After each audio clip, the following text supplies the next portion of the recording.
told them what for. Our love for him now ain't hard to explain. The hero of gaming, the man they call Jane.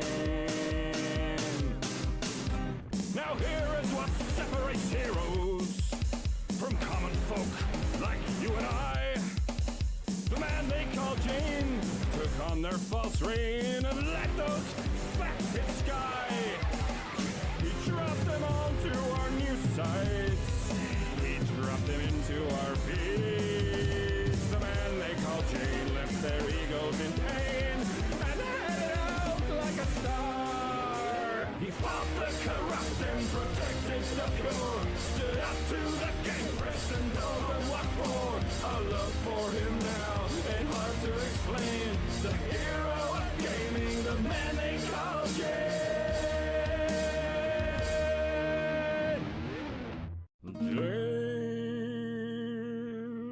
The man they call Jane. He fought the corrupt and protected the pure. Stood up to the game press and told them what for. Our love for him now ain't hard to explain. The hero of gaming, the man they call Jane. Now Jane saw the gamers' hearts breaking. He saw the gamers lament, and he saw Kotaku taking all the fun and just leaving regrets. So he said, you can't do that to my people. You can't silence them under your heel. Jane strapped on his hat, and in just 5 tweets flat, took down all the morons with great zeal. He fought the corrupt and protected the pure. Stood up to the game press and told them what for. Our love for him now ain't hard to explain. The hero of gaming, the man they call Jane. Now here is what separates heroes from common folk like you and I. The man they call Jane took on their false reign and let those facts hit sky. He dropped them onto our new sites. He dropped them into our feeds. The man they call Jane left their egos in pain and headed out like a star. He fought the corrupt and protected the pure. Stood up to the game press and told them what for. Our love for him now ain't hard to explain. The hero of gaming, the man they call Jane. Just give me the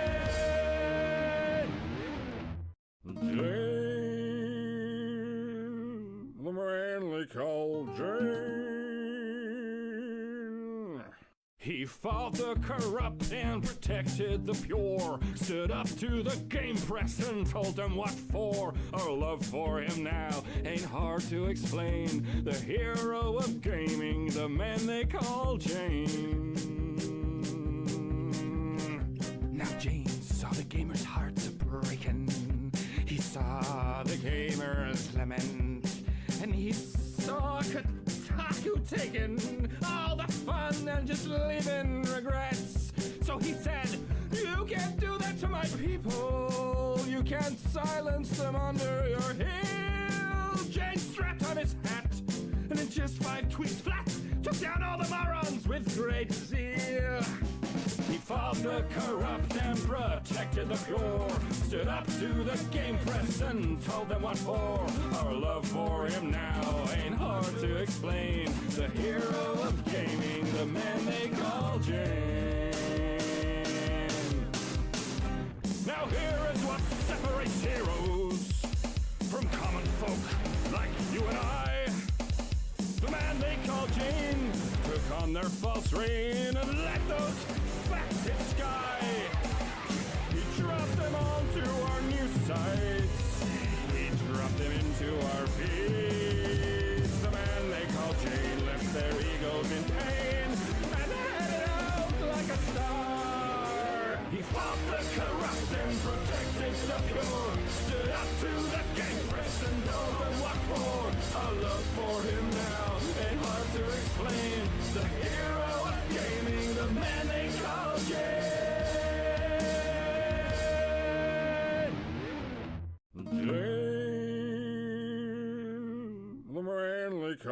Jane. He fought the corrupt and protected the pure, stood up to the game press and told them what for. Our love for him now ain't hard to explain. The hero of gaming, the man they call Jane. Now Jane saw the gamers' hearts breaking. He saw the gamers lament, and he saw Kotaku taking all the fun and just leaving regrets. So he said, you can't do that to my people. You can't silence them under your heel. Jane strapped on his Just hat, look at it as I and in stretch just it. 5 tweets flat, took down all the morons with great zeal. He fought the corrupt and protected the pure, stood up to the game press and told them what for. Our love for him now ain't hard to explain. The hero of gaming, the man they call Jane. Now here is what separates heroes from common folk like you and I. The man they call Jane took on their false reign and let those facts hit sky. He dropped them onto our news sites. He dropped them into our feeds. The man they call Jane left their egos in pain and headed out like a star. He fought the corrupt and protected the pure, stood up to the game press and told them what for. Our love for him now ain't hard to explain. The hero of gaming, the man they call Jane.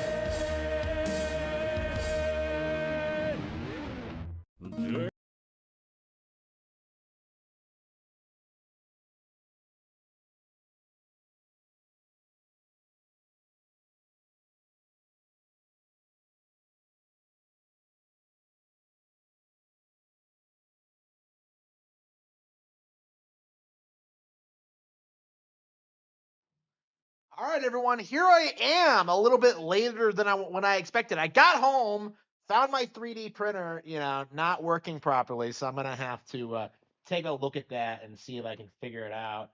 Not sure. I don't know, man. Not very technically minded, so I'm not sure if I can fix it. I'm sure, like, I don't know. It's kind of intimidating. I'm sure I'll get the hang of it eventually, but it's just like, it's just one of those things that if you want to develop this skill and use this thing, like, I feel like it's way more complicated than it needs to be, honestly. Like, bro, like, come on. Yeah, so I'm kind of frustrated with that. Like, I had another issue with it today because, like, a bunch of my filament rolls like fell over and like knocked over the cord and like ruined my print. So it's just like, I don't know. It was embarrassing. I wasn't too happy. Definitely need to get more my things organized. Just haven't gotten around to it yet.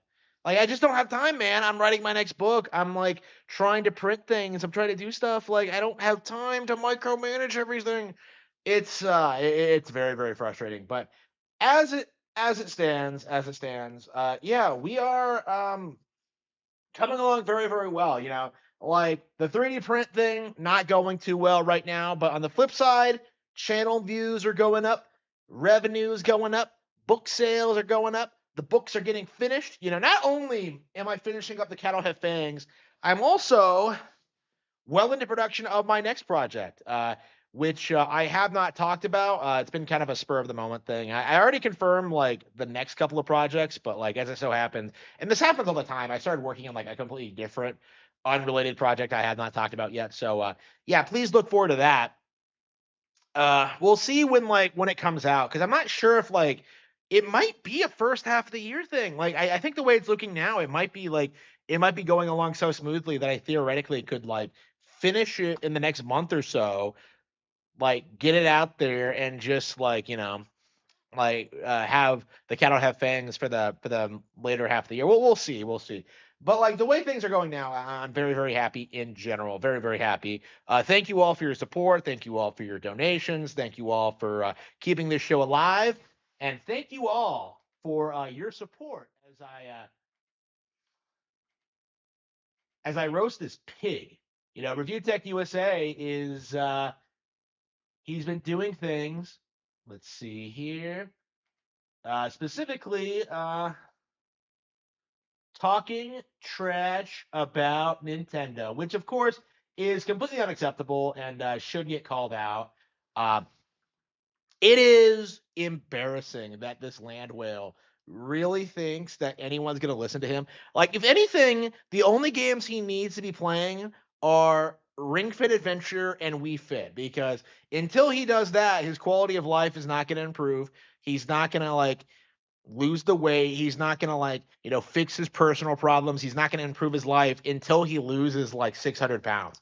Okay. This guy is his own worst enemy. I don't want to sit here and see him talking about Nintendo when like he's so morbidly obese and so disgusting. He's like a pig, just kind of sitting there eating endlessly in this stream. But here we are. Yeah, he's talking about Nintendo. Let's see what That's like the car equivalent of when I called Nintendo out for this too. Like you could play Splatoon on your Switch back in the day. No paywall. All of a sudden, you have to. It's like, hey, the same thing you were doing. Now you have to pay for it because we want you to. Wrong. They announced pre-release that you would have a short period of time to play games online for free, but then they were moving over to the subscription model. So they announced this way ahead of time. Like, you disingenuous fuck. Like, you don't play Splatoon. You don't play Nintendo Switch games. I'm sure you don't actually subscribe to NSO. So like, what exactly are you complaining about, really? Like, what exactly are you complaining about? Too. But here's some free games from 40 years ago that aren't free. 40 years ago? That was in 2017, you idiot. Like 30 years ago, before that was a 1987. So like, come the fuck on. So like, again, what's with this douchebag? Like, he constantly does this thing like, oh man, I love old school Nintendo. I love classic Nintendo games. Like, the last Zelda game I played was A Link to the Past. He does all this shit. Like, he says he's a huge fan of classic Nintendo, and yet he complains about the re-release of old software. It's just retarded. He's definitely one of those people who's complaining about this because as we know, he just pirates everything. So, like, no matter what Nintendo does, he's going to complain about it because he's just that kind of person. Free because you lose them if you don't keep your monthly subscription. Okay.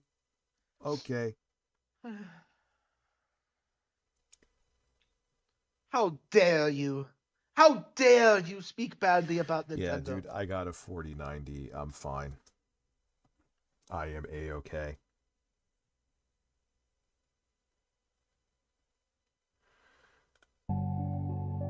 It's very entertaining just to watch.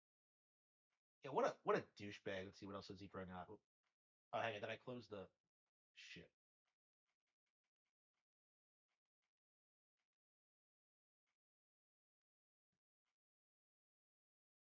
Hey, why the chat close? Okay.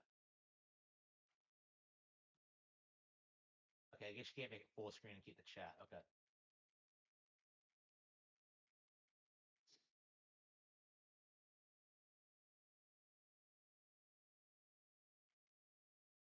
And he said it was the worst game ever. Popeye is the worst game on Nintendo Switch. Yes, the worst game ever for the Nintendo Switch. It was Popeye. And then the phone rang. Ring. It was the developers of the game. And they said, hey, can you please read? Dude, everyone made video. That's why it's like, listen, everyone had an opinion on me. I'm not holding my tongue. It is what it is. It's a weird place how this is, where everyone could stand on their podium, and if they feel you're getting on yours, they want to kick you off of it. Fuck you. Send your video because we don't like the press we're getting from you saying our game sucks. So after a little bit of communication, Yeah, this one wasn't taken out of pocket with this guy. This is pretty oof. back and forth via email, we're on the same page now. And oh, wait. He went back and he rescinded the video. He took it back. So quick change of the headline, Popeye on Nintendo Switch. Could have used more spinach. And he redid the whole video and said, no, it's not that bad. It's actually good. And then, Oh, Yeah, this is not a good look at all. It's pretty much as you Rich, see Rich, it. Rich, Rich, Rich, Rich, Rich. You did the same thing with Final Fantasy 14. You know, you set up, you released a statement saying that, like, oh, I never played MMO, I never played Final Fantasy 14, I never play this. And what happens? Square hits you up, like sends you some money, and suddenly you're just like, oh, I never thought I would enjoy an MMO. Like, stop acting as if you're different from these people, okay? That's kind of my mindset. That's kind of my advice to you, Rich. You are no different. With this one. Volunteered the information that they're giving him free games in the future, and that he's going to be reviewing them. And as it turns out, they have other games in the library, some other indie games on the Nintendo Switch, and you'll see some of those games later on in this channel. There's probably going to be some good ones on there. And now the game is all of a sudden great. I've gone back. Yeah, that's wild. Oh, you don't do that. And played it more. I keep going back to it. I can't explain it. And you could hear in his voice, he's I guess, no, you don't like it. You don't like it. You're just hoping that you could be, because he does. Here's what he really wanted. I know how this game is, how the soup is fucking made. Yeah, he was afraid, because he ripped the game a new one, that indie dev would go to other indie devs and be like, this guy will fucking roast the shit of your stuff and ruin your sales, avoid. So now he was kissing their ass to be like, hey, other indie devs or other developers that would send me codes, I'll play ball. Oh, it's such a bad look. Why, John? Why? I can't explain it, but I keep playing it. So it can't be the worst game ever, because I keep playing it. And I can't explain why. He's really trying to retrain the brains of the people that watch that. Is sad. It's just a shame that this guy would put his own well-being and what he can gain from YouTube ahead of the best interests of the community. I mean, what a disgusting thing to do, where you rescind your opinion simply because you get greased and bought out by some small developer and they're going to give you free games. Okay, moving on to this guy. Holy smokes, Mike B, the Game Genie. Unbelievable. How sleazy. Yes, the face of the 3/4 arcade community, and he plays Street Fighter like this. And I am thinking that this may be why the screen was slanted as much as they could use standardized parts. Maybe I am wrong, but I am just trying to understand why the mistake with the line of sight happened. Why does he keep doing? Yeah, I will say, why are you letting go? Let's see. Duskbloods FGTA says Chash in Twitch. I am so utterly fascinated by Duskbloods, I cannot even tell you. And I've told you many times, which should tell you how much I can't. Seriously. I just want to know how that goes so bad. Either it's going to pop off and be like one of the biggest games of the year, and people will be rushing out to buy Switch 2s after the price hikes, which, I mean, by the end of this year... What the hell are they talking? What the hell is he talking about? What is with these people? The price hikes. Like, what price hikes are you talking about? People will go out and rush and buy Switch 2s. Like, they already did, dumbass. What are you talking about? Will be rushing out to buy Switch 2s after the price hikes, which, I mean, by the end of this year, the Switch 2 could be as much as like $600 to $700. I am not joking. And if they raise the price that much, I mean, you're talking about spending $800 to $900 to play one game if Duskbloods is that. Wow. How delusional can you get? You know, I think like PlayStation and Xbox, they only went up like what, 150, 200. So like in theory, like the absolute most the Switch 2 could get a boost of like, $650, like $700. Like it wouldn't be $800 to $900. That's just retarded. And besides, that's like lower than what PlayStation and Xbox are asking for anyway. Like, what is this giant cope? Like, it's not so like, okay, the entire cope that like the Switch 2 was too expensive, like that didn't fly, right? Nobody bought that. So now they're doing this weird thing like, oh, but in the future, like Nintendo's going to raise the prices and it's going to be ludicrous. It's going to be way more expensive than the PlayStation or the Xbox. And I'm just like, when is that going to happen? Like they're not. The Switch 1's price went up, right? And it went up like $30, right? Like it's not going to be that big of a deal, if they have to raise prices. It's just absurd to me that these guys are just making up these like insane scenarios, like, oh yeah, 200, like it's gonna cost like twice as much as it does now. Like, fucking bullshit. It is not gonna fucking happen. Good. But if Duskbloods ends up launching and it's like game of the generation, maybe it does end up actually converting people over. I'll believe it when I see it. It just seems to me like a pretty tough sell as is. So you're telling me that even if Duskbloods is the greatest game ever made, it still won't sell Switch 2s because Switch 2 just sucks that badly. Like, people won't shell out $800, $900 for a Switch 2 to play Duskbloods. Are you admitting that Duskbloods isn't that good? No, of course not. He's trying to make this about the Switch 2. What a dipshit. Who is... Setting aside price hikes, which are going to happen. Like, I just don't see how that works, man. I just don't see how it works. I understand what Nintendo was thinking 3-4 years ago when they greenlit Duskbloods. I get it. They were like, hey, we don't have a lot of older, more mature hardcore gamers on our platform. What are you talking about? We have the most mature hardcore gamers there are. What are you talking about? The people who play on Xbox, PlayStation, and PC are gooners, casuals, and dude bros. You are not hardcore by any stretch of the imagination. Like, Nintendo fans, stomp you. I play more games than you. I beat more games than you. These games are harder than the games you play. Okay? I play at a higher level than you. Like, how am I not more hardcore than this douchebag? Like, unbelievable. We have a lot more like casual younger audiences. So let's get some of those older gamers over. What do they love playing? From Software games. Let's buy an exclusive to that, and we'll make it multiplayer so that we can sell Nintendo Online memberships to counterbalance the cost of us paying. What? What an insane conspiracy. What's with these people acting like people don't already pay for Nintendo Online? Like, it's just such an insane cope. Like, they really act like people, like the majority of Switch owners aren't subscribed. It's like, what are you talking about? What are you talking about? For this to be exclusive. I get their thinking, but I think it's such a catastrophic miscalculation that people are going to pony up. As is, it's like 600, 700. I know people who are getting Switch 2s for Duskbloods. Like, this is just a downright delusional cope. Like, this is a seed. He's sitting there, like, admitting that his favorite video game company can't sell Switch 2s. You know, oh, man, I love Duskbloods, but, like, I hate Nintendo more than anything.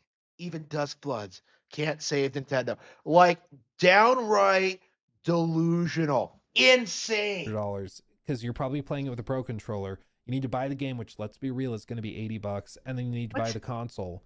What's... Like, is all of that worth it for one game? Because chances are, it's if you don't not have a one Switch game, though. It's not one game. What is with these people? Like, they act like there's no other games on console, like on the console. Like, you can't buy Metroid Prime 4 or like Tales of Berseria or like Pokapia or like Rhythm Heaven, Tamagotchi Life, anything else that's coming out this year. Fire Emblem, which I guarantee is going to be better than like fucking Duskbloods. Like, you are seriously making the argument that Duskbloods is the only game on Nintendo Switch 2. Complete and total bullshit.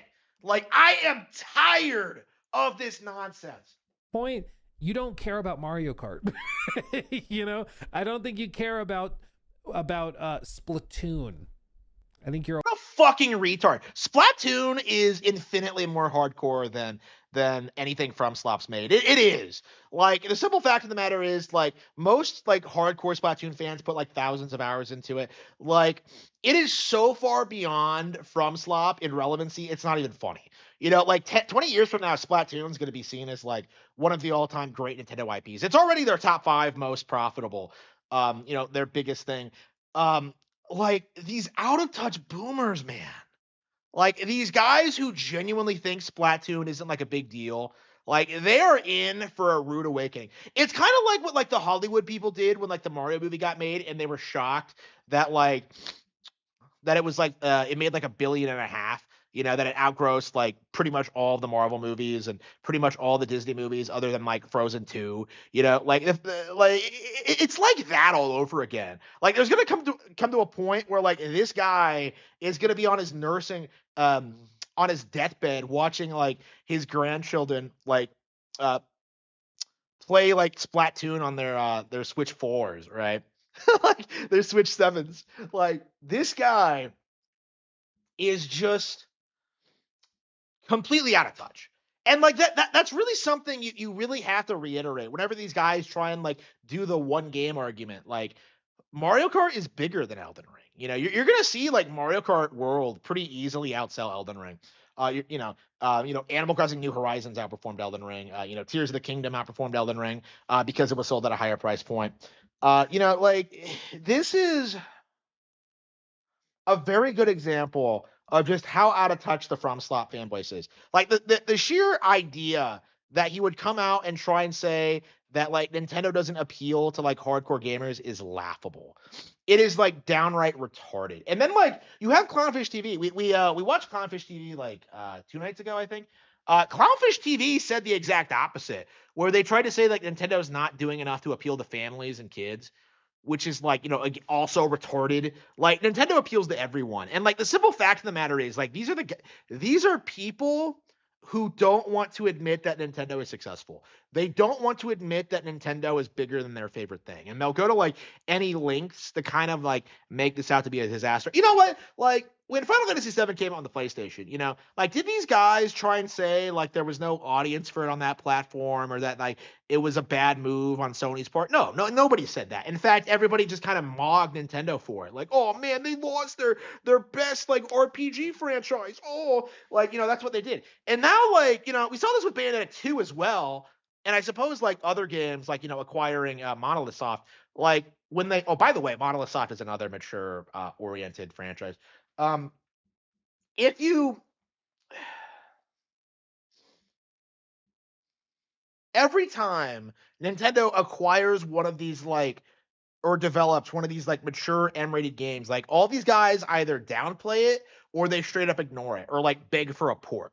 That's typically what we saw. Like when Xenoblade started blowing up, people were begging for it to like go multi-plat. Like it wasn't like commonly known that like Nintendo owned Monolith Soft until like Xenoblade Chronicles X came out, right? A lot of people really thought that was going to come to PC eventually, right? They had to be told that it was like a wholly Nintendo-owned subsidiary, right?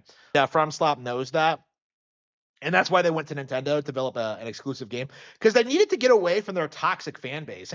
And this is a really good example. Like this guy is the sort of person who only plays FromSlop games, and that's why he has such a narrow perspective. Like, oh, there's only one game on. Yeah, Monster Hunter Rise. Yeah, Monster Hunter Rise is another good example, right? Like it came out and people tried saying it was like some huge disaster and that like it was the worst Monster Hunter in years, and then like that suddenly stopped after like the game got ported to PC and consoles, right? And then like we still don't have World or Wilds on Nintendo platforms. Like Wilds was way worse than Rise, and yet you didn't see anywhere near the same amount of bitching about it. In fact, like people were hyping up Rise as like the real sequel to World, right? So that's a really good example. Like there are plenty of games like this on Nintendo consoles, but like this guy doesn't know the first thing about any of them because he's a casual, he's a pleb, he's like a slave to the PC. Like this guy is a dipshit. You're okay. I think you're okay without them. So I just don't see people moving over and spending crap tons of money on it, But it's such a delusional cope, especially if you're a streamer who like makes money playing video games. I just don't understand why everyone is so adamant that like the Switch 2 isn't successful. It's just a gigantic cope.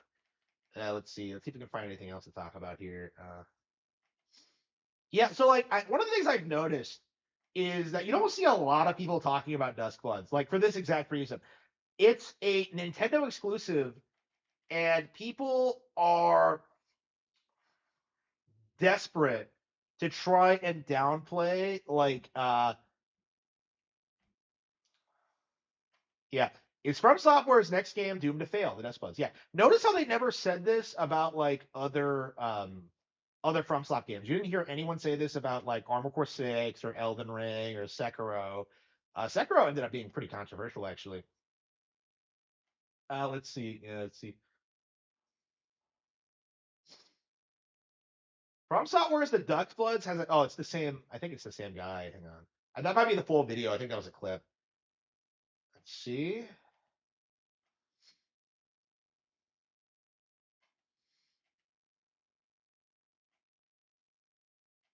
But what's shaping up to be one of their most unique titles is the Duskbloods. Hang on. Alright, what's going on, guys? Out of all of From Software's catalog, ever since the first Kingsfield game, they've had their fair share of strange entries. But what's shaping up to be one of their most unique titles is the Duskbloods, the next game in their umbrella releasing next year. And I genuinely believe this might be doomed to fail. So today I want to go through what we know about the Duskbloods and Gee, talk I about wonder the what situation around I wonder it, why all he the thinks factors that. influencing the release of this game, things that could potentially spell disaster, and really if there's any hope at all that this could be a commercial success. Now, while there's a lot of external factors that could potentially play a negative role in the Duskbloods release, there's also quite a bit of things with the game itself that are turning potential players off to it. So we're going to break all of that down today, but as we get started, as always, if you want to stay up to date on all things From Software, go ahead and hit that subscribe button, and now let's get into it. In order to get the full picture of the state around the Duskbloods, we need to actually understand what the game is and how it differs significantly from a traditional From Software entry and even a game like Night Rain. The Duskbloods is a multiplayer game coming exclusively to the Nintendo Switch 2 that focuses on delivering a unique PvPvE experience, where you're dropped into a 6-player lobby, playing as protagonists called Bloodsworn, a sort of vampire-type race with superhuman abilities who compete against each other and the world to claim a primal blood. Now, we've had a few details about the game itself and how it will go from match to match, but we don't have yet to fully understand what the actual sounds gameplay really will lame, be yeah. like. When we read the does sound information shitty. we have so far, how it sounds Oh yeah, to by the me. way, I don't know if I made this my stance on this clear. Like considering I've been talking so much about I am not excited for this game. It does look like shit. I do think the game is doomed to fail for a variety of reasons. It's not good. From Slot was always hyped up. Like to me, I think this is just one of those things that was only hyped up to like downplay Nintendo. So now that it's a Nintendo exclusive, you're not going to see nearly as much enthusiasm around it. And that's kind of what like all this is all about, is that like people can't use it to like people can't say this is better than Zelda now because it's on the same platform. So Is like a sort of battle royale, like an antithesis to a game like Night Rain, where there are various ways to actually Night Rain, win which is a also match, shit, yeah. aside from just being the last one standing. Now, I do think yeah, I have no hope for this. Like there is no chance at all this is going to be good. Like in terms of movement, in terms of actually feeling the game while you're playing, it is going to function a lot like Night Rain, especially with the hero system. But your actual objectives and what you're aiming to do in the game itself and how you maneuver the map is going to be much different because of that PvP type focus. Now, when the Duskbloods was revealed and we got that trailer, before we heard anything else about the game, people were so excited for this. At first glance, it almost looks like Bloodborne 2. People have long been waiting for another From Software game with this kind of vibe, this almost whimsical gothic baroque style that feels incredibly unique, and the kind of thing only From Software could pull off. I mean, if you look at this trailer and imagine that it's simply the next Souls-like entry, it's hard not to get hyped because everything looks so cool. However, as more and more information came out, it seemed like overall interest among From Software fans became less and less and less. the instant it was confirmed to never be getting a port, essentially. That's like the only reason, because like they can't cope and say it's because of the multiplayer features, because these are the same people like that desperately try and defend Night Rain. You know what I mean? Like the real reason this game has such a tepid reaction and why nobody is talking about it is because of the Nintendo Switch 2 exclusivity. Like, this has killed all hype for the game. Nobody's talking about it. Nobody's hyped for it. And like, yeah, this is the follow-up to Elden Ring. This is what they did after Elden Ring. So this is going to kill all their momentum. This is what they're doing instead of making Elden Ring 2. And like, this is the future of FromSoft. It's just more games like this, hopefully exclusive to Nintendo hardware. So we got to break down exactly why that is.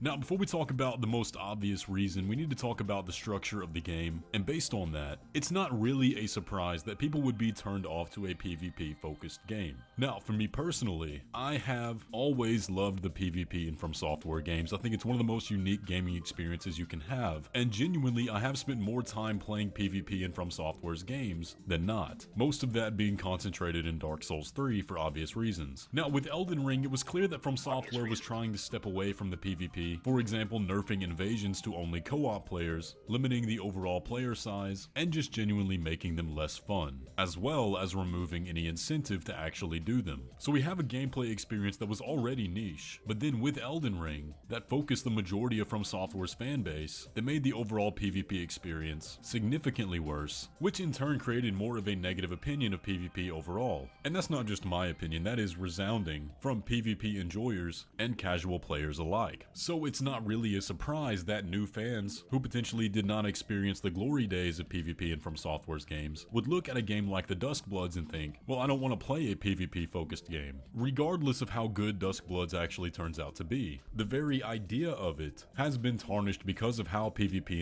Yeah. So the idea of it, well, okay, like this is a cope, okay? Because again, we've already gotten a PvP from Slop game. You know, we've gotten Night Rain, and we know how shitty this is.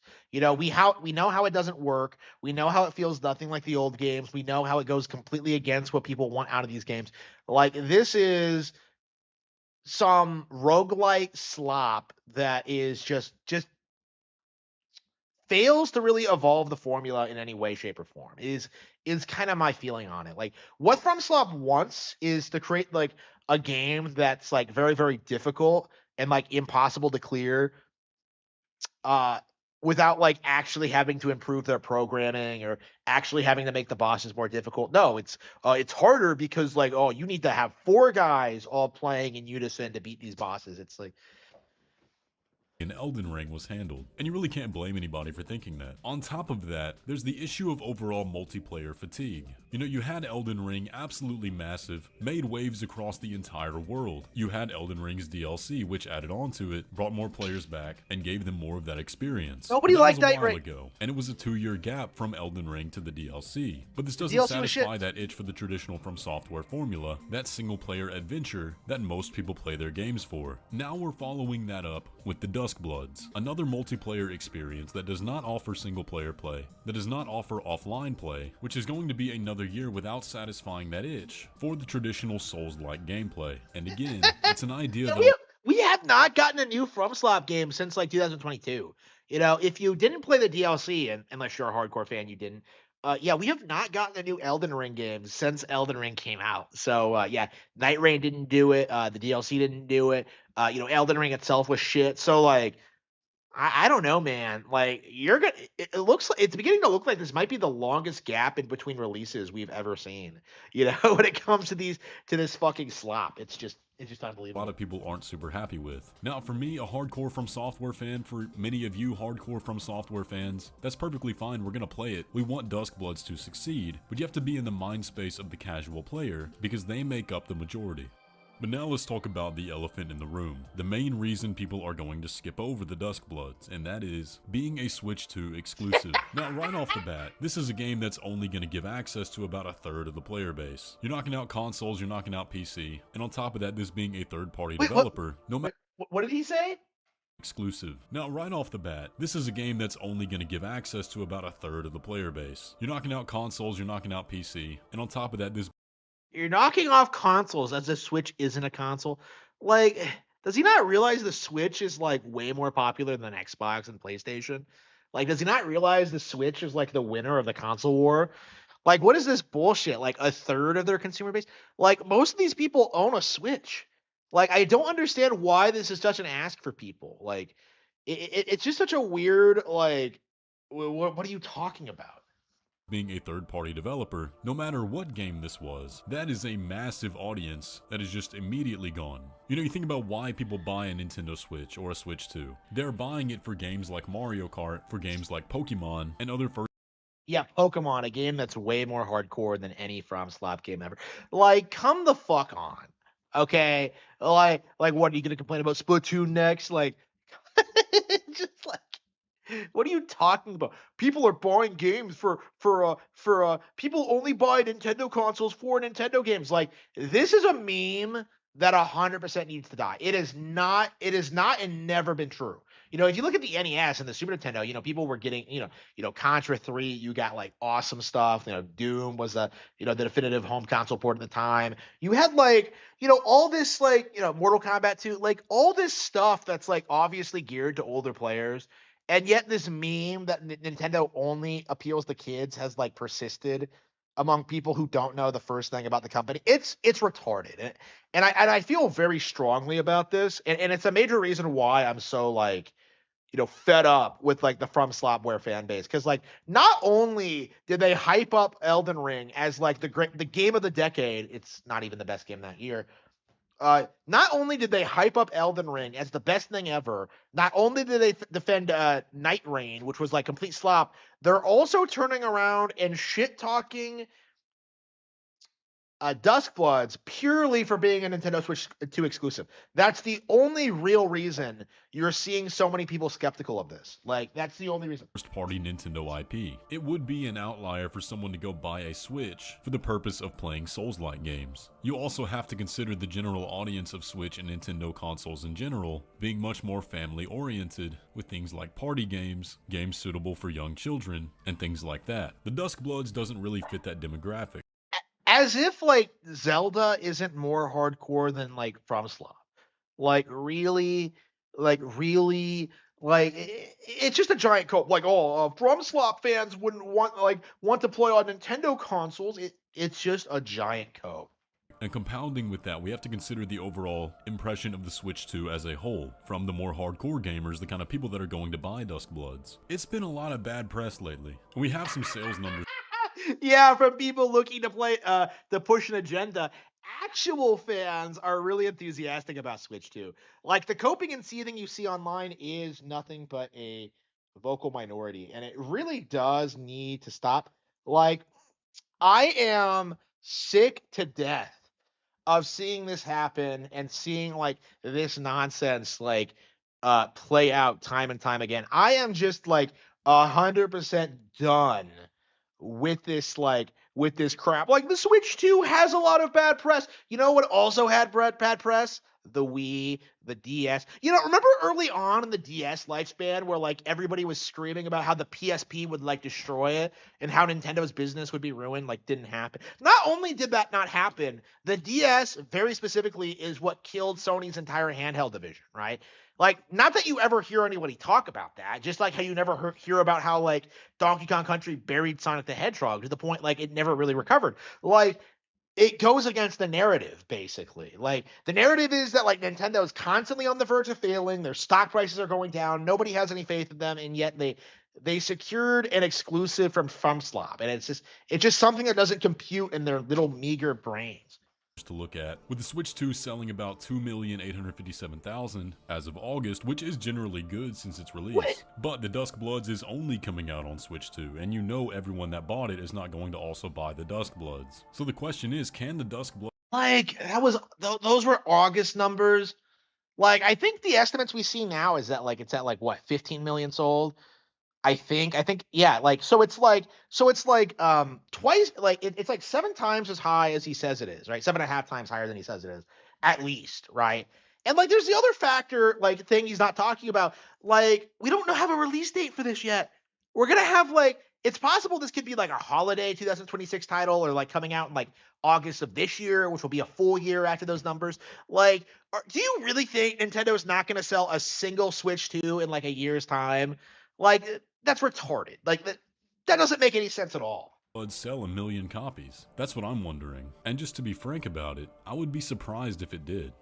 But we have to actually think about the overall effect this will have on the company. Does it even matter if this game is a success or not? And let's take a look at how this project came about. Miyazaki says, "A while back we had the opportunity to meet with Nintendo to discuss ideas. And during this discussion we presented a rough outline for the Duskbloods. It was still very bare bones at the time, more a loose string of ideas than a proper presentation. The concept itself was different from anything we had done before, and Nintendo seemed very interested in helping make it a reality. So that's when the project kicked off. At first first it was being worked on by a small team as a title for Nintendo Switch. However, just as the game started to take shape, we were approached by Nintendo with talk of the Switch 2, which led us to revamp our development path with this new hardware in mind. The new hardware allowed us to focus more on the online aspect of the title and stay as true to the original vision as possible, which was very good news for us. Okay, so it's very clear to see here that this was never meant to be a full mainline project for From Software, or even a main console seller for Nintendo. The general What? What's he?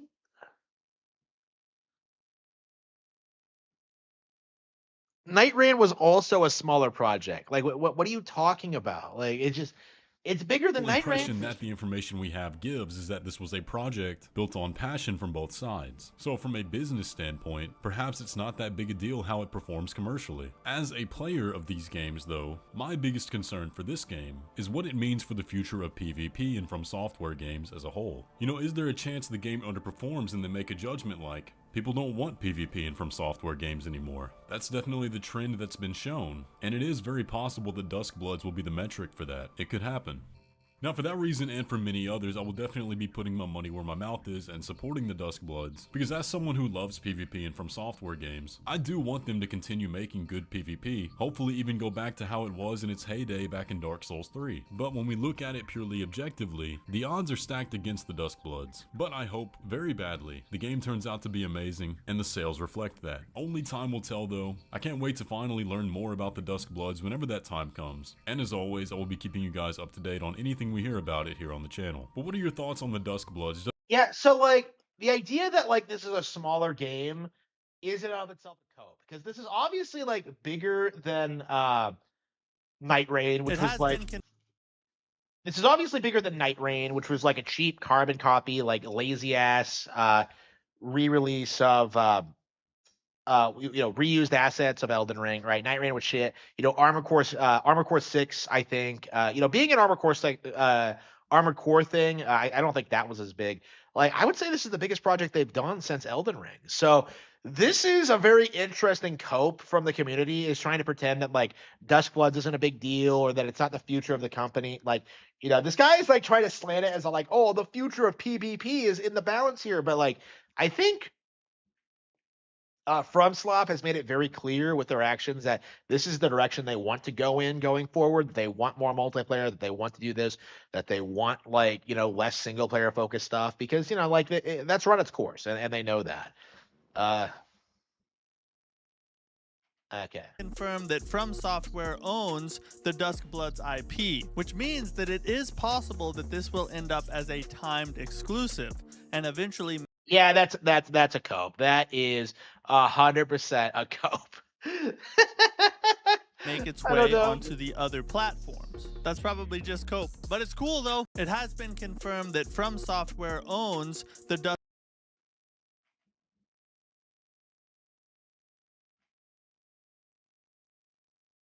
Yeah, so like Nintendo owns like, it's probably like the Bayonetta 2 and 3 thing where they just own the rights to the game. Like it's like an exclusivity contract.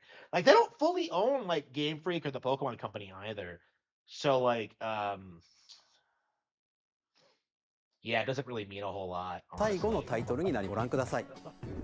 has to be something big. I don't know who that is. I give you my blood. Bloodborne 2. My life. Resident Evil? To humanity's very dusk. The music sounds like Bloodborne. Dude! Dude! Wait! Hold on! What? What is happening? Is this just like Elden Ring, Night Rain or something? I'm so confused. What am I looking at? What the fuck?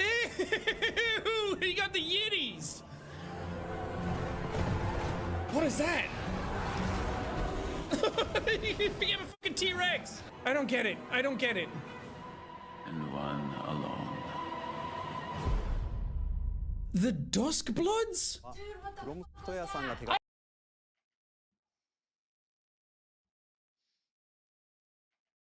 Let's see. From Software's Hidetaki Miyazaki has just revealed a ton of new info about his Switch 2 exclusive, the Duskbloods. The Duskbloods was originally being developed for the very first Switch. However, during development, Nintendo approached From Software and started talking to them about Switch 2, and development eventually shifted. While the Duskbloods is a multiplayer game, Miyazaki wants to assure fans that From Software still plans to develop single-player games in the future. Players in the Duskbloods are known as Bloodsworn, and they're like vampires, but they're not actually vampires, and Miyazaki wanted to focus on the romantic aspects of vampires They're almost cool, but they're not cool. The Bloodsworn. In the game, players will be competing for something known as the First Blood, which flows during an event called the Twilight of Humanity. There is no set era or place for the Duskbloods, so you'll be exploring different time periods and different locations. You'll be picking from a list of over a dozen characters, each with their own unique abilities and weapons. And there will be a level of customization which will also uncover various lore details. There is a hub area that players will leave to go into online matches. Online matches will have up to 8 players, and the win conditions for these matches are usually last player standing, but sometimes they have specific requirements like taking down a certain boss. However, it's not just win or lose. Depending on your actions in the match, you will be allocated a certain amount of victory points. Players can also take on roles, which give them unique objectives to accomplish in each match. Gameplay will differ from previous Software titles with bigger, more dramatic, superhuman abilities. My other plan today was to go and do a deep dive into Duskbloods, because I want to talk about that. I feel like nobody is talking about Duskbloods, but yeah, I wonder what the Duskbloods, that like there's a number of videos on it and breakdowns on it, which is really interesting. One of the most interesting comments, and I felt representative comments I saw though, was this one, where this guy just says, Miyazaki is cooking and we're locked out of the kitchen. Because apparently in the also a great picture of a cobra with a top hat. Apparently a lot of people in the like FromSoft Soulsborne community are still conflicted over whether they're going to buy a Switch 2 for the Duskbloods. And I just find it so fascinating that this is a game from one of the most prolific and accomplished developers in the industry, but it's a console exclusive. No. Nintendo rapes like FromSoft. Okay, like you can't say FromSoft. FromSoft has no variety. They have no versatility. It takes years to put out like a new FromSoft game. They can't innovate. They can't do anything. Nintendo puts out more games in a year than FromSoft has in its entire history. So don't try and do this thing that like, oh yeah, FromSoft, it's they're the best. Exclusive to a console that very few, as far as I can tell, of the core FromSoft fan base actually have. It's very interesting to me. Like it could end up being, Duskbloods could end up being like the Elden Ring of 2026. It could end up being that big of a thing. No. Never doubt From Software. It could end up being huge. It's the next Miyazaki game after all. Like he knows what he's doing. But it's got this huge asterisk next to it where in order to play it, you gotta buy a $550 console or $500. What? I don't remember what it is now. So he doesn't even know the price. He's coming out and saying, "Oh, you're gonna have to pay $550 for a Switch 2," and it's just like that's $100 more than it actually is. You fucking retard. Like, what are you talking about? So again, this is the level of knowledge we're dealing with here. You know, this guy believes that like FromSoft fans aren't going to buy Switch 2. This guy believes that like no one buys games on Switch 2 or no one's going to want to buy a Switch 2. It's just really dumb. It's just downright ignorant. You know, this is the mindset of like a Madden fan. Like, well, if Nintendo doesn't have Madden, then that means it doesn't have the one game I want to play. Like, you know, like I would put FromSoft fans on that level. Like they are that casual, they are that narrow-minded, they are that delusional. And because it's an online game, you also have to sign up for a Nintendo Online subscription. And I genuinely do not know how that goes. Because I do this for a living, and I hate the idea of that. I hate the idea that it's a console exclusive and it requires the paid online membership. Yeah, the paid online membership that you can use with other games. You know, the console that you can play other games on. This is just downright ridiculous and absurd. I don't understand why this guy is just whining incessantly about like the idea of owning a Nintendo console, like it's beneath him or something. It's just really dumb. It just doesn't sound good, right? I'll just pirate and emulate. I No, genuinely can't pirate it, can't emulate it. There are no Switch 2 emulators. That is a giant cope. You guys know, because I honestly don't know. If with a game like this, which is built for multiplayer co-op, do emulators do that? Do emulators like support No, they don't. online co-op for No, a game they like this? I'm sure you could probably set up like a peer-to-peer thing. I see an indeed, sir, and then not at all. No, not at all. Not at all. Yeah. Anybody who Yeah, says they can peer-to-peer. is lying to you. Yeah, I think that's the only way you could do it, which honestly would probably work better than the Nintendo one, because I've heard horror stories of how bad the Nintendo one Okay, is. completely delusional. Completely. What is with these people acting like Nintendo's online doesn't work? This is just straight up wrong. I am so tired of hearing this nonsense.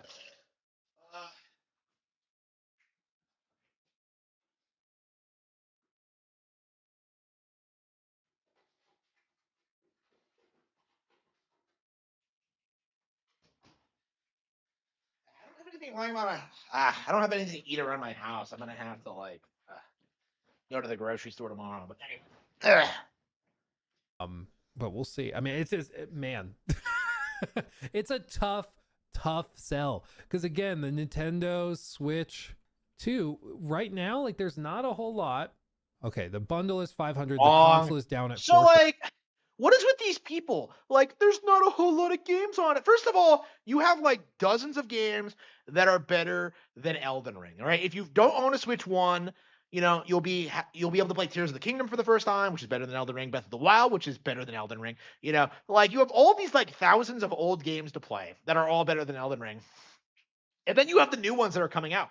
I don't understand the cope that the Switch 2 has no games. Even if you're like talking about things that like are multiplats or released on other consoles, like those are still games you can play on Switch 2. It's just such an insane cope that like, oh, it has to be brand new on Switch 2 and it can't be released on Switch 1 and I can't get it on Xbox, PlayStation, and PC. Otherwise, it's not worth it. That's like, what are you talking about, you retard? Like, I am so tired of hearing this, like, from ignorant people who have no idea what they're talking about. The Switch 2 is fully compatible with the backlog of Switch 1 games, and it's getting updates for a lot of those games. So a lot of those old games are getting new value on the new hardware. So it's just a giant cope, and it really should be like thought of and treated like a cope. It's just downright disgusting, and like it's appalling. It is appalling. 50. Okay, that's better than I was braced for. But like, it's not a game with a lot of Soulsborne games on it. I think the vast majority. Yeah, he says that when he's like scrolling past Silk Song, which is like the better Souls game. I fucking hated Silk Song. It's better than Elden Ring. Like I hated Silk Song more than anything, but like, I definitely liked it more than Elden Ring. At least I finished it, right? There's not a lot of Soulsborne games out there. You have Metroid up there. You have like, Hyrule Warriors up there. Like there should be a lot of overlap with like Souls games with these games. Like, and again, this is like how you know that FromStop fans are casuals. Why did none of them seem to be all that familiar with like Zelda at all? Why don't they all seem to like play Metroid or know anything about them? Because it's like he's looking at this list and he's trying to say that like, oh, there's nothing here that would appeal to FromStop fans, and I'm just like, are you low-key admitting that FromSlot fans don't play anything other than games that FromSlot produces? Because like that's kind of what I hear when I see this kind of narrative, is that like you're telling me that like a FromSlot fan wouldn't want to play Silk Song or wouldn't want to play Metroid Prime 4 or wouldn't want to play Tears of the Kingdom. Like, I don't believe that. That just seems completely at odds with reality. Really? Majority of the Soulsborne community is on PC or console. And so I think that they're going to have to buy PC or console. Like, what is with that language? Like, is he implying that the Switch isn't a console? Like, I don't know. This is the cope now that like Switch is a handheld and it's not competing with PlayStation and Xbox, when in actuality it's doing better than both. But Buy this, and then I think the online is what? Is it $30 for the year? I want to say $8 a month, or $20 for 30 you. for the year, or 60 for the year, or something. Assuming they don't raise the prices, because the whole reason I think that they paid who knows how much money to get access to this game as an exclusive. I think the whole reason they did that was to try and buff the Nintendo Online subscription. And so I think that they're probably Duskbloods isn't that big of a deal. Like, nobody plays FromSlop for the PvP. Like, what is this guy talking about? We just got done listening to the last guy explain how, like, nobody likes the PvP in, like, FromSlop games for a wide range of reason. This guy is going to try and tell you that this game is going to drive NSO subscriptions. And this is, like, obviously retarded. Like, obviously that's not true, but it's like this is the cope now. This is what people are trying to tell you, is that Duskbloods is, like, going to be the biggest game on Switch 2, when in reality, it's probably not even going to be the biggest game this year. Like, going to investigate price hikes for the Nintendo Online membership right before this comes out. And I'm sure it's going to be very good, but, like, Nintendo didn't pay ungodly amounts of money to make this exclusive just for, like, the fun of it. so he's not even, like, saying like the price hikes are for the hardware. Like, he says that they're going to raise the prices for the online service, which is, like, obviously retarded. It makes no sense. But okay. They did it to try and get something out of it. And I think it's not just selling consoles, but I think it's also, like, buffing their online subscription. Nintendo Online is like 30 to 35 a year. Yeah, and people coming off of, like, PC gaming, they're not going to love that. So that ends up being like 480. This, let's be honest, is probably an $80 game. Nintendo said that they only want to do that for their, like, top AAA stuff, which was FromSlop is not AAA. This is going to be, like, legit 60 or 70. like you were going to see them price Zelda higher than this, honestly. You know, just like Tears of the Kingdom was priced higher than Elden Ring. Like, you are the beta brand. You are a B-list brand. You are a nobody. And the price point is going to reflect that. Like he really thinks they're going to sell this for $80. Like, there's no fucking way. No as fucking of so way. far, it's been Mario Kart World. But that would put it at 480 for the console and the online membership. You probably are going to need a pro controller for something like this that's very input dependent, but that's not necessary. You could use Joy-Cons. You probably want a pro controller, which is like another 80 or 90. So that takes you to, like, let's just say 570. And then you need the game, which is probably another 80, which takes you like 650. And, like, I get it. FromSoft is amazing. Miyazaki does great. Okay, so you can mitigate that by buying the Switch 2 immediately and just waiting for the game to come out. This isn't complicated. Like, I don't understand this. He's like, oh, first you're gonna need the console, and then you're gonna need a pro controller to play Duskbloods, and then you're gonna need to buy the game. Like, you don't need to get all of that right away. Like, I didn't get the pro controller right away, right? You know, I didn't want to, so it's just a cope. But, like, 650, is the pro controller really 100? Dude, I don't even know anymore. Like, will the average FromSoft gamer care $650 worth? And that I just genuinely am so curious to see, because they might.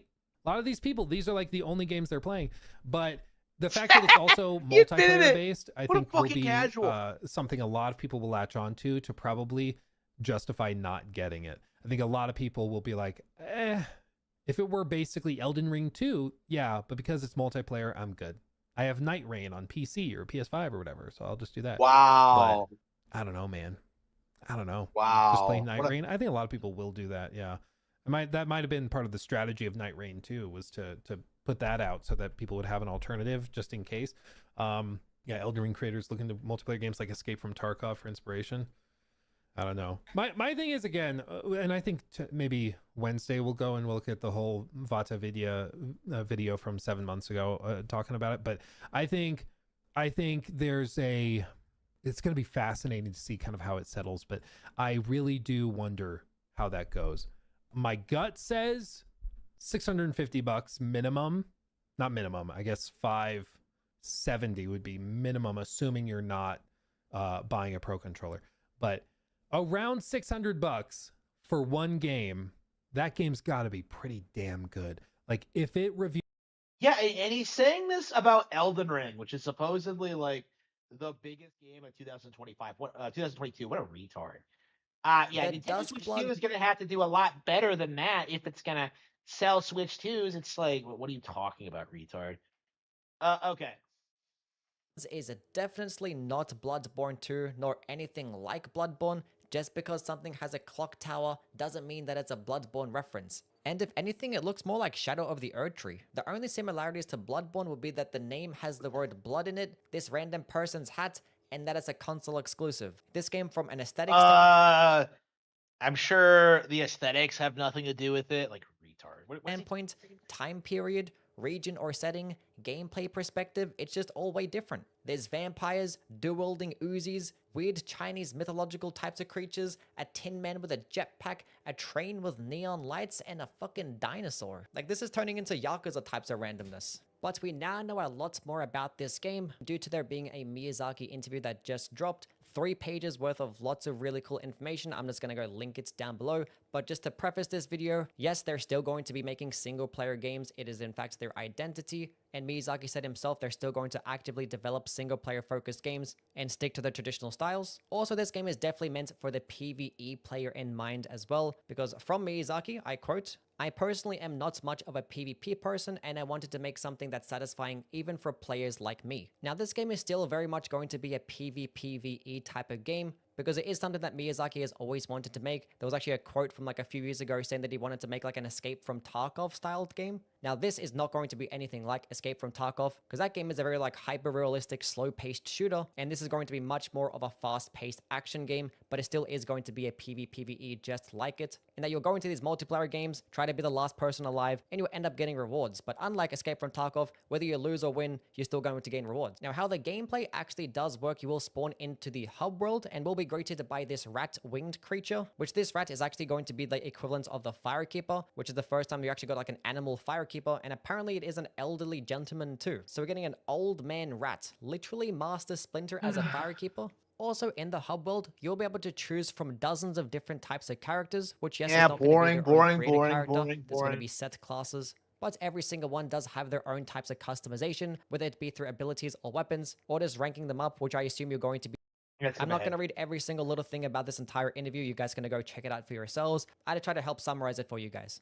Now, all of this has me super excited personally. I am a big advocate for PvP, and this does seem like a more replayable version than things like Night Train will end up being. Obviously, that one's more of a co-op type of game. This one doesn't really seem like that. But one like type of criticism I had for Night Train is that the characters still felt very similar to one another, and there wasn't really much like customization for the actual characters going on. Obviously, we only got to play the network test, so that might end up changing. But this game seems like it's going to have like more fleshed out classes with like insane types of abilities. And I am really looking forward to like just getting really good at 1 or 2 particular characters. And the fact that we have lots of different maps to go explore in is also going to be really cool, and probably something that helps differ from Night Rain 2. Because yes, both these games are going to be pretty comparable, and that there are going to be like these multiplayer game mode types of games. Now, the ultimate question is obviously still going to stand.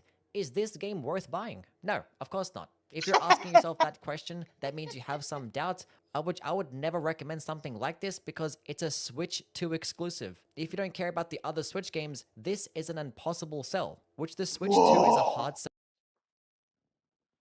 If you don't care about any of the other Switch 2 games, wow. What an arrogant thing to say. Like, wow, our game is way better than yours. Like, talk about a tryhard. Wow, how delusional and out of touch. Like, again, this is the most common stereotype of like FromSoft fans I've noticed, is that like they have this weird contempt for everything that's not FromSoft. Like, they don't play anything other than FromSoft. They don't talk about anything other than FromSoft. They think like everything is taking influence from FromSoft. You know, that was a talking point when Breath of the Wild came out. Like, oh, it's harder. That means they played FromSoft and knew it was better. Like, you know, you saw a lot of stuff like that. This is a very good example of what I'm talking about. It's just how arrogant these people are. sell in of itself. With its $450 price tag, it's $80 to $90 games, which Duskbloods doesn't have an official price yet, but it's $80 to $90 games. Name one $90 game, you fucking retard. Like, what is with this, like, disingenuous fucker? Like, Mario Kart was $80. You know, Donkey Kong was 70, but, like, I think, did Air Riders launch at 60? I actually don't know. I think it did launch at 60. But, like, yeah, like, there's a reason everyone talks about Mario Kart World specifically being overpriced, because it didn't get higher than that. You know, like, nothing is priced at $90. But, like, well, if you get Mario Kart World in Canada, that's gonna run you up. Like, nobody fucking cares.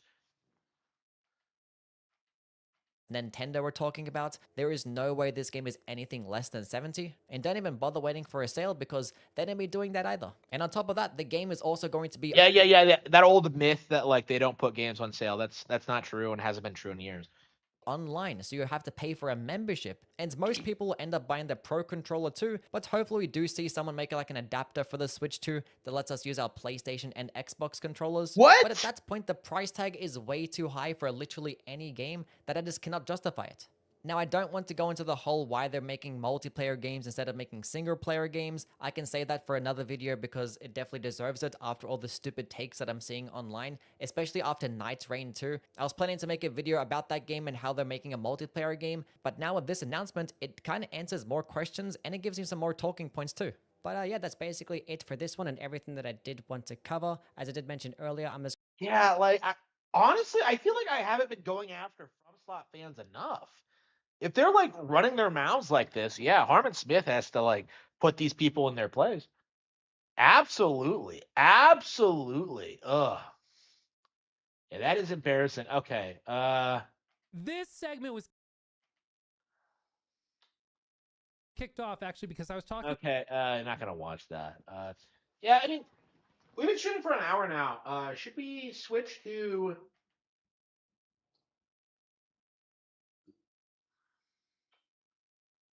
Let's see, Styx Death Watch, Souls Battle Royale.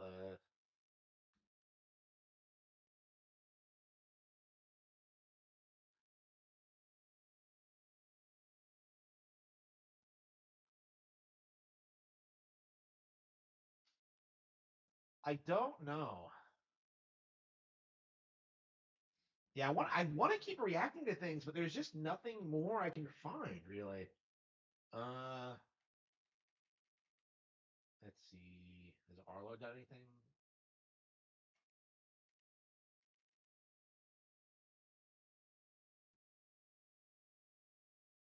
Nintendo fanboys have officially lost Arlo. Yeah. Nobody cares.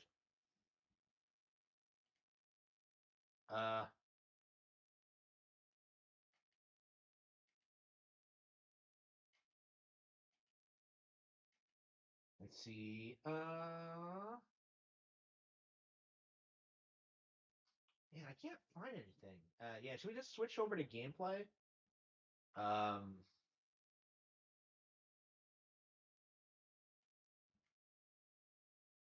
don't know. I'd like to keep going, but, like, yeah.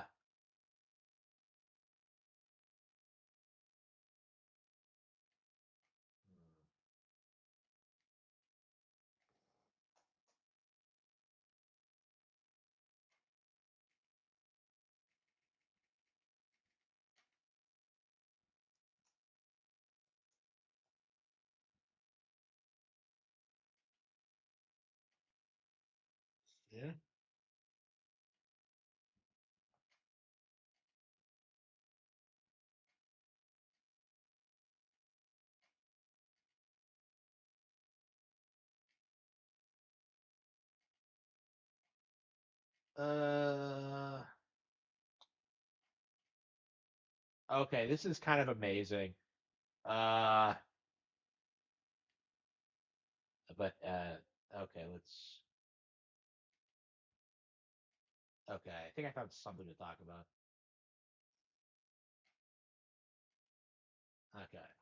It is I, Desire, once again here to cover our least favorite Nintendo fanboy, the guy who's been losing his fucking mind as of late, the Weetard, the rejected Nurgling, the guy who's built like a thumb.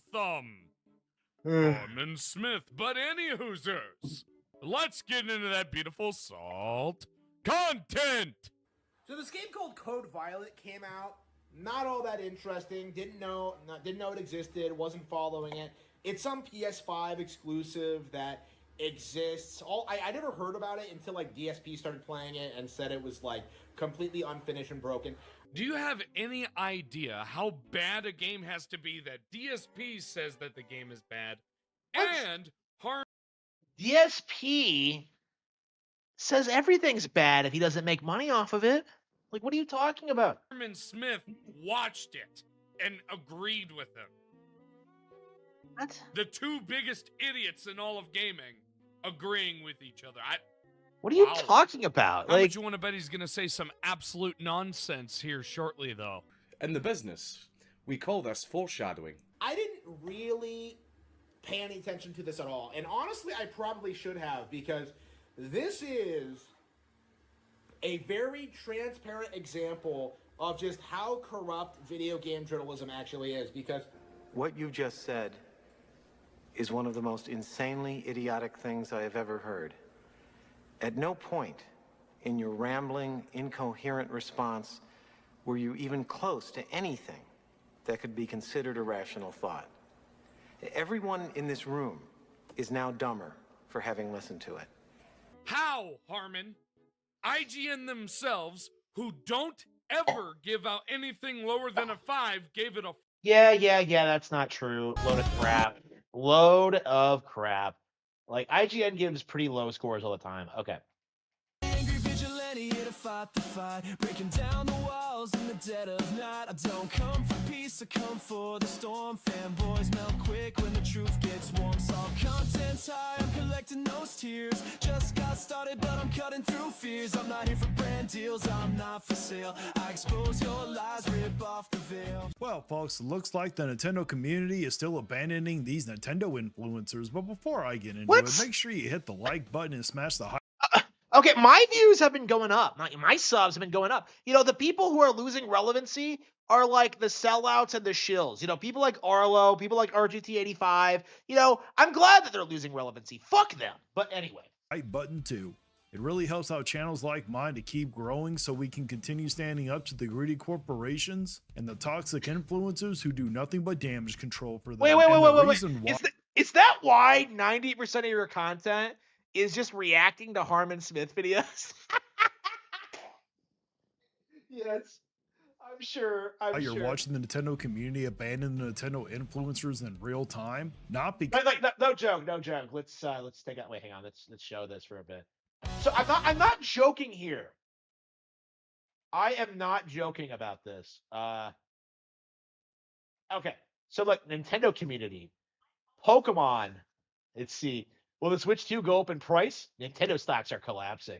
So basically all he does is just like complain about Nintendo. It's the only thing that gets him like more than a couple of hundred views a video. It's like, it's embarrassing. And like a lot of it is like my content, but he also goes after a lot of OJ content for some reason. OJ's a poser, but like, yeah, this guy's a fucking retard. Because people suddenly hate Nintendo, not because everyone magically turned into a Sony pony overnight, and not because gamers woke up one day and decided they wanted to be miserable. It's happening because the mask slipped, the hustle got exposed, and the community finally realized they've been getting played for years by the same people who claim they're protecting Nintendo. The truth is, these influencers didn't protect the community, they protected the brand. And when you protect the brand more than you protect the people, eventually the people leave you behind. I already made a video about this before and I meant every word of it. The Nintendo community is sick and tired of the toxic positivity. They're tired of the constant damage control. They're tired of being treated.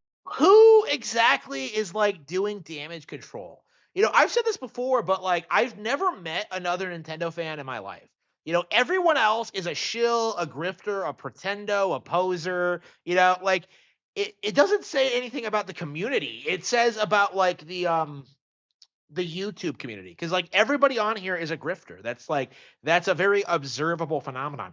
I'm kind of in a unique position because you know, my book sales like keep me afloat, and like I kind of sponsor my own content, so I don't have to like kind of I don't have to like show for products or anything, but like a lot of these people are very specifically in this for the money, and that's why they're sellers. But like it has nothing to do with Nintendo specifically. Treated like the problem just because they ask basic questions. And the funniest part is the influencers still don't get it. They still don't think the community is abandoning them because the haters are loud or because negativity gets views. No, the community is abandoning them because the influencers train their audience to stop trusting their own eyes and ears. They spent years telling people don't complain, don't criticize, don't question everything. Just consume. Never fucking happened.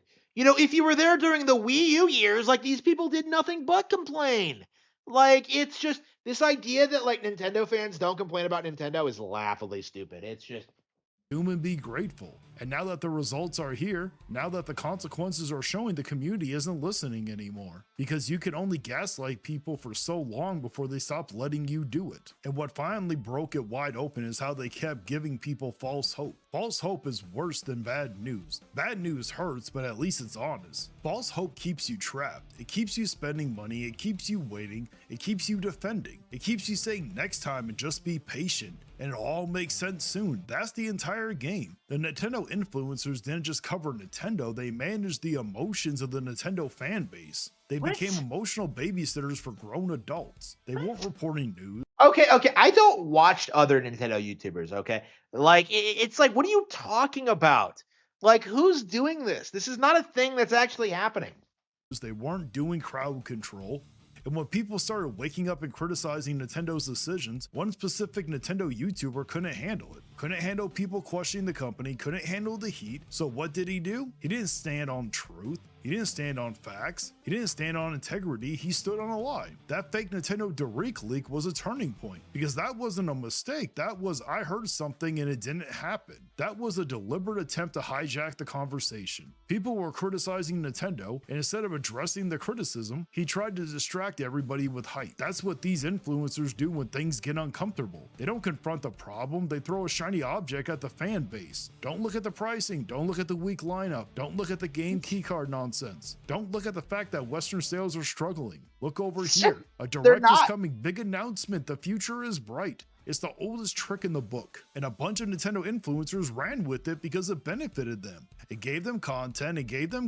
What are you talking about? The big news story over the past couple of days was like the stock price thing. They were doing the opposite of what you were saying.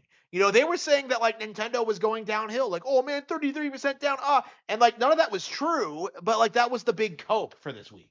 Clicks, it gave them engagement, it gave them a reason to keep the hype machine rolling instead of doing real analysis. And then when he came clean, when he admitted it, that was the moment where everybody had a choice. That was the moment where every Nintendo influencer could have said, nah, we're not doing this anymore. We're not rewarding lies. We're not pushing fake hype. We're not conditioning our audience to accept misinformation just because it feels good. That was their choice to earn respect back. Some of them did call him out. Some of them said that was wrong, that was irresponsible, that hurt the community. But you know what else happened? A lot of them damage controlled for him. A lot of them minimized it. A lot of them did that disgusting little spin where they act like the community is being too harsh for accepting honesty. And the worst ones didn't even stand on anything. They brushed it under the rug and ran away like cowards because they didn't want the smoke. They didn't want accountability. They didn't want to lose access. They didn't want to risk their little networking circle. They wanted to keep the peace with the influencer clique, even if it meant disrespecting the entire community. That's why the community is abandoning them.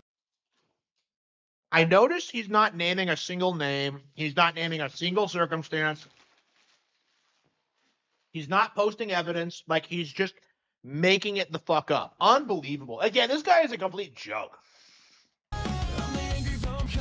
This office, they enjoy together. They didn't do, here's a $25 set, here's a $40 set, here's. Oh, this is the Lego one. Yeah, okay. This is typical Lego pricing. There's nothing weird about the Pokemon pricing. Okay. Done with that. Nintendo stocks are collapsing again. No, we debunked that already. Okay, this might be pure retardation. On here. This situation is getting funnier, messier, and more revealing by the day. A week ago, I put out a video pointing out something that should have set the alarm bells off for anyone paying attention. Pokemon Pokepia was doing so terrible that they were already trying to bribe people just to get more pre-orders. If we're being honest with ourselves, Yeah. So like, okay. So this is like, okay, this is like one of the most hilarious copes I've ever seen. So apparently having a bonus for a pre-order is now like bribing people, and that the Pokemon Company is desperate to try to get the pre-order numbers up. It's like it's such an insane cope. It's so delusional and like off base, and yet that's the conspiracy that these people come up with. But anyway. This game didn't really have any hype. It didn't have any excitement. I didn't really hear anybody saying, look how good this game is. I did that, you fucking retard. It's like my most anticipated game of 2026 now, actually. So like the idea that like so many people are coming out like complaining about this game specifically, it's gonna blow up in like a fantastic way. I would not be surprised if this game does quite a bit better than like most other Pokemon spinoffs, honestly. It looks great, but they literally had to give straight up incentives just to try to get people to pre-order. They were offering rugs, plushies, little distractions slapped on top of a product that clearly wasn't selling itself. It was embarrassing. When a franchise as massive as Pokemon starts dangling freebies before the game is even out, that is definitely not confidence. They have a lot of fear. The panic was definitely creeping in behind the scenes, but those bribes didn't work, not even a fear. Like you really think this game's hypothetically bombing would undermine the Pokemon community? Like it's not gonna happen. Little. The pre-order numbers stayed flat, the conversation is still dead, and the excitement just never showed up. So now what do— Yeah. Their Pokemon Day is coming up. What is he talking about? Like, oh, there's no excitement for this. Like, we're gonna get another trailer. Like, what's he talking about? There's nobody talking about this. Like, yeah, there are. You know, I talk about it all the time. What are you talking about? Do we see going on? Amazon in Spain is already dropping the price before the game Okay. This is peak retardation. So this proves you don't know anything about Amazon. You don't know anything about their models. Like they aren't discounting the game because it's selling badly. They're selling it to undercut other retailers. So it has nothing to do with the game itself. It's Amazon trying to be competitive with other retailers. So again, complete dipshit, complete retard, no idea what he's talking about, confirmed. But anyway. Out. Let that sink in for a second. This isn't a holiday sale. This isn't Black Friday. This isn't a clearance rack situation months after launch. This is a brand new Pokemon game and they already are cutting the price because nobody is biting. That is wild and honestly, it's deserved. I really hope that price drop makes it way over here, because if there's one thing this game has going for it, it's that it absolutely does not look like a full price title. I don't care how hard people try to spin it. I don't care how— Never played DQ Builders confirmed. Like that's better than most Grand Theft Auto or like, the more realistic games. Yeah, no idea what you're talking about. Anytime someone says you just hate Pokemon, right now I do. But look at it. Be honest with yourselves. This thing looks like a $30 eShop game at best. The kind of game you scroll past during a sale, maybe wishlist it, and then forget about it until it's like 50% off. It has flat visuals, muddy environments with zero ambition. It has that shovelware energy written all over it, just wearing a Pokemon logo like a disguise. Pokemon has gotten way too comfortable thinking the brand alone can carry anything. Slap the name on it, charge premium prices, and expect people to line up automatically. That worked years ago, and right now it doesn't look like it's gonna work anymore. We are tired of it. We're tired of rush releases, tired of half-baked— Wow, people who don't play Pokemon are tired of it. Wow, okay. Then well, stop talking about it, you fucking retard. Ideas, tired of paying more for less, and especially tired of being treated like we're stupid. You can only burn goodwill so many times before people stop giving you the benefit of the doubt. And right now, it doesn't seem like Nintendo or the Pokemon Company are trying to make things better. We've gotten almost 2 months of nothing. No meaningful trailers, no deep dives, no developer. What? 2 months? That's nothing. Pokemon Day is coming up. We have a Nintendo Direct. What are you talking about? What are you talking about? 2 months? Like, are you serious? Talks, no effort to explain why this game exists or who it's for. That's insane for a franchise of this size. This should have been everywhere. This should have been pushed non-stop. Instead, we get nothing but dead air. And then suddenly, Yeah, this guy doesn't understand like video game marketing. What a retard. What a dipshit.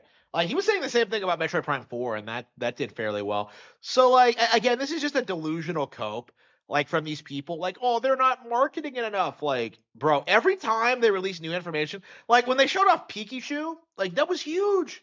You know, when they confirmed it was post-apocalyptic Kanto, that was huge. Like this is just Hey guys, pre-order and we'll throw in a plush. That doesn't build hype. That tells me that they don't even believe in what they're selling, or they wouldn't even have to bribe you. When your selling point isn't gameplay, systems, or creativity, but a free toy, you've already lost the plot. A tiny Ditto plush isn't going to convince anyone who wasn't already interested. It's not some premium collector's item, it's filler. It's something you tack on when you don't want to invest real effort into making the product appealing on its own. And clearly even that wasn't enough, because now the price itself has to come down.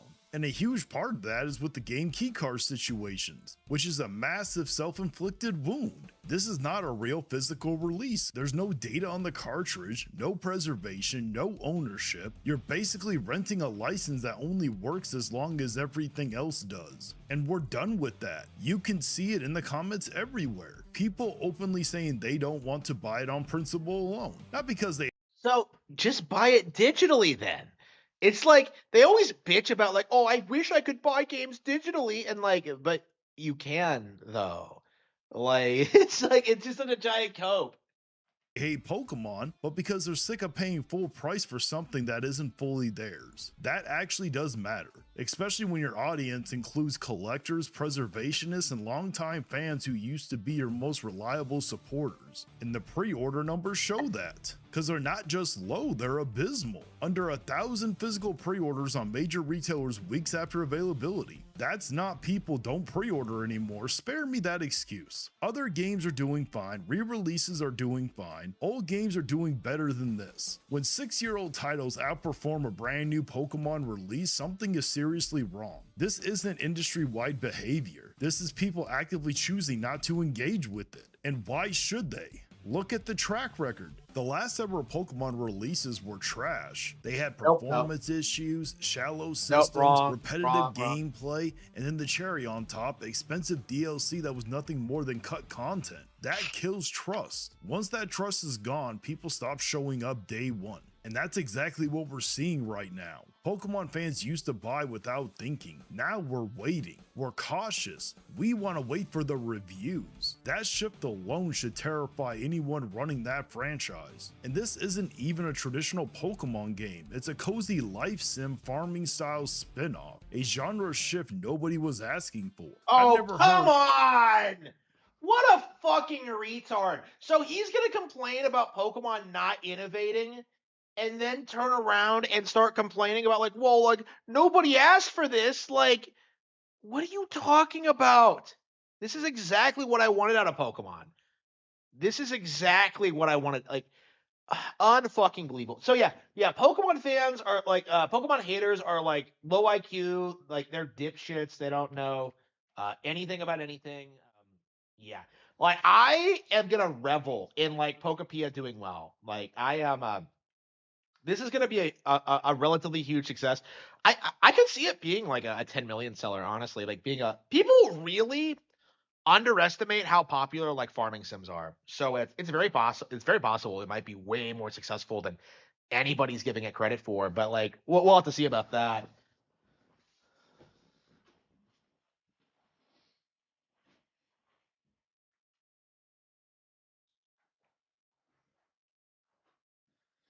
Yeah, I really don't understand who they're trying to fool with the whole like I'm a jaded Pokemon fan act. It's like nobody buys it.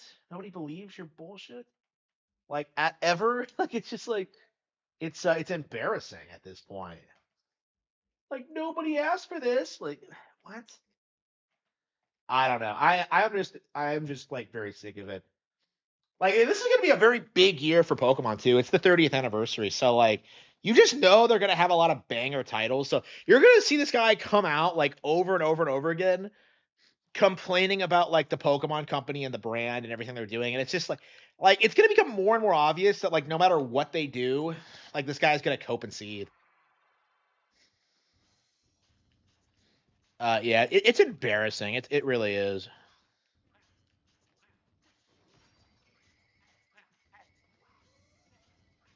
Pokapia shovelware.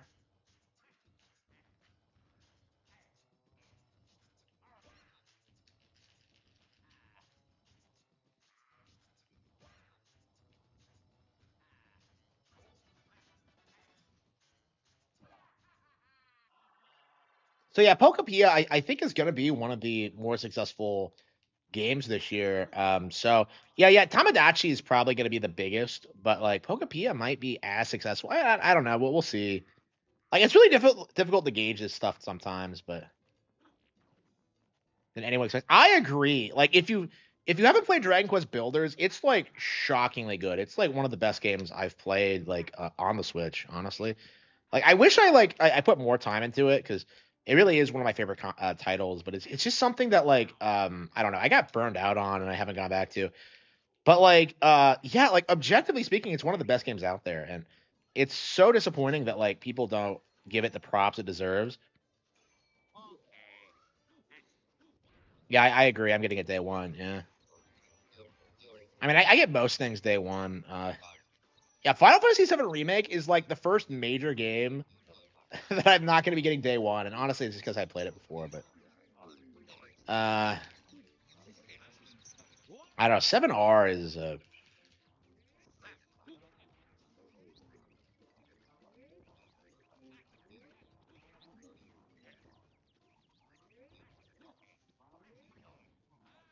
shit. We're gonna need another. Oh, here we go. Oh, we got it. Okay. Nintendo console. The Super Nintendo. Then the N64, then the Cube. So yeah, I grew up with a pretty wide range of titles. It's kind of crazy the variety you get if you grow up with all three of those. Oh, Mario Tennis Fever. Oh yeah, that's gonna be the next game I get. Yeah. I was like, I keep forgetting. Like, what's the next game coming out? Yeah, it's Tennis Fever. Yeah, everybody thinks that like everyone thinks Tennis Fever is gonna fail, and it's just like, oh come on, I lost. Really?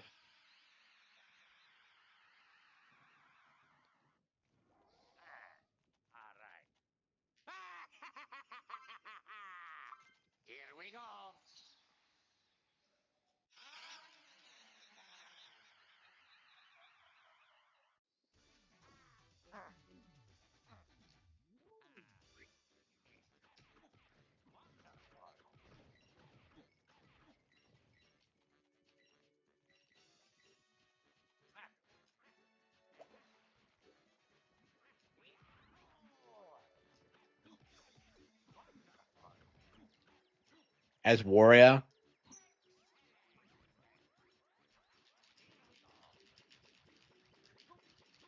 Yeah, I don't know.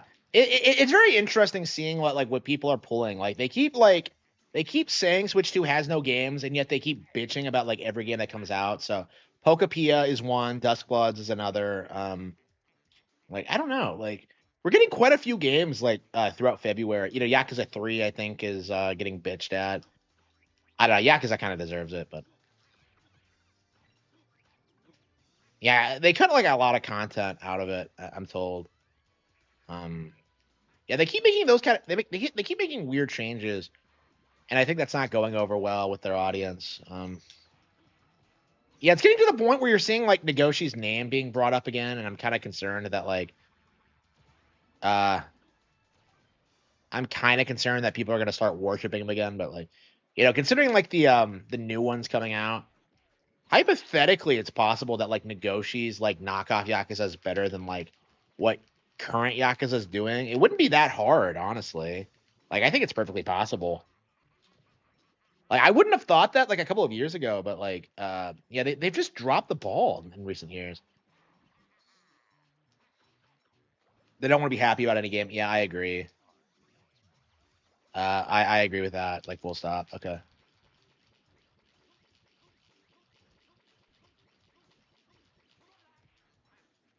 I think we need to grind for coins.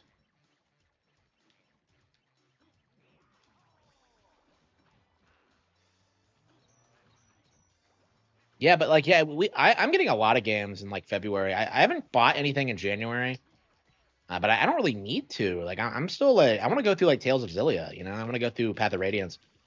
I'm playing this. Dragon Ball fans, they do. Yeah, there's this weird like American dub versus like Japanese original debate, and it's so strange because like there are people who will like swear by like the original series, the original run where like it turned Goku into Superman basically. And it's not something I've ever had to do with because I never grew up with the original Cartoon Network version, right? But it's like it's something that a lot of people swear by as like the definitive version of it, and it just feels like a cope, honestly.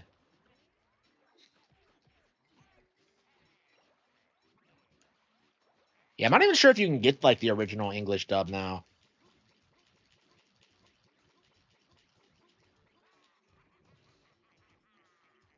I don't know. I don't have any patience for like localized rewrites. Oh shit.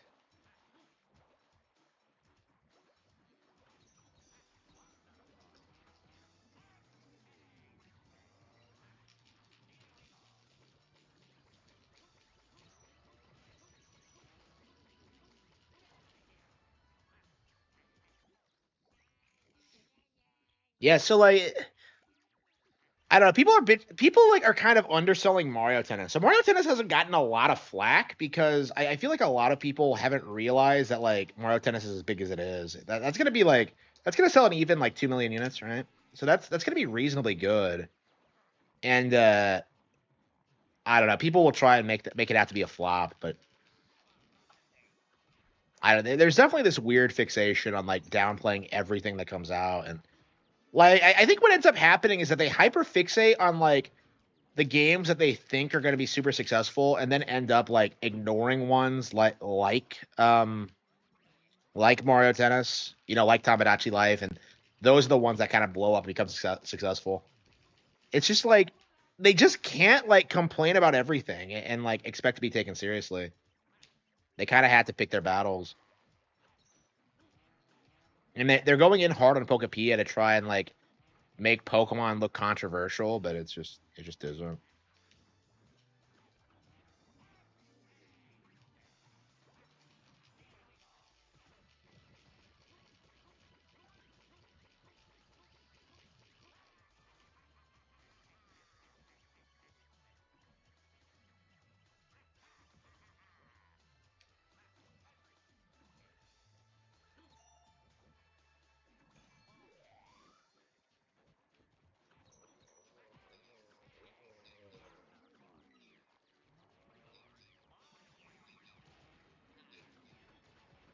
This really is Wario wrestling. I don't.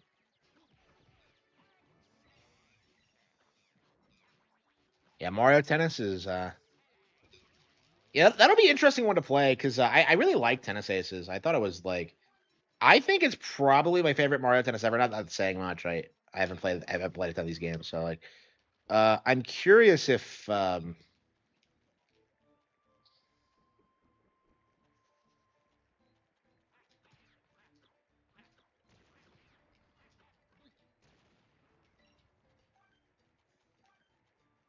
do you get more coins? Is what I want to know.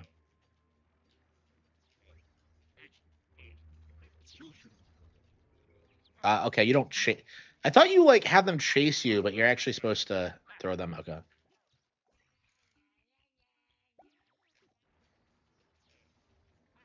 I am not a fan of this game. I don't understand what they were thinking about, or thinking when they came up with those.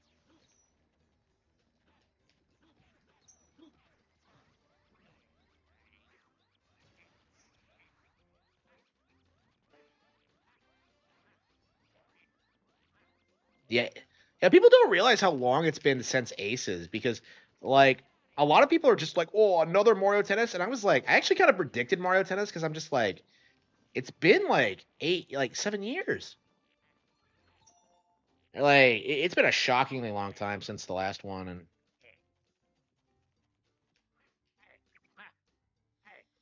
how do I grind coins in this game? Because I need them for extra lives. Shit.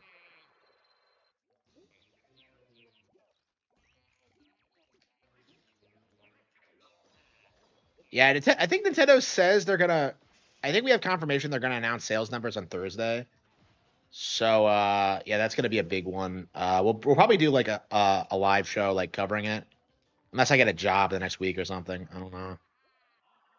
That could technically happen anytime. I don't really want to though. I think I'm kind of like, I think I'm kind of resigned myself to being like a streamer now, because I have like 38 viewers right now, so it's like, yeah, that's numbers enough to keep building my brand. What I'm doing now works.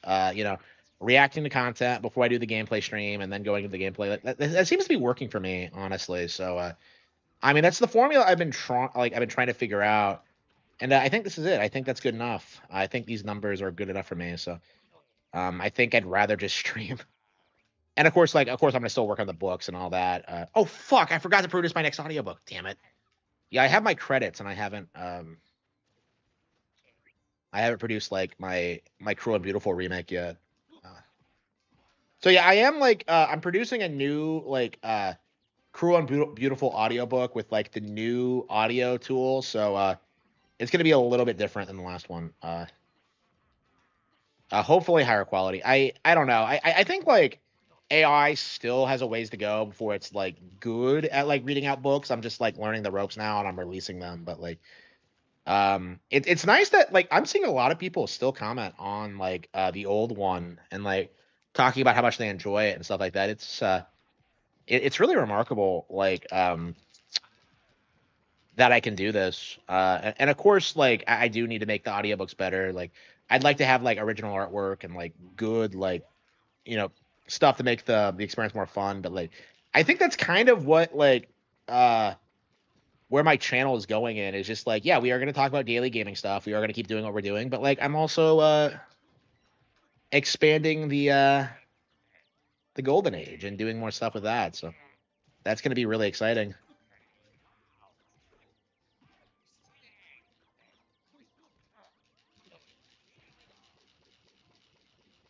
All the videos you watch, yeah, like I didn't single those out. Like those were all the videos I could find talking about Duskbloods, and they were all talking badly about it. Yeah, like nobody in the FromSlot community is hyped about this. It's not me being hyperbolic because I've been saying this for a while, but like I knew this was gonna happen. Like the instant it was confirmed as like a true exclusive.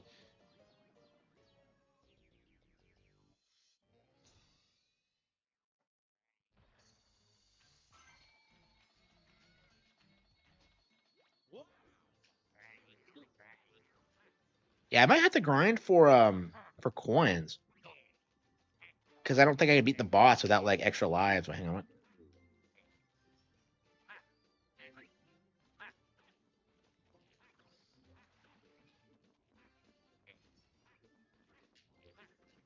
Uh,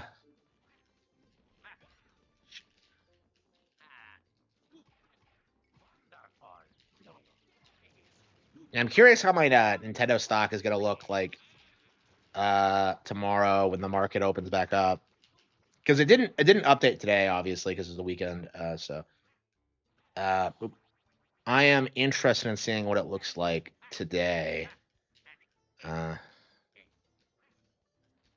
Elden Ring 2 will come out. Yeah, like I wonder how long it's gonna take to get Elden Ring 2 because it feels like nothing else they do is ever gonna get any kind of traction.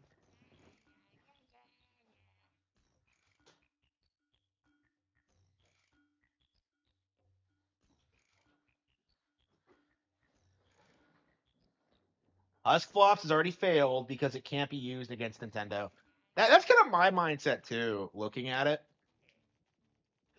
Is that the only reason like FromSlot blew up the way it did was that like the industry thought they had something that would like be like their Zelda essentially. Like they thought that like Elden Ring like at its core it really is like everything that like the industry thought Zelda should be with like the dark fantasy tone and like being for adults and being hardcore and like not being a Zelda game basically. So like it's gonna be very interesting seeing how Zelda like beats that like long term, and we are gonna see that happen. It already has happened actually. So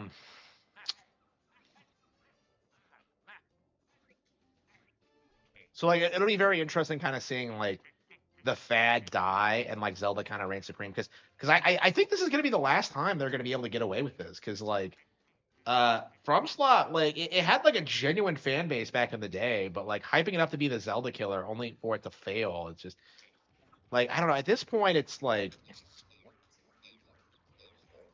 yeah, I'm very tired of hearing about like Zelda killers and the like.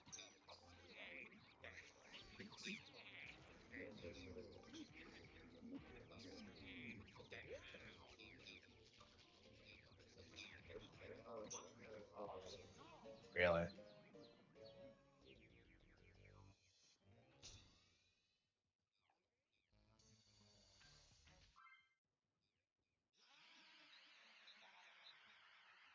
Wow. So you don't even get like.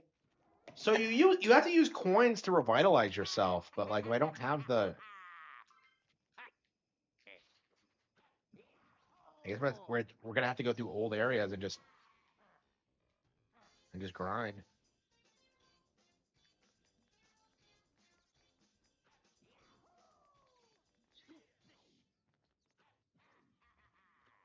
Well, no, like what you understand, if you look at like Dark Souls at like the peak of its like, when it was starting to like get a following, like the reason why people were hyping it up so much was because they felt like it was like a better Zelda game than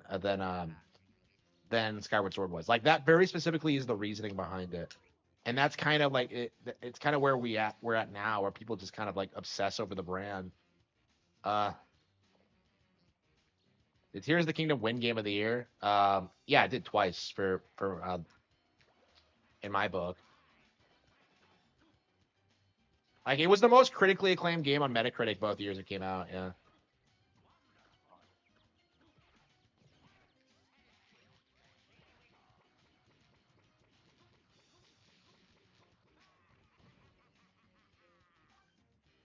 Yeah, Tears is it's actually quite a bit bigger than Elden Ring, and it's so interesting how like the community is in like denial about it. Like they are not happy about yeah,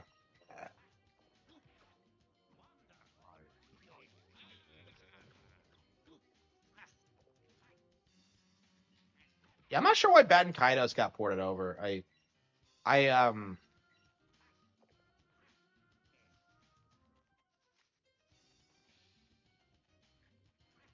don't know. It's really weird what we've been seeing from these like PC ports. We see them a lot more than we used to, for sure. Like, Fatal Frame got ported over too, right? The Wonderful 101 did. We have a little bit of insight into the Wonderful 101, but like, yeah, with the Wonderful 101, like the developers begged for it and like Nintendo allowed it to happen. Like, I guess Nintendo is just trying to play nice with developers because like of the argument that like, oh, these games would sell way better if they were on real platforms. Because like that was the mindset like Platinum was in. Like they genuinely thought that if the Wonderful 101 wasn't a Wii U exclusive, it would have been more popular. But no, it's just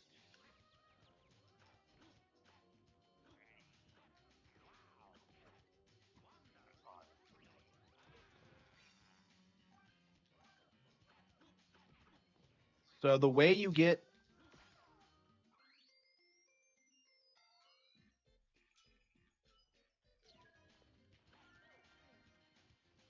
way you get coins, the way I've been stockpiling coins is just randomly beating up enemies you come across along the way. Just, I think we'll just play the stage over and over again. And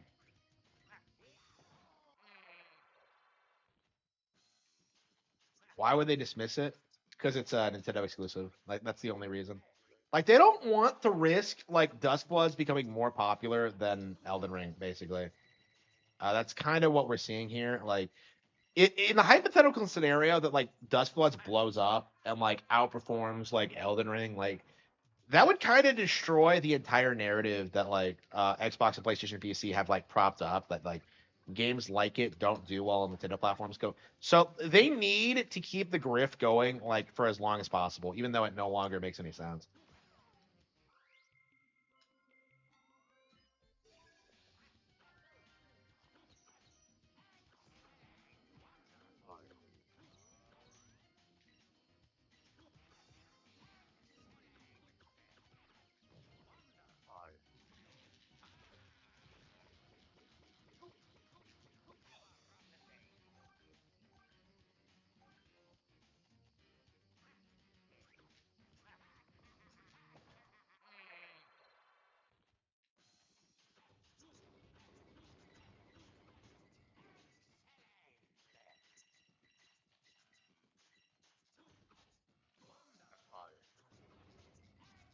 Yeah, it's like you can't like I feel like you won't be able to gaslight investors the way you used to anymore. Because like what they used to do is like go to shareholder meetings and just be like, oh yeah, our audience isn't on Switch, you know, and that used to be the code. But like these days like more people are like seeing through it, and I don't know. It's gonna be very interesting seeing what happens.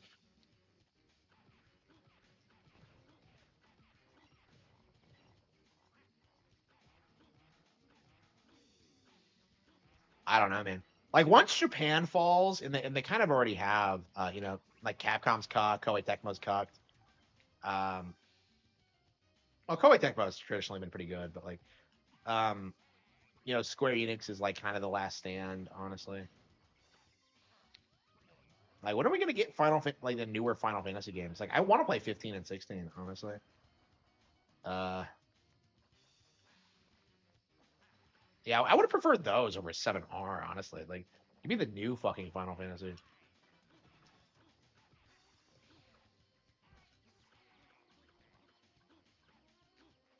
So like,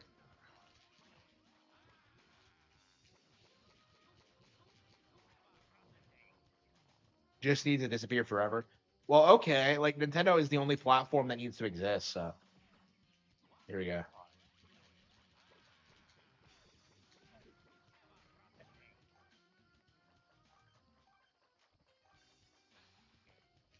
Exclusive platform. Yeah, I agree. Like, I mean, that's why I'm against like allowing Fatal Frame and like Baten Kaitos to be ported over, because it didn't expand the audience at all, and like it just makes developers think that like they can push Nintendo around. I just that is not something that like they should be doing. I don't know if like Furukawa allowed it, because that's not something Iwata would ever done. He was like very stringent about that. Like Reggie at one point actually negotiated to trade like GoldenEye's rights with like Banjo Kazooie's, and like like when Iwata got wind of it, he like put a stop to it immediately. Like he understood that was not a good idea.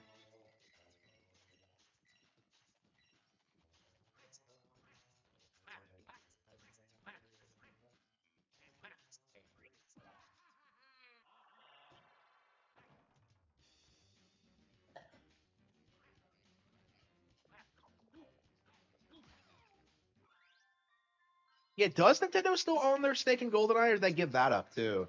Because that went multi-plat with Xbox as well. Yeah, I think the way they want like you to experience that game is on Rare Replay, but it's also on NSO, so in its original form. So I don't know. I think the community tries to say that like the Xbox version is the best one, but it's just like I don't know. It just seems like a cope to me. Yeah, it's interesting because they allowed that game to go to Xbox, right? But like Xbox is not going to exist in the next couple of years, so the NSO version is going to be the only one that exists. Like I don't know. Yeah, 007 First Light is coming, and everyone I know is spurging out about it. I don't know why. For me personally, I feel very strongly about this. I feel as if 007 constantly evolves and like changes, so I don't really have a problem with like the tone or like the setting or whatever. Like I saw Razorfist do this thing where he's like, "Oh, I should have taken place in the Cold War," and I'm just like, "Who the fuck cares?" You know, like the Cold War is old news. Like it's not something that like modern audiences care about. Like my issue, like my only issue with it, going by what I've seen from the trailers, is that like I don't like the diversity. But like I don't know, it's something that I think people are being vocal about. And I think it'll go away with time at this stage.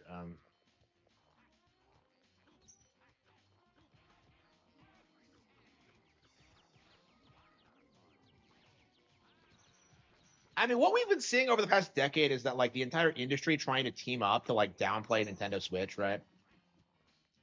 So that's why they're so like adamant that like exclusive should end, because like Nintendo's the only console with exclusives, right? So like they're trying to like destroy Nintendo that way, but like now that they can't use like you know PlayStation or Xbox third parties over their head, but yeah, that's not gonna work either.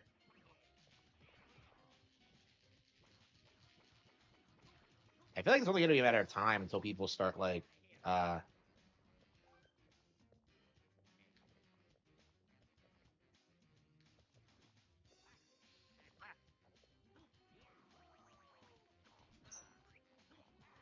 Levels are way too long, and considering how they're structured, they're also way too complicated.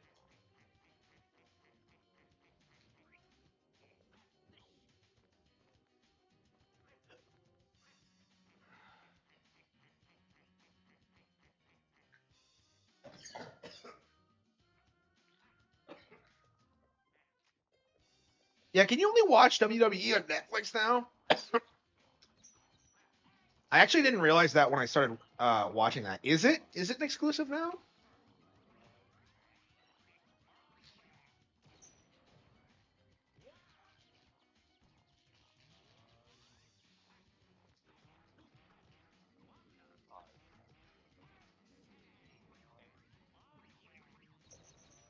Well, like, why would you go to either of those places?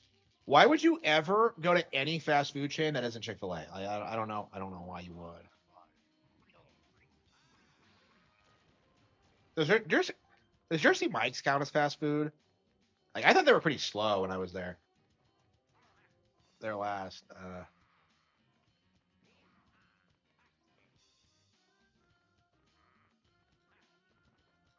Oh, is this the exit? It is.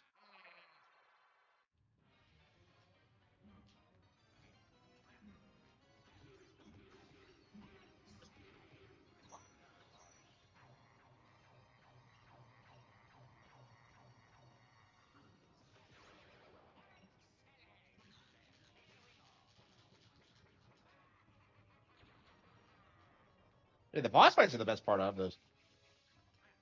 I mean, Treasure like kills it with boss fights. Some of the best boss fights ever, in my opinion, are Treasure fights.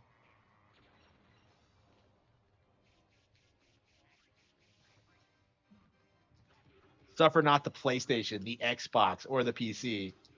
Here we go. Okay, here we go.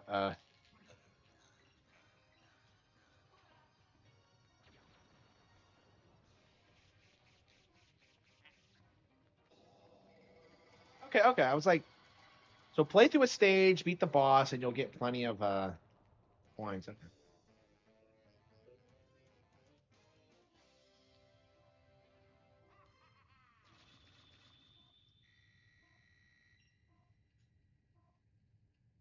Yeah, I'm curious at what point people are gonna start like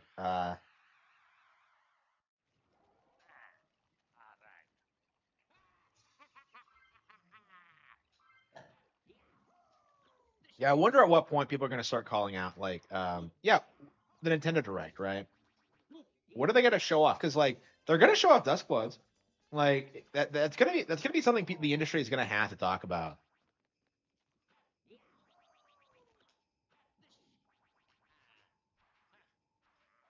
Like Duskbloods is gonna be very interesting because like the entire cope about it right now is that like nobody's interested because it's a Switch 2 exclusive, and I feel like this is really gonna bite them in the butt, honestly.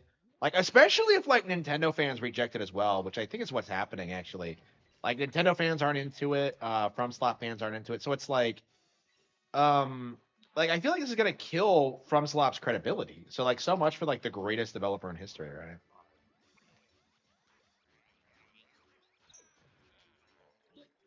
Yeah, if anyone says that, I just assume that you don't know, you don't play a lot of games.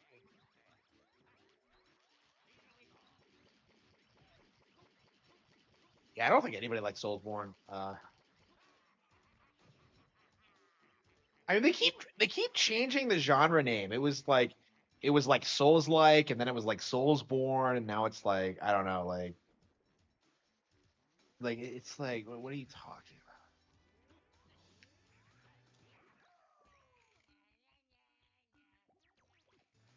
about? Ugh.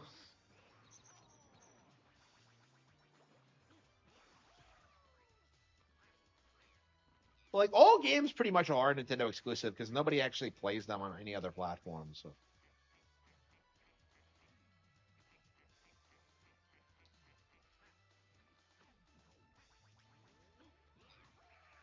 yeah, GOG I think must be like a sinking ship. It's like if CD Projekt Red sold it, like I can't imagine that bodes well for the company.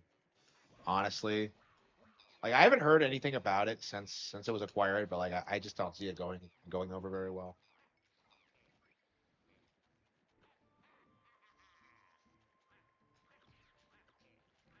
I don't know. It's gonna be very interesting seeing like the slow transition away from PCs because like I think like I was talking about this like a while back and like Jeff Bezos apparently agrees with me.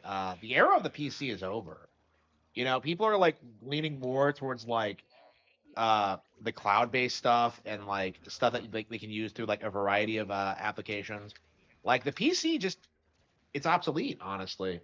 Like I think kids would prefer using like Apple devices and stuff like that.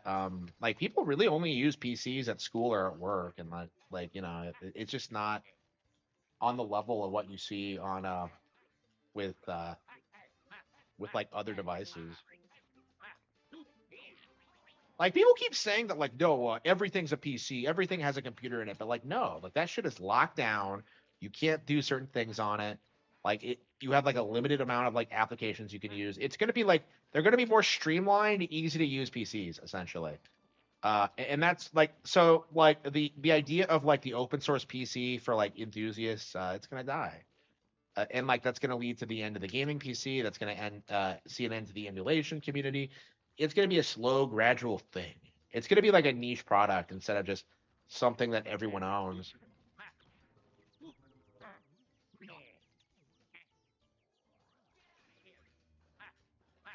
Yeah, I agree actually, but like that's going to be what they're pushing for sure. And I think they are going to get it.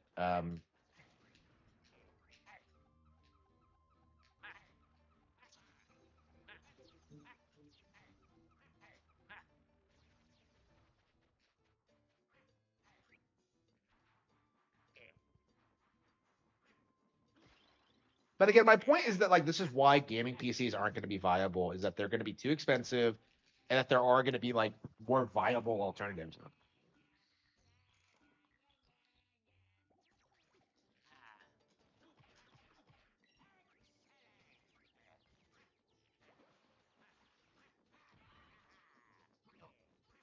Oh shit, that's not right.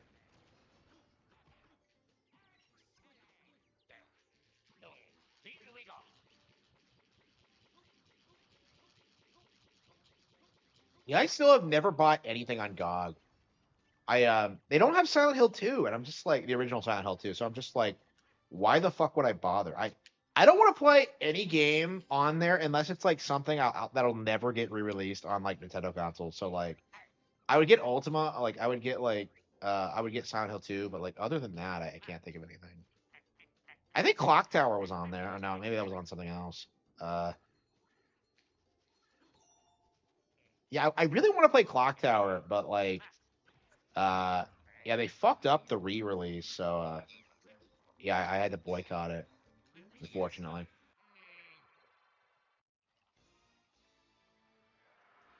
Yeah, one of these days we'll play it, but I'm gonna wait for a sale. Actually, I think there was a sale this holiday season, and I still didn't pick it up.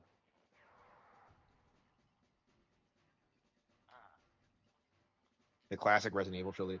Well, that's gonna like one day get re-released on here too. Yeah, hopefully they re-release all the old Resident Evils. I think we have all of them except two actually. I believe. No, two and three, I think. So we do have four. We do have like one and zero, I think. I don't know. I'll have to look.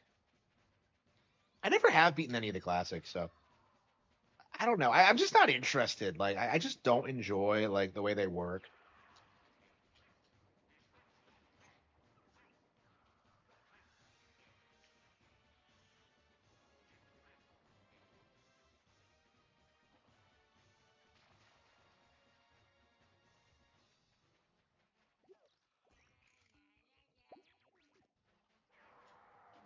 Yeah, Susie. Yeah, Susie. Yep. So that's the only reason I didn't get it right when it came out because I was really looking forward to that, but like I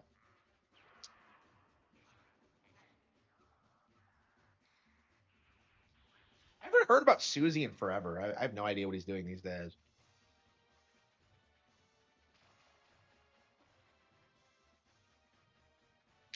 Like, I don't know. You don't hear about like the Game Grumps or any of these like old internet personalities. They still exist and they still make money.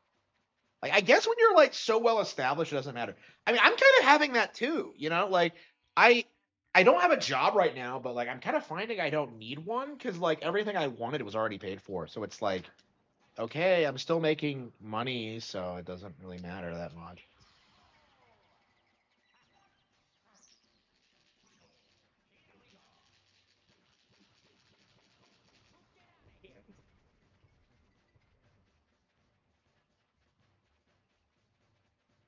I don't know. Like my numbers are going up on every day now. So I'm just so thankful for like everything you've done for me and supporting me through like this tough time. Not even like the past year. I mean like before that. Back when like I was streaming with without a capture card, and like it was like me on a what the hell is that? It was like me on the couch with like I think it was like just Star Shishka there playing Kirby 64. It's like I wasn't showing gameplay or anything. I was just like there, just like, oh yeah, let's stream tonight, guys. Because I couldn't figure out how to do it. And it's like, yeah, I'm getting to that point. I'm becoming a successful streamer on top of being a successful novelist. So that's definitely something I'm very thankful for. And like I just hope like over the next like couple of months I can get to the point where like um I can do it like in perpetuity and don't have to worry about finances or anything. Well, like having a job basically. Like I'm not even concerned about money. I'm just right now the number one priority is like never to have like a normal job again because it's just it's such a toxic ecosystem and I don't want to deal with it again. And like I'm doing so much anyway, like I got home today and like my 3D printer was having an issue and I'm just like I really need to take the time to do this. And it kind of dawned on me that like, if I had a job, I probably wouldn't be able to have the time to do this. Like, if I had a job, I probably wouldn't have bought it and set it up to begin with. So it's like,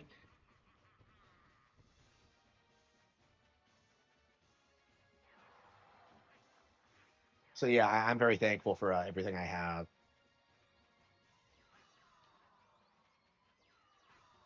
But I do need to like stabilize things, so I'm constantly making money. I did have like a bit of a dip at the beginning of the month because of the holiday ending, but like after that, I don't know. I'm curious when like I mean I've been making more money again over the past couple of days, but I don't know. I definitely want to get to like, you know, a level where I'm like stable year round. Like I'd say like 20 times more than what I'm making now on YouTube would be fine, but uh and that sounds like a lot, but it's really not considering how like your channel like exponentially grows. Like once you get a certain point, you're always getting like more donos and like more viewers and like more things are happening and you start like just getting better at it too. So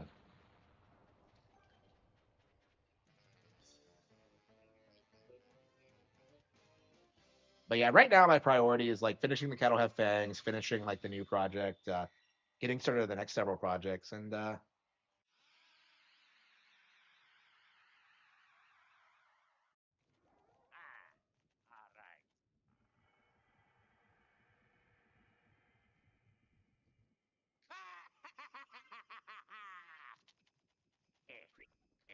we didn't actually beat that bullshit chapter in Path of Radiance, did we? We got really close, and then that douchebag like fucked it up for us.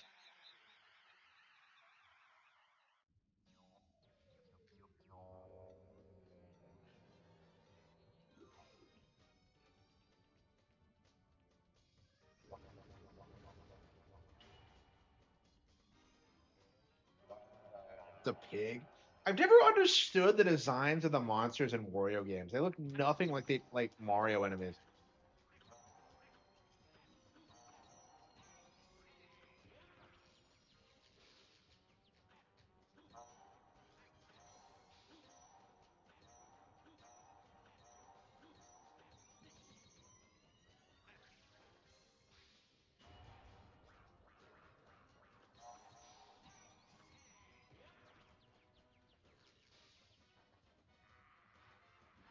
What the hell does the suck do? I've never done anything with the suck.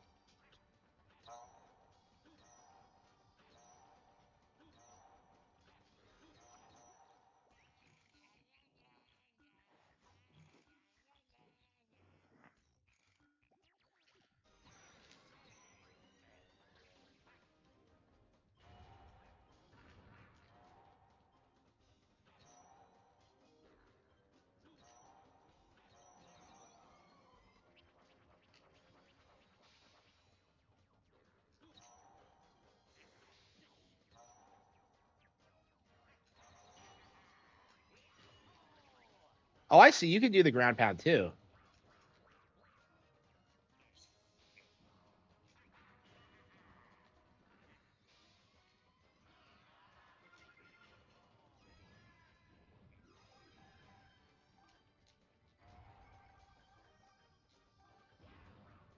What's that faggy walk? I don't.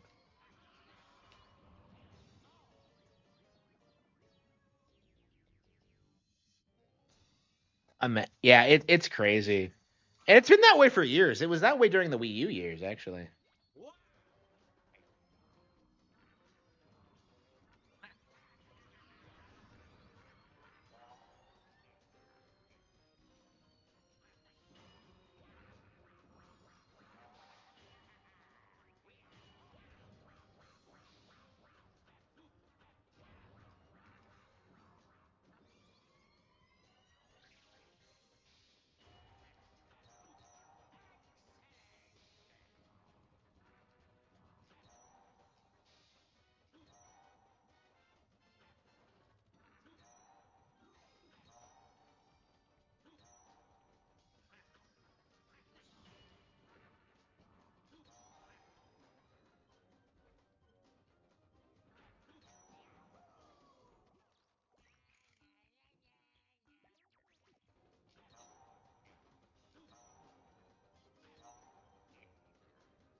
You're just tanking these hits. I don't get it. What am I supposed to do?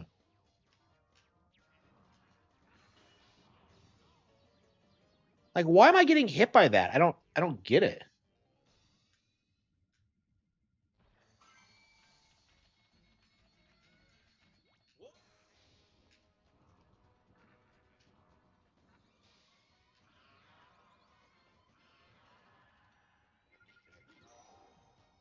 Okay, yeah, okay, so you trigger that, he dashes at you, and then you ground pound.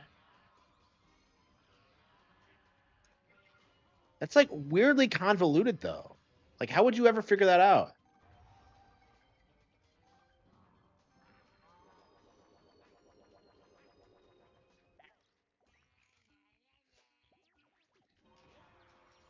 Yeah, Pocket Pair is like completely irrelevant.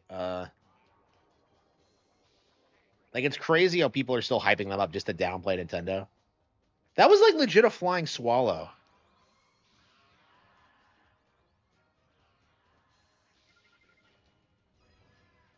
Yeah, it's not that hard once you figure out how to. But it's just confusing. I don't get it. I'm sorry, I can't get over that gay fucking walk.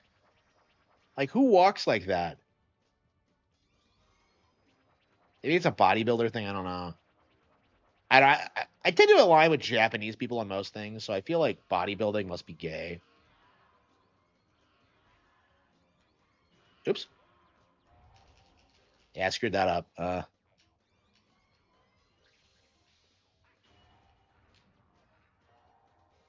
You get hurt by that? Yeah, so you have to stand on the corner.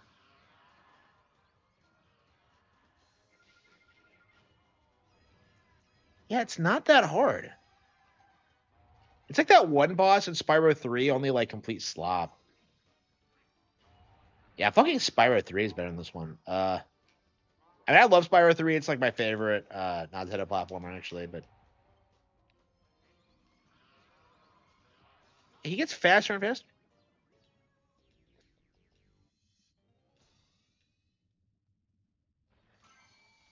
Look at all the coins we got from beating on this guy. Wow.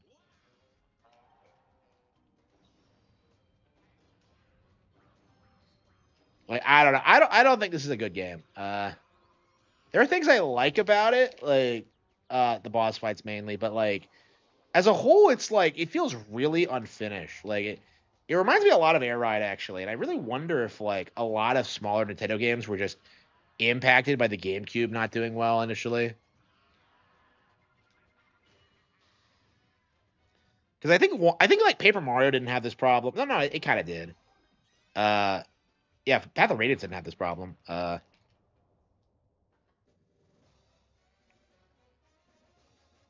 Pocket Bear infringed on the patents. Have you not seen the lawsuit at all?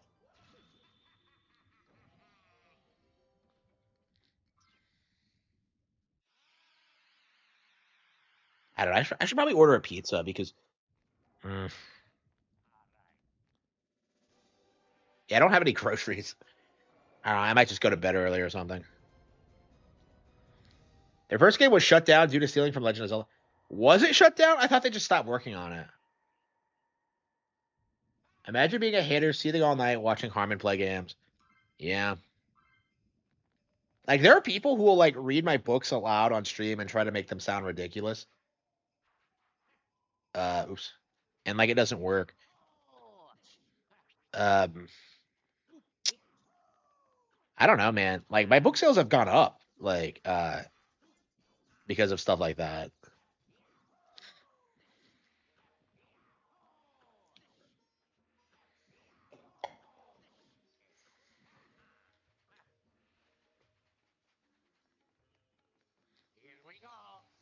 Sony needs to be sued too.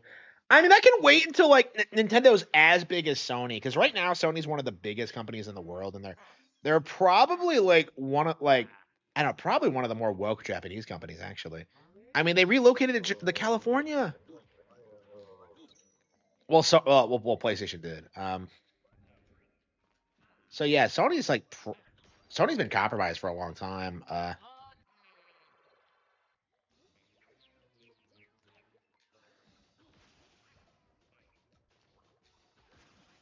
Diversity, equity, and inclusion.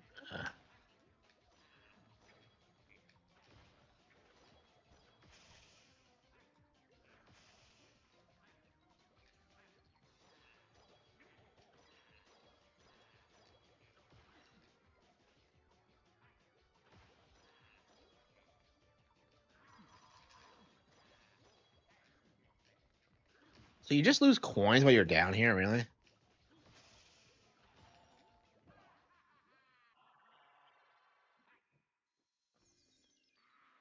I'm gonna own you by reading your book for 8 hours straight. Yeah, and I'm gonna leave a positive review, and I'm gonna say how much I loved it, and I'm gonna buy another one. It's just like, come the fuck on.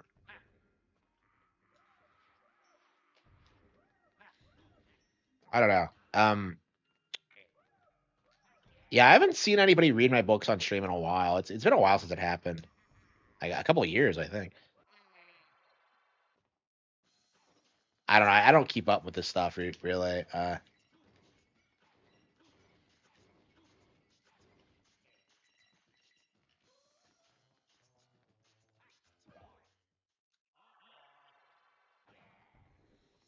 Yeah, they've been very desperately trying to like take Japan back, and it's just not working. What's with these gimmicky like?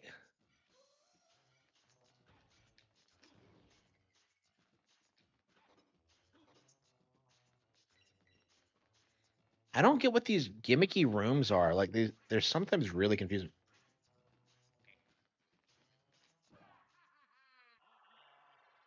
Lying about their numbers, yeah. I don't know if it really matters because like their big claim to fame right now is that the PS2 is like the best selling console ever, which first of all is not true. But like, like that was 20 years ago. So are they really gonna 25 years ago?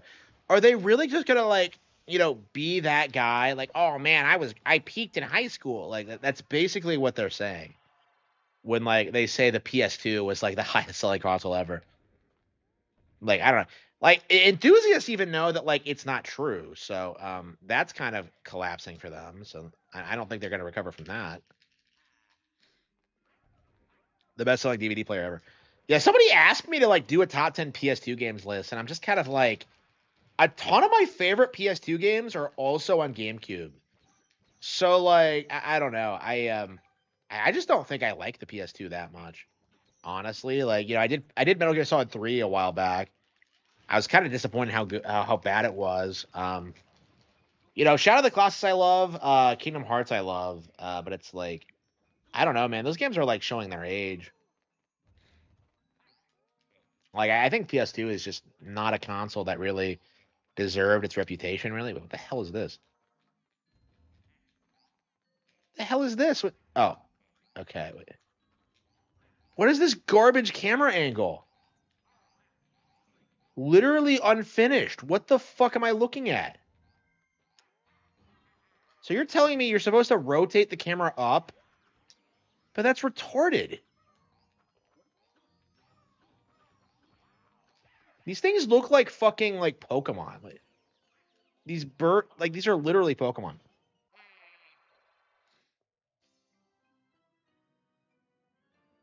I think I'm gonna have to order a pizza. I'm starving and I haven't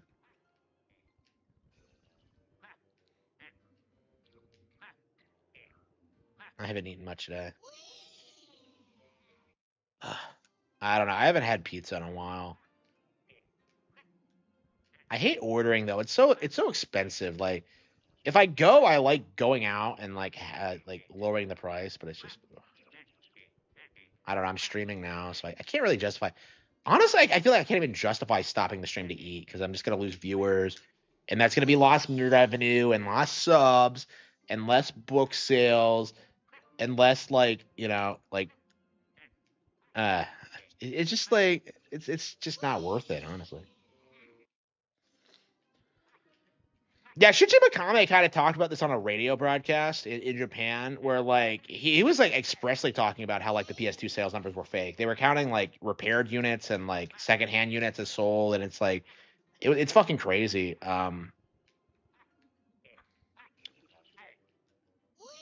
Like it was definitely noticed at the time that the numbers didn't make any sense, but like yeah, the PS2 was not as big as people made it out to be.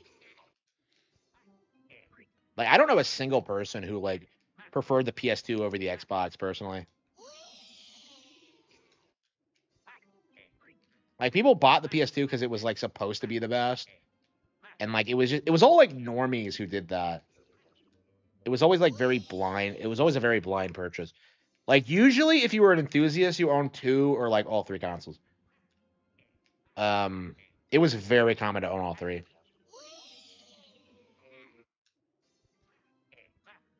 Yeah.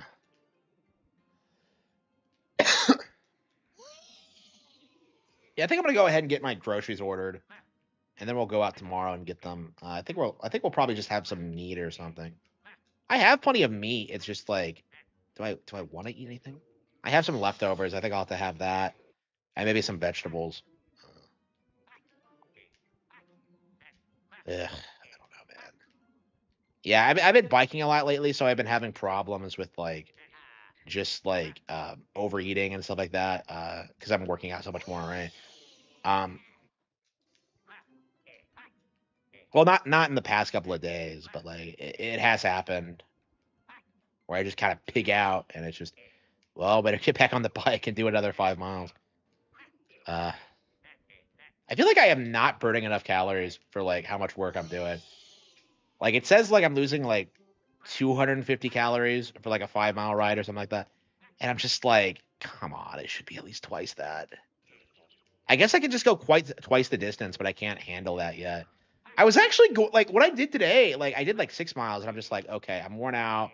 But what I want to do is take a break and then come back, in like a couple hours. And I never did that. Like I just didn't have time. Like it's just it was so frustrating. Like I want to do it, but it's just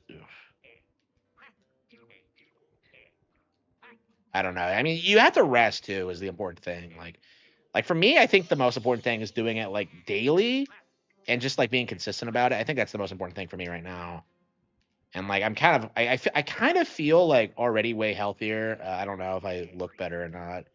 People have been telling me I've been getting fatter, so like I'm not sure if that's like real or not. I don't think so, but because I feel great, and I have been eating less, so it's.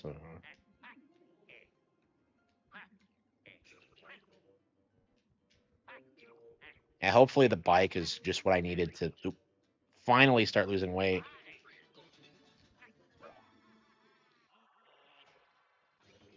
Beachman talk sales. Who the fuck is Beachman? I've never heard of them. I've never heard of him. This game feels unfinished. What is this structure? So you have to turn the camera back. I've never seen that in any game ever. It feels amateurish. This entire game does feel amateur. Like, was it made by interns? Like, who made this? Yeah, more of a troll than Nintendine. Like, is there anyone who could be more of a troll than Nintendine? Like, I don't think so.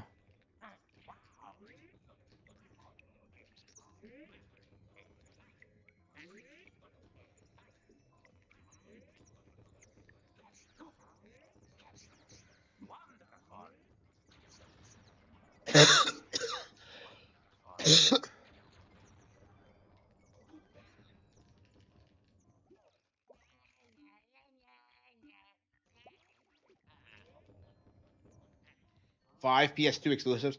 Like, I think the only game that hasn't been ported is like God Hand right now, and I wonder about that because it's like, is God Hand not? Is it because it's so niche, or is it because of like how like fucking brutal it is? Like, I feel like that game was kind of like the last wave of like genuine like offensive Japanese humor, and we just haven't seen anything like it since. Like you have Gene like shitting on like gay people. You have Gene like slapping bitches. Like it's like I just don't see that game ever getting re-released at this stage. And I love God Hand, but it's just like, ugh. There's a reason Game Turtle seethed about it the way they did.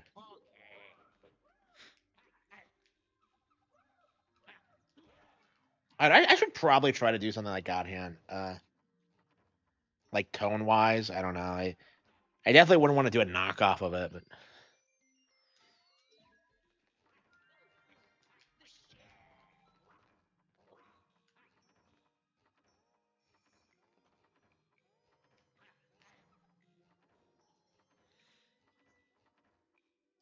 yeah, they re-release Okame all the time, but never God Hand. Like it always confused me how like people love Okame but not God Hand, which is the way better game. Fallout 3 Game of the Year is superior to all RPG. Yeah, after a 9. Oh, it's great because it's set in America. Like nobody cares.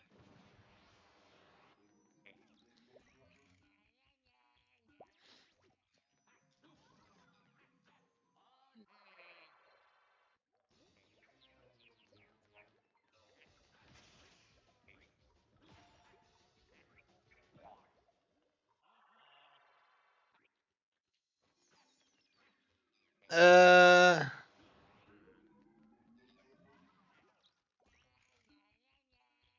yeah, San Andreas is best-selling PS2 game, only 17 million. Yeah. Yep, Mog.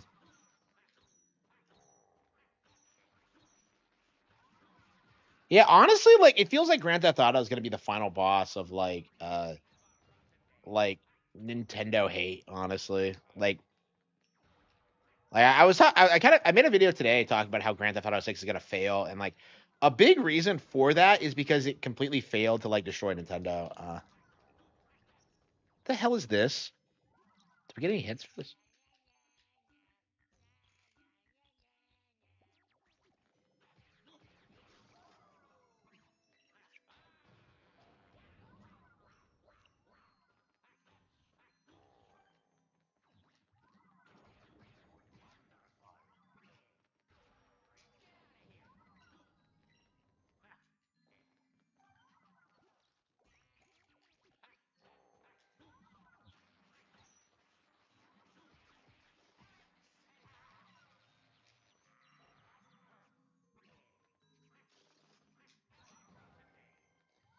What am I supposed to do? Hang on.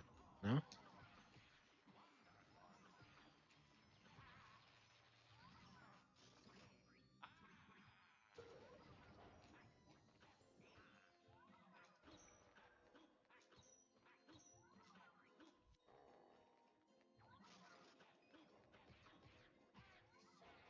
GTA 6 is going to be rejected by the true counterculture.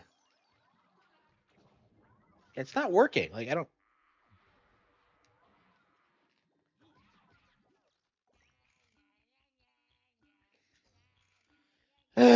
Yeah, do I have any food?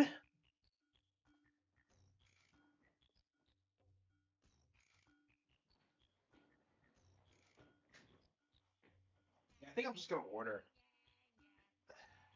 Yeah, because I don't think I have anything lying around.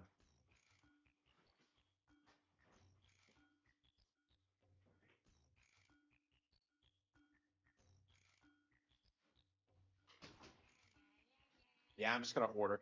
I should have just gone to the grocery store. I don't know why I didn't.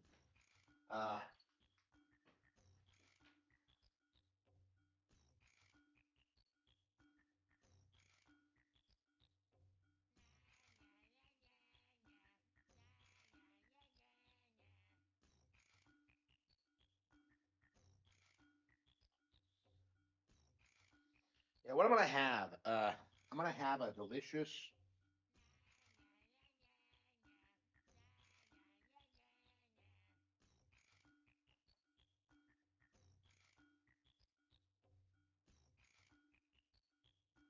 Hmm.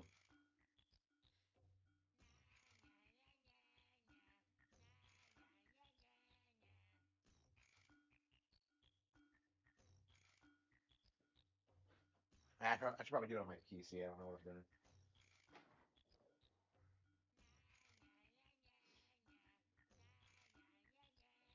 Shit.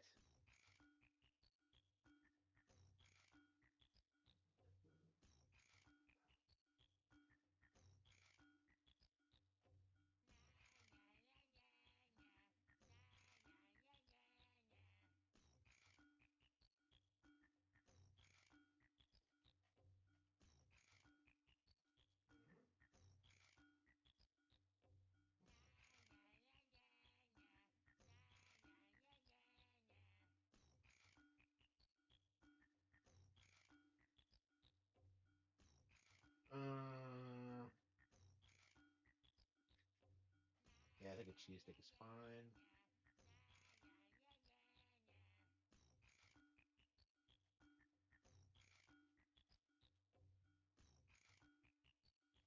Yeah, it's not that expensive.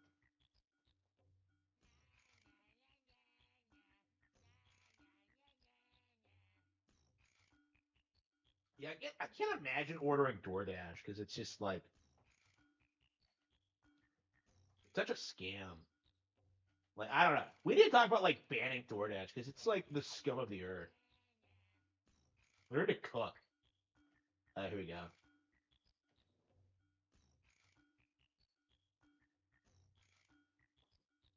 Okay. Yeah, let's get my groceries ordered for tomorrow. Yeah, I'm gonna get up tomorrow and get those.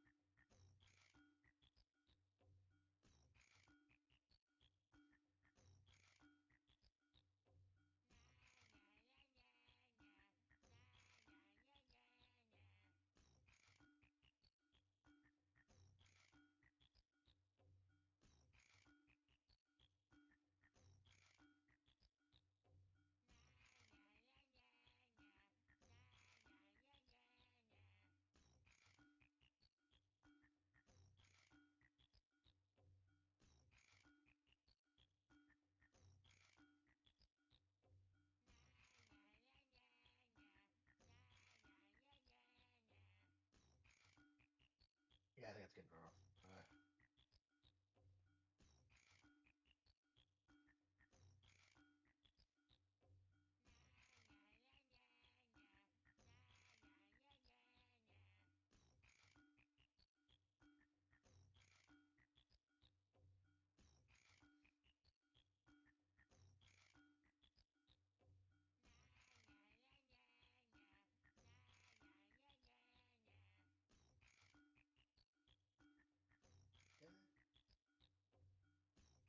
Groceries are paid for. Alright. Yeah, sorry about that. I really should have gone today, but I'm just like I went to go visit someone, and it's just like I I didn't space it, but it's like I can't stay out like as late as I do and then like go get groceries. It's just not gonna happen. I just bullshit.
Okay.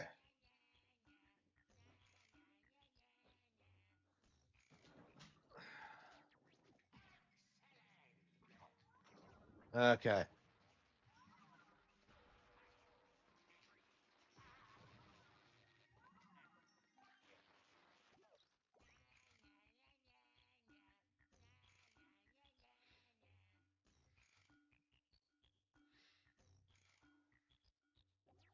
Day and date? No, no fucking way. There's no way. It's because it's broken and unfinished. They have no interest in releasing on PC. They only do it to like double dip.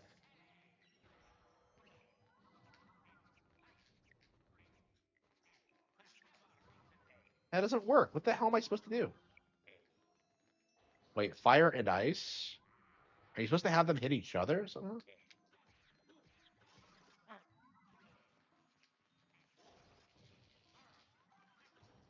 I don't understand what I'm supposed to do.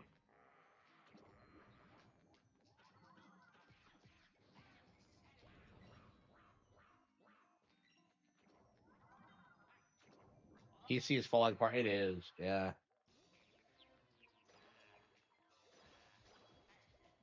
I don't know. I'm not enjoying this game at all. I've said this several times, but like Nvidia discontinued the yeah.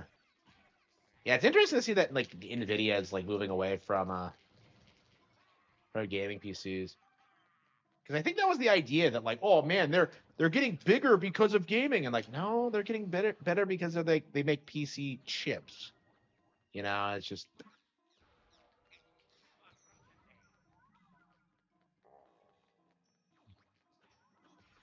yeah, I wonder how long it's gonna get before we get PlayStation Classics on NSO.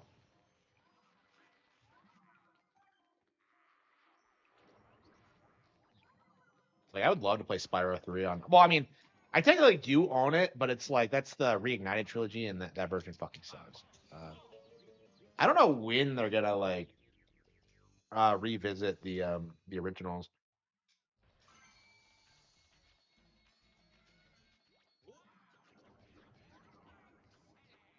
Yeah, I don't know. Like, I'd say Final Fantasy VII is a classic. You know, that's something people like. You know, Final Fantasy VII is, Spyro 3 is.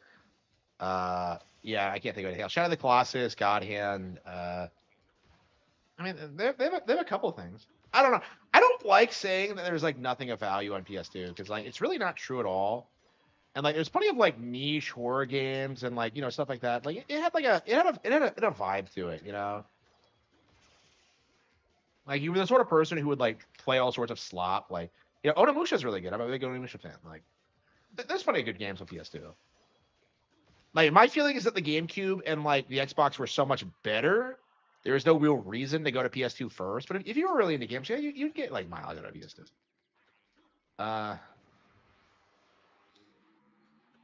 Tamba. Yeah. Yeah, when I tried to play Tamba, I did not care for it. I do not understand it at all. So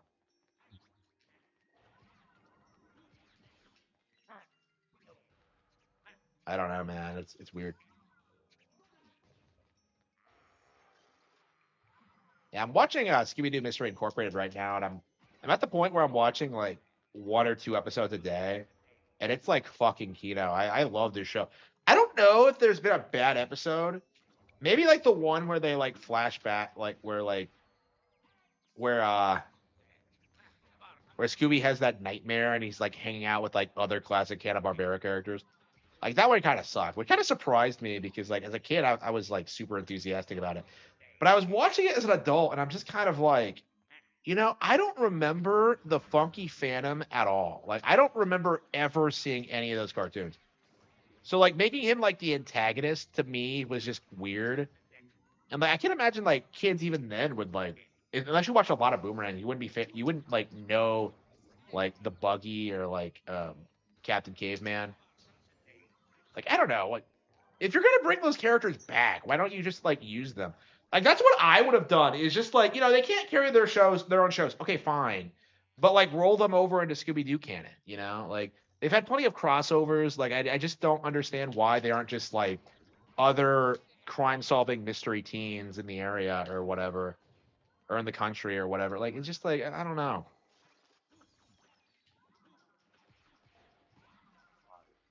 I don't know. Yeah, they keep like doing weird callback movies now. Like I know they did that Zombie Island one, and they did that weird one where they like uh did a follow up to 13 Ghosts, which like causes like they both cause all these really weird continuity problems because they don't make any sense. Um, I don't know. I'm like I think I'm like a Scooby Doo like a hardcore Scooby Doo fan now. I mean I always was, but it's like it's weird getting back into it. So it's like I don't know. It's just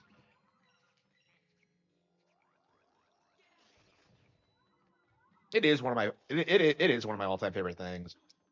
And it's just kind of weird, like getting back into it and realizing how good it is. Because I haven't talked about it a lot, but I've always been very fond of it. I'm a big fan of Hanna Barbera in general. It's just, uh, I don't know. Even as a kid, like they didn't air a lot of the cartoons a lot. Like a lot of the best ones are kind of obscure, like Top Cat. It's like who the fuck do you know even knows Top Cat? Yeah, that one's like I don't know. People like accuse the company of being like kind of formulaic, but I really don't think so. Like I look back on it like thinking that they had a pretty wide range of cartoons with a bunch of different unique characters and their own distinct style.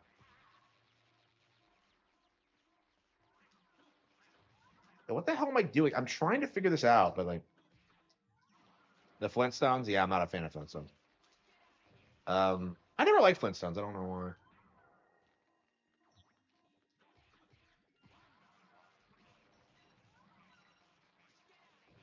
I mean, I tried watching that again recently, and I was kind of like, I don't know. I feel like it was kind of the Simpsons of its time, where it was like woke subversive shit for like the 60s or whatever.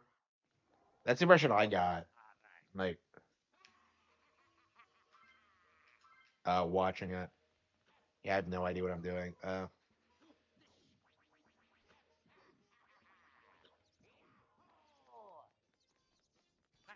The Nintendo On's reach. It's like 38, yeah, because I'm streaming on multiple platforms. Yeah, it's 38. But yeah, like it is growing for sure. I mean, that's been true for a long time, but Wacky Races. Yeah, I like Wacky Races. I was confused about like Dick Dastardly being in both like Wacky Races and that like other cartoon. The one with like they're going after the carrier patron. I'm just like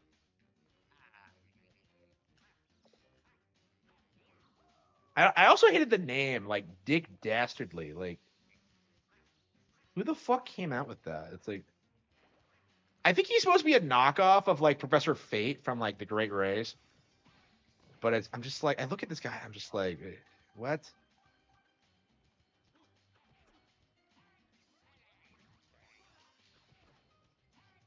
I don't know. I haven't seen a lot of these cartoons in like 20 years, so maybe I'm just overly nostalgic for them. But like, I do like them a lot. I don't know. I definitely preferred watching the old cartoons as opposed to like modern cartoons. Like like the instant Boomerang came out, like I never watched Cartoon Network again because like there was just nothing good on like.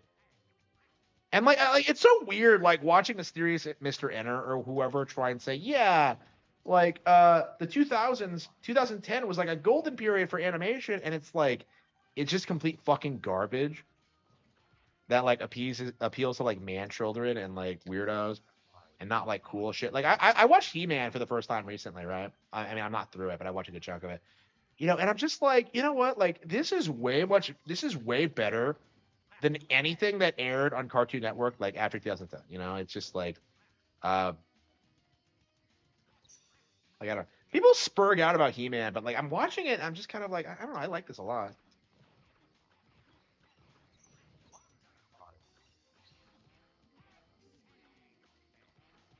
Yeah, I kind of want to make something like Conan next because like one of the things I've noticed about my work is that like it feels like kind of feminized, where like I kind of have like female leads like with female problems, and I kind of lately I've been leaning more toward like after American Evil I really wanted to do a more like traditional male hero because like my thing with like American Freeman as a character is that like I didn't want him to be that because I was very self-conscious about the idea of him being like overpowered or being seen as like a wish fulfillment character. And I really like went out of my way to try and like present him as like more of an everyman type character instead of like the action hero. Uh, I feel like going forward, I feel like that was a mistake. I feel like I made it work for American Evil, but like going forward, I probably won't be using that approach again. It just feels like I feel like my values have changed, and I want to see different things out of my male leads. So I feel like I'm more comfortable with it now, because like traditionally I was just kind of like we got to have like beautiful women so people read it, but like I just I don't feel that way anymore. So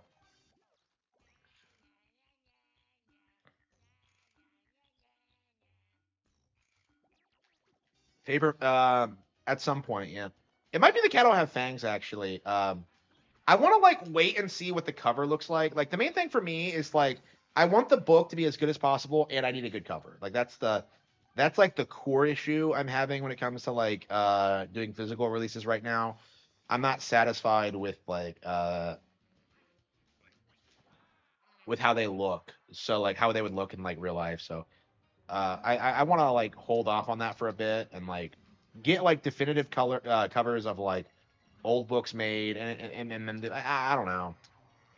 Honestly, for like Eye of the Dragon specifically, I think I'm gonna like probably like do the third one, Heart of the Dragon, and then like compile them into like one definitive volume, the Order of the Dragon trilogy, and then just kind of like edit the story because I feel like in hindsight I'm not very happy with like how a lot of those books are structured, especially Jaw of the Dragon. So I don't know, we'll see, but like I don't. I'm not sure if it's gonna happen. I have thought about it, but like I really do feel like I can't really be obsessing over like remaking or rewriting old projects when plenty of people like them the way they are. Like I'm probably better. I'm definitely better off making new stuff.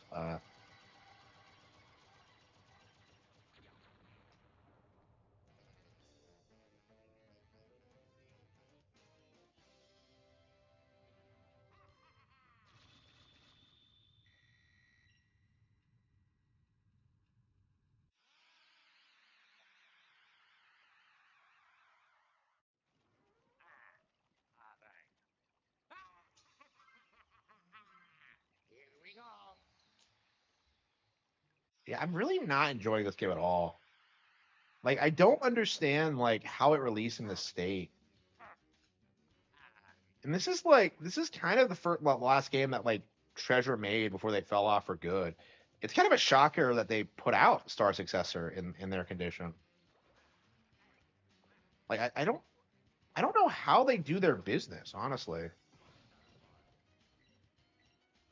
Like supposedly they only have like 10 people working for them now, and like they just do like re-releases of old shit. And like I don't think any of them were involved with this, so like I'm surprised they're even still open. It's like a shell company.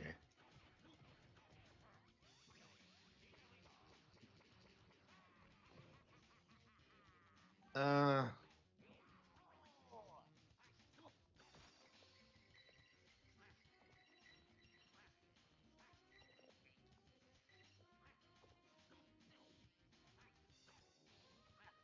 yeah, the game just isn't fun to play. Like, yeah, there's some like fun boss fights, but like it's really not worth slogging through for, I think.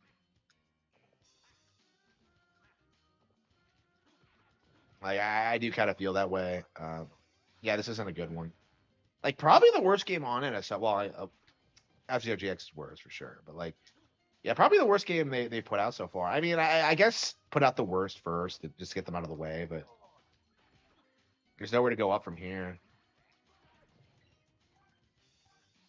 You know what? What do you think we're gonna get next? Like we got Path of Radiance, that was like everyone's dream game, and now we got this too. Yeah, I don't think we're gonna get anything new until February, honestly.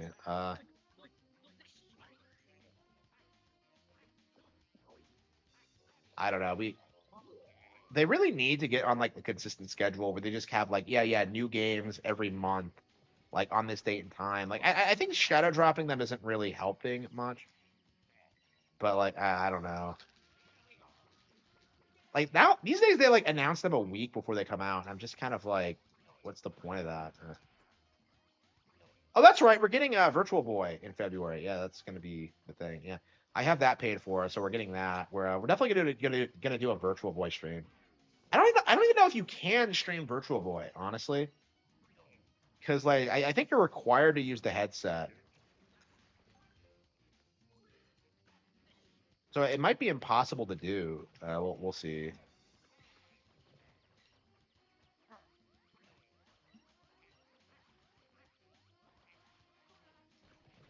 Yeah, has anyone ever actually streamed Virtual Boy?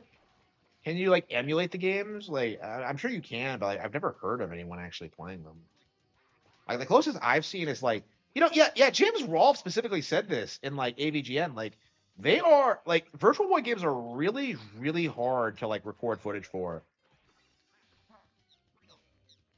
So I don't know if that's like still true. If like people have like an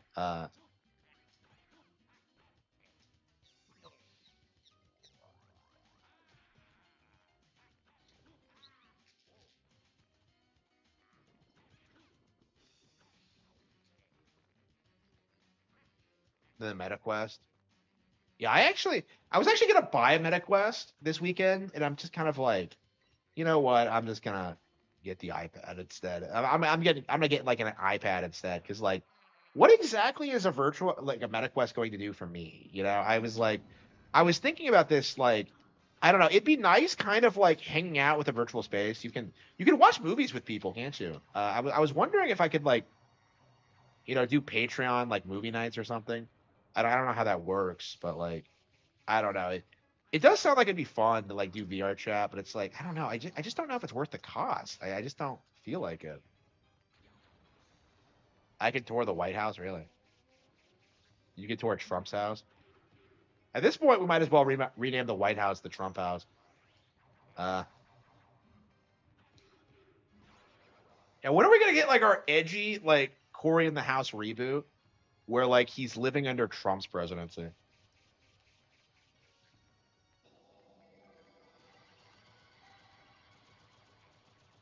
Yeah, I never understood that. Like, you're telling me in the Disney Channel extended universe that we have a president of the United States who is not the actual like I don't know. I was just confused by that, especially by the way they treat him, because this was like during like the George Bush years, right? And like everybody hated Bush, so it's like everyone treats him like he's a fucking celebrity, and I'm just like I'm just kind of confused by like why they made that creative decision. Like, do we know what like party he ran for? Like, surely he was a Democrat. Surely, but like, it's like stuff like that. Like, he's the president, and yet he like dicks around with his daughter and like her bullshit problems, and like fucks around with like the son of his chef. I'm just very confused about the premise of the show.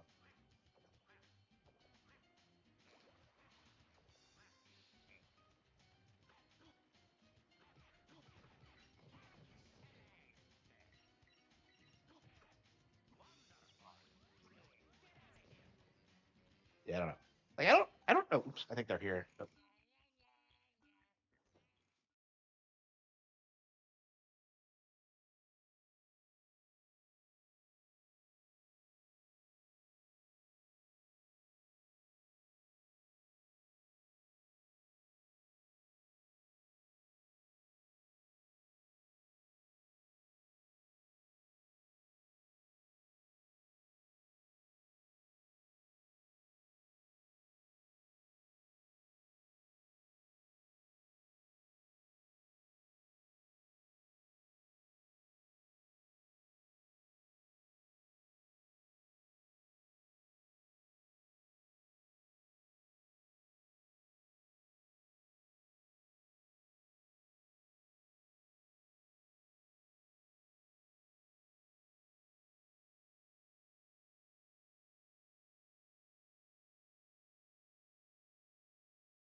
Yeah, I never like watched that much of Corey in the House. I was kind of surprised that like people I knew who would like hype it up the way it did, because to me it seemed like a pretty average sitcom.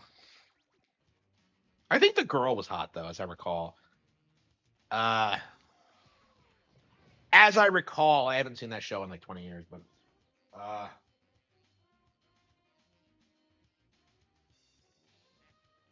yeah, I never watched That So Raven, so I was kind of confused by the premise. Like, ooh, the kid from Corey in the House, but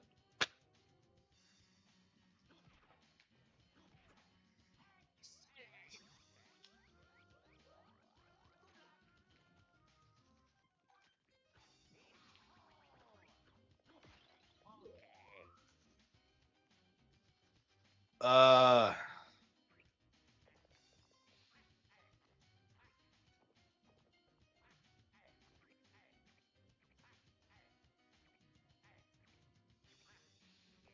um, yeah, I went back and forth in Cartoon Network and Disney.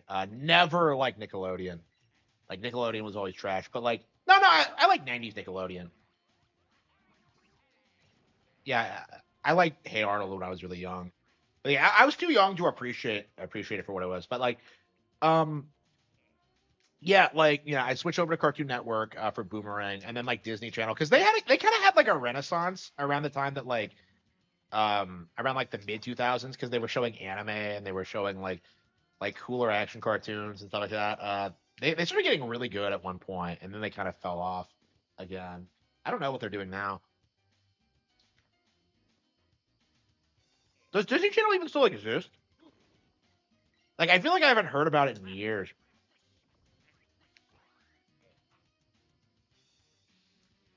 Like back in the day, I used to like at least know what the shows were called, even if I didn't watch them. But like now, I don't even know that.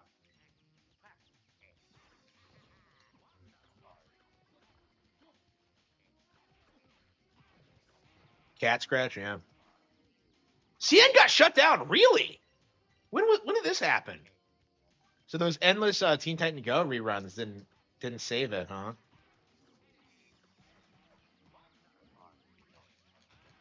I don't know. Hopefully we start getting like higher quality cartoons again, but like I don't know. I doubt it.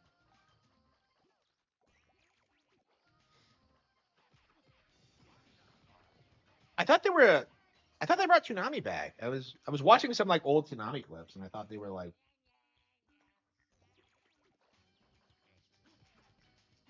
I thought they were still like airing Toonami. They never should have ended Toonami. That is like the dumbest thing I've ever seen in my life. Like Toonami was like the only thing keeping that network alive, and they butchered it.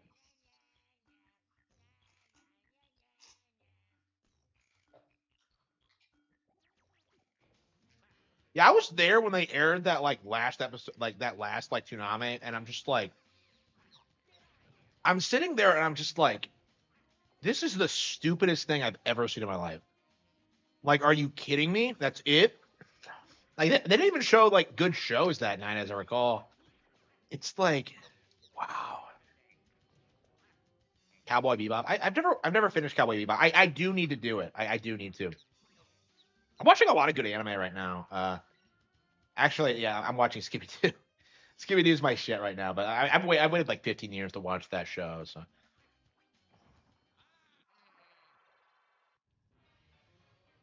topic. What do you mean? What was the topic? What was the topic? Was it Disney Channel, Corey in the House, or what? Yeah, what's on Disney Plus? Do they actually have like Disney Channel shows? I'm kind of confused about that. I'm not sure I'd watch any today, but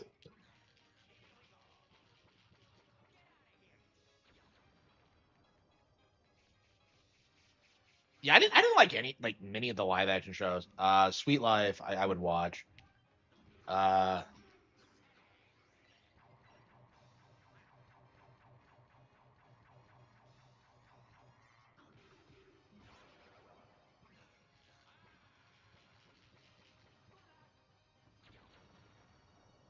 I think Life with Derek was by far my favorite though. Incestuous undertones like aside, like you watch that and it comes off like some like stepbro porn. It's like, what the fuck is this? I was like, I was shocked when I realized I wasn't the only one who got that impression. Because I love the show in general, but like, man, that was really a really uncomfortable like aspect of it. Especially at the end when they start going to the same college together. It's like, oh fuck, this is gonna end badly.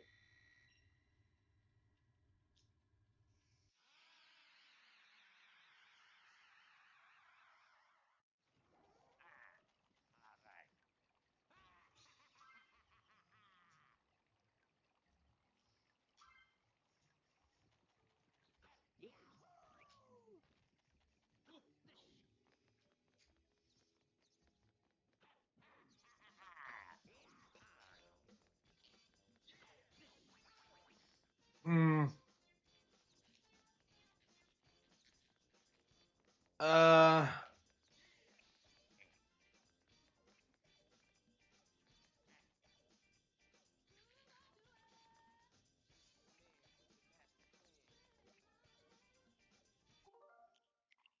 Okay. Should we do Fire Emblem? Honestly, I kind of want to go back to. I think I'm gonna eat. I think I'm gonna like take a break and eat a bit. Um. Yeah, I think we're gonna do Fire Emblem first before we do anything else. But I'm gonna take a break, finish eating, and yeah, we'll get right back to it.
was good, but man, I'm kind of uncomfortable with how little I'm eating right now. I eat a little bit and I'm full. I don't know.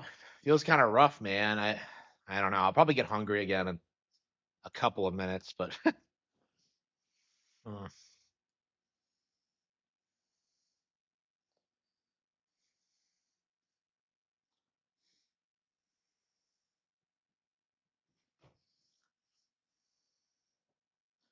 I am a Zelda fan. All right.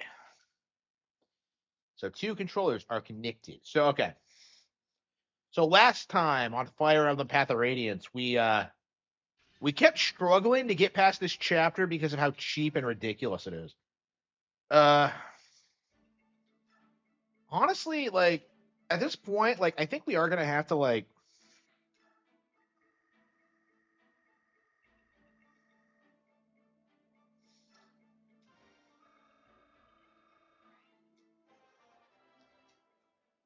level up Marcia a little bit so we can actually use her.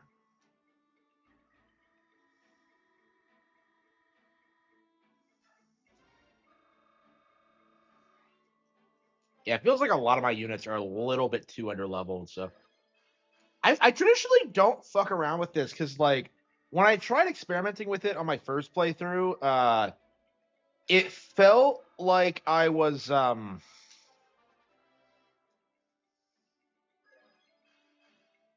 it felt like I wasn't getting much of a level up. So I got the impression that like you typically want to battle, but like I think in hindsight, I just probably just got a bad like stat spread or something and panicked. I didn't want to waste like the idea of like reaching like your peak level and then like okay.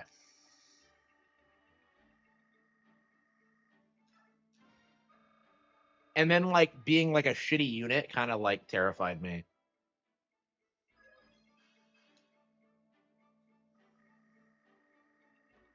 But yeah, we have like a handful of units I want to use that like I just haven't been able to get much mileage out of because they just suck so badly.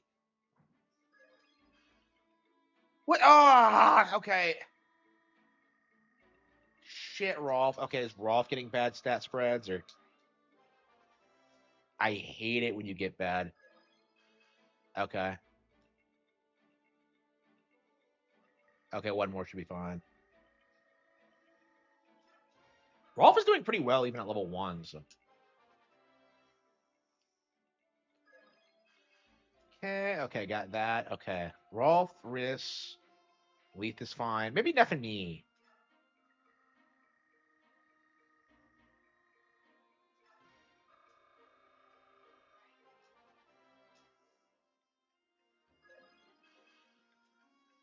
Yeah, she'll get to level 9 next turn. Okay. Yeah, Elena's fine. Yeah, miss.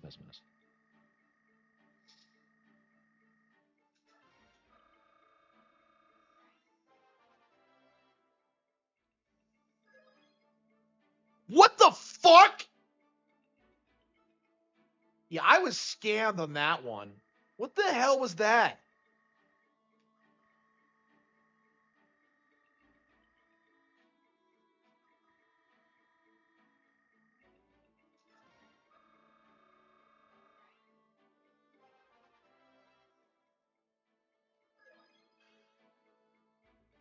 She's really not that good.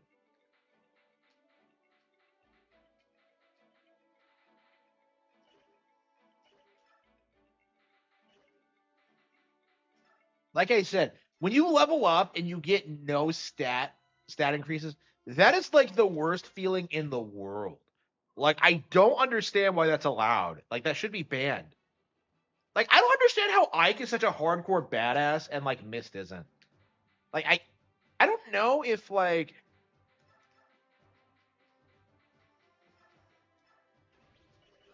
I don't know if Ike's mom fought. I doubt it.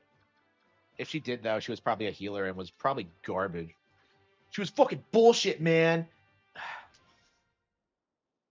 And what is her name? I can't even remember her name.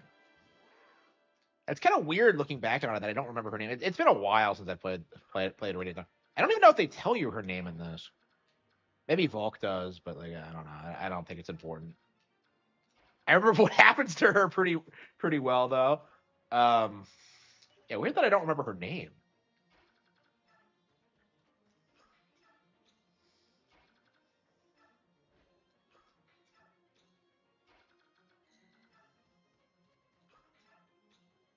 Hey, I'm looking it up. It's Edelgard. Wait, what? No, just kidding. Just kidding.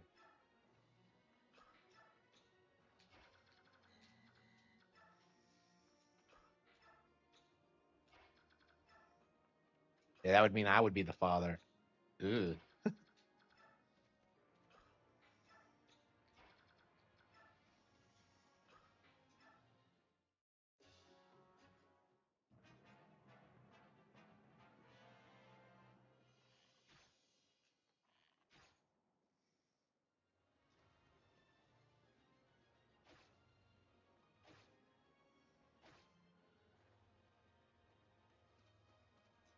Well, I'm playing on hard mode, so like, you can't actually. That's not actually a reliable tactic. Like later on, I did it for the first couple of chapters, but like even Titania was like taking some hits at one point. I think I lost her at one point in chapter 9. Yeah.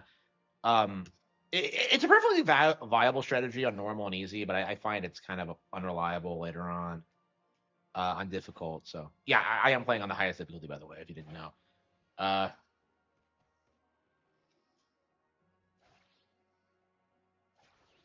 God, I wanted to live more freely, which is why. Okay, this is like unbelievable. Okay, so this is why I don't recommend like a hard mode playthrough for this. Astrid dying on the first turn is unbelievably obnoxious. I hate this bullshit. This is like this should be banned. This is just straight up like ridiculous. Uh Not a fan. I don't think this happens in normal. Ah shit, did I forget to reposition? I think I did. Fuck. Uh Shit, we gotta restart again. People on 4chan. 4chan's like filled with like shills and like bots, so I wouldn't take anything they say seriously. Is this chapter 12 or 13? Where are we?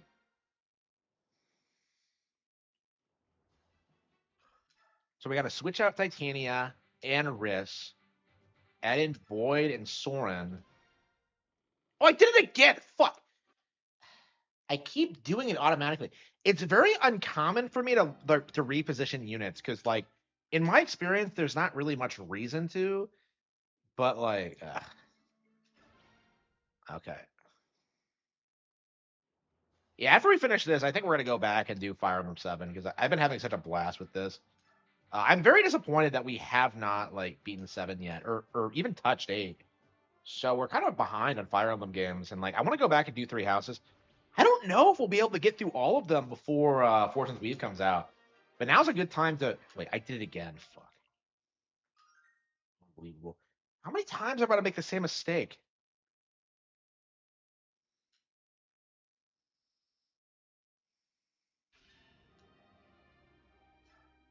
Yeah. So like, if you notice, there's actually nothing we can do in regards to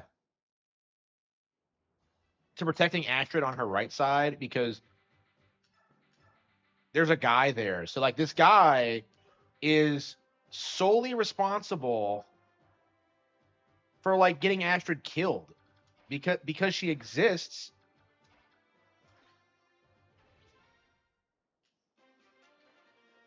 Like, I don't know. It's unbelievably dumb. It's really stupid. Like, I don't know if they play tested this or what, but like the fact of the matter is this is like way harder than it needs to be. Like, why is she at level 1? Like, she can't survive one turn. Like, fucking really? I just don't get it.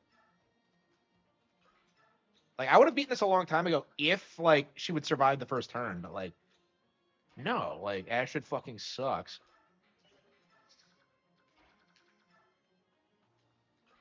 Yeah, she's actually my preferred archer, honestly. Because like all the other archers you get, like Shion's kind of contrived to recruit and is kind of an asshole. And like Rolf takes so long to level up, he's kind of useless, in my opinion. Astrid I like because like she has high mobility.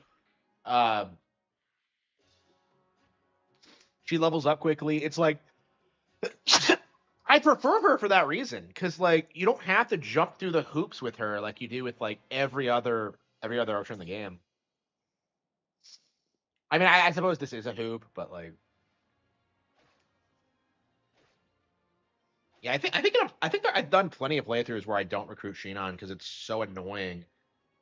So what you're supposed to do with Shinon is that you're supposed to like talk with him with Ralph, and then beat him with Ike, and it's like that's not something you would ever figure out. It's so like ridiculously unintuitive that like I don't know how you would ever figure it out on a first playthrough, especially with Rolf like refusing to like explain where he learned how to do a bow, use a bow. Like maybe you would figure out on a second playthrough, maybe, but it's like it just feels like it wouldn't happen on like a first playthrough like ever. It just see, so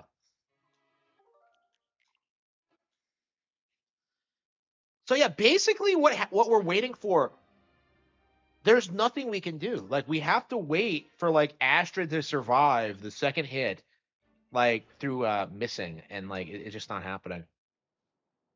No one heard of Game Informer until GameStop out. They were like the #1 gaming magazine on the planet, right? They stayed relevant because of GameStop, right? Until they went under. They're back now, unfortunately. Oh, if you don't know, I hate Game Informer with a passion. Let's save it. Hang on. Yeah, let's save it so we can just reload this every time she dies on us. Okay.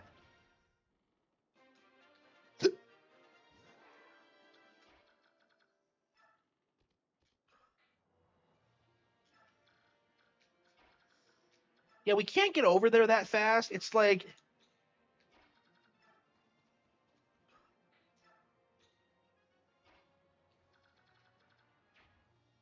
Game Informer colors. Yeah, I never liked Game Informer. Like I always found them to be a really shit magazine. Like they just misrepresent things. I mean, I remember reading about RE4 for the first time from there. I never actually read like Nintendo Power's coverage of it, but like, yeah, like Game Informer did their like coverage of it, and it just wasn't that impressive. I just hated Game Informer. And like it's such a shame that they've come back and that like they're like a webzine now or whatever, and like all the old people are back, and it's just unbelievably cringe.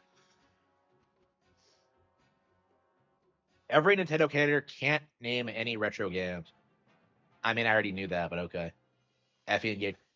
Engage is legit probably one of the all-time best. Like honestly, like from a purely gameplay perspective, Engage is like so much better from this. Like the problem with Engage is that it's so cringy and like it really goes for like the VTuber aesthetic.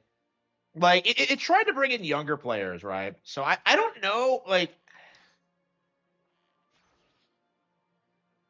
that didn't work at all.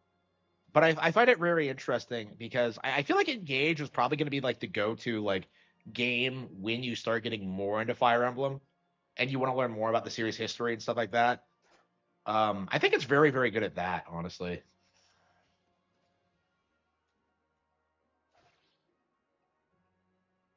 Oh, well, she actually outsped him that time somehow. How the fuck did that happen? Maybe he used like a stronger weapon or something. Yeah, like from a gameplay perspective, like Engage like rules. It's so much fun to actually play. But like, you know, after Three Houses, which was very story focused, a lot of fans were just kind of like expecting something a lot darker than that, and it just didn't happen.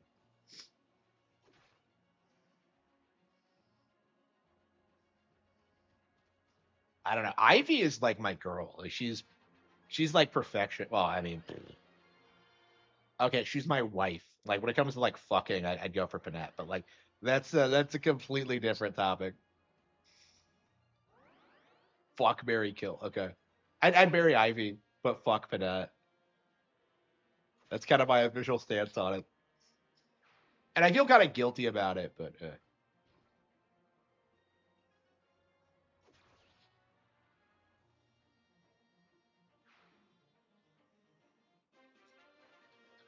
Okay.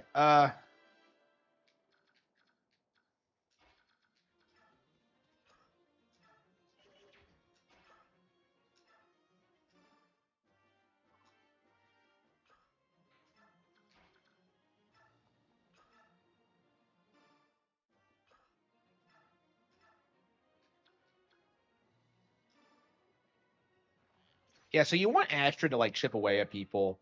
And it doesn't matter for her because like Astrid she gets double EXP, so she's really, really very good at like that kind of thing. But anyway,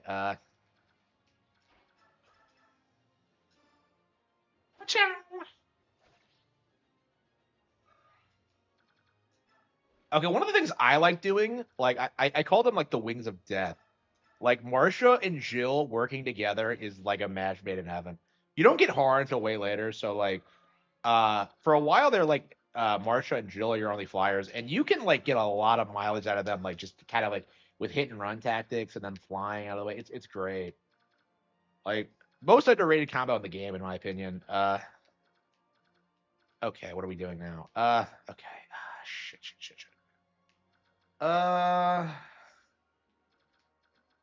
30, 30, 30. Yeah,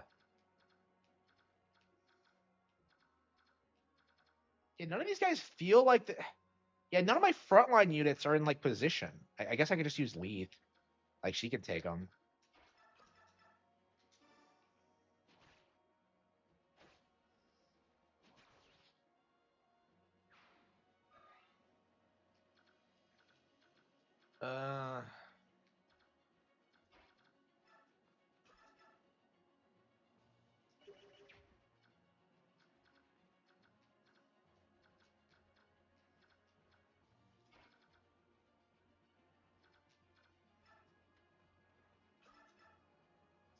Okay, shit.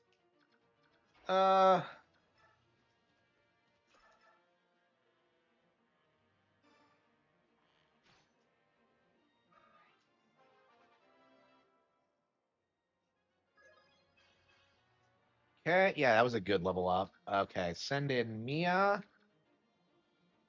I don't know about that. Neffany should be fine.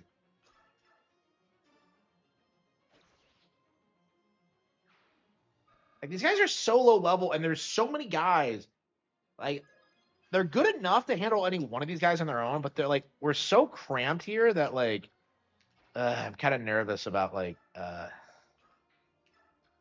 having them come in. Okay. Yeah, because you have to recruit Astrid, you can't use Ike for like the first 2 turns, which is really, really obnoxious. I don't like that at all. Okay.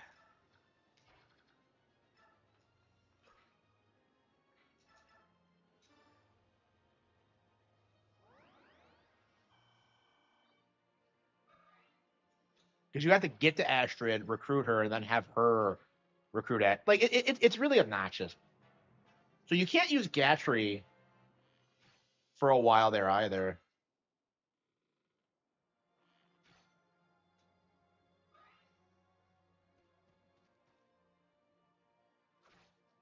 Yeah, a lot of times they tend to target the NPC units, so that's definitely something I've noticed.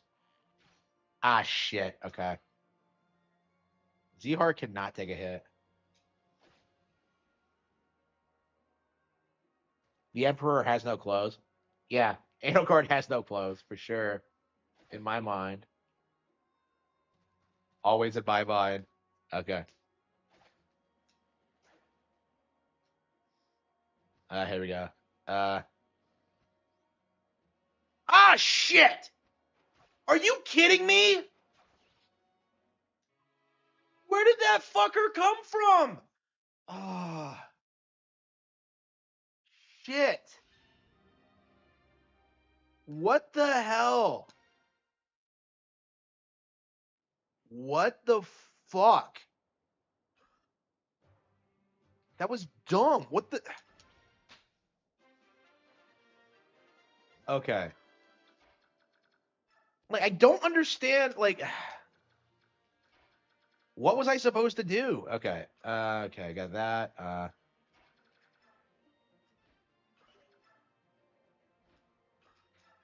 That was retarded.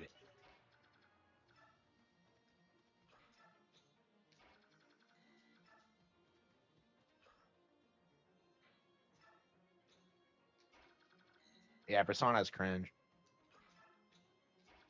Like, again, like, I'm just, because of the way this level, like, these areas are laid out, like, I just keep getting jumped by, like, randos. Like, I can't keep track of the heights of things, and like the birds just kind of like just swooping. I don't know. It's so obnoxious. So obnoxious.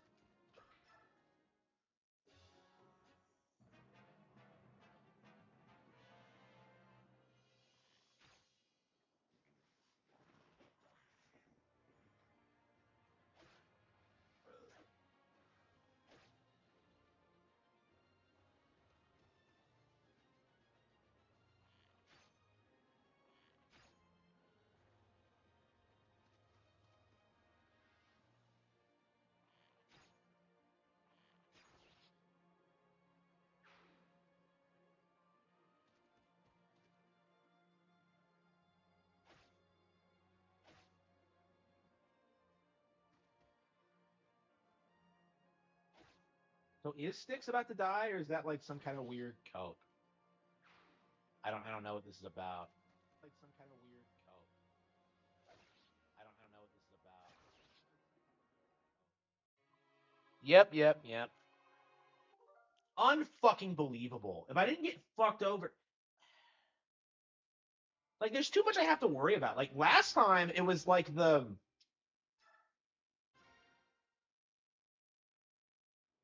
a bird swooped into the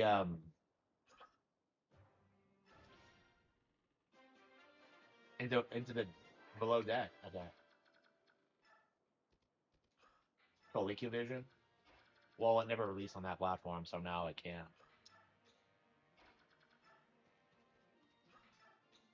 Like, could run doesn't mean anything. Like, did it actually release on it? Because, like, if it's not actually available on the console, you can't fucking play it.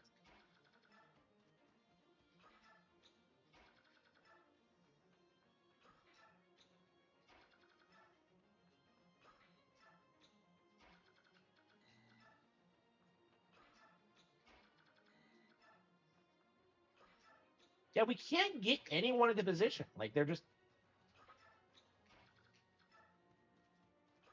Is this an infamous chapter? I feel like it must be, but, like...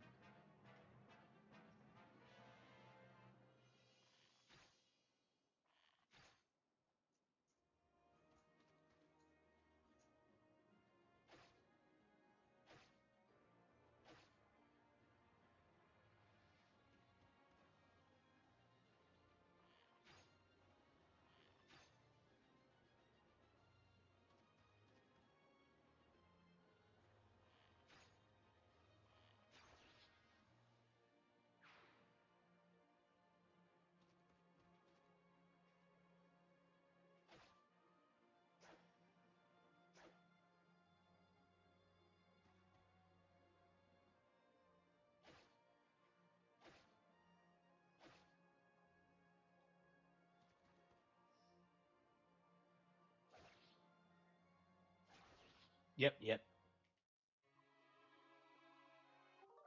So I can't rescue her because she's on a horse, right? Like, what I would normally do in this situation is just rescue her and carry her back, but, like... And then recruit her. But, like, the game doesn't let you do that. Like, you have to do it.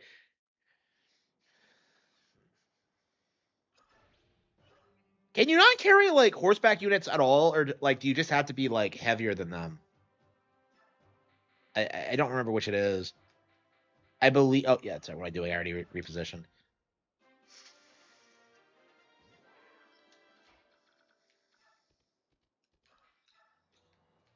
Actually, do I have a rescue staff? That would actually be really helpful. That might be what I need, actually.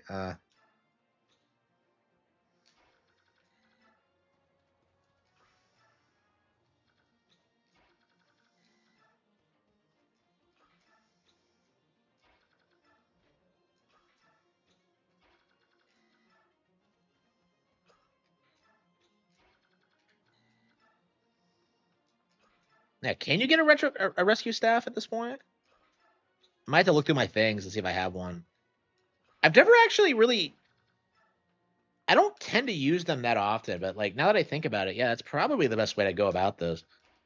Yeah, we'll go through our things if we fuck up again.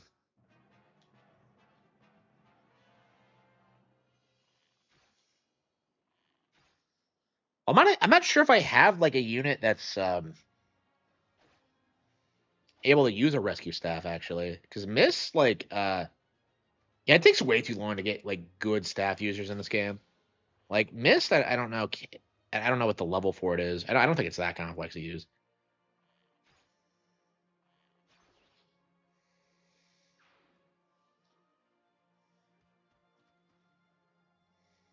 But yeah, it takes a while to get good staff wielders in this. Yeah, I didn't even think about that. It's like if I use rescue staffs at all, it's usually towards the end of the game. So like this level isn't that hard, truth be told. Like all you have to do is like stand your ground really, but like there's just so many units at the start in hard mode. I just can't seem to. Okay, I'm curious if I can see items. Let's see. Okay, convoy. Take. I have ward. Yeah, I don't have any rescue staffs. Can I buy any? Uh,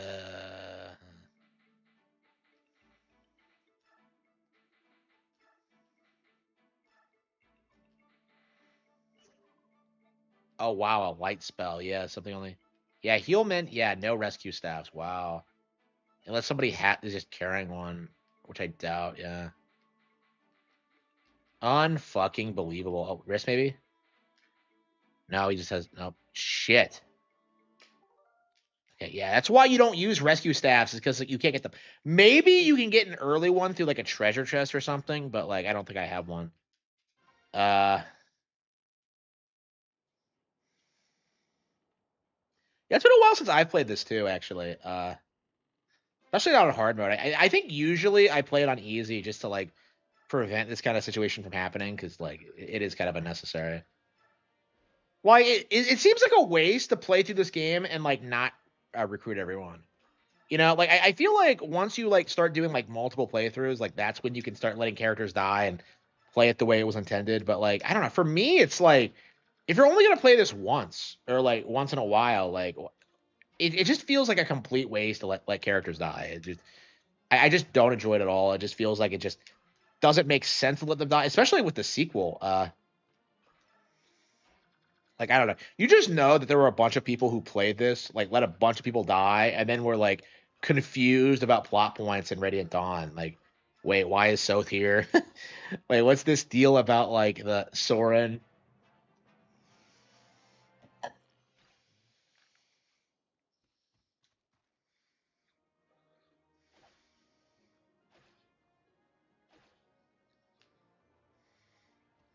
Yeah, I'm curious if we're gonna get like when we're gonna get Radiant Dawn re-released, because I can't imagine it's gonna be too long of a wait. Like we didn't have to wait too long for Sacred Stones after 7, so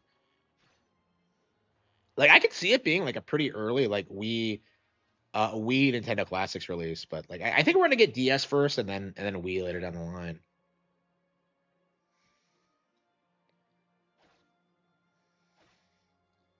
Yeah, there's a bunch of things in this game I've never done before. Like I've never done a playthrough where I've not. Oh, okay. I think she made it that time. Okay. Yeah, I've never done a playthrough where I've never recruited Volk, for example. Like the game tells you like it gives you the option to not recruit him, but like I don't know why you would or what it would change.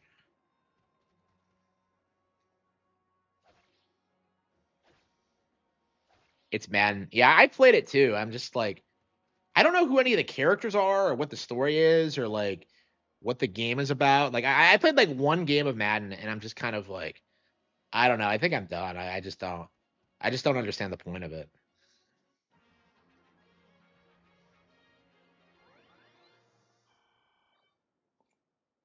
But I do need to pay more attention to free trials in general because they put like really interesting games on there sometimes. Like they had like The World Ends with You at one point, and I'm like that is 100% something I would want to play if uh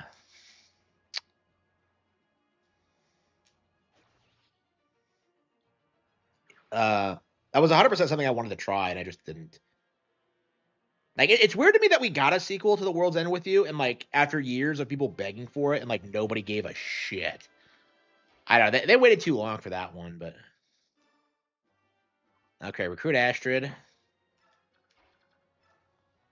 Recruit Gatry.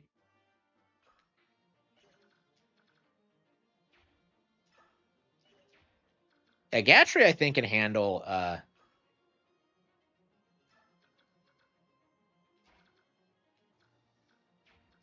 Actually, let's have.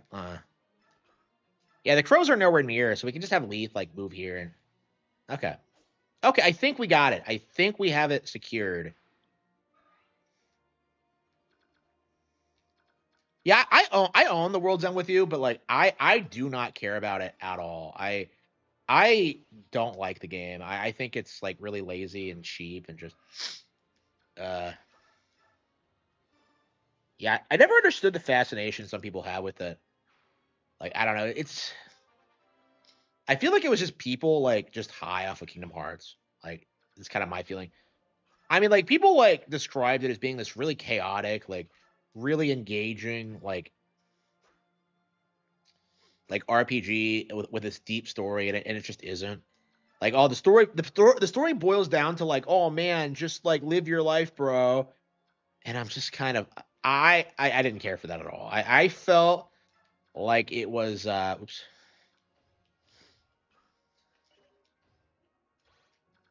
Okay, okay. Yeah, we're not making the same mistake twice. But we do have to advance, so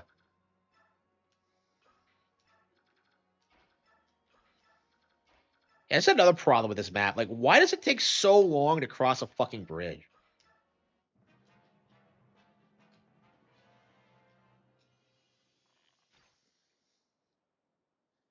Yeah, the world's ends with you to me is kind of like it's like one of those weeb games that got a lot of attention for like the wrong reasons.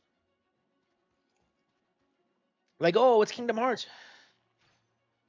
Oh wait. Don't tell me the crow can fly into the. No, I don't think it can from this angle.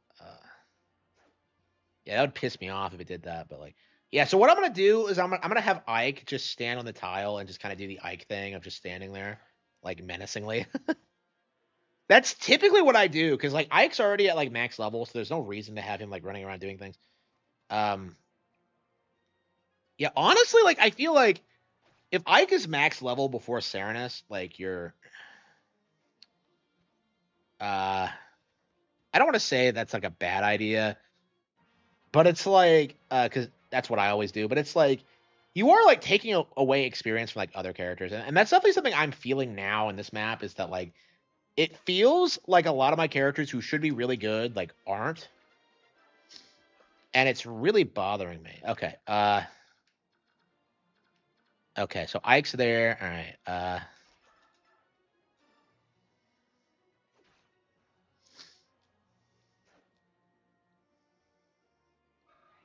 okay, yeah, have Rolf move up, shoot him. Dink.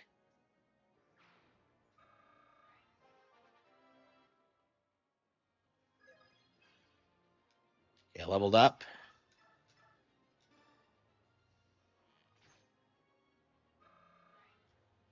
Yeah, I think she's safe there. Okay. Mia.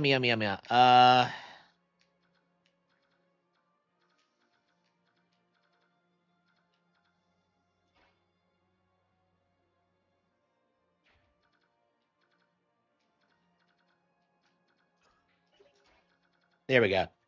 Yeah, the Boyd the Beast is here. Okay.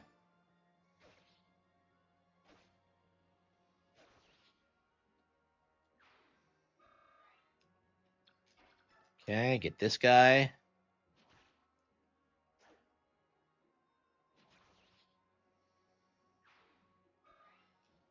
Okay. Yeah,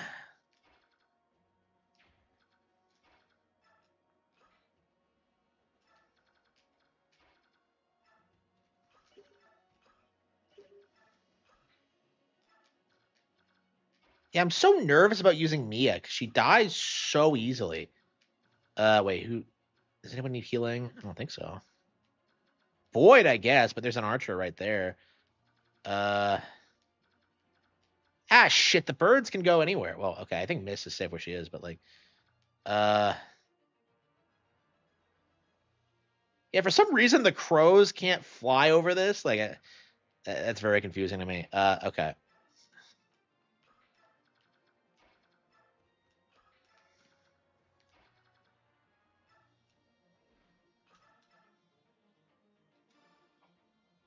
Yeah, so Jill's a beast. So yeah, if you use Jill, like she gets pretty good pretty quickly. I think she's already kind of OP actually. Okay. Yeah, Marsha, you get her too underleveled in my opinion. Which is why we're kind of struggling to use her now, but she's actually not that bad herself. I mean, like, pretty much everyone in this game is good. It's just a matter of like, yeah,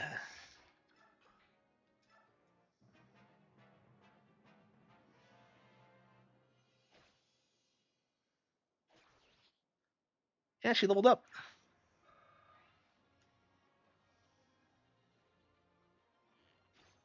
Okay, 6. Okay. Yeah, they're going after Boyd for some reason. Like, Boyd is like tough as nails, but like, boy, does he really struggle with. No! Are you serious? Like I said, the flight thing makes no sense. Yeah, now he's going for Mist. Holy fucking shit. Unbelievable. Like, these stupid birds. Yeah, so like you kind of had to kill the crows as quickly as possible because like they just go everywhere and shit all over everything. It's just like holy.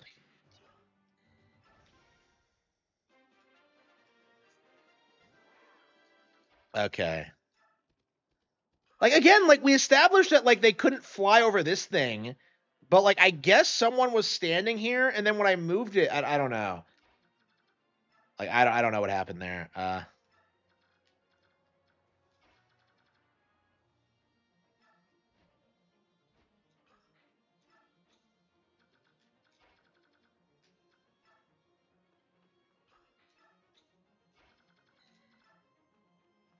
So Mist gets double because she's worthless.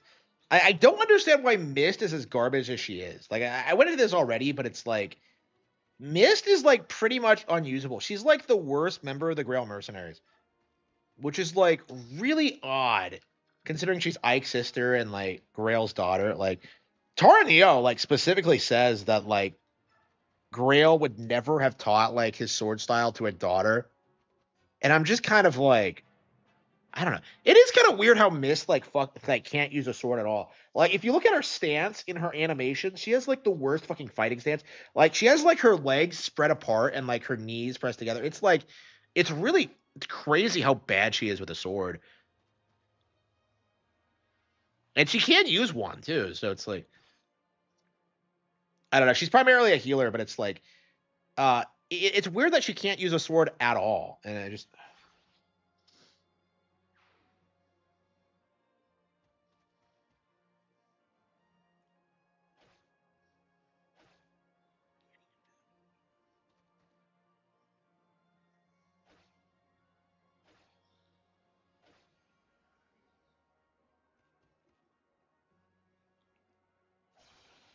holy fucking shit. He got a crit off?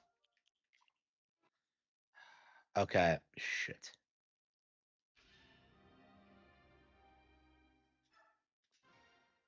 So like I could win, I could just like defend and win, but like I very specifically want Astrid, so like yeah, I don't use Gatry that much, but like I'm a big fan of Astrid, so as long as you don't put her with Makalov, that shit is like isn't she from Benyon and like she ends up joining the Kremian Knights? Like what's with her backstory? I don't know what it is exactly. What I don't get about her is that like she looks like Hinata from like Naruto. I was always very, very surprised by like this character design. I'm just kind of like, they ripped off that look. Like I am 100% certain that like I'm the only person I've ever seen who's like said that, but it's like I'm just like that's fucking Hinata.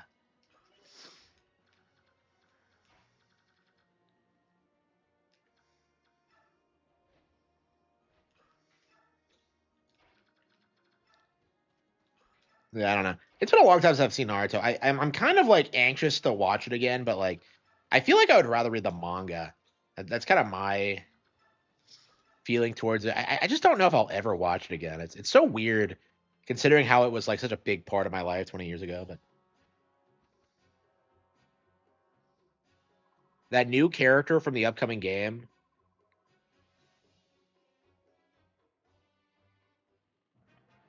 What? Oh, the new Fire Emblem. I haven't seen a lot of them actually. I saw the trailer, but I haven't like really. I don't know anything about them. There's like the Edelgard looking one who I think is her ancestor or something, like Theodora. So I don't know anything other than that. But yeah, there was an Alucard looking guy, wasn't there?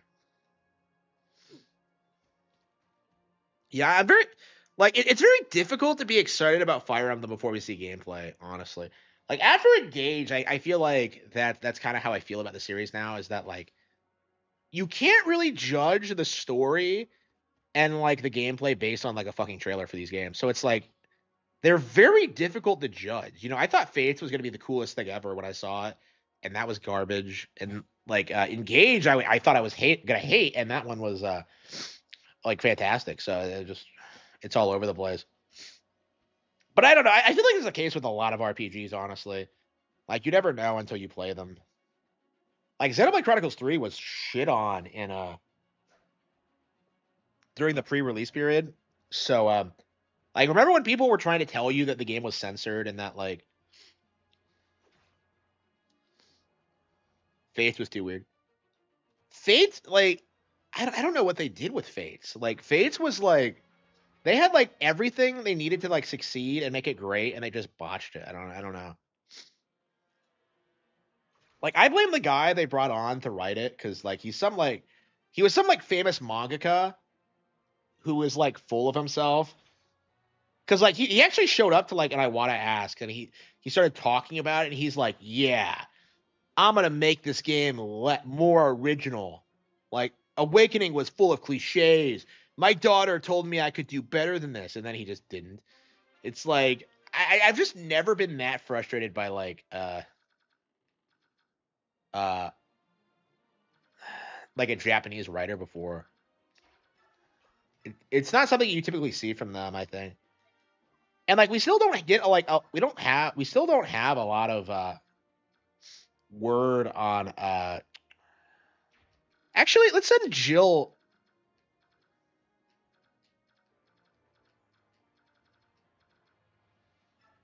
Yeah, we should send Jill and Marsha after the crows and just wipe them out. Line them up and knock them down.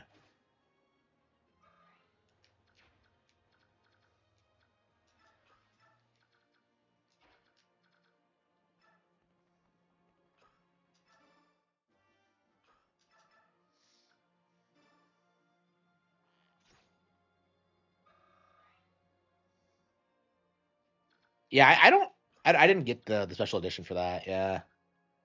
Oh shit! Do I not have? Damn it! I think she's surrounded. Fuck. Hang on. Yeah,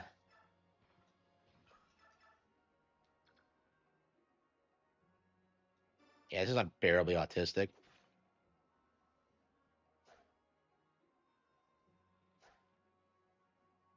Yeah, I think I might have fucked that up.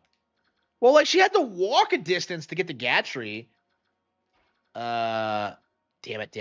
Fuck. Okay. Well, I guess I could just surround her with my guys. Let's see. Yeah, kill this guy with Marsha.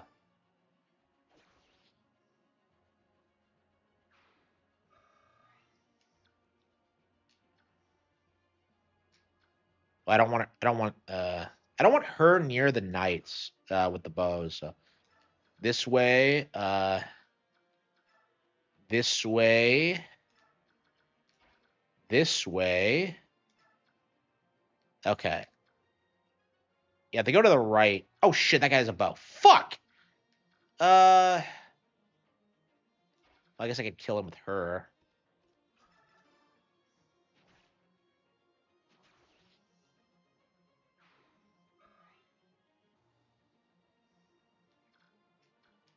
Okay. Okay, let's just have Mia down here. Slim sword. Yeah, she is on defense duty. Okay, excellent. Okay, I think we got it. Pachow!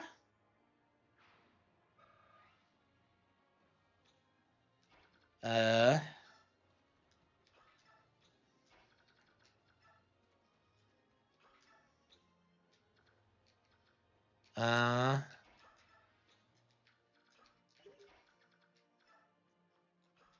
Fire Emblem is over. Is that why they're making a new game this year?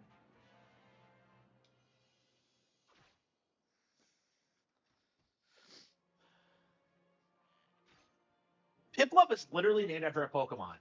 Yep. He named himself after a Pokemon because it's so ripped in his head. It's like its entire identity. I never understood why Piplup was such a popular Pokemon. Maybe it's just my age, but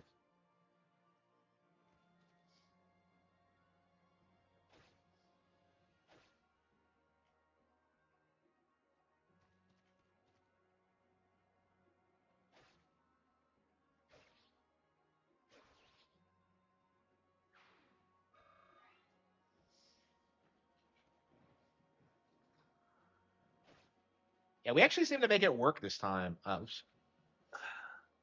This thing spinning is kind of annoying.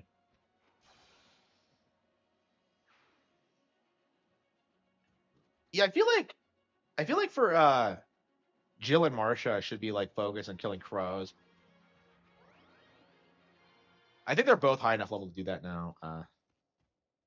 Holy shit, we actually survived that. Wow.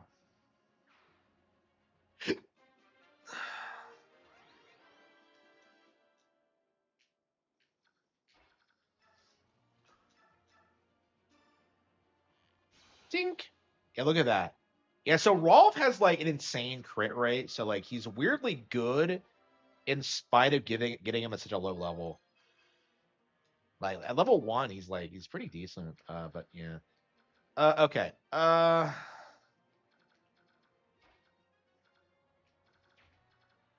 Okay, what we need to do is wait, hang on. Yeah, Mist, I think, can heal Void. Yeah, so now that we're over here, we can start cleaning up. So that's the really obnoxious thing about this area, this level, is that, like...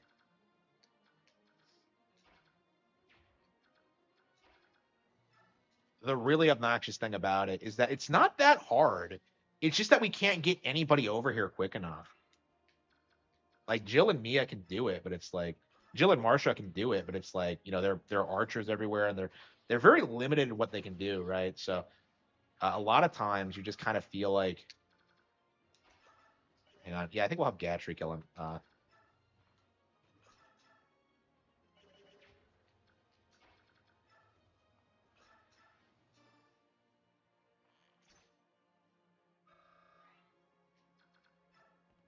Yeah, you want her to get kills specifically because that's how you rank her up quicker, but quickly. But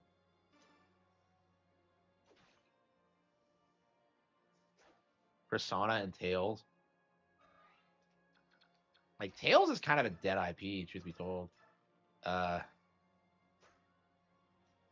you serious? She missed. Fucking Marsha, letting us all down. Okay.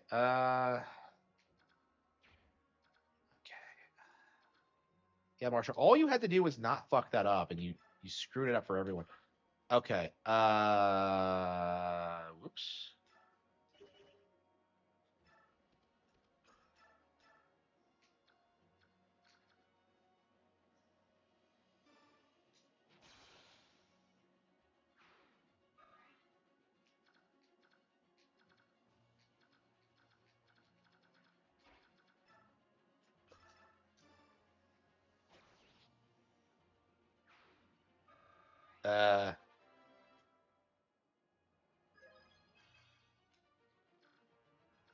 Seahawk Void. Okay, shit.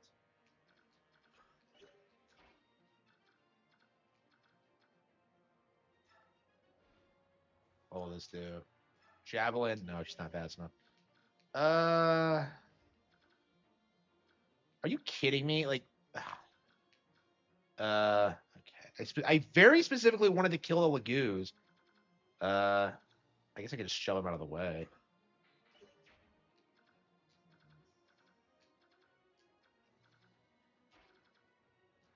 Stupid subhuman. Okay.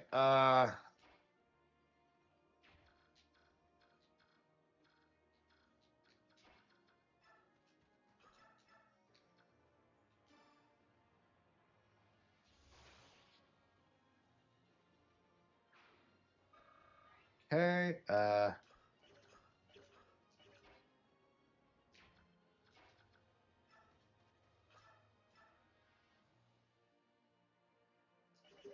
not even good enough. Let's see. It's not good enough either. Shit. Okay. Javelin?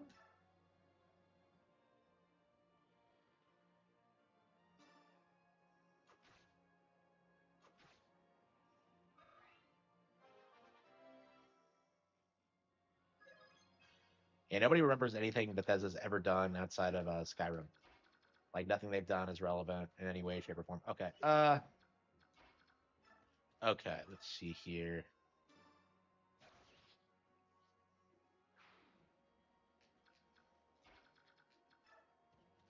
Okay. Yeah, not good enough.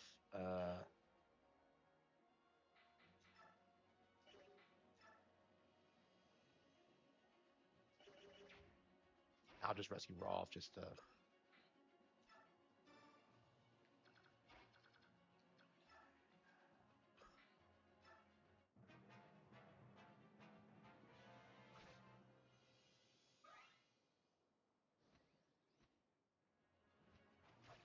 Yeah, that's what I thought would happen, but like, you know, I saw through him this time, little bastard.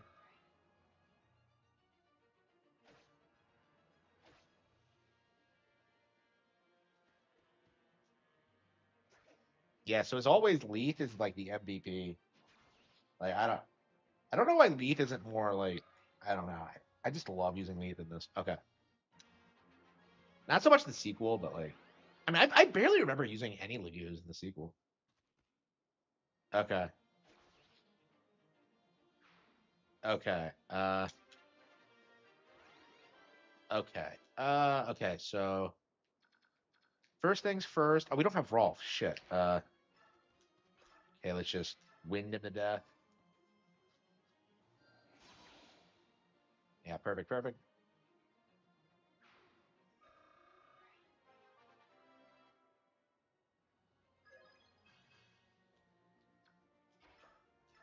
Okay.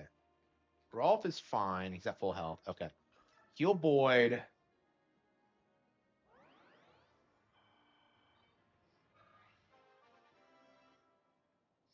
Yeah, we'll heal Jill next turn.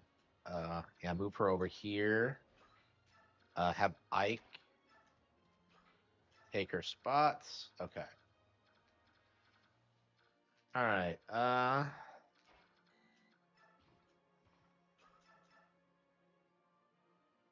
There are mages up there. They're gonna come down. Shit. Who do I have who are good against mages? I'm abusing the shit out of Leith.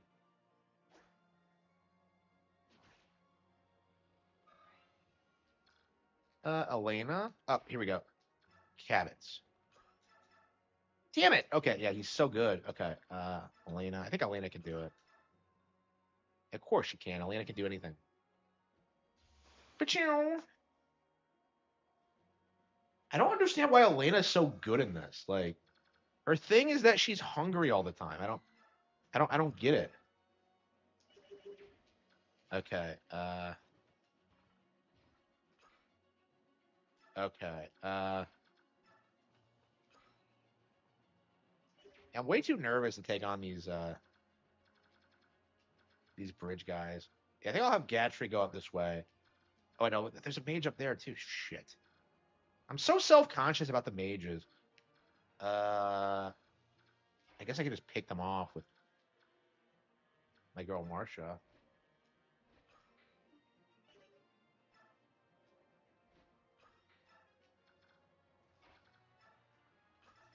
Does Stephanie have good resistance? I don't think she does. Ugh.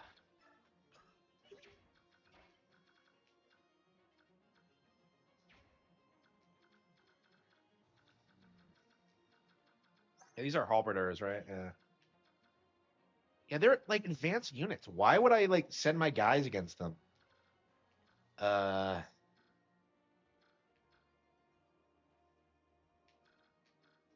decide what I want to do. I'm so indecisive.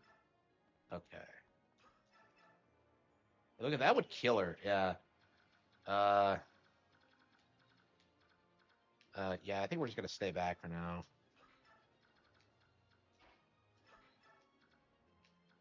Um.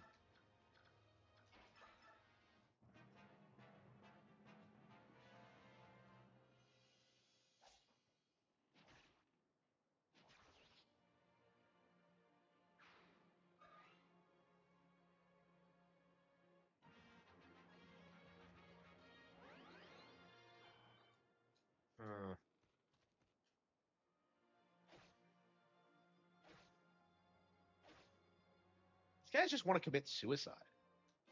Okay.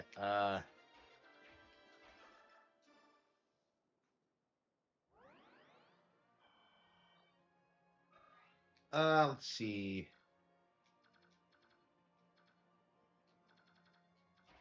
I think we're gonna have a land across the bridge here.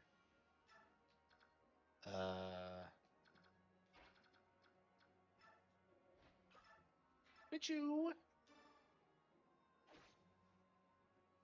I'm actually getting some utility out of Marsha. Holy fucking shit, that's crazy. Okay. Okay, Jill needs to start moving as well. Autobots, move out. Okay.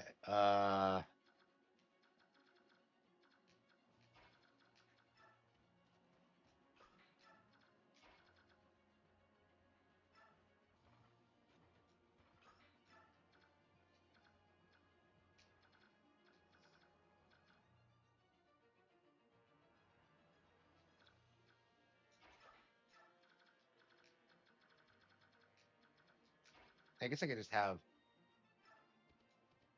Leaf do it.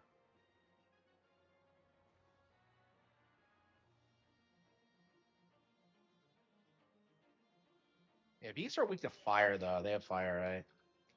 No, they're both good to fire. Okay, that should be fine.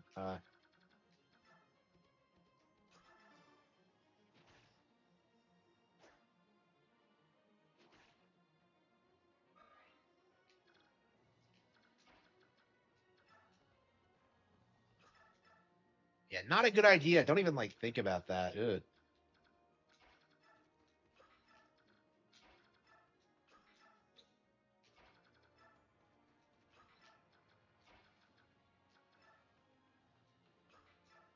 Okay, okay, I think so. I think we're good. Okay.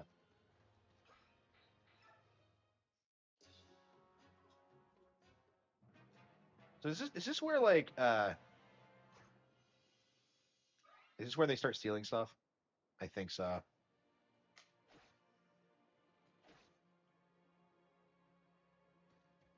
Like Radiant Dawn generally does a pretty good job with like expanding the characters in this game. One of the things I don't care for though is like the weird way. Oops. Oh fuck. No, Elena, no.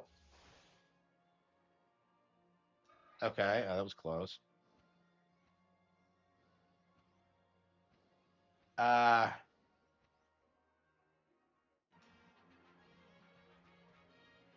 I was panicking there for a minute there. What are these assholes doing? Like, they're gonna get me killed if they keep this up. Okay, Jill can go out. All right, it's time to start putting these birds in their place. I don't know. That's probably not a good idea. There's like 4 of them. I think they're just going to go out and like Yeah, they don't attack you now, do they? Yeah, might as well kill him.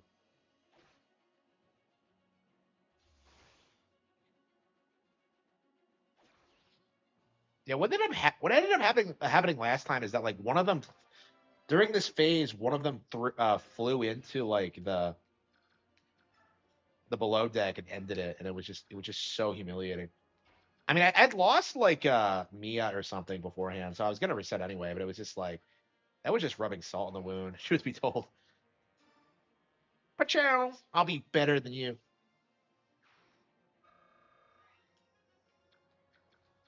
Okay, okay, so Elena's almost dead. Yeah, she can back off. Uh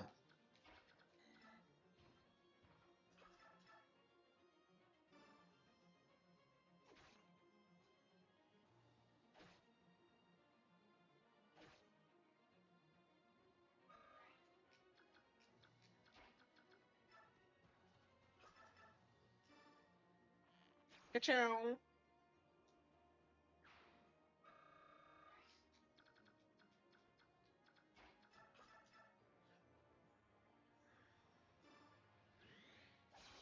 Got him. Yeah, I don't use a lot of Zharg, so like this is it's definitely a bit interesting using him. I feel like, typically what I would do is that I would just take away his killing edge and give it to Mia instead. Because I believe Mia is way better than him, I think, as I recall. I don't know. There's no reason for two swords masters. And I tend to lean towards like Stefan anyway. Uh I don't know. Is Stefan better than Mia? I don't think so. You get him at a really high level, but like uh and he has Astra, like he's kind of a pre-built unit in a way. Okay.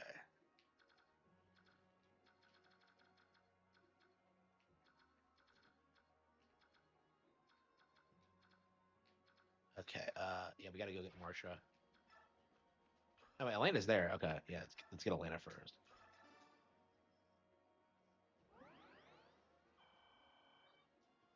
Yeah, how many do we have left? Like 6 turns? Okay.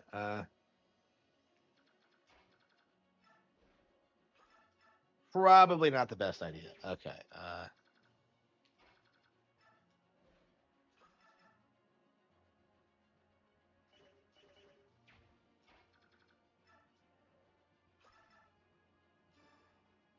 That's right. I have a Laguz guard. So, man, look, Jill is like a Laguz slayer. I guess she's been training to do this all her life because she's such a racist. Okay. She is like a professional at putting down Laguz. Okay. She has like a Laguz guard and everything. Okay.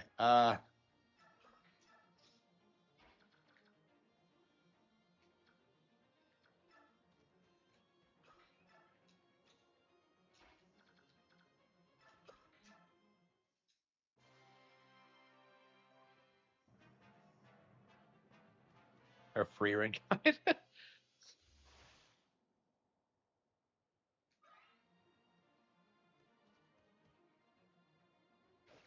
Oh shit! No.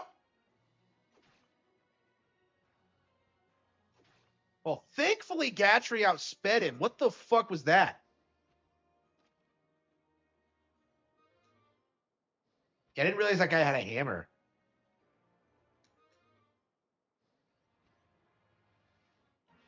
That was close. Holy fucking shit. Okay.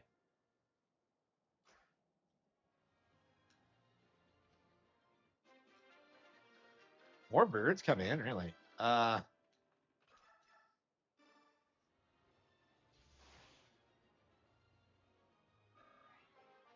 Yeah, so like the way this works is that like you get the last item that they stole. So like he's that much faster than me?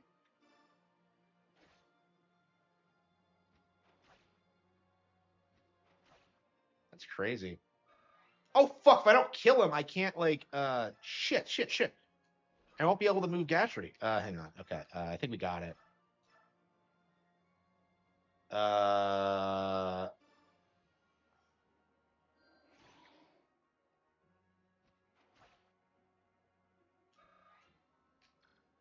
Oh fuck. Shit.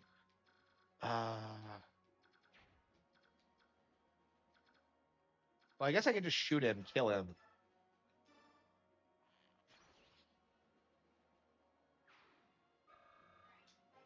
Yeah, as long as that mage doesn't come down and try to kill Gatry, I think we're good. Okay, I think we're good.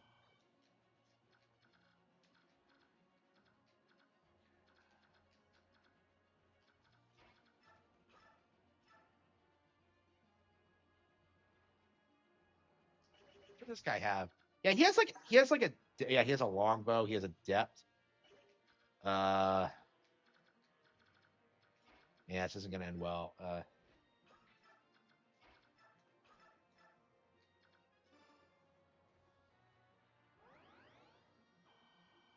Yeah, that's what happened last time. I think he like pulled off a depth on me and like killed me at one point. Okay. I think maybe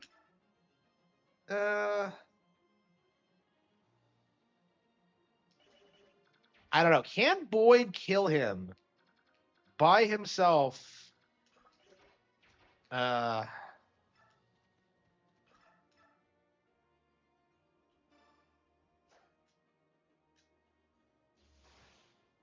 it probably wasn't the best move. Come on! Wait, what was my chances of hitting him there? Yeah, I know. I remember. Yeah. Shit. ZR's gonna die if I okay.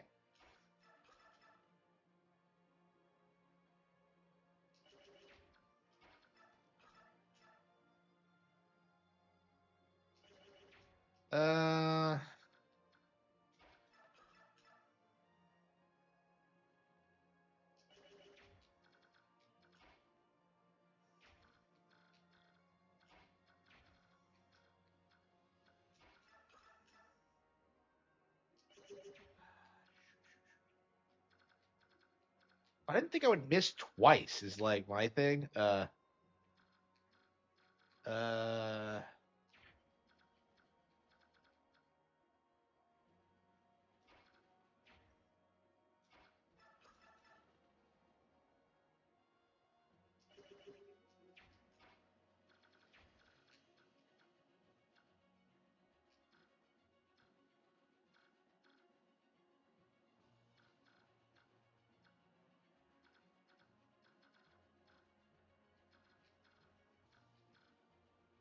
Yeah, I think I screwed that up. Okay.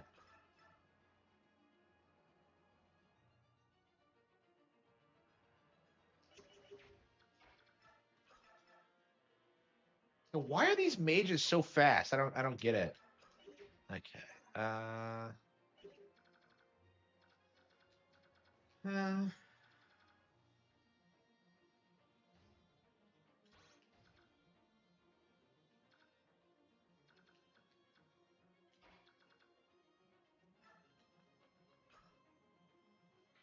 And she can't even rescue Zihar because she's not strong enough.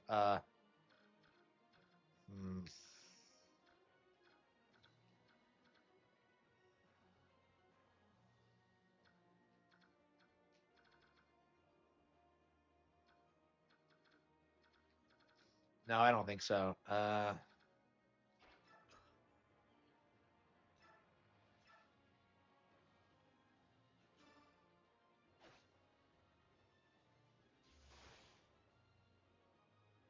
Rage. There we go. Oh, he survived that?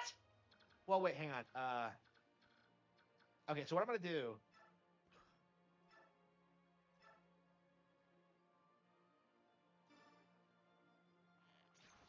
Okay. That was ridiculous. That was fucking insane. Okay.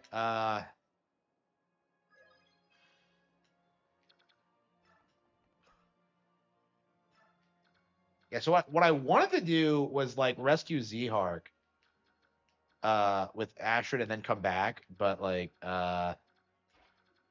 shit, okay.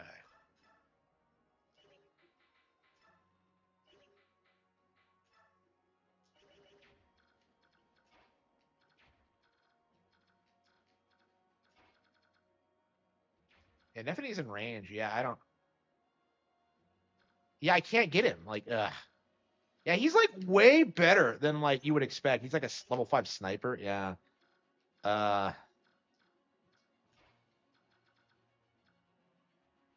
Okay, yeah, we're gonna use Leith. Rescue Neffany.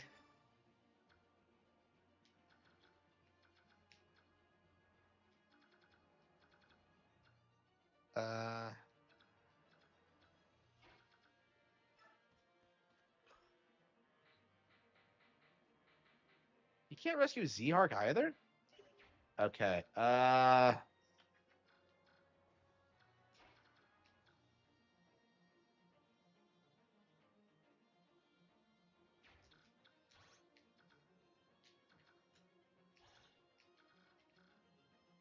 Let's see here.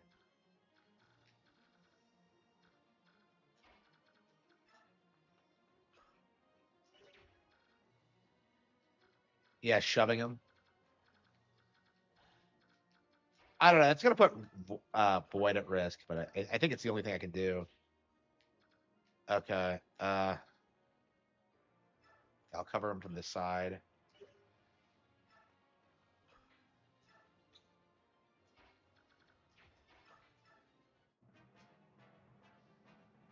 Jaded Nintendo haters are out full sports. Yeah, they are.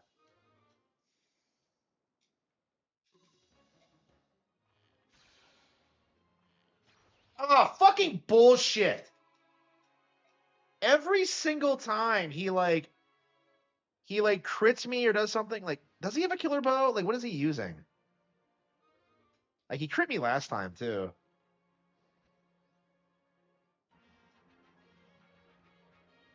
Like, I feel like I just have to stay away from him because he's just way too fucking good. Unbelievable. And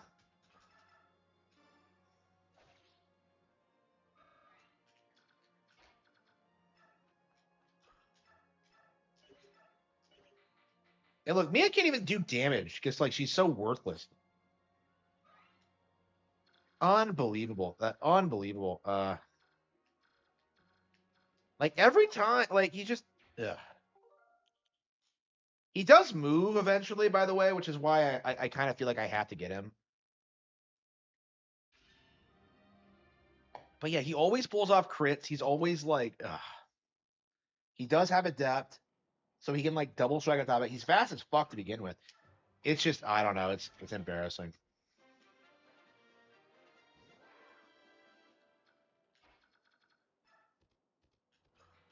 Yeah, it just. Yeah, I was just unlucky. I don't know. Realistically, I should have just let him die. I really do need to like start accepting that like characters dying in this game is just part of it. It's just like the natural like it's the circle of life. Like it's just part of it. Like I don't know. There've been so many times where like I've had someone die when like I was about to win, and it's just like you should just take the W at that point. Honestly, like resetting all the time just kills the pacing. Uh, okay.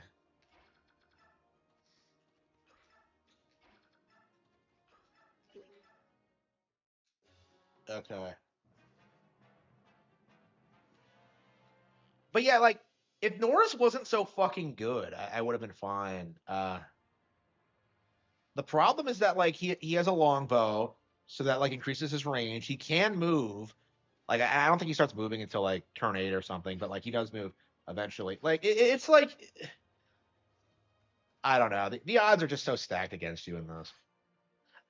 At least in hard mode.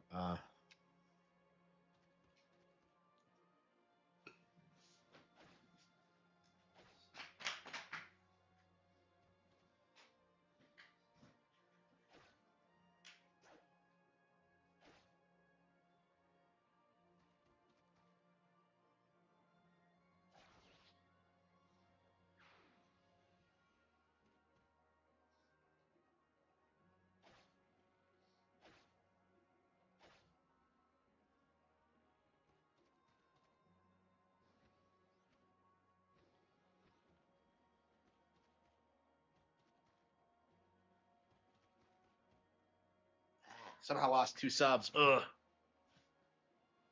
Very frustrating. Wait a minute. 2 subs from what?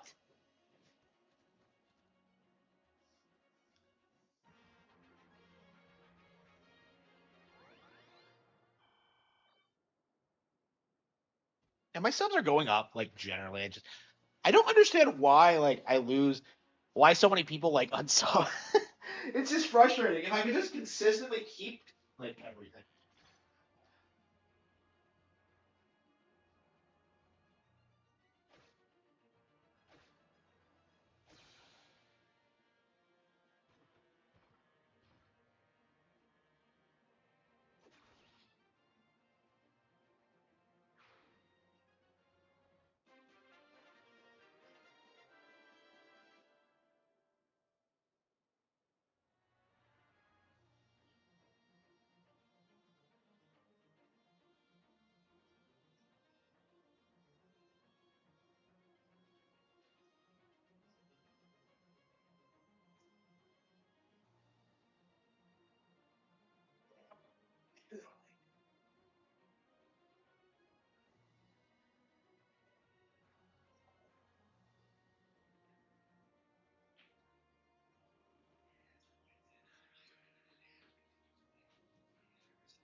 Okay. Okay. Let's see if we can do it this time. I mean, we pretty much have it beat. It's just a matter of not getting fucked over by the RNG, I think. I don't know if there's any map in the game I struggle with as much as this.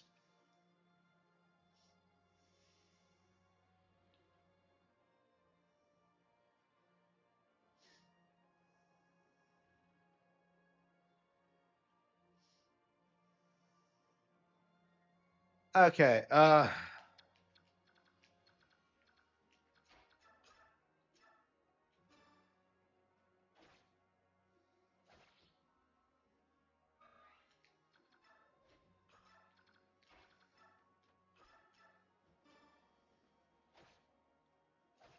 I probably should have had just Jill do it.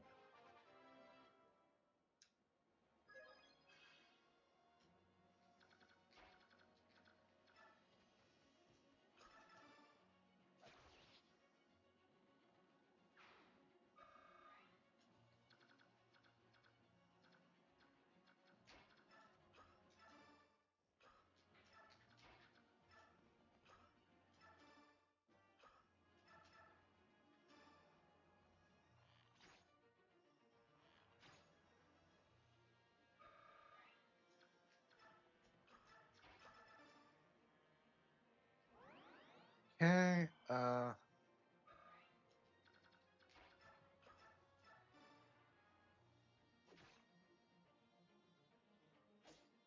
or GameCube. I don't know. I haven't decided. I thought I was gonna talk about Metroid Prime some more actually, because uh,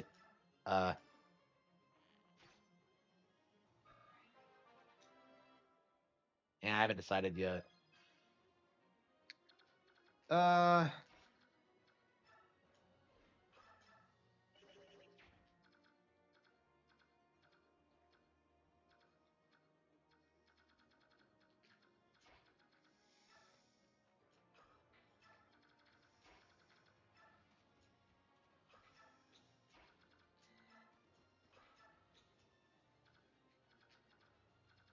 uh,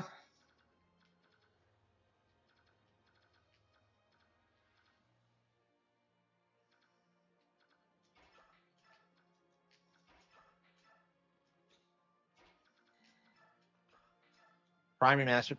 I mean, I played through it twice. I believe both times on stream. I'm on my third playthrough, I think. I love Prime Remastered, but yeah, I'm not playing it right now. I was trying to do 100% scan logs, but eh.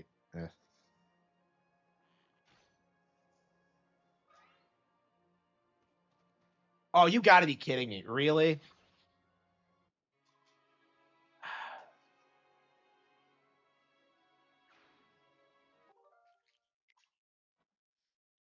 I don't know. I'm making a lot of mistakes. And how long have we been playing this? We've been struggling with this one for a bit. Yeah, I'd like to beat this tonight, but yeah, it's crazy how much time I've spent playing Prime 1 over the years. I wasn't too keen on it when I first played it. I thought it was kind of overrated, but I've come around to it over time. Like, remastered is what really did it for me. It's a great game. Brothership? Oh, yeah, yeah. The best Mario RPG, hands down, now, yeah. I love Brothership.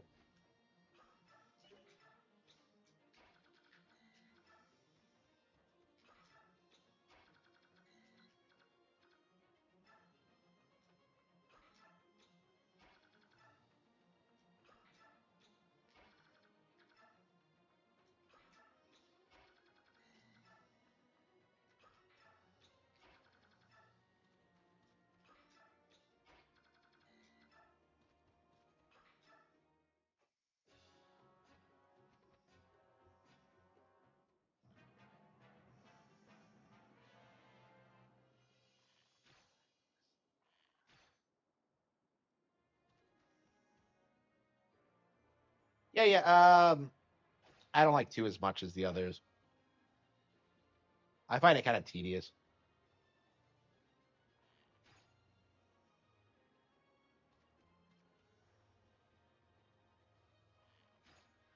It's pretty memorable in some ways, but yeah, definitely kind of a mixed bag for me. Not one of my all-time favorites. I'm not even sure I would say the original Prime is one of my all-time favorites, but I've never been too keen on Prime in general. I prefer like 2D Metroid.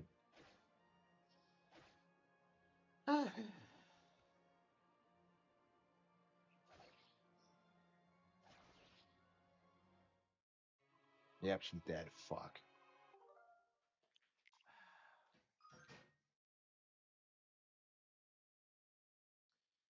Persona influenced Undertale? I mean, if Toby Fox ripped something off from it, yeah, I guess it was influenced.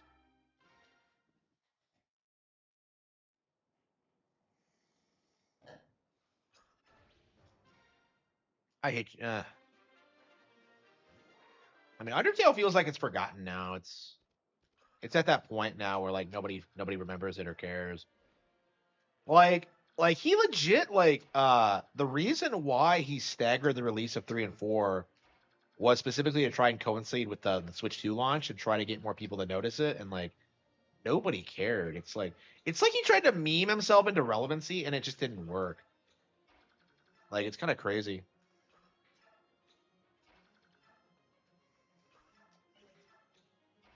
I don't know. I feel like if anybody hypes Undertale, like I just don't take them seriously.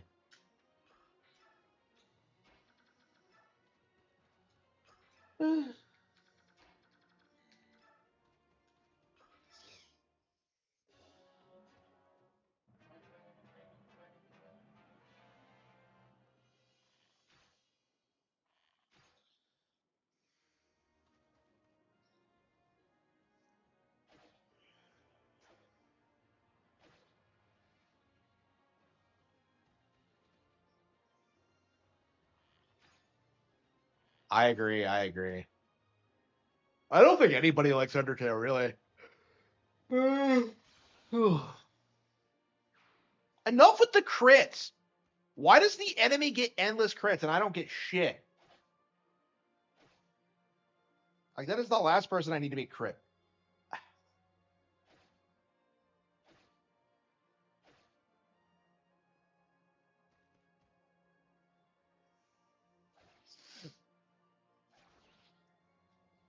Why doesn't she dodge? Halo 2 was the biggest game ever. Yeah. Yeah, millennials still try and tell you Halo was a big deal, and it's just like you gotta just look at them and shake your head and like start talking about like all the better games that came out around that time. Halo, in my mind, isn't even as good as Perfect Dark or GoldenEye. Honestly, it's embarrassing how like millennials have gaslit themselves into thinking that like Halo was some big deal when it really wasn't.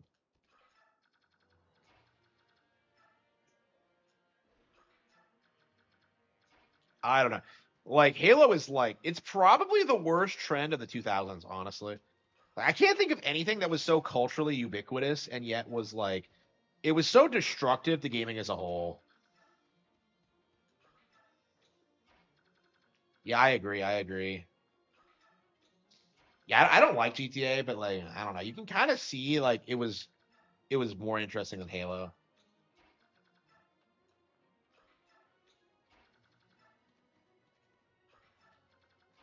Ooh. Like I hated the Halo obsession in 2000. In the 2000s, it was just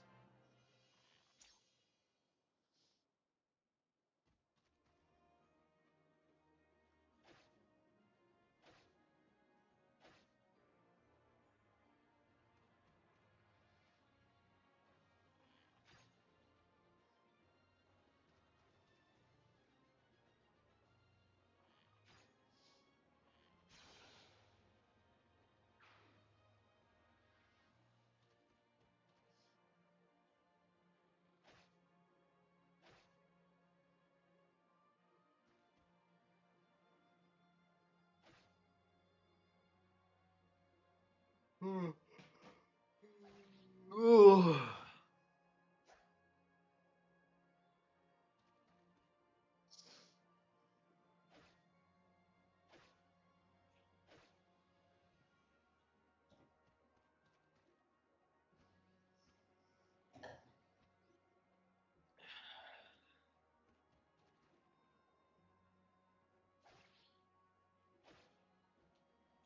Ooh.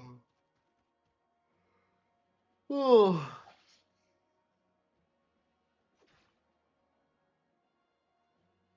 Yeah, ODS. Yeah, when ODST came out, or like, was it Reach? Which one was first? Well, like when like that one that was like a prequel came out, like so many people were hyping up the lore and the story. That was kind of like the grand finale of Halo, wasn't it? That you had like a bunch of dudes on a planet getting overrun. I don't know. Warhammer feels like the modern Halo in that sense, where it's all like, oh, Space Marines, oh,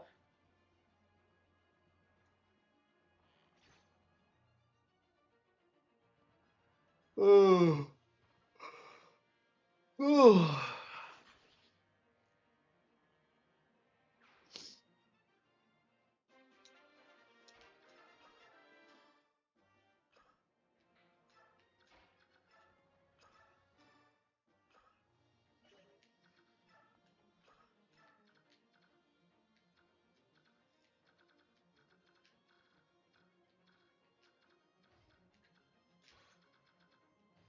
Okay.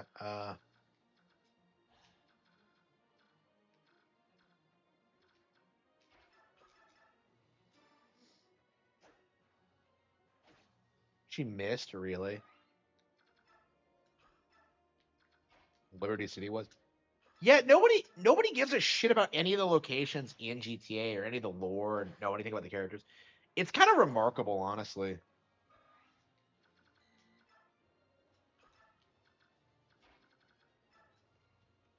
Ooh.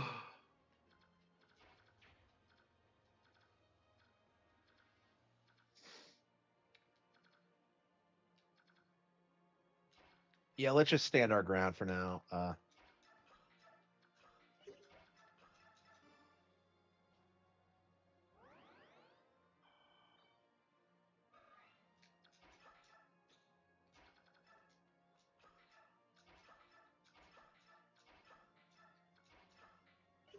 Who's Trevor? I never unlocked him. Do you have to unlock Trevor?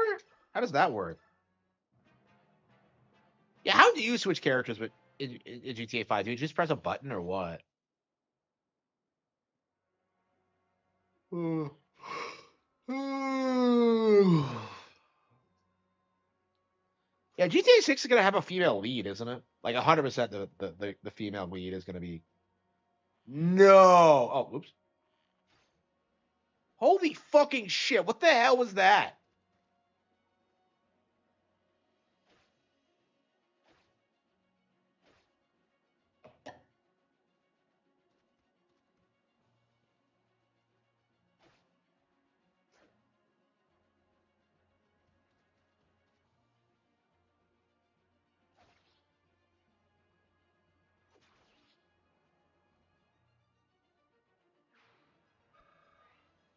Ooh. Ooh.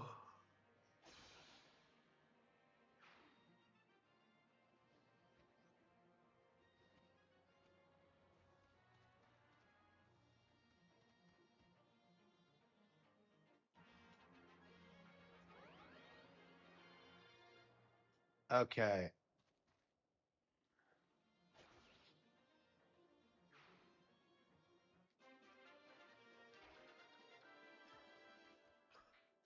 Okay.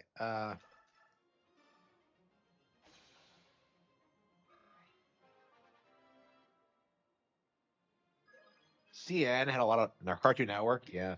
I mean, it's a good thing that they're going bankrupt or that they're not relevant now, but oh, shit. Okay, a lot of birds. Holy fucking shit! That's a Review Tech USA thing. Oh no shit. Rich is behind this. It all makes sense now. Okay.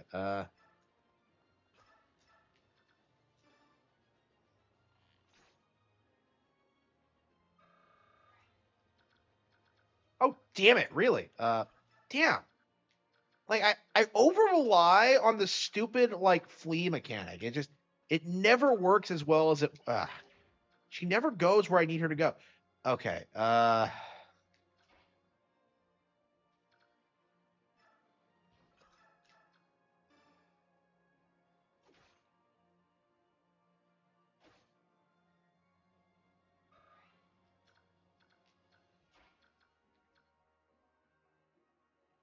Okay. Let's have Leith kill this guy.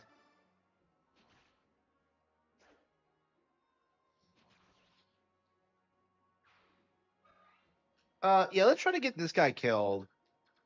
And then.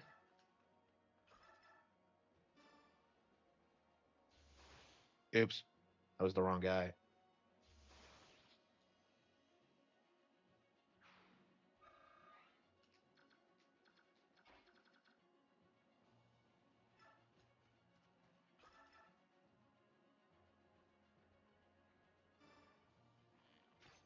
Hang on. Oops.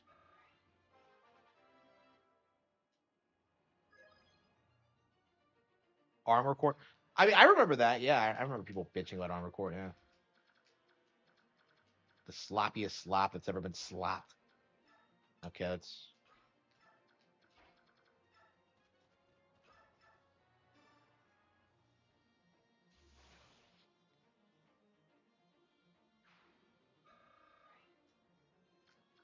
Yeah, I don't know if I like the position Rolf is in. Let's have Mia cover him.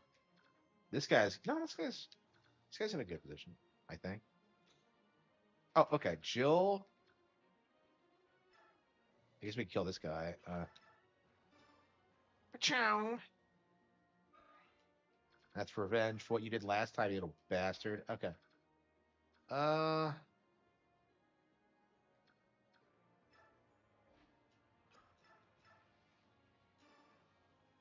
Gotta love it when a flying unit takes revenge on bombs. Fuck. She missed. Like I don't think there's anything. Damn it.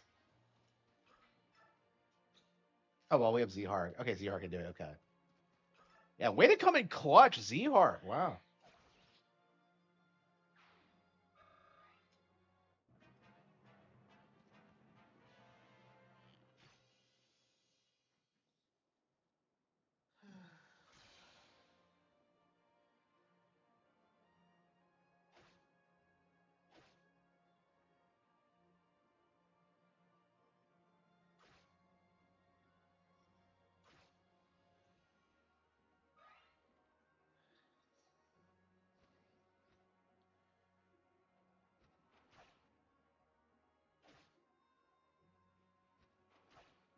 Why are you going for Jill? Like she has the Laguz guard. Like she's the last person you should go up against.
Well, but is that true? Yep.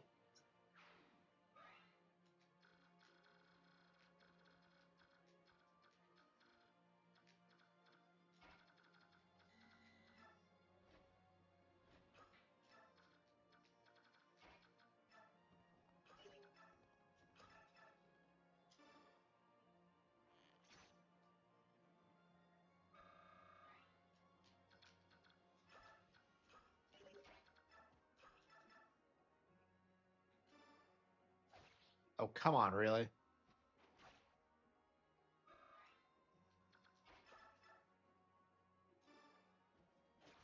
Got him. Ladies and gentlemen, we got him.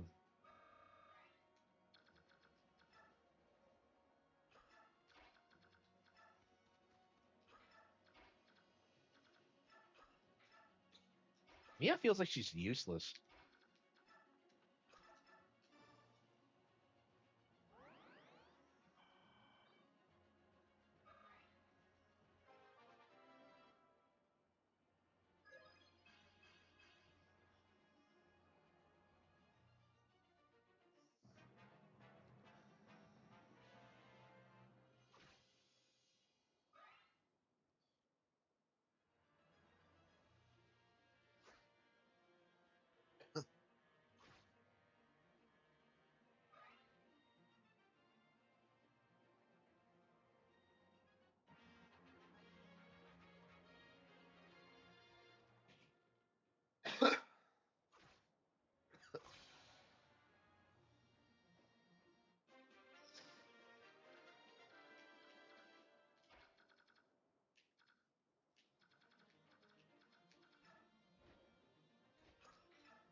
Do what? Go.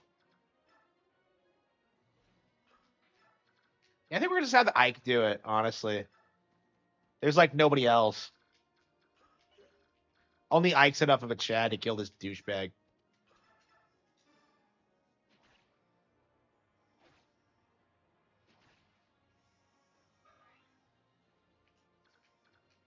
Be like you.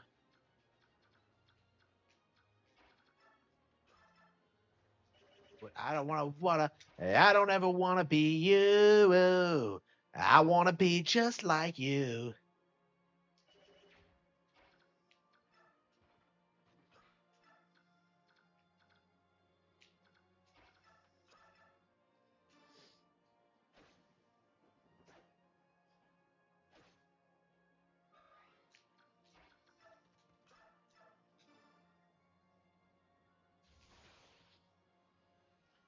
Yeah, I know. I love this song.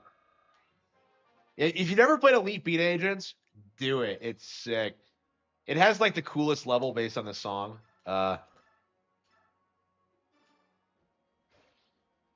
Be you. I want to be just like you.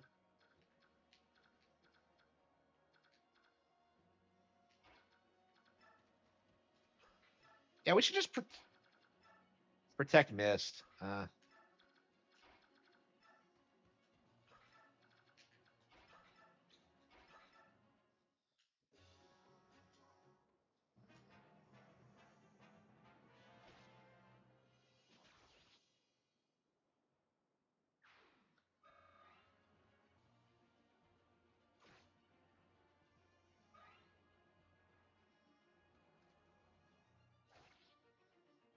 You.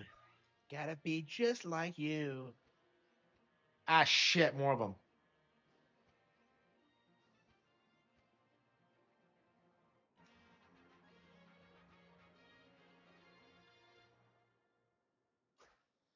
Yeah, the Benyon soldiers can actually be pretty helpful if you keep them alive, but oops. Okay, Leith is done. The beast is done. Okay.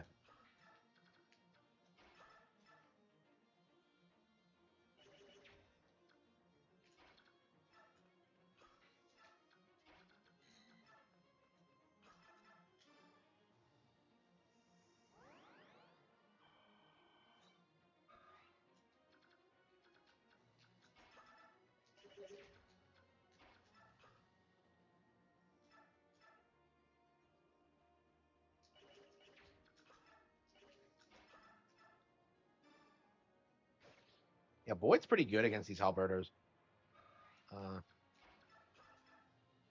Damn it. It's weird how like different types of magic have different properties. It's really odd.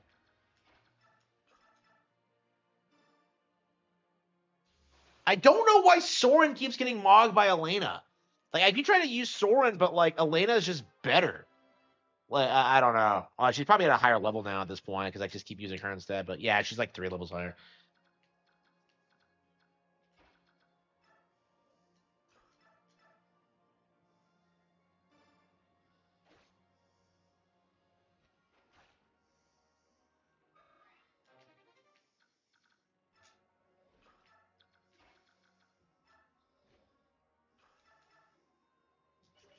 Yeah, Marsha, I don't think is.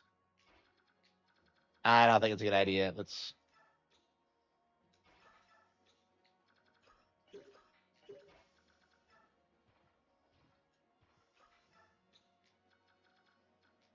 Ah, shit! I don't have anybody to. Okay.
I don't. I don't like the idea of getting.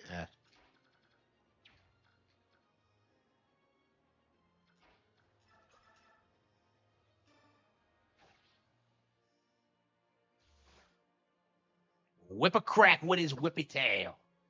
And the beast was done. He asked us, "Be you angels?" And we said, "Nay. We are but men." Wait, hang on. Can we get him from here? Whip a crack with his whippy tail. Okay. Okay.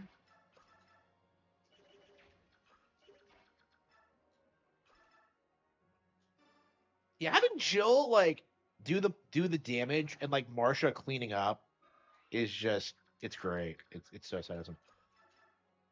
Like they really complement each other really well. I'm kind of surprised more people don't use them together more. Okay. Well, you got to baby Marsha a little bit. I feel like she's a little baby taking care of her brother. I mean, that's the thing about Marsha is that if you use her, you inevitably like end up feeling obligated to use Makalov too. And like Makalov is a fucking douchebag. I fully intend to never use Makalov in my life. Like he's such an asshole.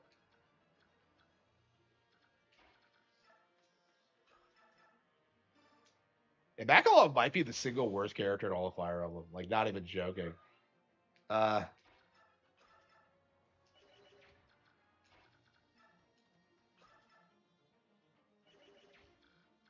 apparently there are some people who really like him because he's such an asshole, but like I don't personally see it.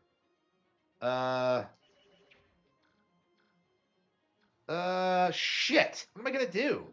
F&E? Can she get? Okay, she can do it. Well, she could do it. Okay. I don't think he's really gonna hurt anybody. Okay.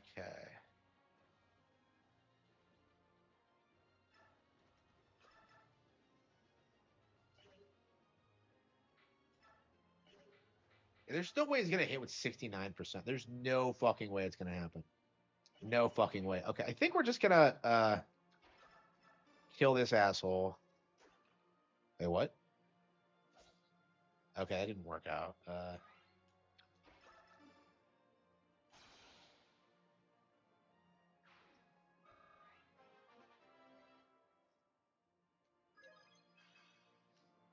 How many times has Boyd like gotten to level 15 in this during this whole ordeal? Okay.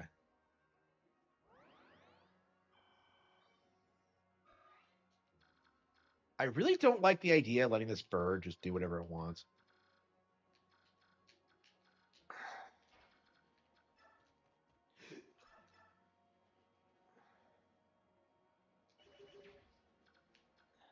Yeah, I think the best thing to do is just let it like.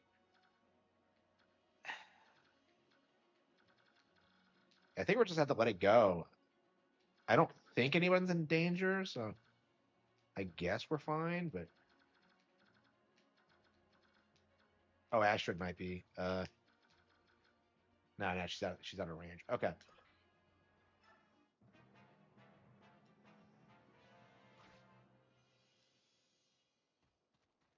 This guy really tried. Like, I'm gonna run up to Ike and see what happens. Yeah, that's what happens, little bitch.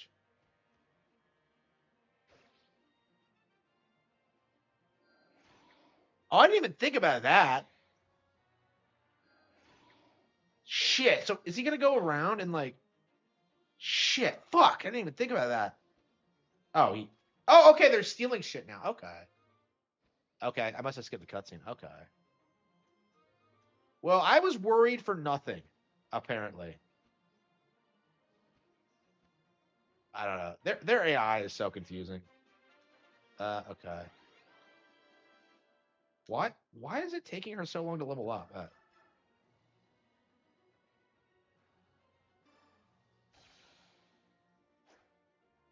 think. Yeah, Ike actually got a crit off on that guy. Okay. Yeah, turn 8. I'm curious if Norris is gonna move like ever.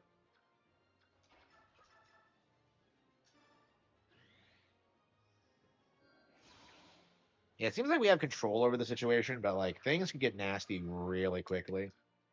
Okay. I mean, last time it was because like Norris is just such an asshole, but yeah, we better send Jill back to get healed up.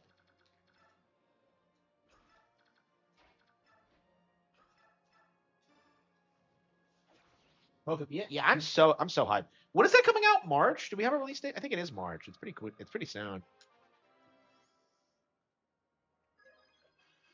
We just saw a video from like Angry Vigilante Gamer saying it was gonna bomb. So like, kind of strange how my comment section is filled with people saying they're gonna buy it. So it's almost like that retard doesn't know what he's talking about or something. Oops. Yeah, we can't send Gatry up there. Yeah, I think we said. I think we'll send them. I think we'll send Elena out to bait them out.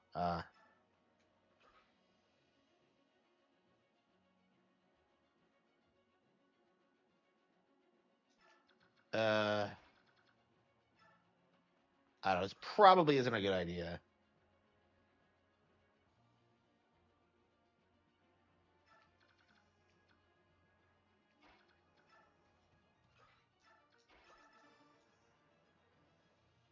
March 5th? Really? Oh, it's that soon? Okay.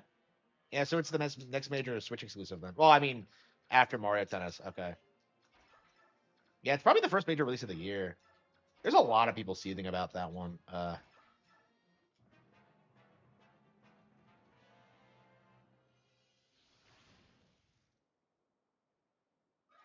Okay, I think we got it. Okay, I think we're good. Oh, oops.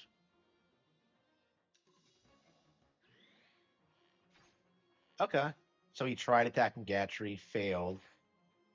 Yeah, even with Adept, he couldn't do shit. If he gotten a crit off like he did like the last several fucking times, but holy fucking shit, that was lucky. That was pure luck.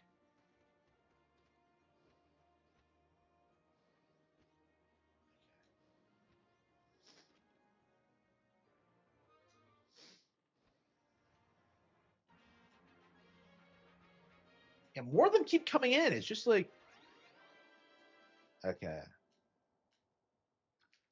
Yeah, I'm not gonna feel comfortable until Norris is dead because like he's just too unpredictable.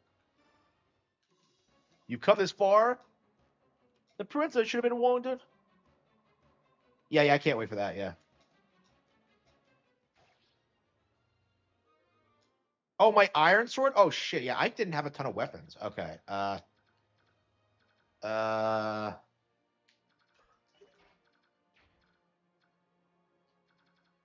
Shit. I don't know if I. Okay.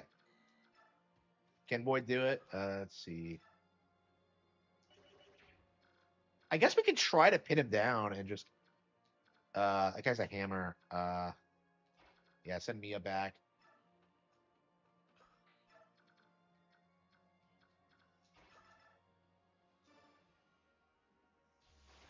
Okay, why is Elena so good? I don't get it.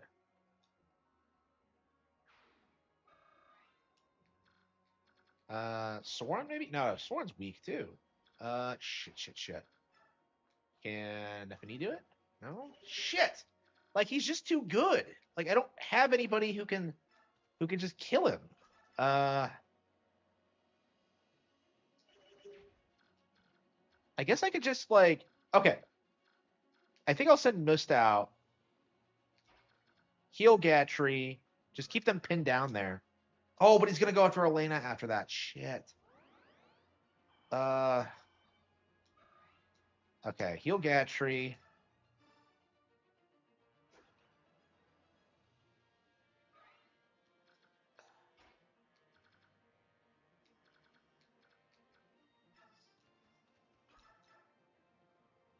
Uh, 70.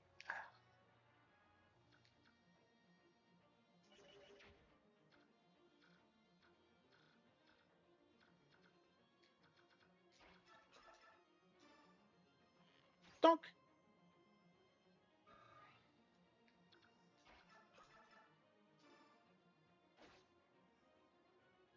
Yeah, Drank was. Yeah, February's loaded with games. So I guess Pokepia is the next, the first game of March, huh? Yeah, January is kind of slow, but we got nothing but like Final Fantasy VII, but like.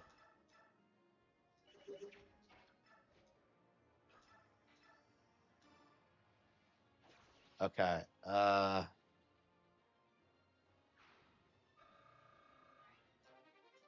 Okay.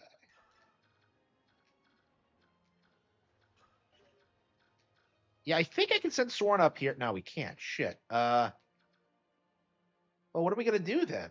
I can't. Okay, Soren's hurt. Void. Oh, damn it! I had. Wait, no, a hammer wouldn't have worked.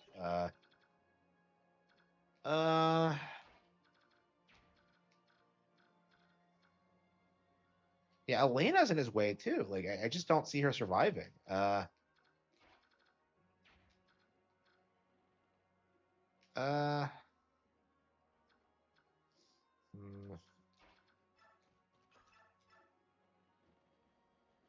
Yeah, he's just too good. Like, I can't beat fucking Norris.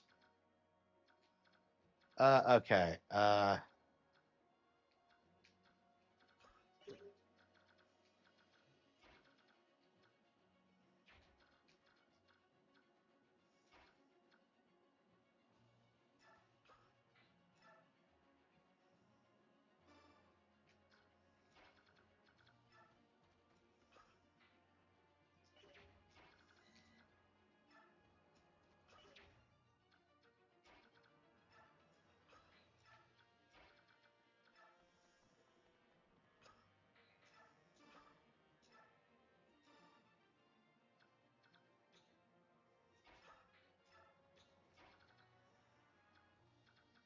Did I put Ashford in danger? I might have. Oh wait, no, I think Mist might be in range of the longbow, actually. Ah, damn it. Yeah, I forgot about the longbow. Shit. So no matter what I do, I can't beat Norris. Cause like he's just too powerful. Like I don't know. I don't know why he's so strong. Okay. I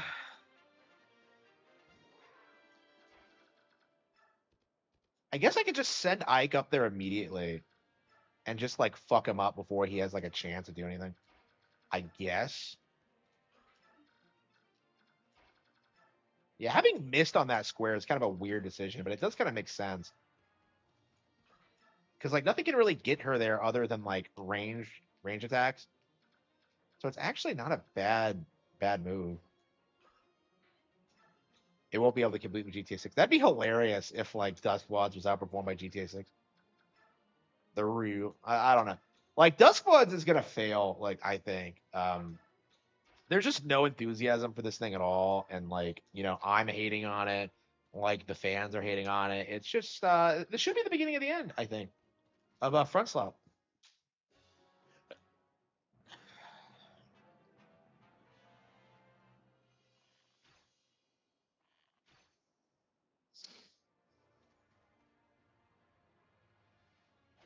The biggest thing ever, yeah. That didn't last too long, did it? Like the instant that DLC came out, like everybody just stopped talking about Elden Ring. Like that game is not going to be remembered like 10 years from now. I mean, honestly, it feels like even the original Dark Souls isn't remembered now. And that game was everywhere.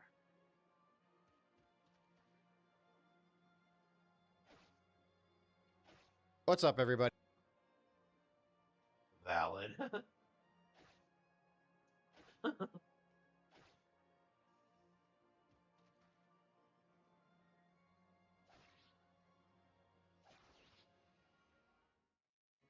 Yep, she's dead.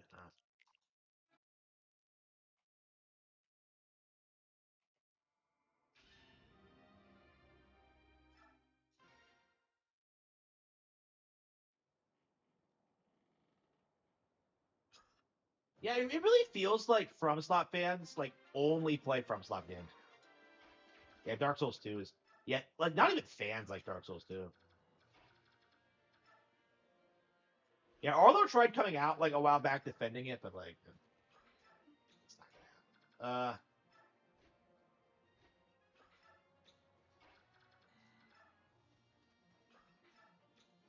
So like the issue isn't like my strategy or anything. The problem is that Norris is so ridiculously OP that like you can't really do anything to stop him.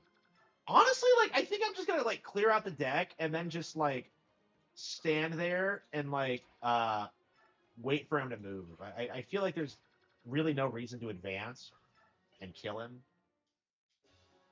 I mean, this is an offense mission after all, so it's not like we have to kill him. But I think the most practical way to do it is just send Ike up there by himself, wreck him.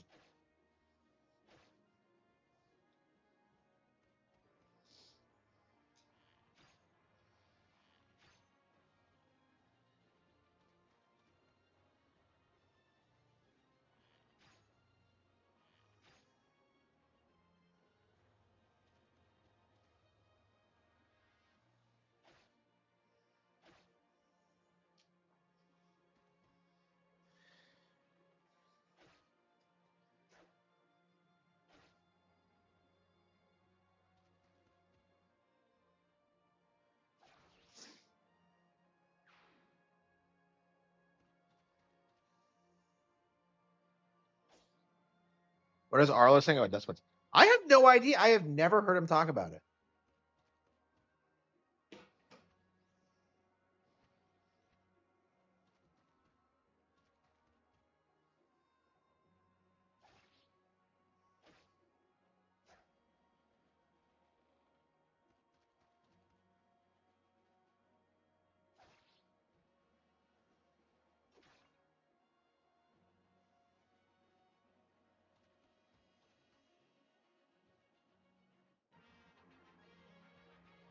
idiot.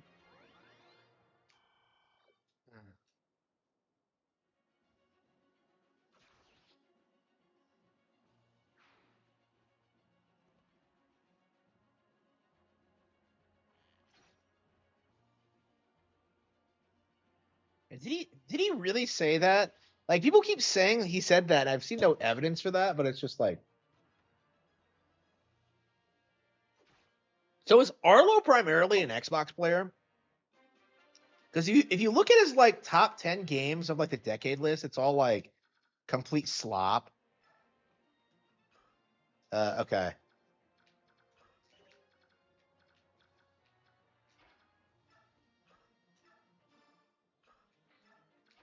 Yeah, that's another thing about the RNG in this is that like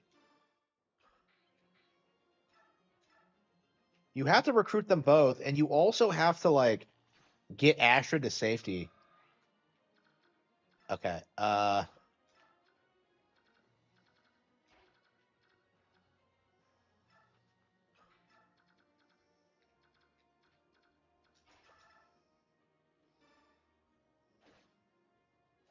Ka-ching.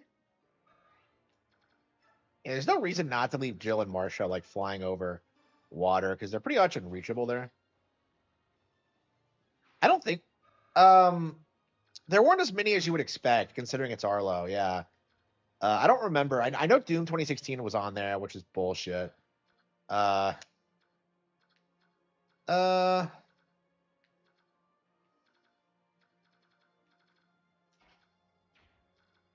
okay, that should be fine. Yeah, Ike, Gatry. Yeah, that's right. That should be fine. Oh shit, I should have attacked there, but okay. Whatever, not a big deal. Yeah, usually I like chipping away at the enemy, but like in this situation, it's just not doable because it's just like you kind of have to do it all in like a couple of minutes. Honestly, it feels like.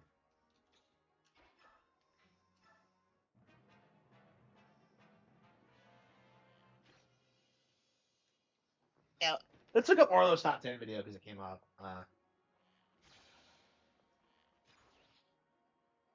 Do Arlo's top 10.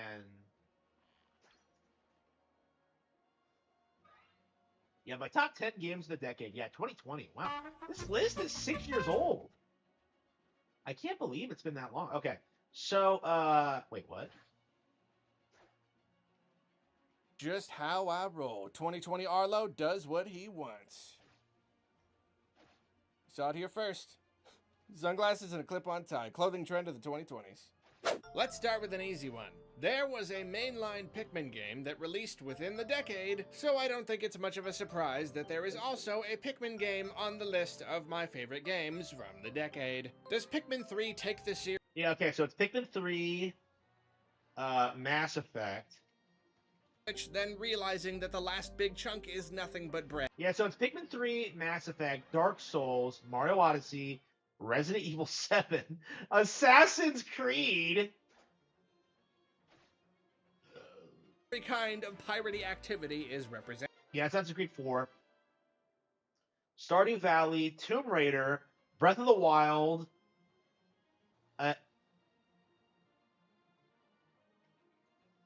Looter like me, you can spend a lifetime just looking in jars. Skyrim?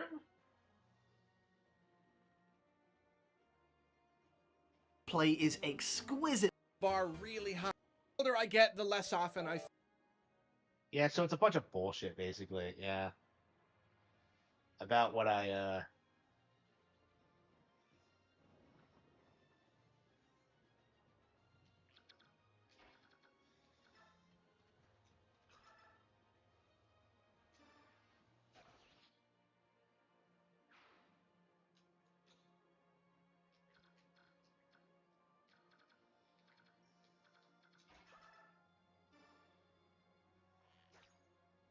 DSP said that too. Yeah. I don't know what's with these lolcows and like thinking that like Assassin's Creed was ever relevant because it was always garbage. Like I think DSP tried to say that like it was one of his favorite IPs back in the day, and I'm just like, how many games do you play? Like it's just like, really, Assassin's Creed? Are you serious? Like I mean, I guess it kind of appeals to him because he's such a brain dead dipshit, but like, it is strange just like how universal it is that like normies fucking worship Assassin's Creed. Like, oh, it's historical. That means it must be smart. It's unbelievably dumb. Oh shit. Fuck.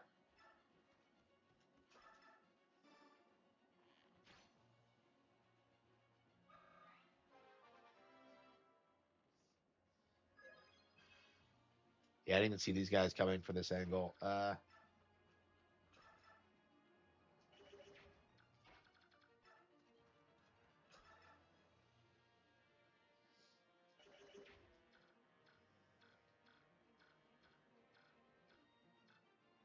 Okay, Jill. Okay, Jill and Marcia could probably. Okay. Yeah, it's time to run some damage control.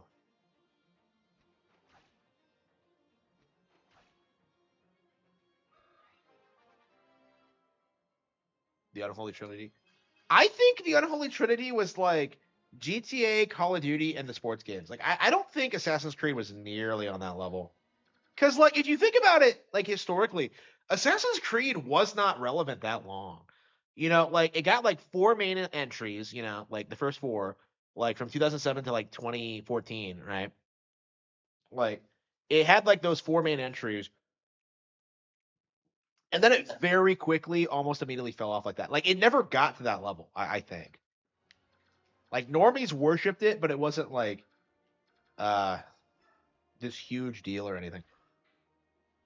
Wait, are we really gonna make this work? Fucking insane. Okay. Ball in. Okay.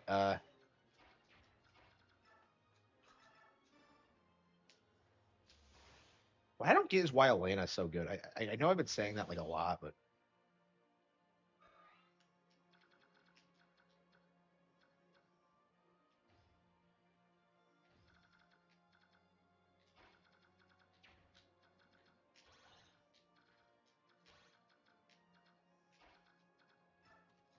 it's just GTA and COD.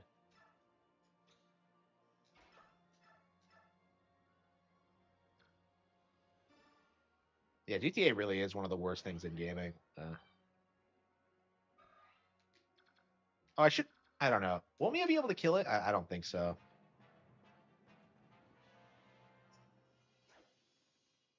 1 and 3. Yeah.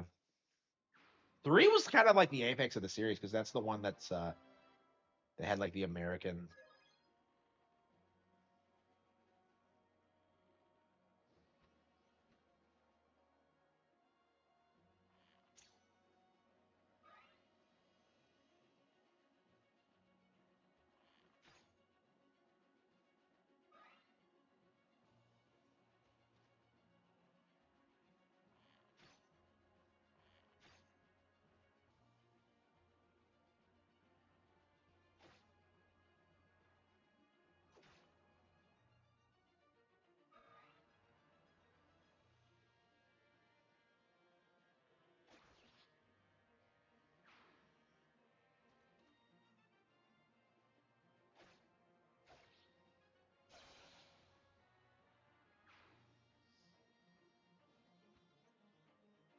Okay, he's going for Marsha. I'm surprised he went for Marsha.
Okay.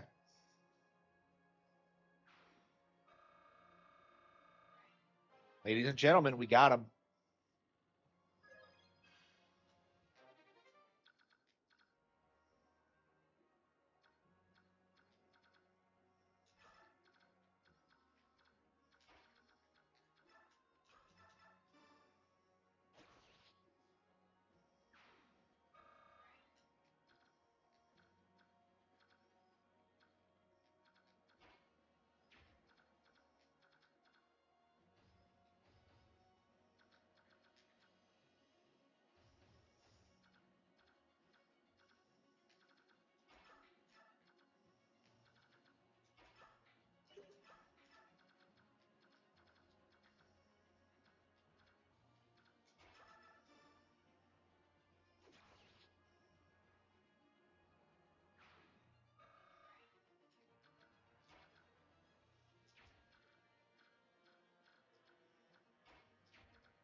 Yeah, it's San Andreas, yeah.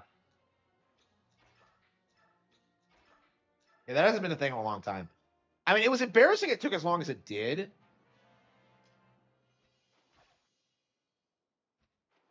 You gotta be kidding me. Man, I'm just making obvious mistakes now. Yeah, yeah, I'm excited for that. Yeah, Tails. They're releasing a lot of them now. I don't know what they're thinking, but like they're doing pretty well, but especially in America.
Yeah, I've heard this area is really good, so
Do what must be done.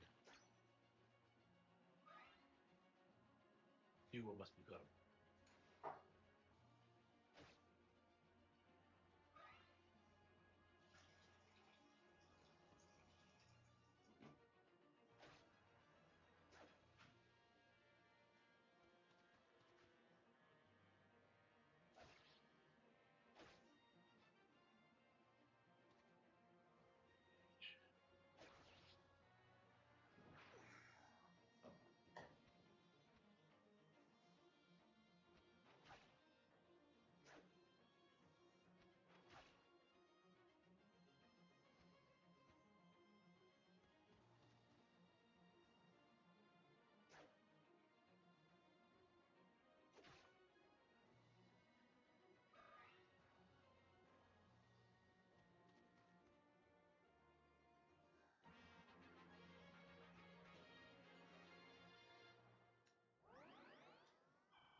What the hell? Like, how am I gonna?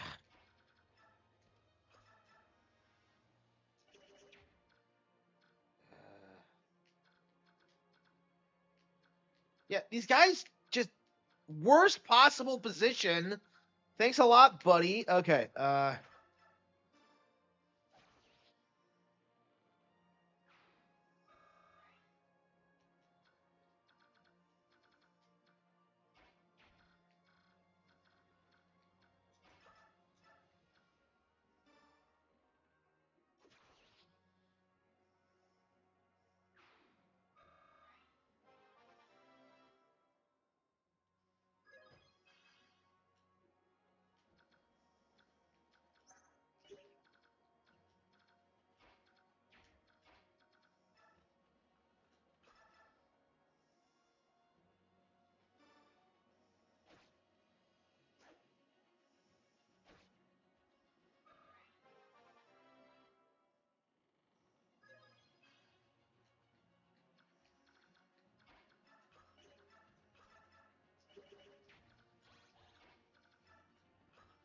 Why is that not two squares? I don't get it. Like it's a square wide. Okay.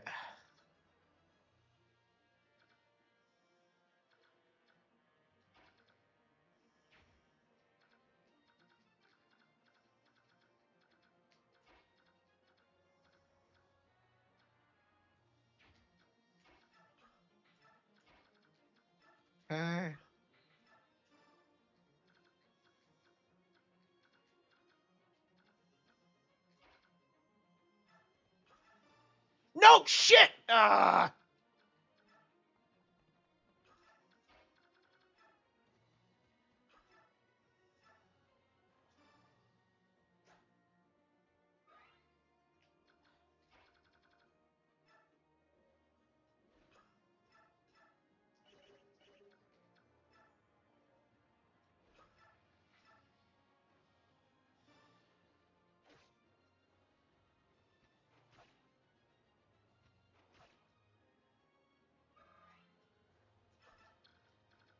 Okay, we can cut them off. Okay.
Oh, you got to be kidding me! Really?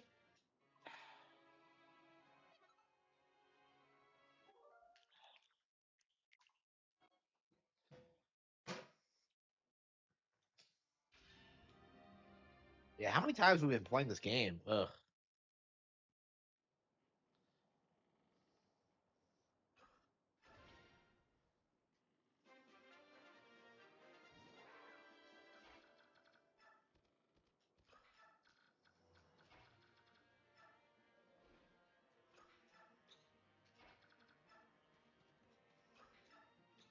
I want the world.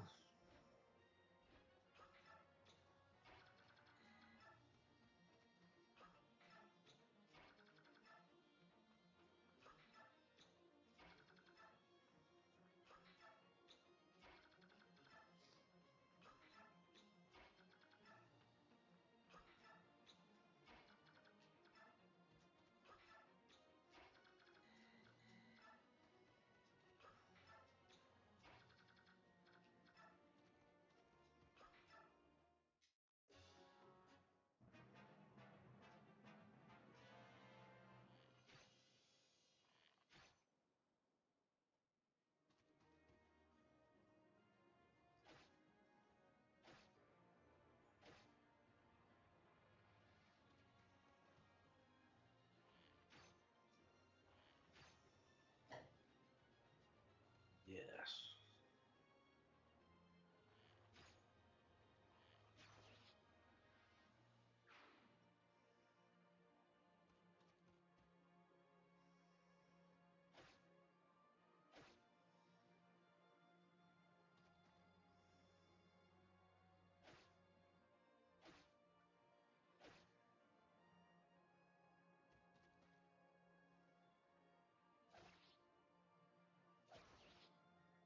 Yep. Every single time. Every single time.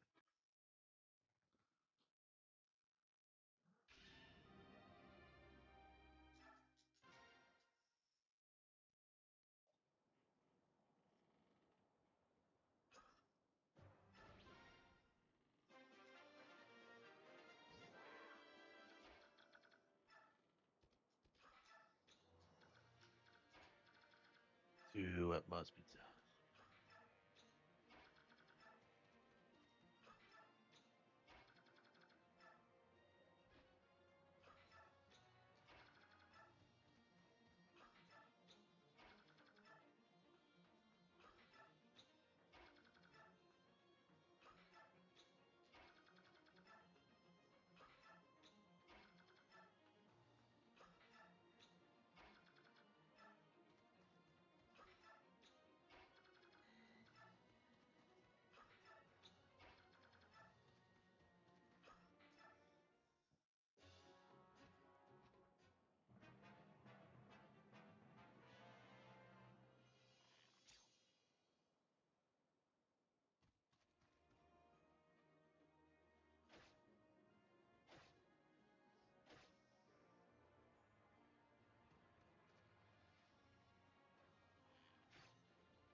Yeah, look at this. Yeah, again, like there's just nothing we can do unless she lives. Live, Astrid, live.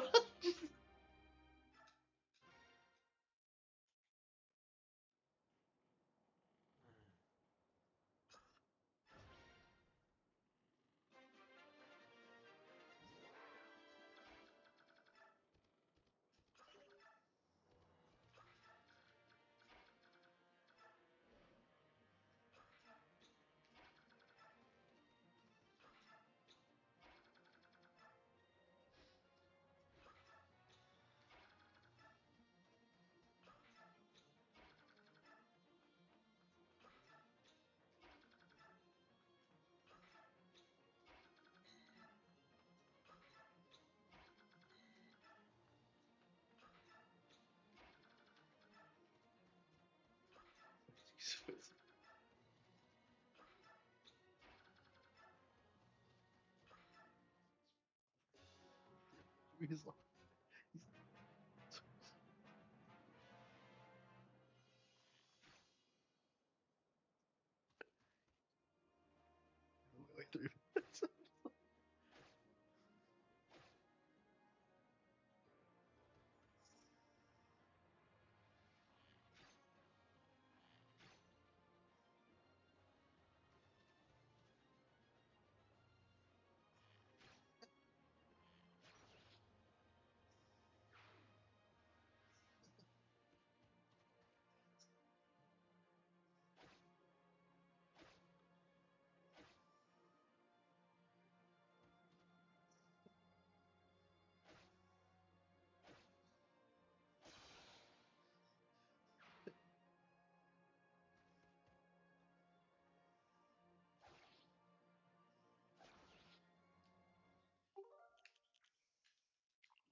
Beast.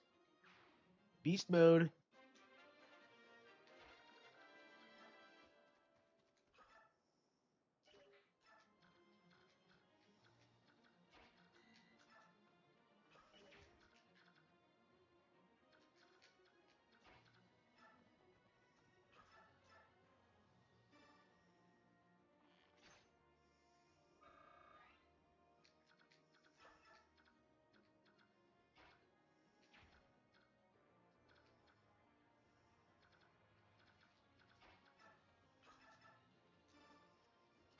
Oh shit! Oh man. Okay, Mia's not in a good position. I didn't realize. Oh, I guess we can heal her.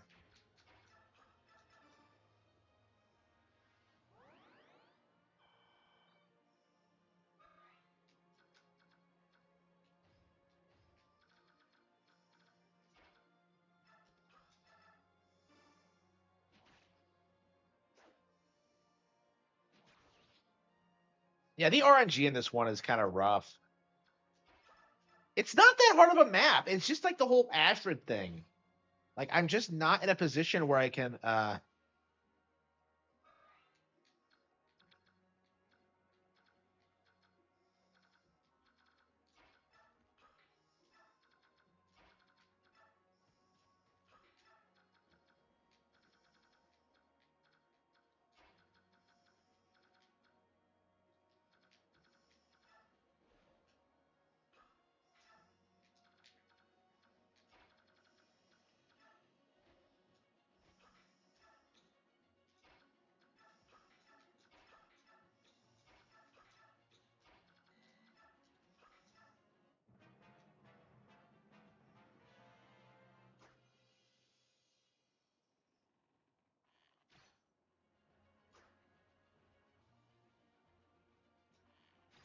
Oh shit.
Kiddo.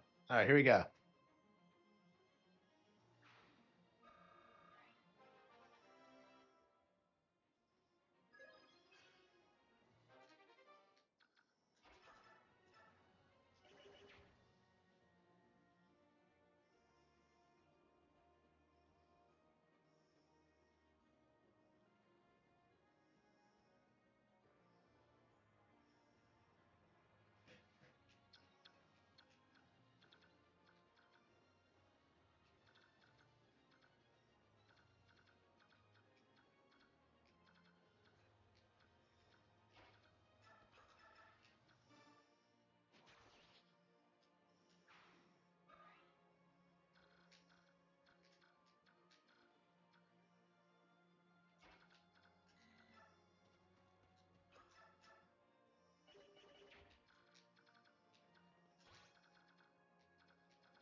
Oh wow, crit.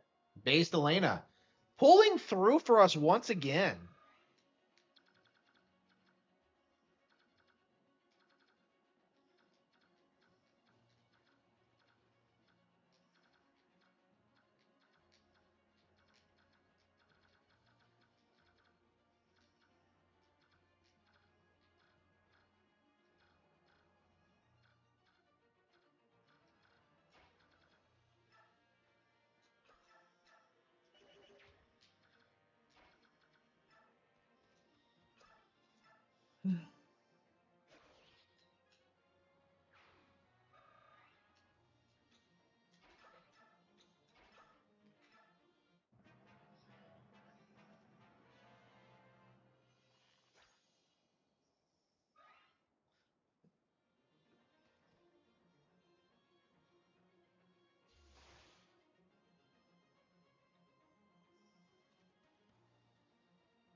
Ah shit! What?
Okay.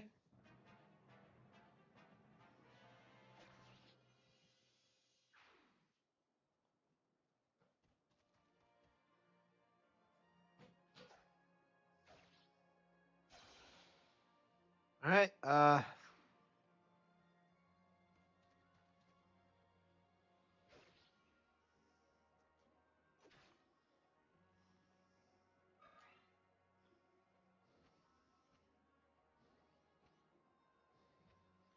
long did it take us to beat this chapter? It took us a while.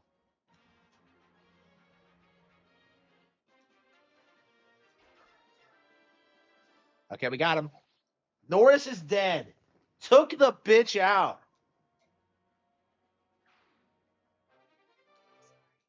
Yeah, put him down. Put him down.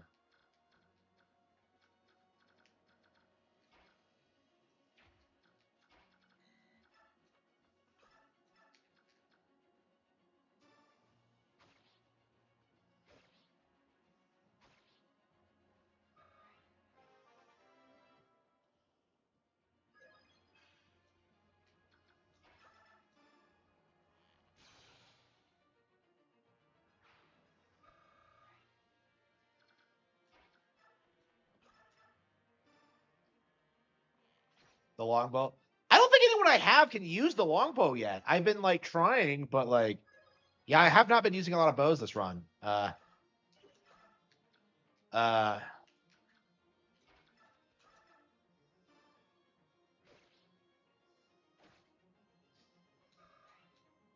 Big Woman.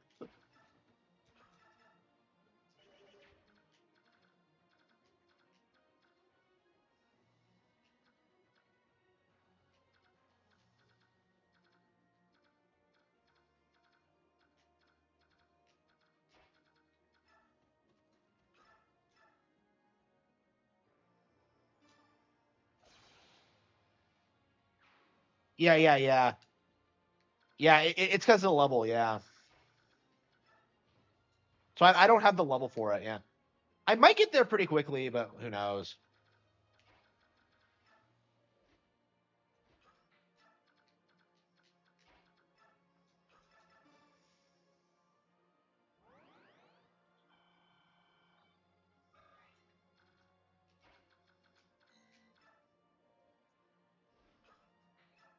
Yeah, I just commented on it, yeah.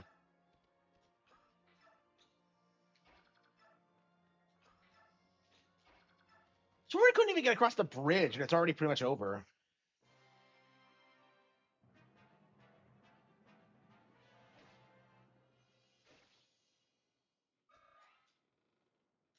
Yeah, I think so, yeah.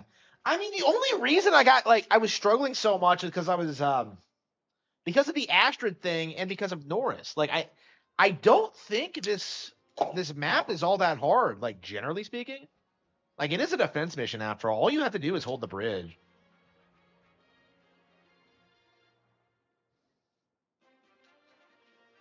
Oh, shit, fuck! Okay, yeah, the other thing, okay. So what tends to happen is, what happened last time is that, like, someone swooped in here and stole it. And it was, like, unbelievably obnoxious. Okay, yeah,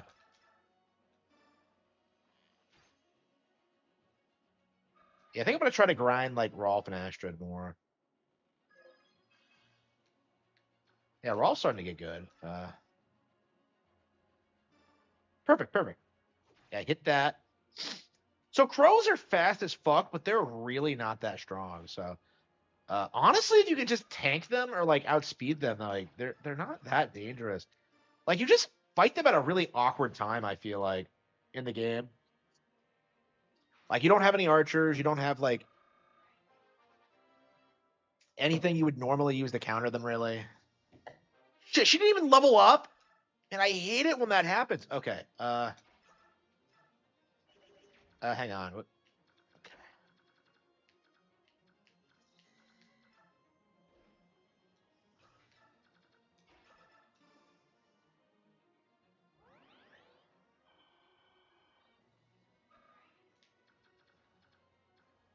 Okay.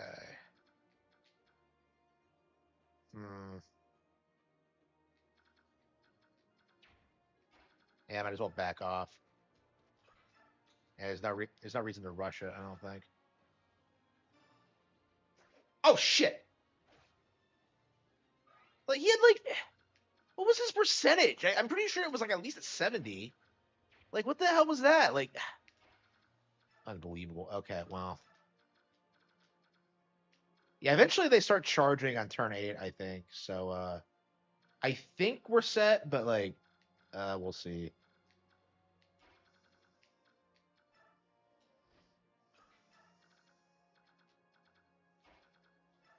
See if Soren can finish him. I don't understand why these halberdiers are so ridiculous. Like it just okay. The steel bow. Yeah. Yeah, I haven't been using steel weapons because like my guys haven't been good enough to like. Well, I mean, it's like that's the thing, isn't it? Like using steel weapons early on is just a waste of resources. And like I would rather just, use an iron weapon and double people. Like I don't think to use like steel weapons until the end game.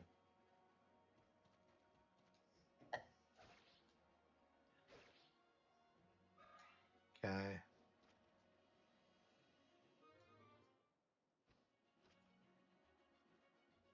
Yeah, you can't even route them in this, right? Because the crows keep showing up until it's over. Yeah, I think at a certain.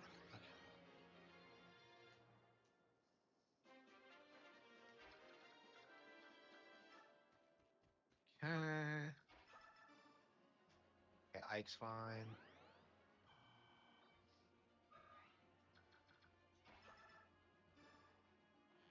I got that asshole.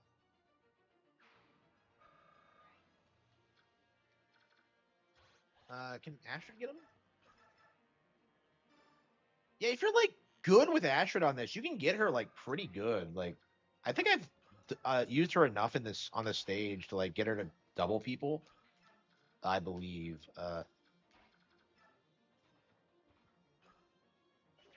Actually, no, we'll have Zhart do it. That's more sense. Because Gatry's better against these halberdiers.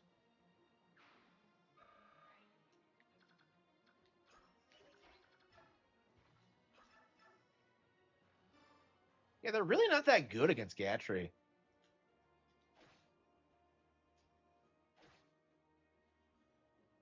Oh, hang on. Oops. Did I fuck that up?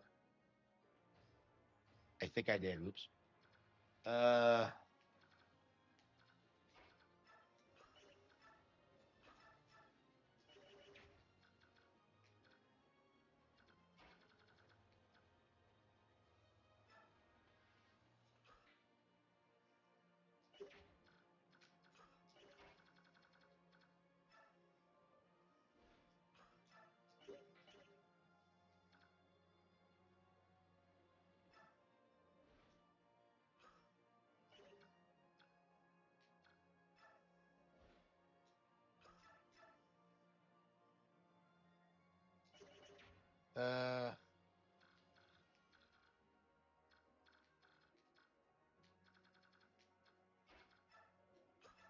Yeah, I think I fucked it up. Yeah, I don't plan on using Gatry out of this. So I guess I could just let him die.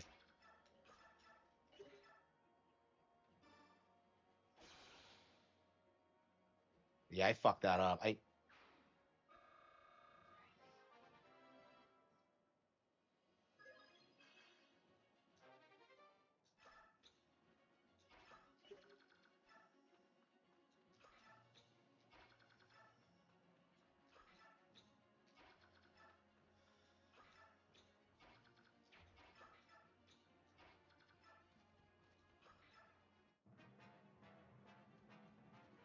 Okay, well he's running. Okay, went after Zhart.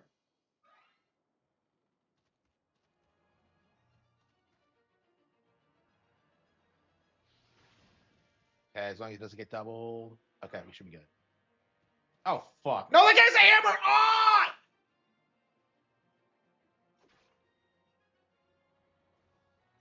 That was a fucking miracle. What the hell was that? That was a Christmas miracle in January. What the hell? Damn it. I'm gonna have to do something nice for someone now. Damn.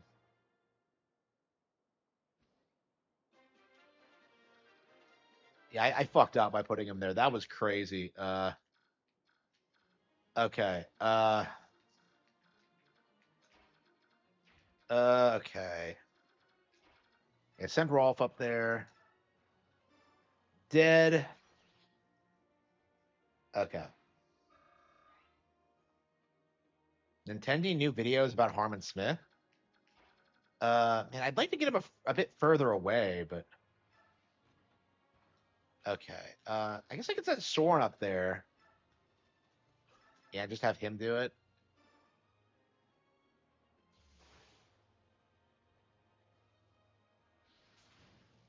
No damage. Okay, so Soren so does Soren have like good res or something?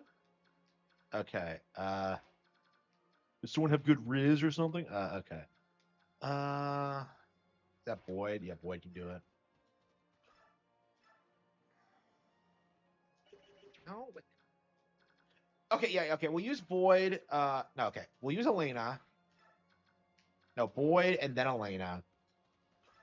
Oh shit! I did not notice his. Oh shit! Okay. I did not realize his health was that low. I did not realize that.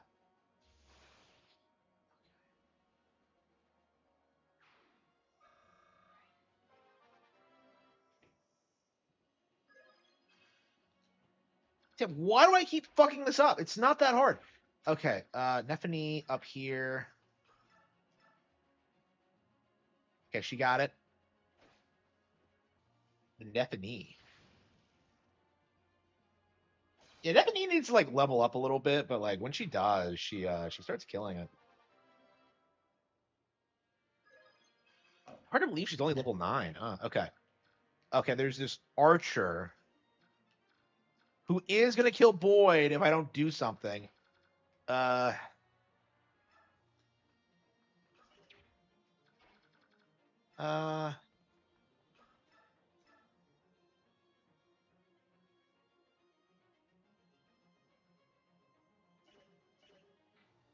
That should be fine. That should be fine. Assuming the crow doesn't attack me, which I don't think it will at this stage. Okay. I guess in theory, yeah, I can rescue Elena.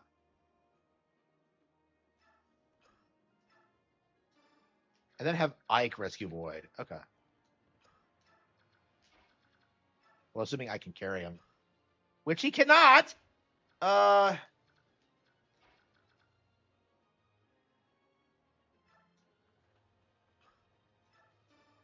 Okay, I think we got it. I think we're good.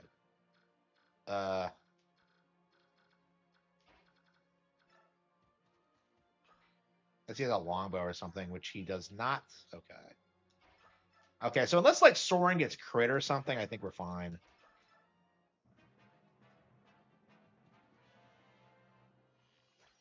You miss. She wears those stupid ribbon things that like Bayonetta wears and like okay, what the fuck are those? Like what are they? Streamers? I don't get it.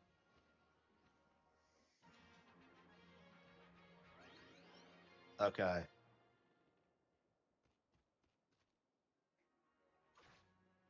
I don't know. I'm so nervous to attack the crows because like I've had such a bad experience with that. Okay.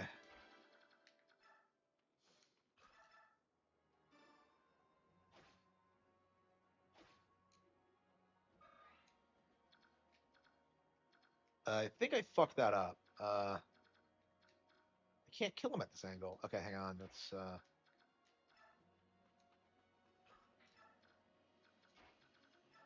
I guess I can just short axe him to death.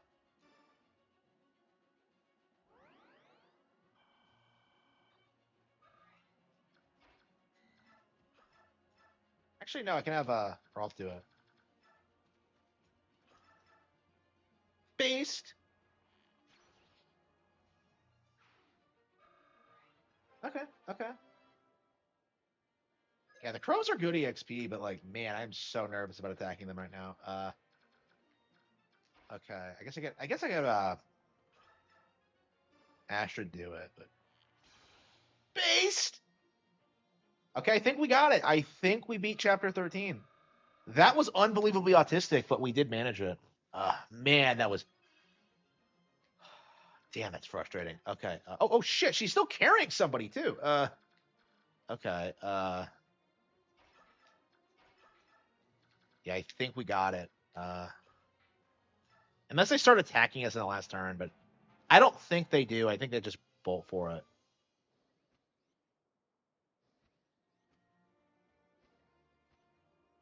Okay. Yeah, the Pegasus Knights show up. Sigrun, yeah. Ladies, charge.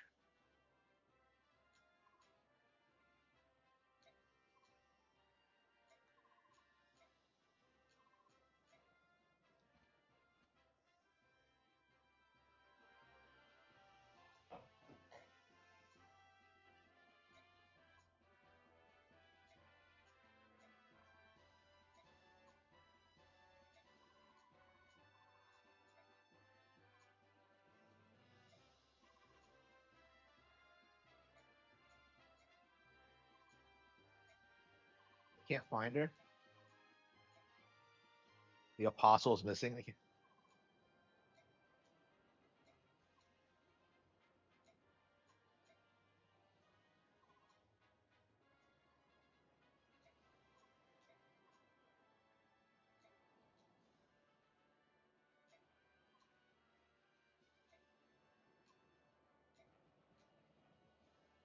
Dame Knight.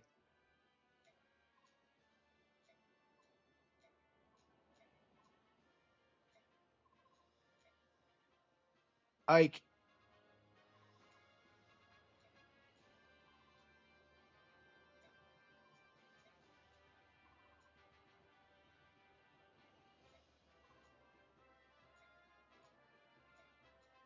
Yeah, we actually find her.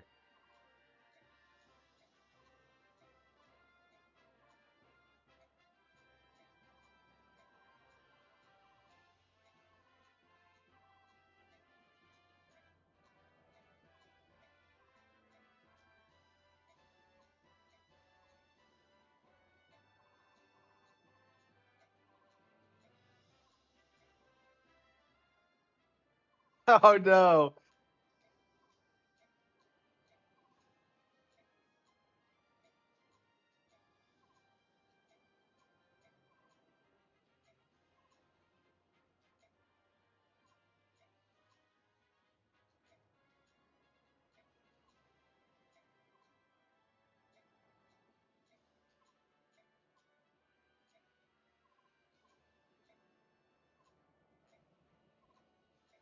She's quite a cutie. She kawaii. Uh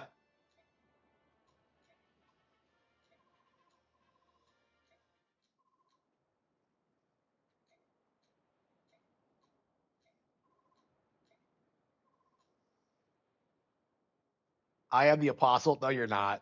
But okay. I know the truth.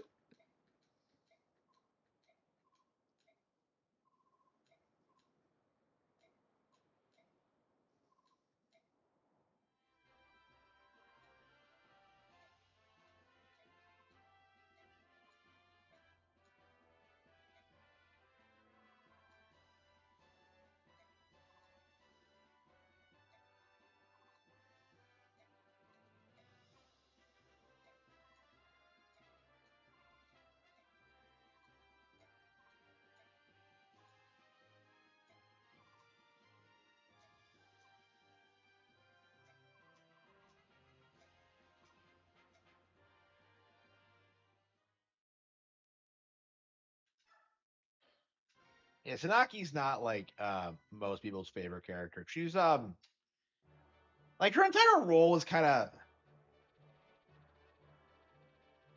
fucked with by the fact that she's not even really the apostle, but we'll get into that this evening. Like I don't understand how Micaiah went from like being born to like the imperial family to being like a hobo. It's like it's ridiculous. I don't get it.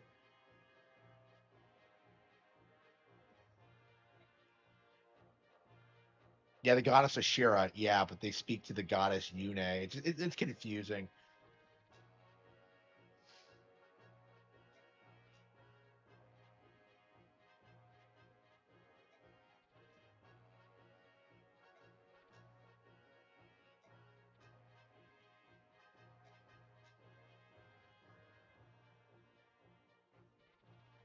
So yeah, one of the amazing things about this game is that like Benion's like your ally in this game, but they're actually way more corrupt than Dane is. It's great.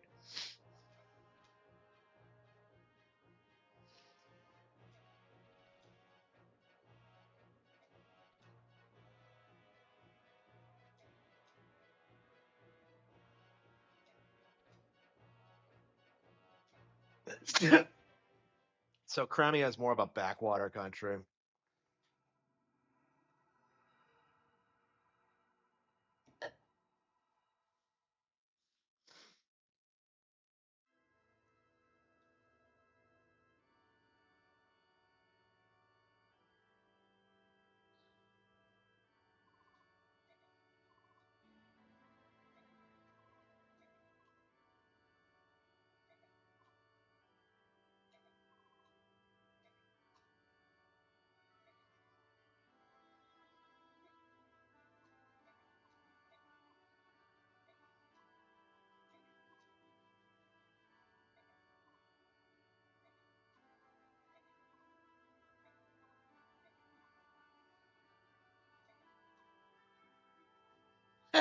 You have no surname?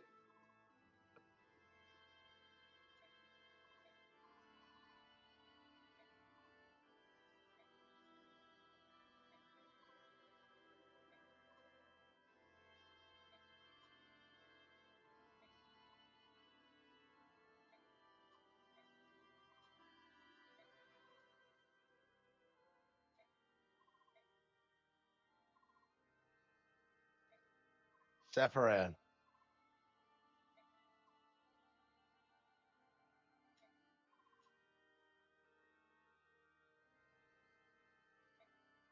Yeah, your most trusted advisor, which is why he backstabs you to simp for the goddess.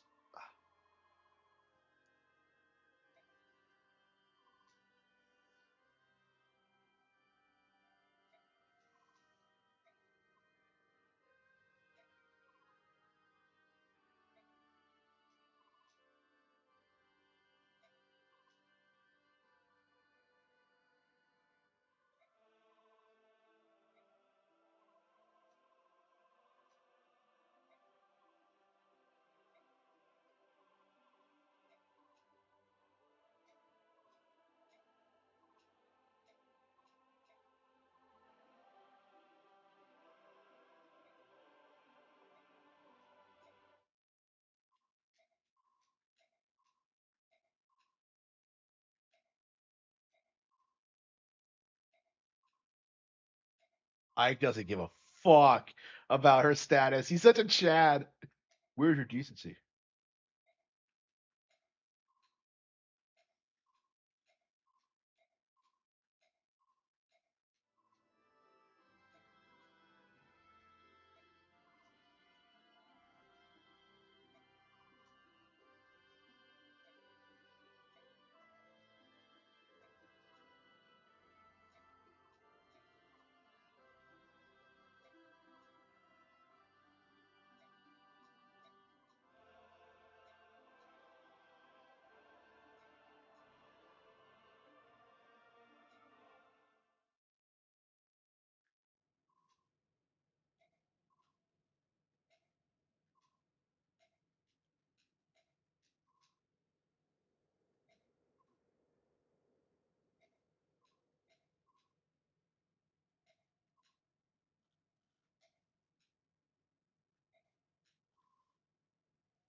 Aww.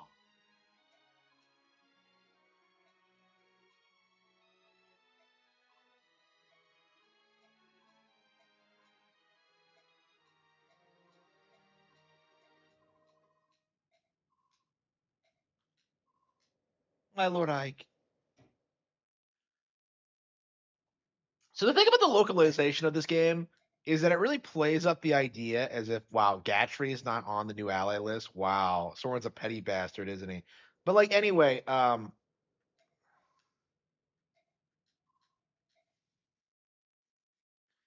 Yeah, so like yeah, one of the things about the localization of this is that it really plays up the idea that yeah, we need a sword.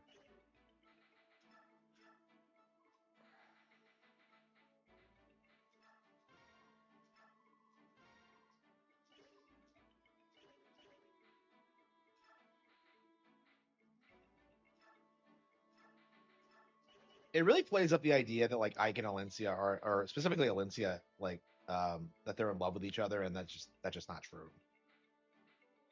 The sequel makes this abundantly clear, but the localization really people who localized this like really felt that was like inevitable, and I don't know. You can kind of see why that is because they really are very close. Like Ike speaks a lot, like he feels a lot closer to like Alencia than he does like any other character in this. I think by Radiant Dawn they like uh there he goes. There's no Lance. Oh, here we go. Okay, Gatry, heal man knife. Okay.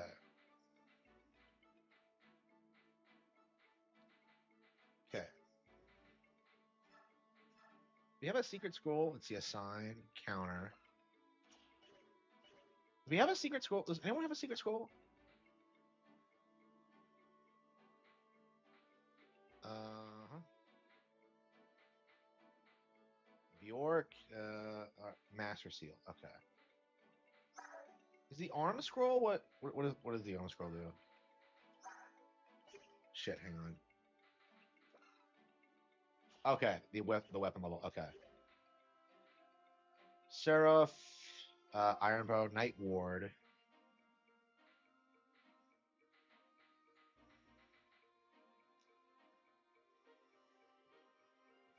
Nintendo claims he's passionate about Nintendo. So he's saying he's a Nintendo fan and he's gonna buy the hardware and the games. Like, who's he trying to fool? It's just I don't know. I don't understand why these people supposedly hate Nintendo and yet they like hype them up all the time. Okay, I don't know. Should I do Jill's support with Mist? Marsha and Rolf. Kieran Gatry. Who's the last one? Rolf, Sheenon, Neffany, Braun. Yeah, Ike and Jill. Okay. I'm gonna try to go for like Ike and Leith. Actually, I tend to not put them together much, so I've actually never actually done it. Mia, Elena, Soren, Ike. Yeah, we are not doing Ike and Soren. Like, uh,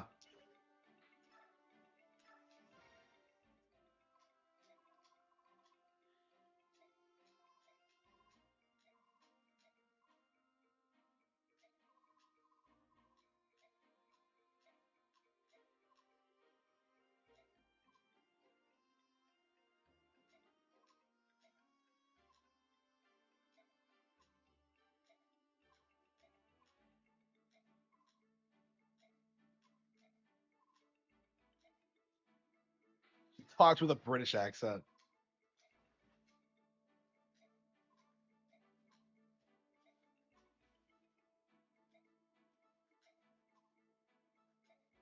The Temple Handmans.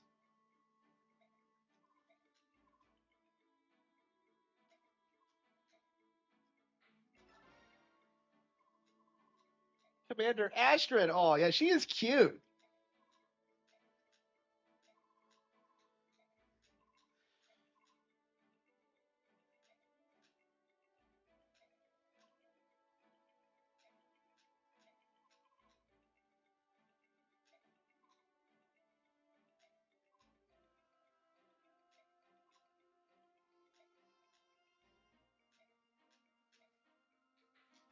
Marcia. Okay. Handsome. She totally wants it. Totally wants it.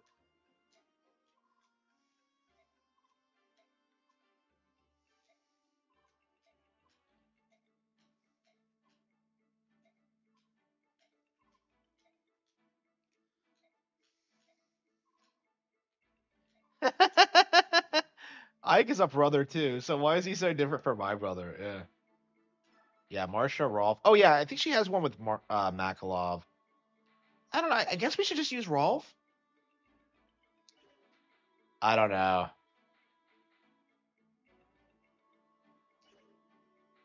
Yeah, we need to get like Ike and Jill like hooked up. Like Ike and Leith hooked up. Excuse me. Ike and Jill. What am I talking about?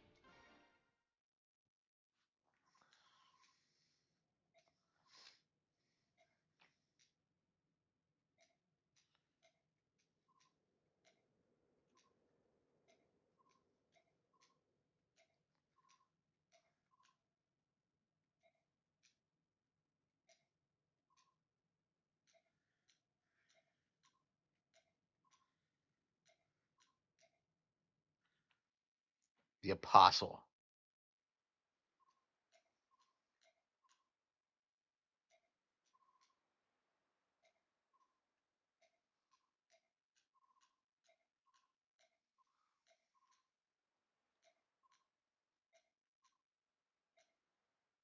I don't know what we're facing. So she didn't tell us anything about what's going on.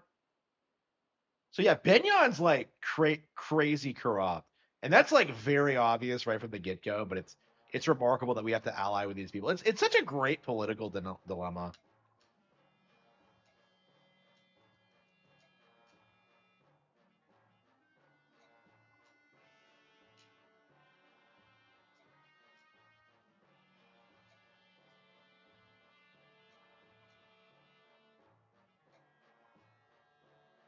Gasha Lama.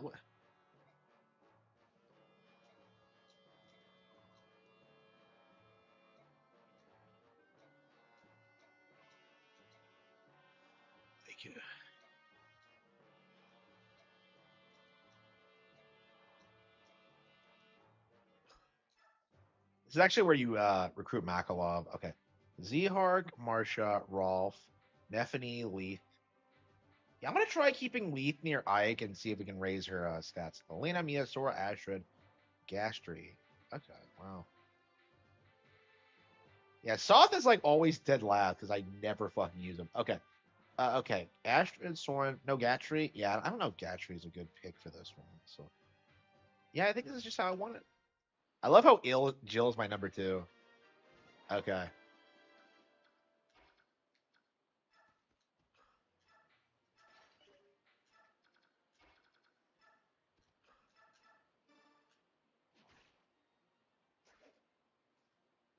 Yeah, it's a fog of war map. As I recall, like the next 2 areas are kind of fillerish, and like not a whole lot happens in them. As I recall, that might not be true. It's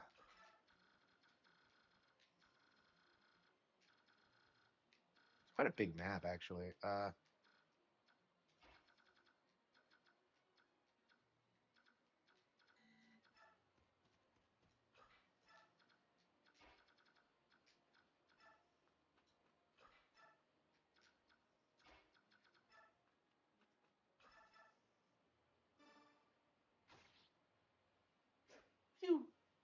So at a certain point, like Mia's evasion gets insane, and she can like duck and weave like an absolute unit. But yeah, it's gonna be a while before she's at that point.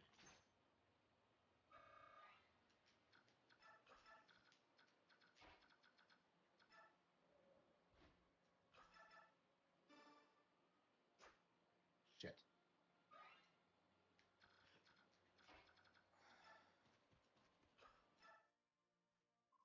Hello. Yeah, for some reason, like Kalu and Largo are just kind of introduced and join you and do absolutely nothing. Largo's not even playable in Radiant Dawn. He's the only character that they don't bring back because they couldn't think of a third class for a berserker.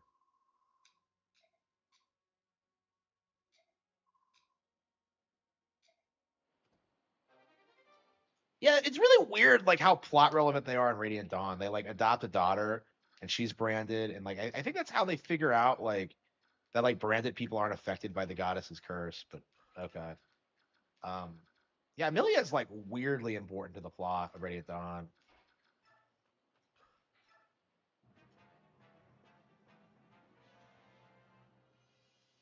Nintendo is a phony.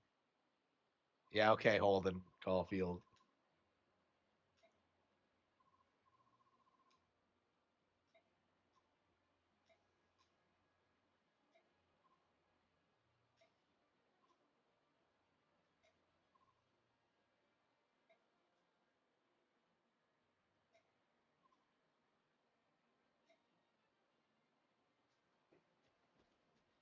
So yeah, this cutscene plays even if you don't have Marsha or she dies. So like Makalov doesn't give a fuck about Marsha. Like he only uses her to like get out of like all the jams he gets in.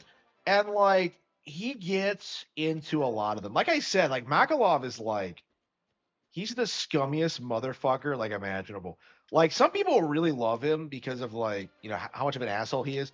But like for me personally, he's so bad. So bad. Yeah, so I'm gonna try to get like Ike and Leith's support train up. I think I'm gonna have her protect him a lot, since he can't level up right now.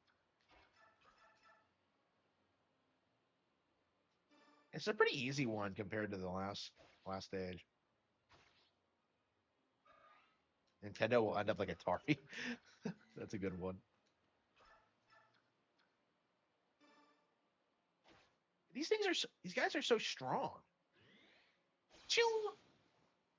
So Nephany has that weird like berserker. Oh shit, there's another one. She has that weird berserker gene. Okay, she can double things now. Excellent.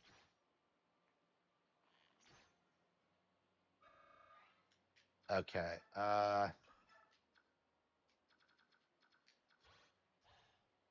Oh, okay, it's the same guy. He just moved away. Okay. I guess I could just have her come up. Double.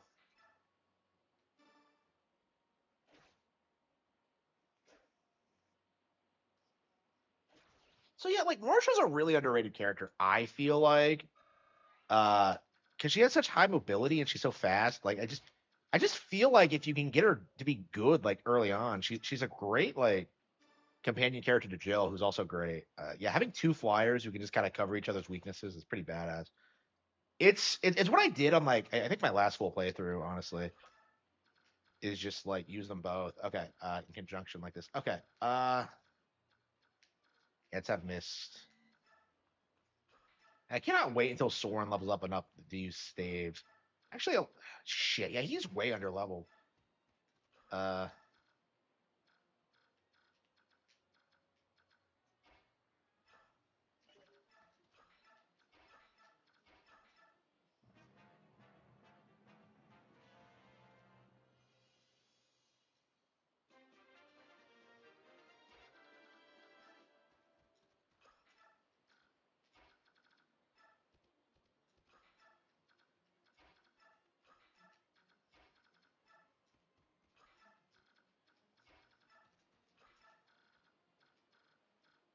okay, yeah. Looks like we took a lot of knocks there.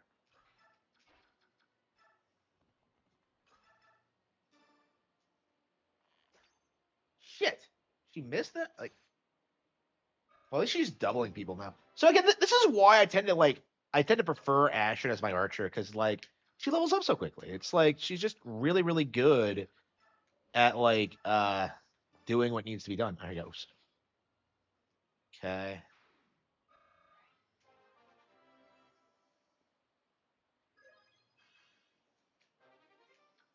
Okay. Back it off. Oh shit, two Cavaliers. Uh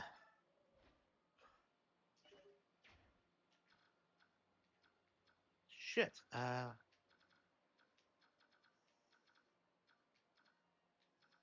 Okay, Astrid, Mia.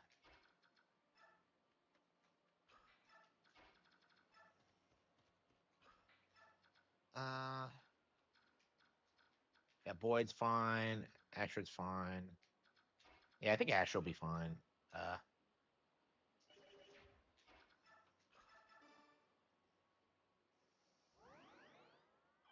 Can they see me in the fog? Yeah, it's the desert stage after this, which is –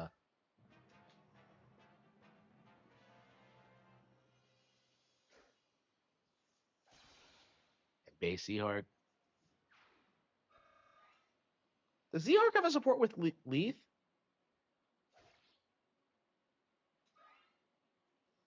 Oh, come on. Are you serious? Ah, shit. Okay. Well, she survived that. Thankfully. Okay. Well, she survived it at least.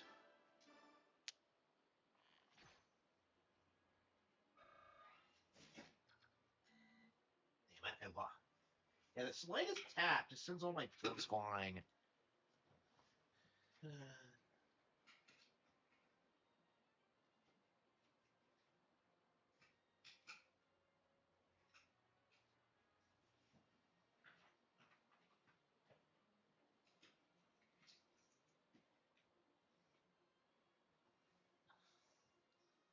Okay.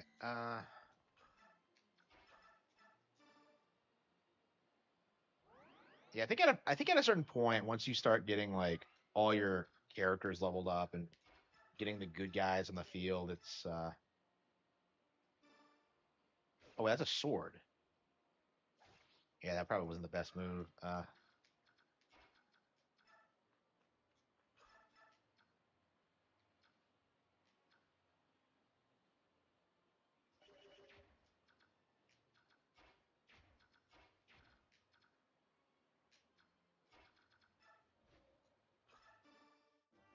Oh, Makawov. Oh, okay, you had to talk to him. Okay.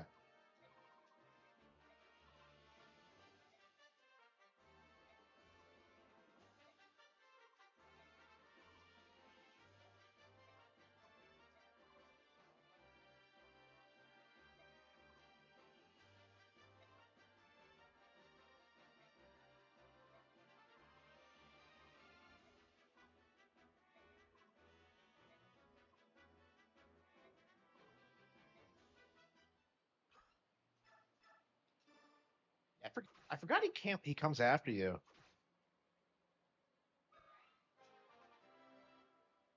Yeah, he's a bodyguard for who? I don't know. Makalov seems like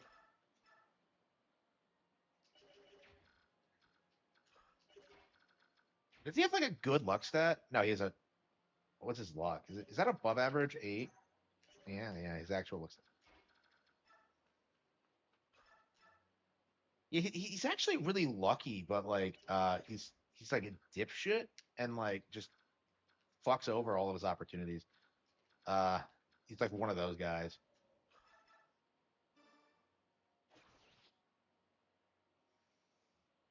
So yeah, this is the last time we'll be using him. Uh, like I don't even like recruiting him really because he's such a piece of shit. Which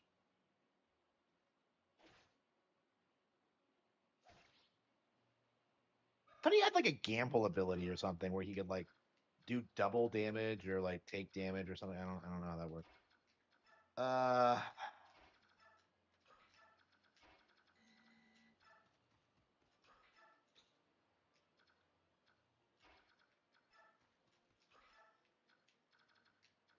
yeah, there's not a whole lot of enemies this way. Like honestly, there's not really much reason to just uh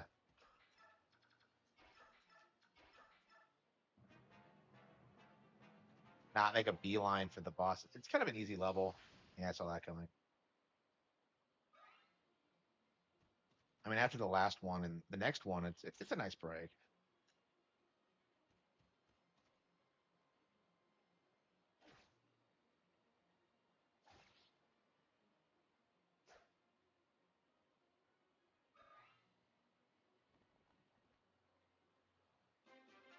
Yeah, there's another one we got killed there, but okay. Yeah, it's not that hard of a save. Uh,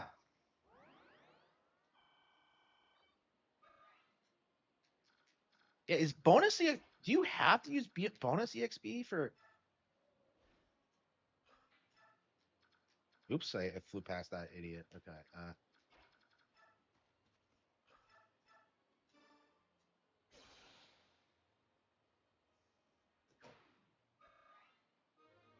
Okay.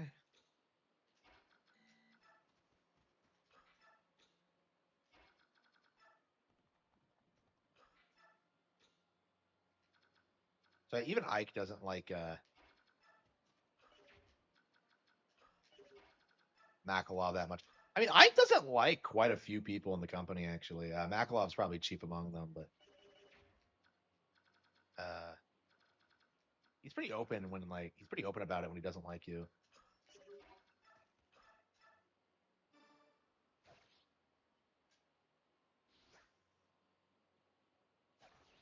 Okay.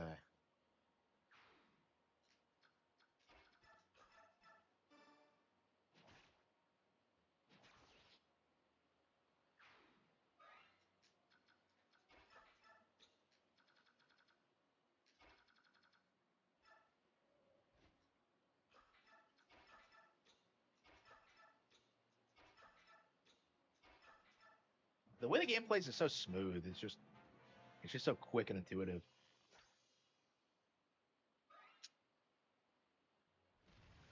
God damn it! I couldn't beat them here. And I swear I've gotten no houses in this playthrough. Like I have not been able to get anywhere. I mean, it's just because of the difficulty level because I'm playing it so conservatively. Okay.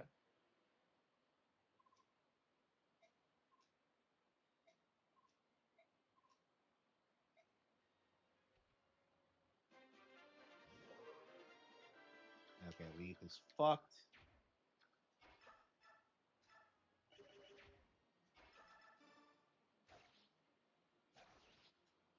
Okay.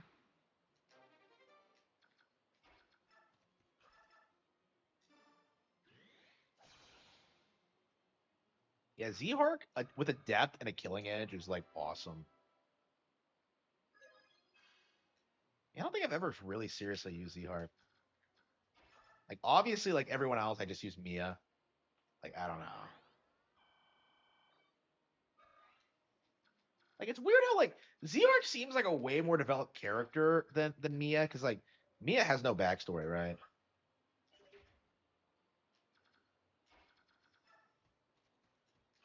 But like Mia's just a way more popular character. I think because she's cute, but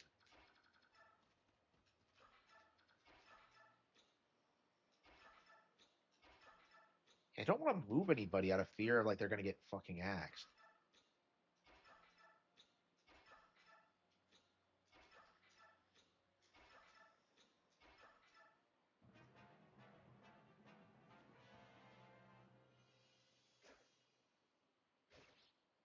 Yeah, I wonder who my first promotion is gonna be. I think it's gonna be Void. Honestly, I could see him doing it before I can, because we have like uh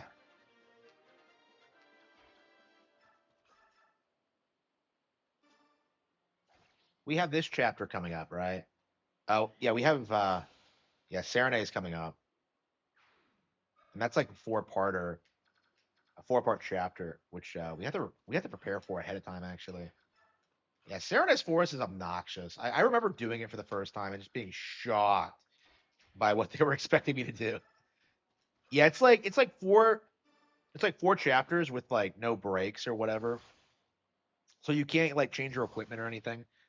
And like I think you can order reinforcements to come in every chapter, but it's like it definitely feels quite a bit different than everything else. And honestly, I can't think of anything quite like it in any other Fire Emblem game, but that's just my opinion.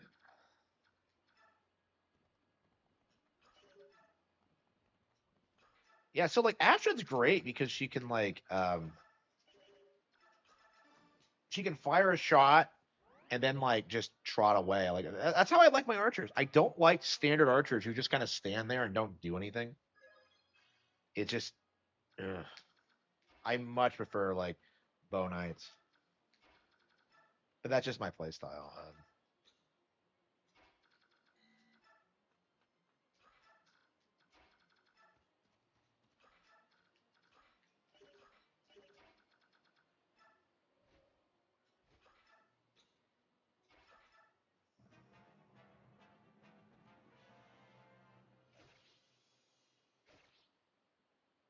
So is the desert chapter after this?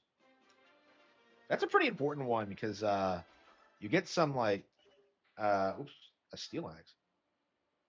You get some pretty like pretty elaborate lore in regards to like Benyon and like the political situation here. And you get some of my favorite characters. Stefan, namely. Well, I mean, if you get him. Stefan is like the most easily missable character in the game. So like I imagine casual players never know he's there. I only knew figured out he was there because I was using a guide actually.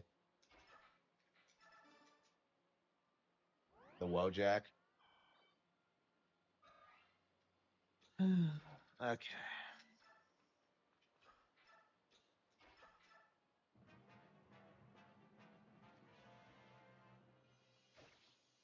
Oh shit, that's a poison weapon, isn't it?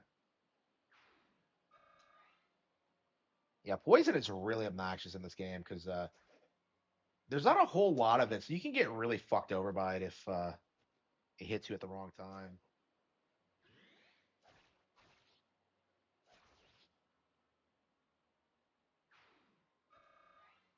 Yeah, I feel like Z-Arc is better than me early on, but like later, let's see.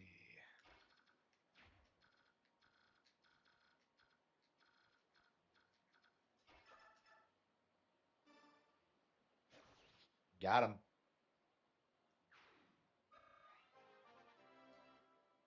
Okay, it's level 16 now. Okay, pretty good. Yeah, so he's gonna promote soon.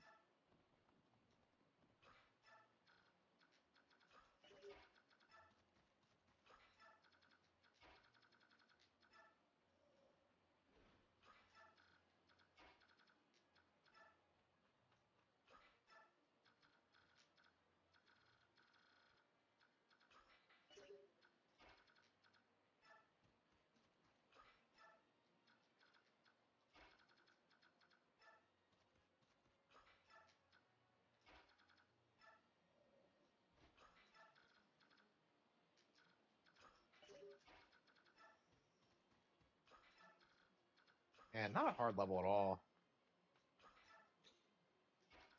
But yeah, we have like Serenise coming up. Yeah, what's 16? Because 15 is the desert. Serenise isn't 16, isn't it? I thought it was 17.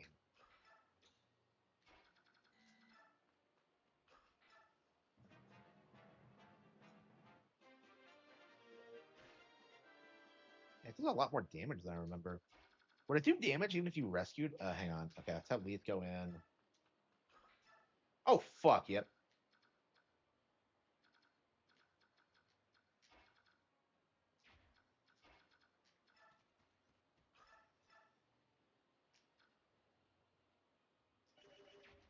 Okay, let's see here.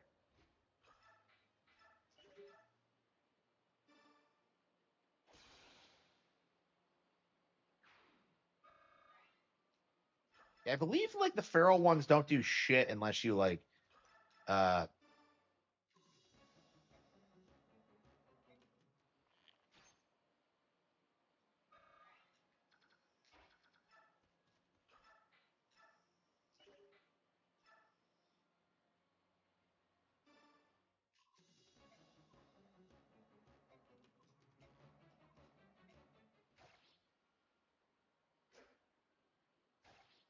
okay.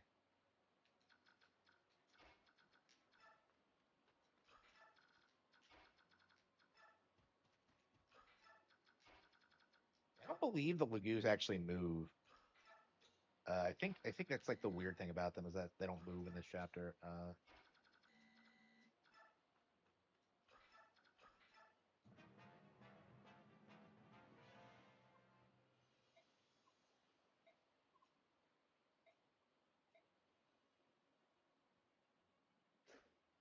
Think. Ah, damn it, my sword broke.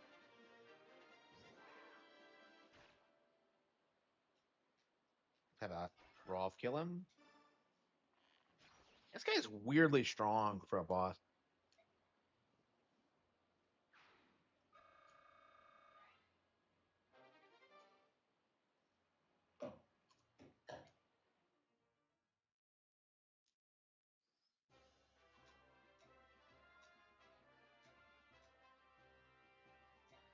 He didn't even look inside. What's he talking about?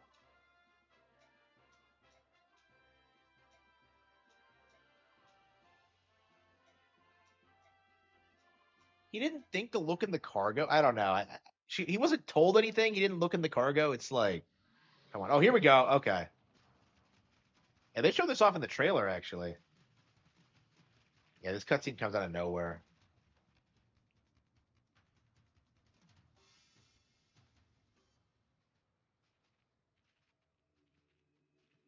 Yeah, so the Lagoons, like, the game treats the Lagoons as if they're one, like, faction, like, unified by their hatred of humans, but, like, they don't really have that much in common. How the fuck did he change his shoe?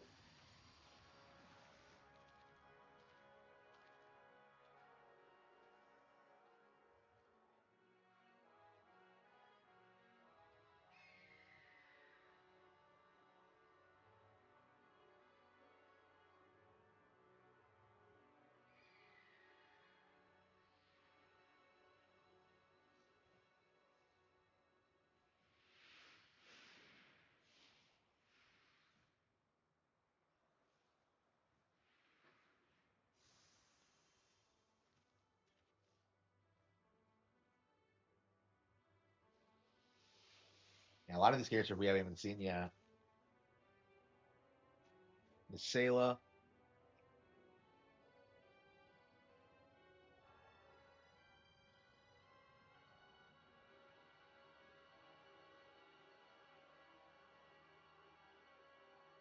Da da da. Da da da da da. Bum bum bum bum. Bum ba da ba da bow.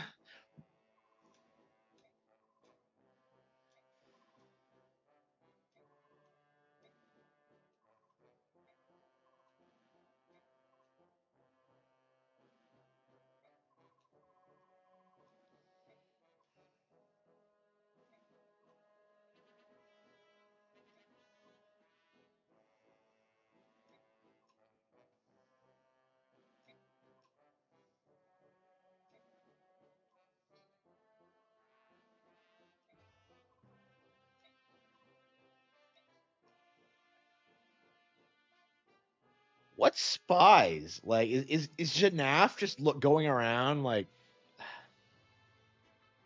looking into things?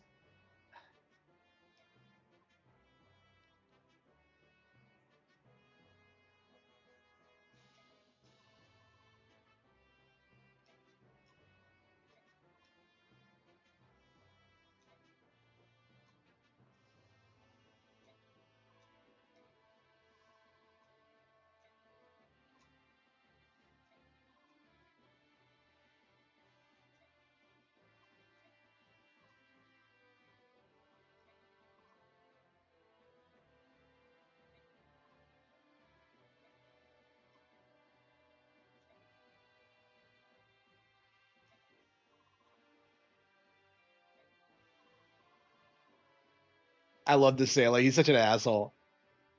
He's like my favorite Lagoons King by far.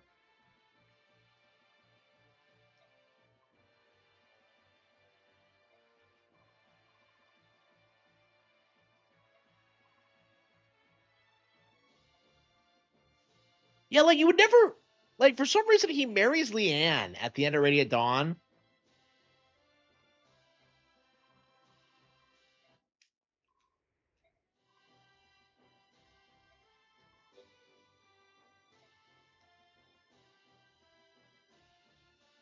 Nation Wars.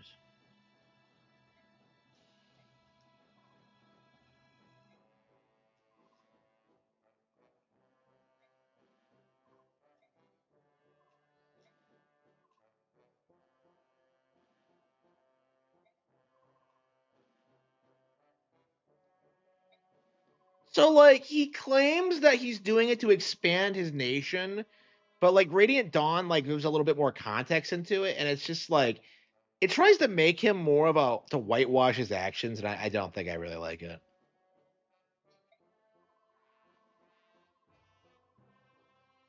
Yeah, Deganzia is actually the stealth antagonist here, which is kind of surprising considering how much he preaches neutrality and like not doing a thing.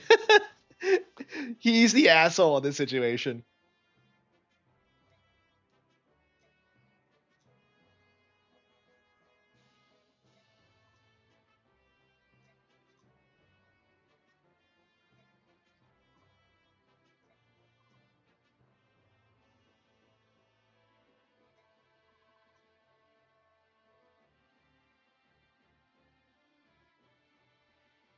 Yeah, this is one of the weird things about the game. So like the entire point, like Rayson and like Leanne are like the only two herons in this game, right? Bizarrely, canonically, their father is still alive, and you never fucking see him. Like, I don't think he dies at any point in this game, in these games. Maybe in Radiant Dawn, but like, not in this one. No.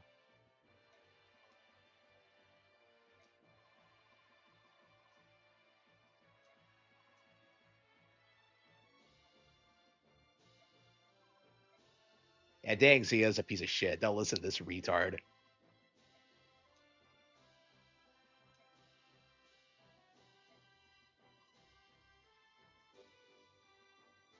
So it's a barn wants to genocide humans.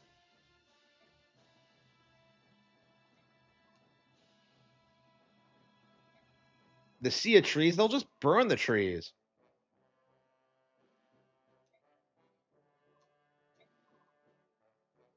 If we were to form a Laguz alliance against Dan, we would drive Benyon to Dan's side and lose a valuable ally.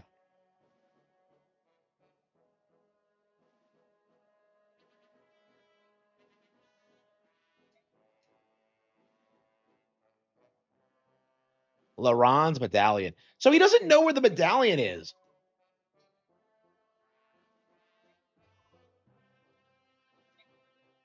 So yeah, they know about the Laguz. So like fucking Mist has it. It's so weird that like Mist is like the essential character carrying the MacGuffin, and yet like she does very little in this. Like in fact, like she like I feel like her role is kind of transplanted by Micaiah, because like Micaiah's powers kind of like transplant hers because she's the apostle. Like Mist thing is that like she's perfectly balanced, and like she's so pure that like she can touch the medallion and not be corrupted by it. But anyway. She's like really plot critical, and like she's just very much not in focus.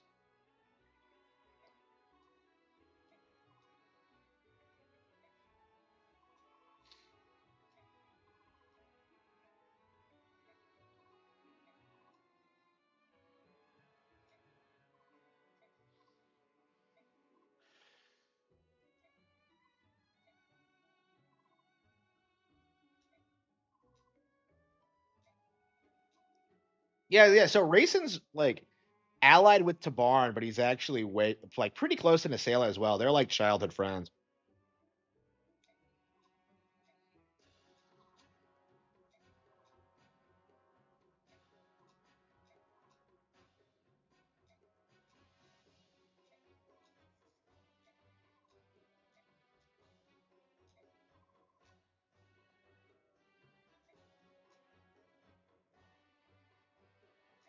Yeah. Not Tabarn. Were you trying to take a shot for Leanne even then? What a bastard.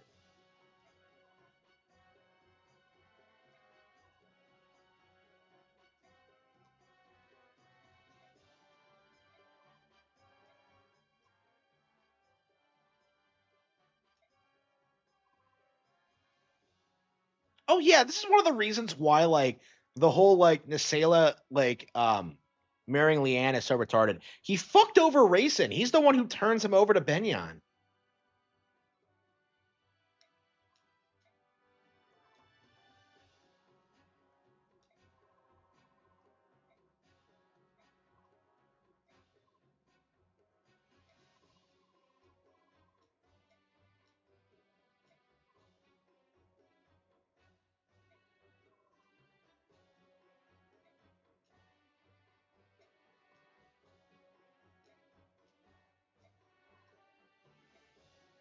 Oh no.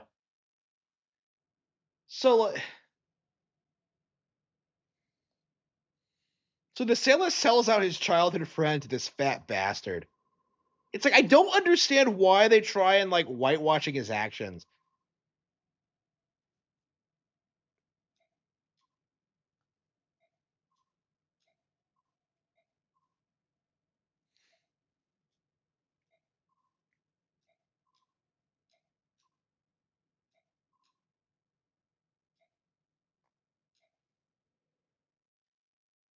Yeah, is that why you're gonna fuck the cat girl like? Yeah, Z-Hark is the MPP? Okay.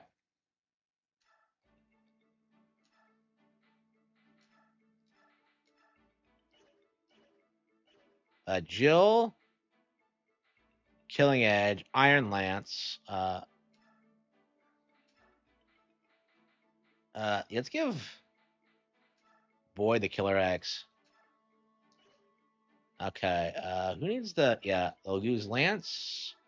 She can't use it yet? Really? Wow. Slim Lance, Javelin. Thunderfire, Wind. Astrid, Iron Bow, Steel Sword. Yeah, we're not going to use Makalov again. Okay. Okay.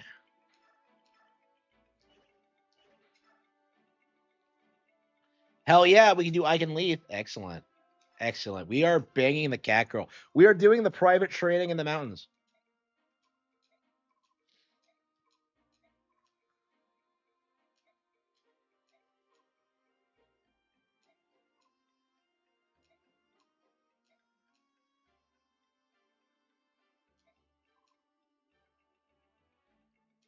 Not my nose. How to fight like a Lagoose? Yeah, gee, I wonder how that's going to end. So Jill, yeah, Leaf is like some of the best. Yeah, the supports in this game aren't that good compared to Awakenings. Like, again, this is like the only like negative to the game. Most of them aren't good. Now, there is like a nice caveat to that is that like there's some like really interesting lore hidden in them, particularly regarding Soren. But like that's not yeah,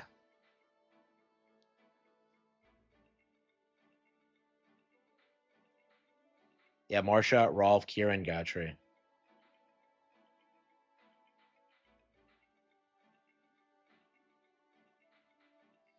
So yeah, like you can only use like 5 supports a playthrough. It's like it's obnoxiously dumb. I'm not a fan. I don't know if they carry over. I don't think they do. But yeah, they're not really that interesting. Okay, Mist and Jill.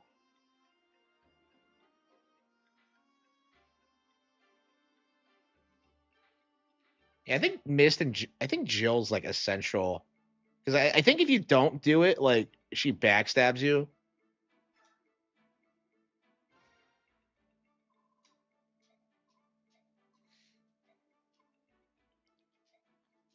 She never leaves. Close to my age. Like, how old is she? Like, Miss looks like she's a child, and like Jill looks quite a bit older.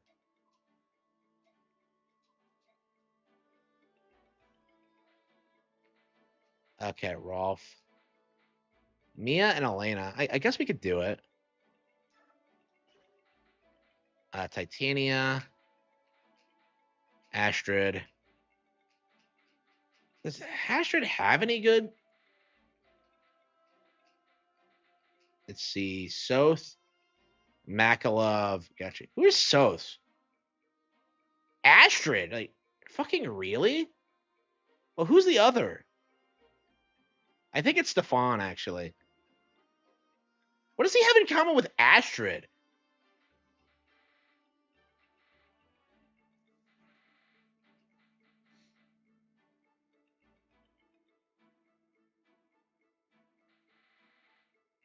Okay.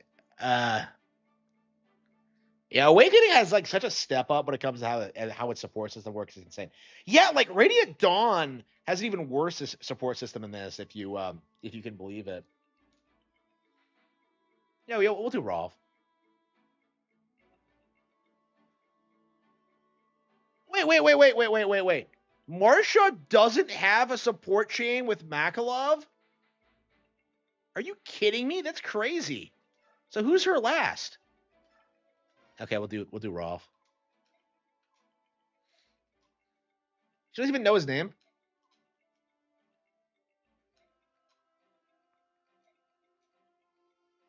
That's so cute.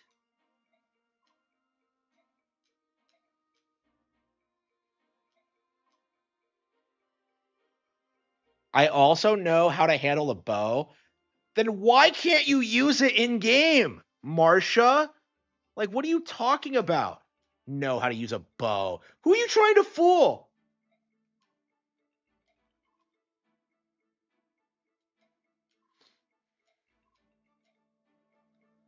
Okay. Marsha, Shinon, Jill. Who are Leith's other two? Rolf. Okay, Elena. Yeah, we'll do it. We'll do Mia's. Like I said, Mia's so cute. So Mia's thing is that like some fortune told her that like her rival would wear white. And like she believes, like she just goes after anyone she sees wearing white. It's ridiculous.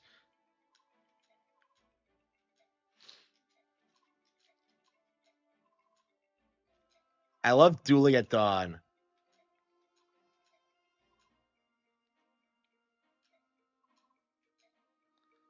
Oh, she looks so fragile. Like again, it's so simplistic compared to what we get in like modern games. Riz, Titania, Kieran. Yeah, you just do not get a ton of good like support chains in this.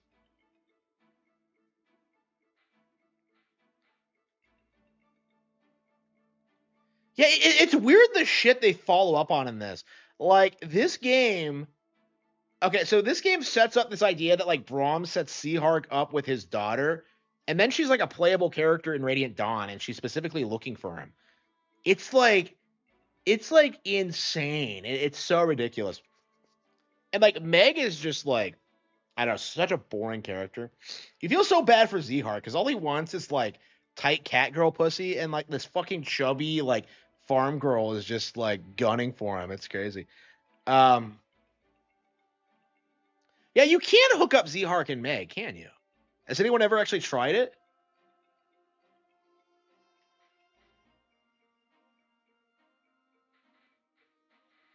Okay, Mist, Jill.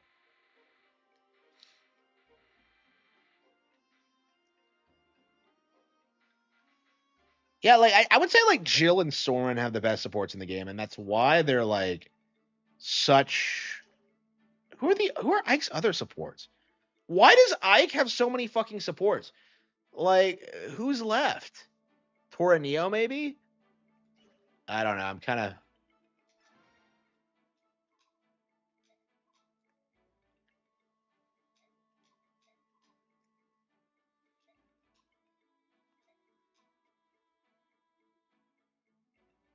Zunama? Does that ever get brought up?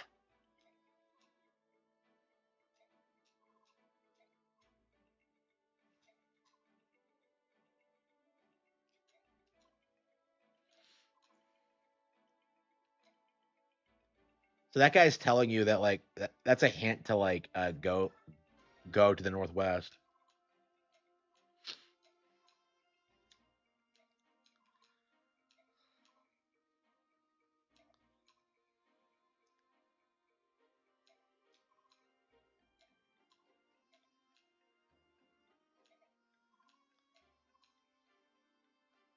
Why is Soren depressed?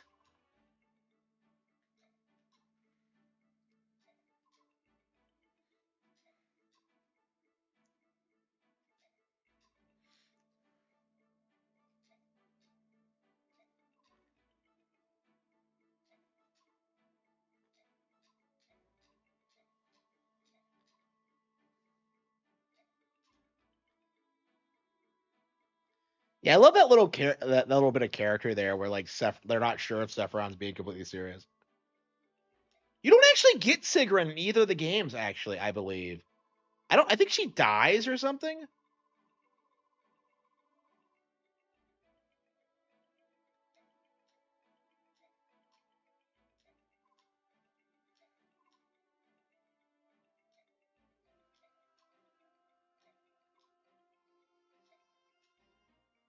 Aw.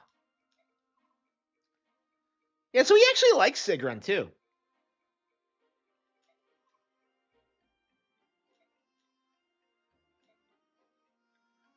Yeah, it's weird. It's such an interesting conversation And like you never get to like really see much of her after this, honestly. Like I never understood why she was even introduced. Because I think Tanith joins you eventually, but Sigrun never does.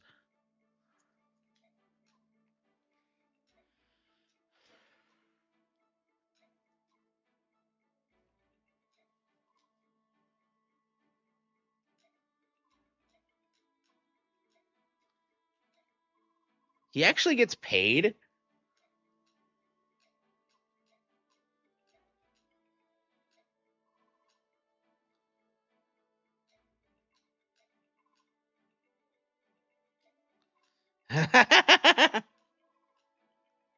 My staff officer repaid the rest of the money you owe.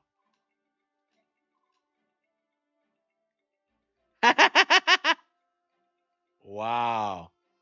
So, like, what money did he use? Like, it wasn't the stuff he got from Katahigas.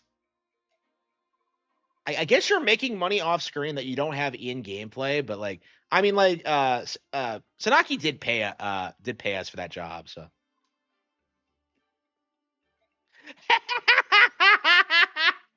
I correct him. Or getting sick. Aw, nuts. So he's like our Gary Bowser. He's like our slave. Unbelievable.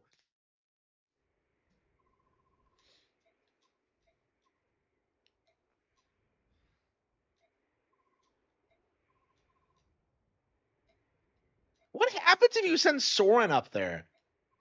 Honestly.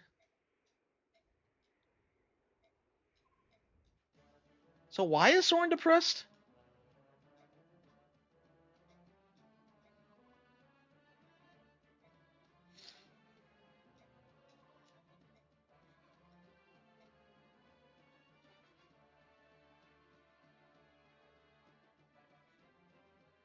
Oh, I think So's other support is this guy, actually. Yeah, they actually become friends. Like, he's a way more important character in Radiant Dawn than he is in this one.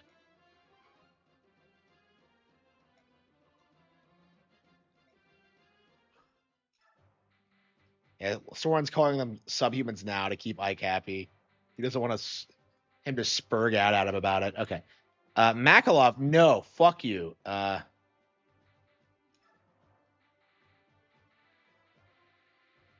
I do not want to use Makalov. I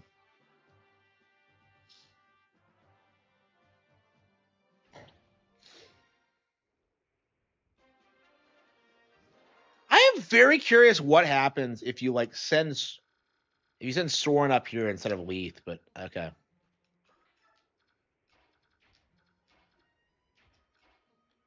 So yeah, this is a really like insanely slow paced, boring area. It's just wait, can they transform this turn?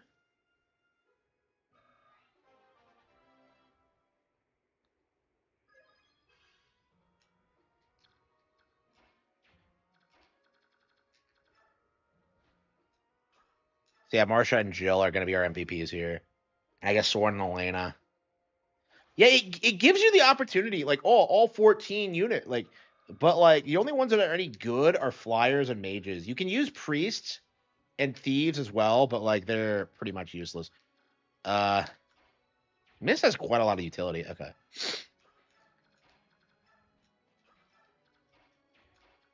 So yeah, I mean, I'm glad there's not more like chapters in the game like this. Like, I don't understand why it's like. I don't. Yeah, I think that there's more desert chapters in Radiant Dawn. I don't remember how many. Yeah, I know this game back to front, but like Radiant Dawn, I've only played through all the way through once. It's kind of a weird game.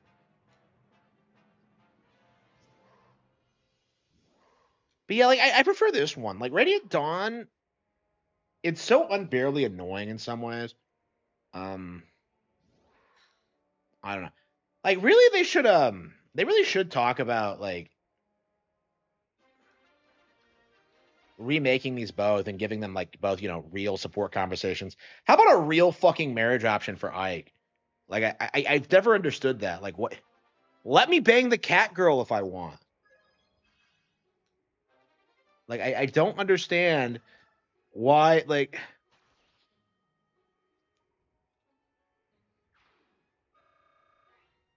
it's another fairly easy chapter, as I recall.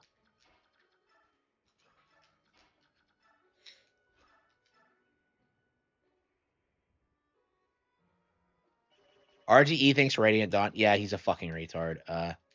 That's the kind of shit like I never want to hear like ever. It's just that's just stupid. Like it's such a weird thing, like how prevalent that claim is among Portandos. So you're telling me that like that Radiant Dawn, a game that bombed that release, a game that like did really badly, was very bad, very poorly received by fans of this game. You're telling me that was the last real FE? Like, come the fuck on. Like it's just dumb. I don't understand like why it's such a prevalent narrative. I suppose it's to try and downplay the IP and like stop people from realizing how good this is, but like I don't know, man. It's not going to survive much longer. Like if you started playing with Awakening, you've now been playing Fire Emblem longer than people who started with Fire Emblem 7, right? Like that's just the reality. Like the period like between like Fire Emblem 7 and Radiant Dawn was not that long. It's just I am very curious what happens if we use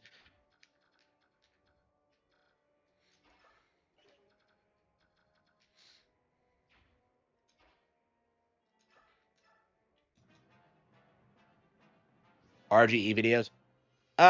If he went after Nintendo, yeah, but like other than that, it would just be me calling him a pedophile a lot. You know, it's just I just don't know if that like if that's something I don't I should do.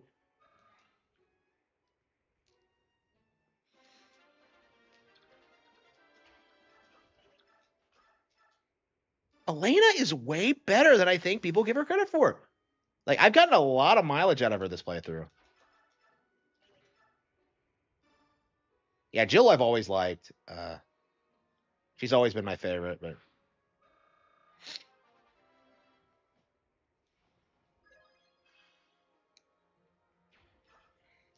what's the difference between wyverns and dragons? I don't get it. Again, this is another straightforward level. So like 14 and 60 are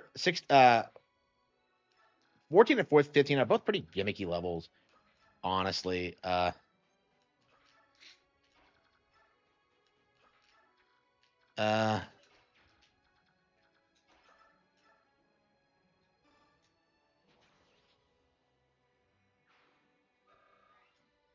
believe you need to have Soren like cover for shit. Oh, he's probably gonna get wrecked. Hang on, that's that was perfect. Okay.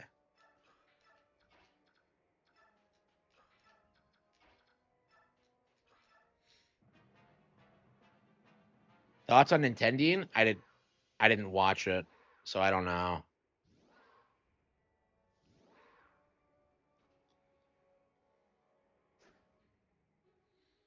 I mean, like my feeling on people like the on Nintending is that like they're very scared of people like me because like I honestly called out his nonsense like before his channel even existed. Is kind of my feeling. Like they are very scared of like what I represent and like how I'm going to bring about the end of like the grift. Like it's gonna be remarkable to see just how quickly the Nintendo hate grip just completely collapses. Okay.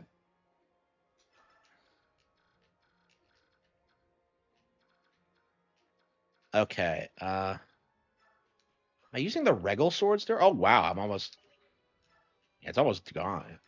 Yeah, I don't think I've ever used like the Regal sword until it broke. That is not like very typical for me at all. But again, this isn't anything new. I've always been hated by the community.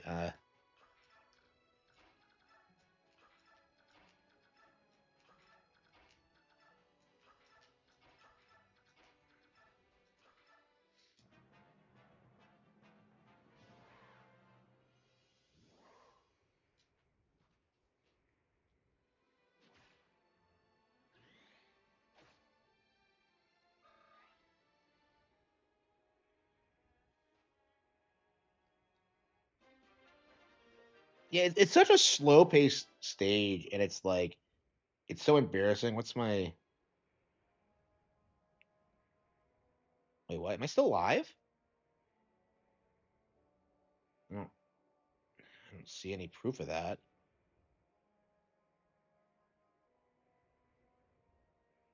Andre probably. I would say he's already there. Yeah. One viewer. Then how do I have two people in the chat though? That doesn't seem right.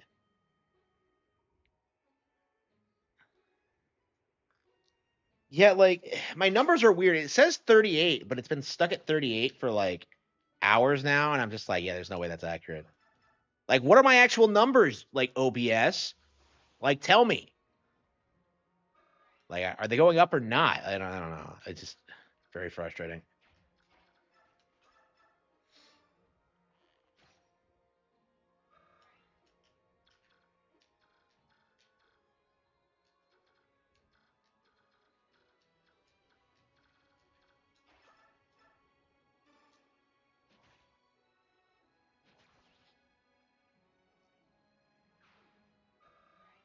A rip off the question. Yeah, basically. Yeah, like if you're not familiar with like comics history or like literary characters, like it's very easy to like misrepresent like to think that like Alan Moore invented a lot of like his concepts and characters, but they're actually just like edgy like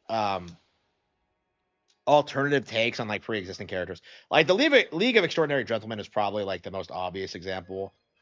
Like he just like takes all these like well-known characters and just kind of butchers them.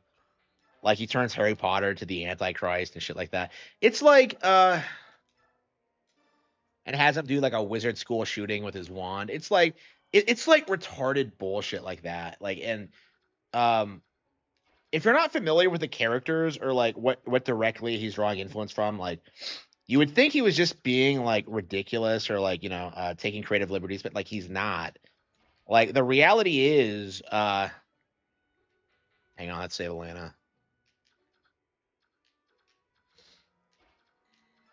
Like he just doesn't have any like understanding of what made these characters or ideas popular and iconic, and as a result, he just kind of disrespects them, and it's all about like his weird warped like worldview.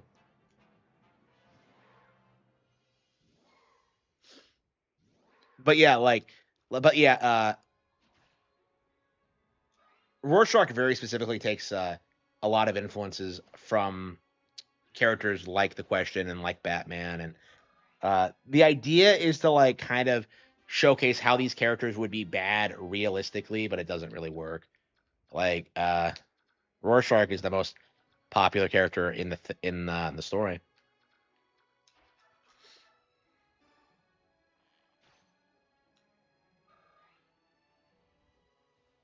Yeah, yeah, yeah. Like the movie just couldn't work in like, well, I mean, it wasn't a good story to begin with, but like, um,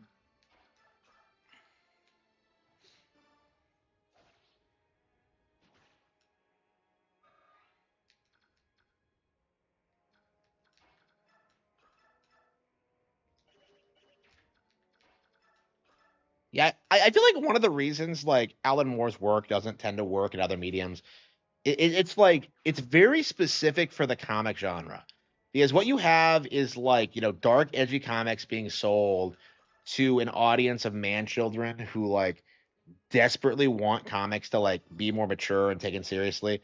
But like on their own like merits, they're not very well told, interesting like stories. And like that's very obvious if you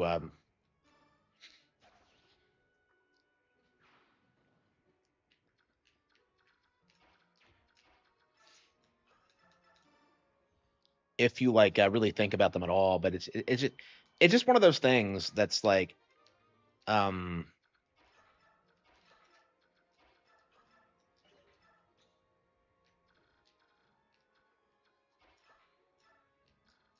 so watch this. So this is so annoying. So you have to go out of your way to kill this guy.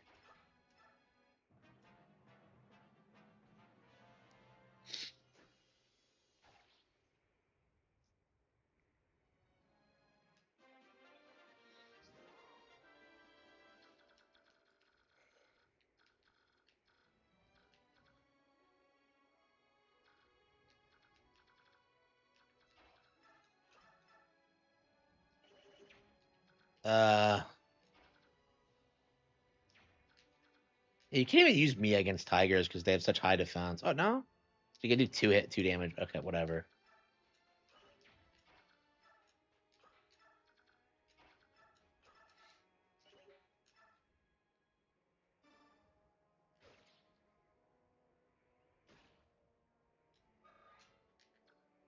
Tigers are insanely tough.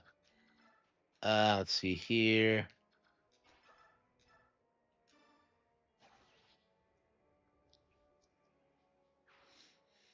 Not even dropping my.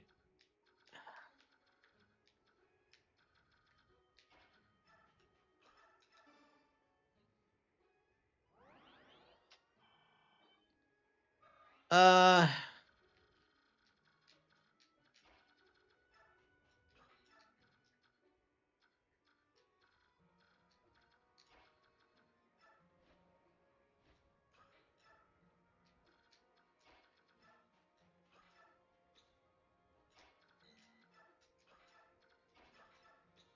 yeah, like it's not a hard level. It's just you have to go out of your way to get Stevan. It's so unbelievably annoying. Yeah, Jill's who you want here with her like Laguz guard and just like her general mobility. She's great for this. She's like going to be your MVP for this every single time, I would say.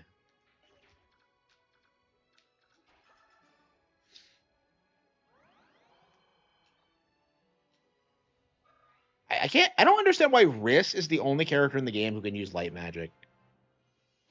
To me, that makes no sense whatsoever. Okay.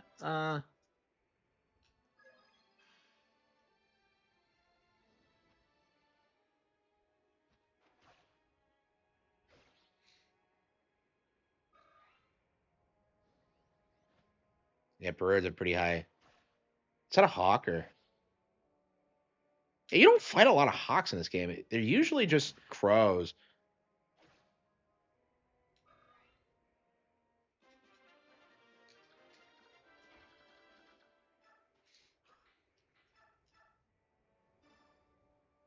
Think. Yeah, so we kill a lot of these guys. So much for their like friends, huh?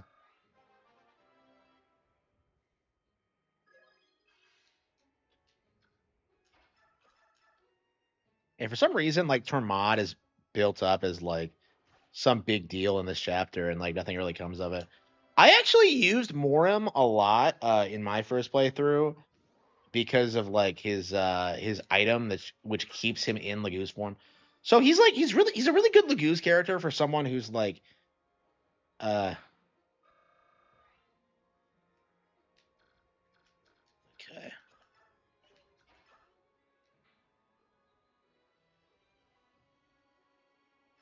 Yeah, I mean it's because it's a Nintendo IP. That's the only reason. They try to give you some half-ass like explanation, like, oh yeah, Fire Emblem went woke after Awakening, and it's like, if you actually play Awakening, it's the most like pro-family red pill thing ever. Like, can we admit that like being pro-family is way more red pill than like Gooner shit? That's definitely something we really need to talk about more. But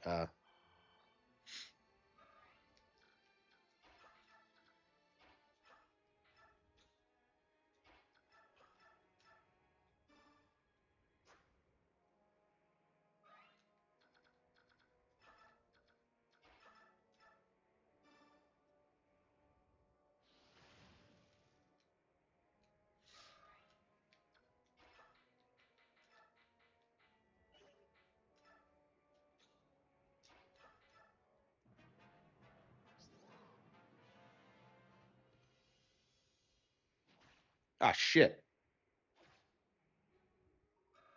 I think she. Oh shit, no!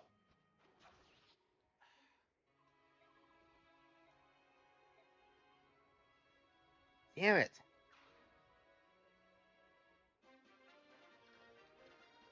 Damn it! Every single time.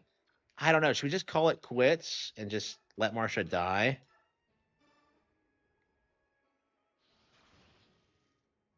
Like, I don't know. We're gonna get Har soon, so it's like we don't really need her, but like I feel so bad about it.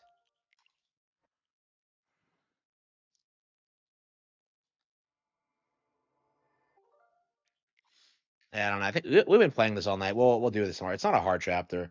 Like honestly, if we could just make a beeline for the boss, but no, we got to get Stefan. We got to get our guy. Like you have to get Stefan because he has one of the Master Scrolls. Which is typically it's the one I use to give Ike Aether, which you do need. So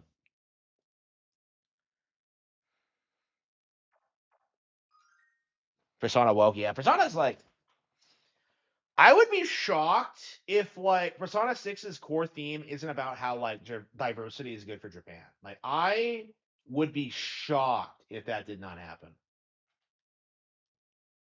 And like I do think that's one of those things that like you should just automatically be rejected like outright, violently if need be. I'm very curious at like how this is gonna end because like we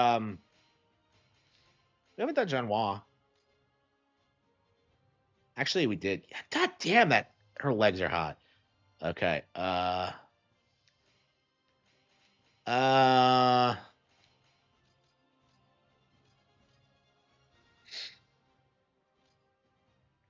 Do we have all of? Yeah. So Fitia's alternate outfits are not good at all. I don't know. I've always liked Cassandra more. Let's do Nightmare today. Versus Taki.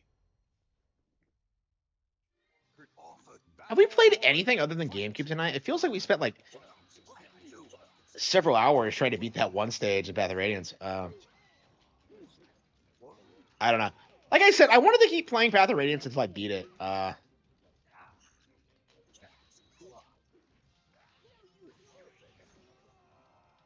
With overage characters, yeah. Yeah, I'm very interested in seeing like how they go about it. Cause like the way Metaphor ReFantasio did it is that like it went all in on like the racism bad angle. And like that's really something that I think should be challenged. That's actually a theme I think I might explore in one of my books, is like how the racism is bad thing is like really dumb. I don't know. I haven't really done it yet.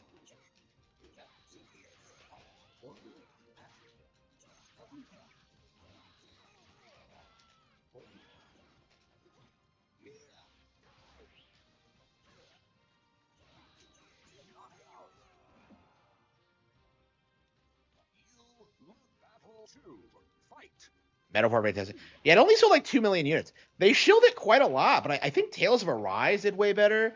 I think like Xenoblade Chronicles 2 did better, Three Houses did better. It's like it's very interesting how it was shilled as like JRPG of the generation, but it's really not that remarkable. And I believe wasn't even that popular in Japan. I'll be very interested in playing it myself. But I'll be waiting for the Switch port. So.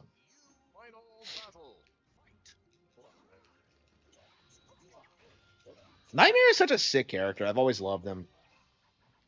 Like in general, all the characters in this are great. I mean, like I know I lust after the waifus a lot. I've been doing it for 20 years, but like I don't know, it still has the best looking female characters in any game ever. I think, in my opinion. Sex with Sun Mina.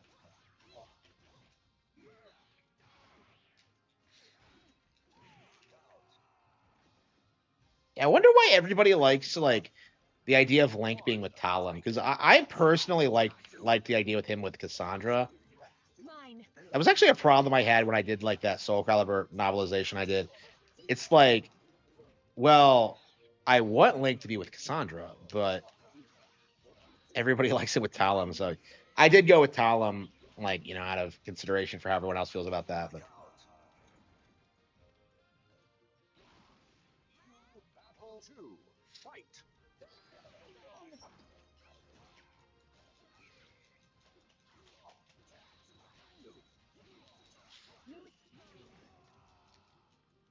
females in Persona 5, well, like they're legal for one thing. Well, all of them except Talon. Talon is underage. So don't say anything bad about Talon or else. Okay. That just isn't allowed. It's the law. Here we go.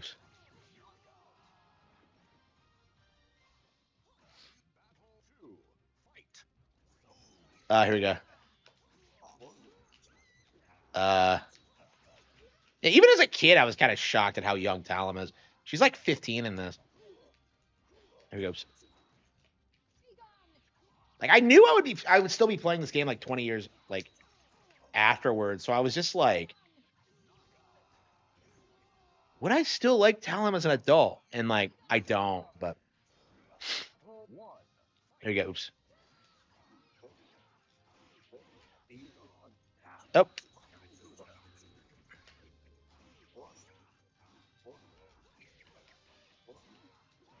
After Galaga. Yeah, we needed an edgy Galaga reboot.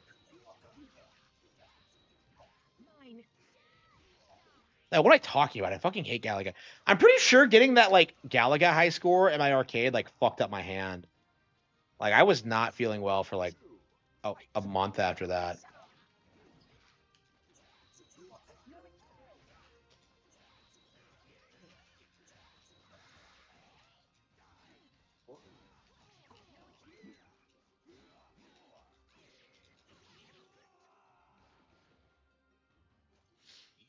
I don't know. I would hate to be playing this forever.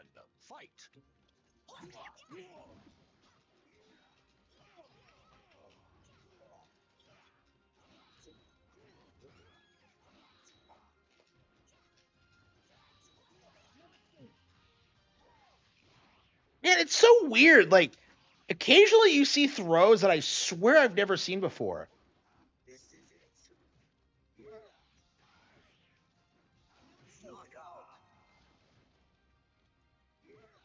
Battle 2, fight.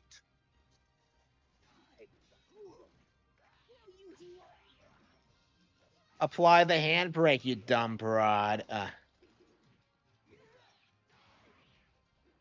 Astrobot.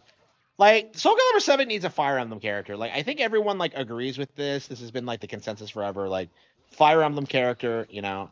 Like, I think everyone's saying Lucina should do it. And, like, I kind of agree. Lucina earned it. Lucina really should be seen as, like, the face of the franchise, I think. Considering how, like, she revitalized it. Like, I don't... When I played, like... I forgot how much I like Lucina, honestly. Like, every time, like... I see her, I'm just kind of like, you know, she's awesome. She's kind of the anti-Edelgard in a lot of ways. Yeah, I would never marry her because I don't like the idea of like fucking my bro's daughter. That doesn't sit right with me at all. That's always been my thing with her is that like and like Edelgard's kind of the same way where it's like, you know, I love her, but like I'm gonna fucking tear her head off. I think the church route is like my favorite for that reason.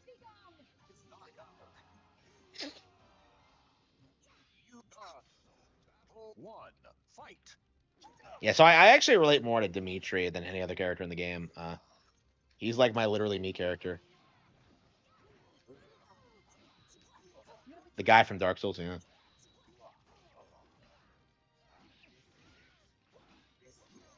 Yeah, well, yeah. Duskbloods is a Nintendo IP, so like, is it possible it'll get represented in the next Smash Bros? That'll be insane. I mean, Fatal Frame 5 did. Battle 2, fight.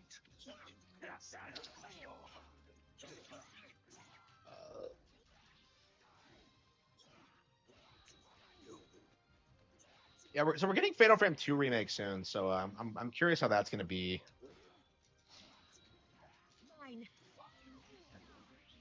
You know, this game never stops being fun.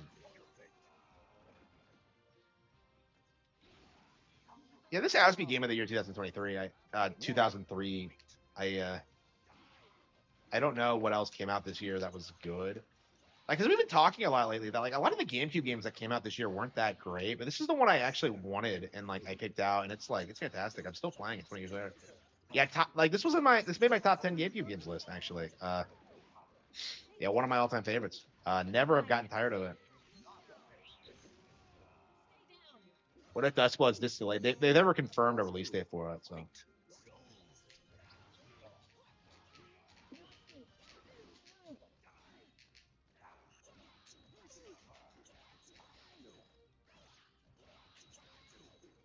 Yeah, I love how Nightmare is like the main character of the series and an antagonist. Oops. Is Nightmare even in the original, or is it like Siegfried that's?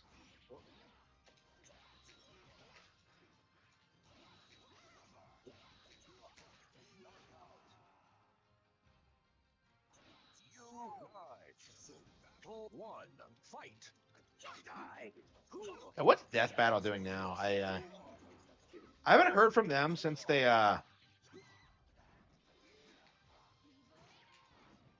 they announced the reboot, and like I think the initial wave of fights are over now, so I don't know if it's successful enough for them to keep going independently.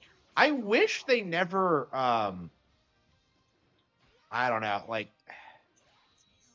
it's very frustrating that they can keep going like they have been. I'm sure the quality's going down, but it's definitely frustrating that they were allowed to do that.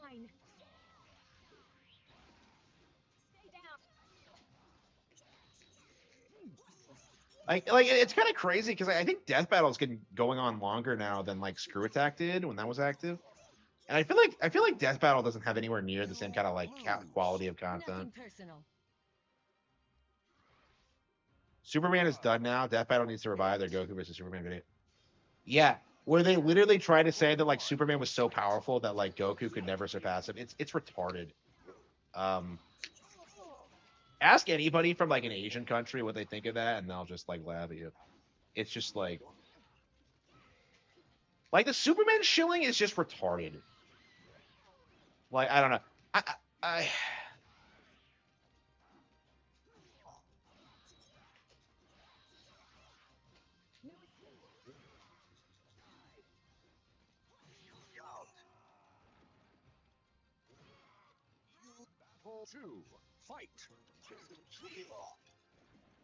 like let's be real. Like Superman couldn't handle like Majin Buu. Like at the absolute most, he would be like, yeah. I don't think he'd be Frieza tier. I don't think he could handle like the Saiyan invasion. I mean, if you really want my like honest take, like he'd get. I think the Superman parody character in Doctor Slump is like accurate to his actual power level, and like he's completely irrelevant in Dragon Ball. He'll lose to Batman, yeah.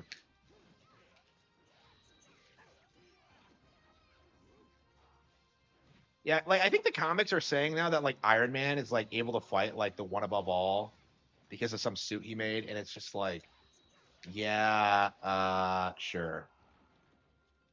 Whatever you say, bro.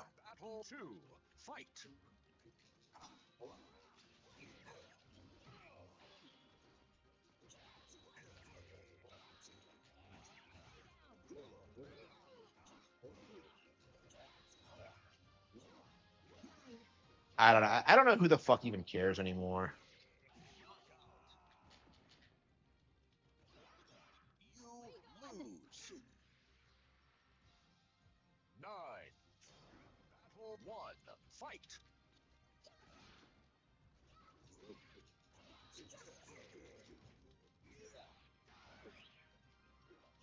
Iron Man has no good movies. Yeah. Iron Man has no good movies.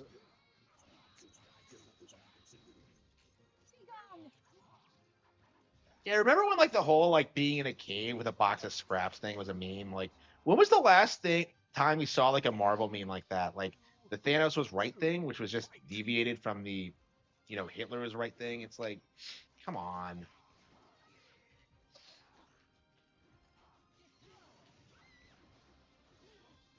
Yeah, it's interesting to see the MCU die, and hopefully the Marvel universe with it.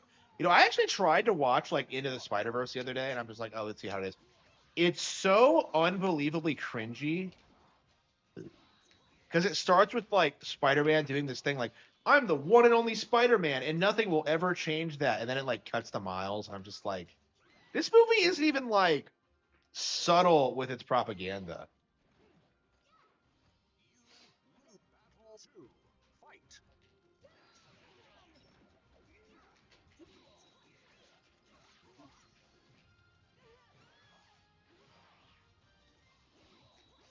Like, I love how his dad is a cop. He's not even like.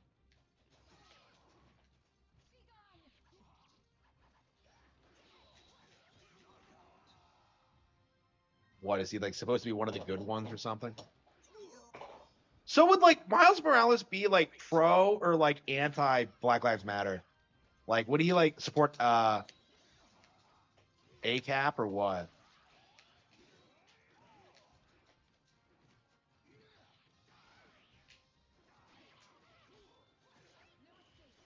Yeah, do the kids of cops like actually support like that shit? I can't imagine it does. They do. I know blacks are kind of weird in that sense, where like they love like pretending they're oppressed, and then when it comes to like if they get any money, like the first thing they do is like leave and be near be near white people, and they don't try to help anyone else at all. It's just yeah.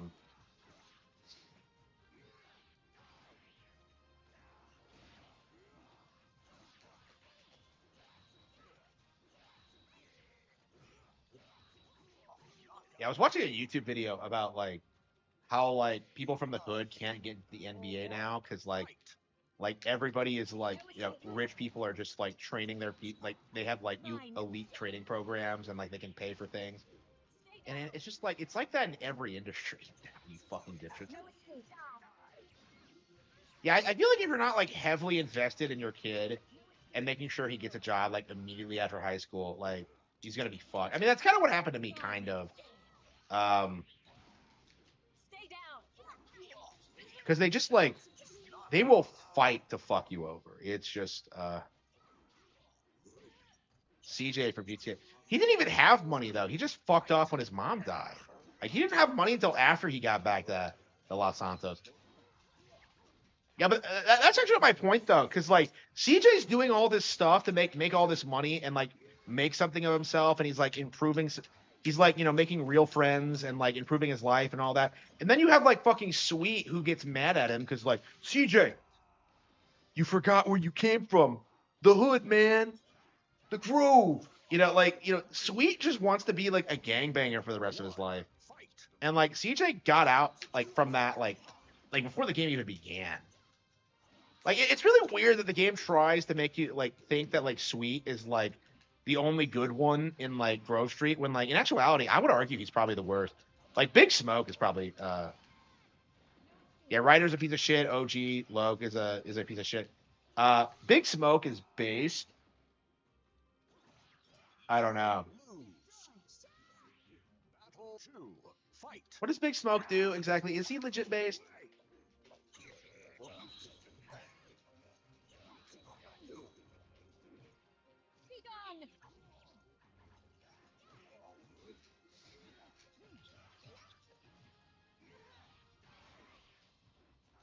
But I don't know. It'll I mean that's definitely gonna be my thing going like when it comes time for my kids to find work, like they're not working fast food joints, they're not like doing any of the menial shit, they're going straight into like some like actual fucking career. And honestly, you really do need to start like bullying like HR managers and like scum like that.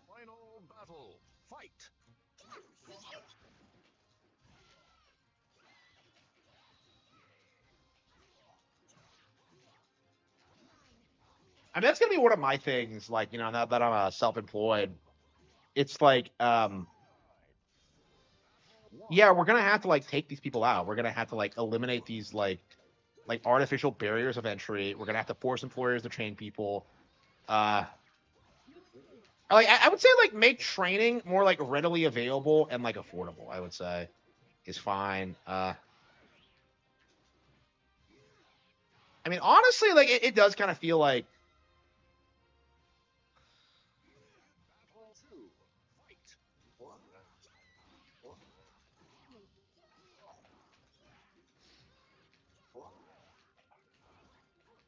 Oh, you fucking.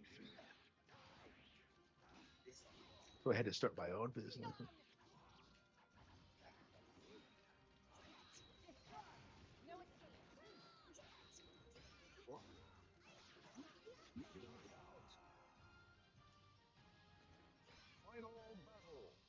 Having so much fun just like trading blows with that. Like, again, this is why this is like the greatest fighting game ever. Is that you can like just do this and just pop it in and just have a blast with it.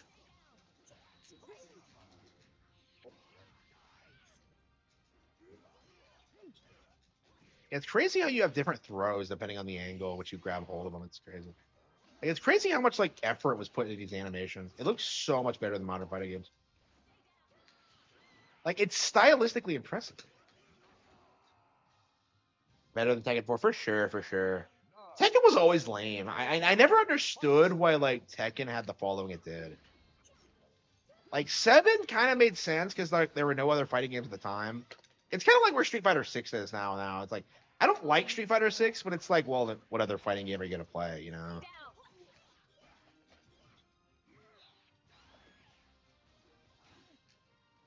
Yeah, like it's interesting that Harada got out immediately. Like Tekken 8's not even over. Like he's officially like transitioned away from it. Like he's gone as of this year.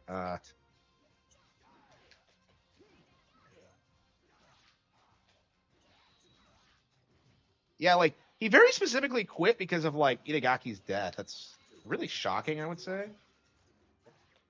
Like that was the impression I got by like reading his farewell tweet. So that's kind of hard. I mean, like he was like he released that like that Twitter like tweet post about like their relationship together. I don't know. I think he was made aware of like what was happening with Itagaki, which is I don't know. That's really sad. I don't know what happened. Like, do we know what killed him yet? Like, it just feels like nobody really like looked into it. It's such a travesty. An industry legend just dies in obscurity. He's like the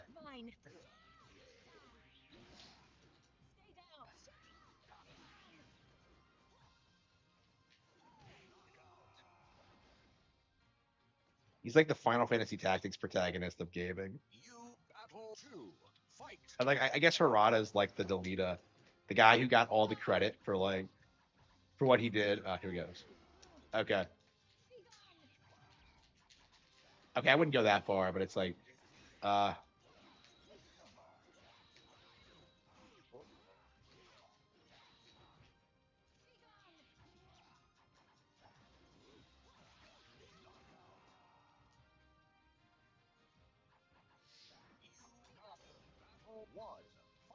I can't remember his name right now. Like I remember Delita, but not the actual protagonist name. Unbelievable. Ninja Gaiden is done. Yeah, I don't think 4 did all that well. Well, they didn't release it on a real console for one thing. It was just like an Xbox thing, right? That might be the last major Xbox title ever, honestly. Crazy that Itagaki died just before it came out. Like, I'm surprised more people didn't bring that up, but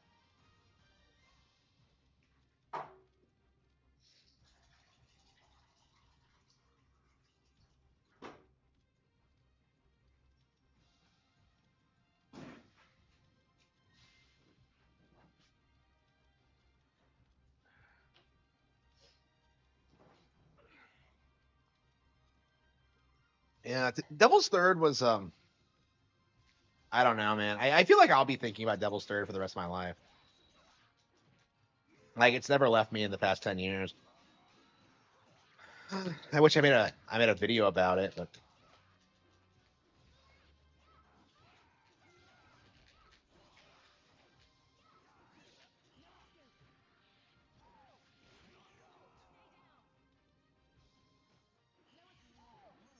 Don't hate me. it was. It was better than quite a lot of like games that were hyped up around that time, but like nobody noticed, nobody cared aside from like your old pal Harman Smith, who at the time was completely irrelevant. I don't know. I've kind of maintained that like the Devil's Third specifically is like kind of what kickstarted like the Harman verse or the Golden Age as you know it. So, and obviously it's taken a lot of other influences. Like, but like I think Devil's Third very specifically is what like influenced the direction of it. Like the blend of like fantasy martial arts and modern gunplay.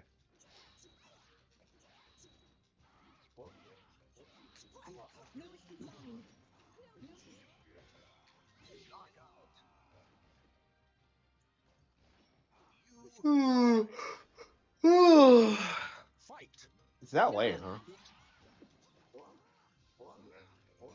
Yeah, I probably should get to bed. I gotta get the. Yeah, I gotta get up and go somewhere tomorrow.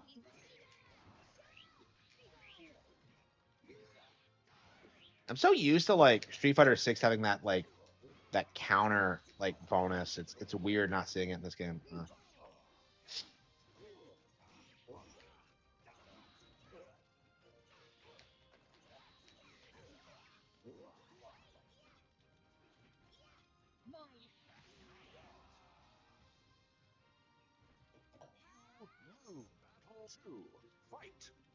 This game has such an amazing lore to it, and it's so well written and engaging. It's like what happened, Like where did it all go wrong?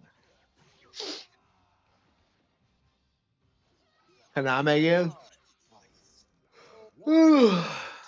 Yeah, I don't know. Yeah, Konami's a dead company at this point. I mean, I'm a big fan of Yu-Gi-Oh, I suppose. Danny and Triple.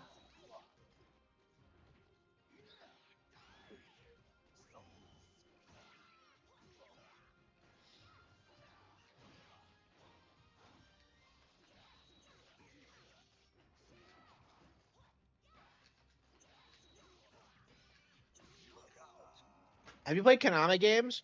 Yeah, I love Konami. I can't believe it's that late. Yeah, we should call it quits and oh.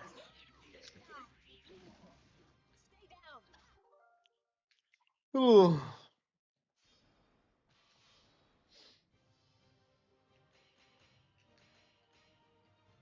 Yeah, pure sex. Okay. Okay, I think we're going to play something else real quick. Wait, we have played nothing but GameCube games for 7 hours? What? Huh? Where were you? What were we dicking around on? It doesn't feel like we were playing that long. Really? We were just dicking around on Fire. I mean, it took us a while to do Fire Emblem, but I don't know. That is crazy that it took us that fucking long. Uh.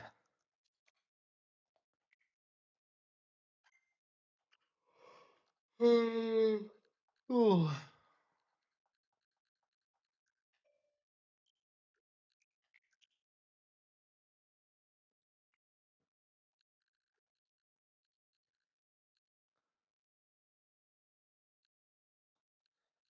New Super Mario Bros. Guardians of Azuma.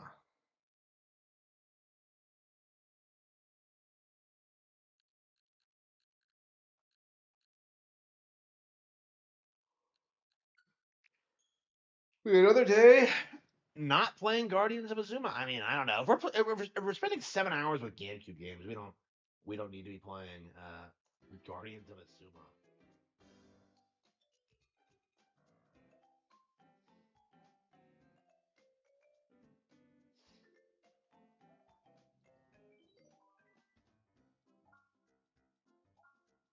Okie dokie. Here we go.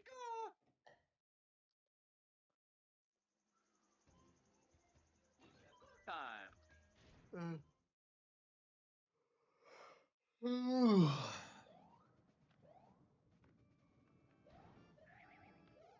Oh no!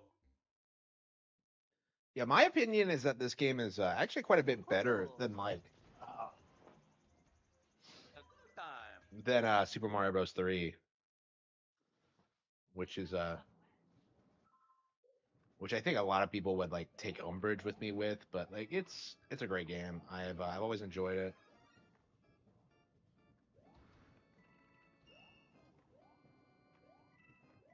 I mean, the thing that really surprised me about the Wii U is that everyone said this game was lazy and that it sucked when it came out, but it's actually a really good game on the console. I don't want to say the best because there's a lot of good games on Wii U, right?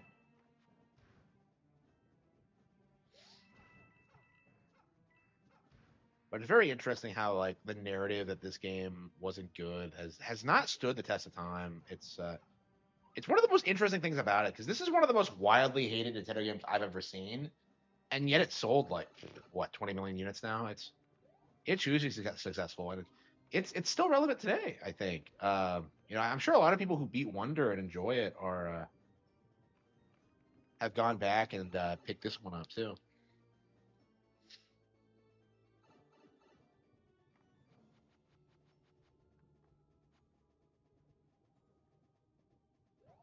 Far Cry 3, yeah.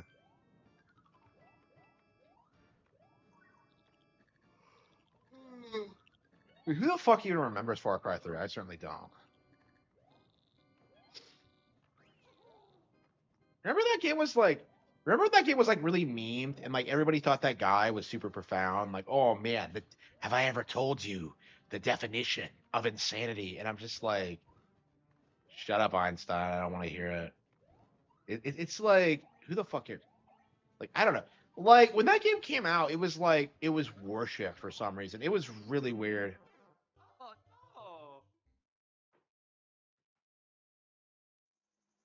Yeah, I don't know. Like that game is exactly what I think of whenever like game journals bring out the whole like it's Skyrim with guns thing. Like it's just like I very specifically think of Far Cry 3. And like nobody remembers it today.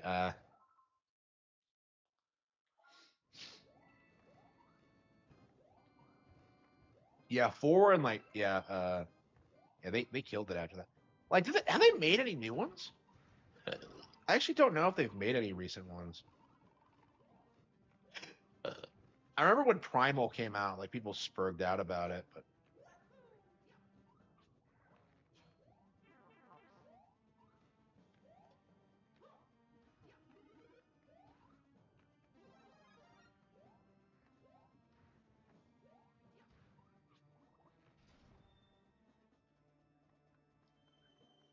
it was awful compared to Mario 1. Not really. This actually did sell very well. Like not as well as like Mario Kart like 8, but I think it sold like 8 million on like Wii U or something. And then another like 15, 18 million on Switch, I think. It might have cracked 20 million by now. So like this game did a lot better than people said it did, actually. Now it didn't do as well as New Super Mario Bros. Wii, like DS or Wii, but like those games were huge. So like I don't think that's really a knock against this one at all. I actually think this is the best one by far. Like I don't know. Like people say Wii is really good, but like I've never really enjoyed it as much. I never understood like the obsession with Wii specifically. Like the multiplayer is nice, like that's a cool innovation, but like it's kind of like 3D World for me, where I just like it's designed as a multiplayer game first and foremost, and it's just not that fun without like other players. Now, if you get people like to play with you, it's like the best experience you'll ever have. But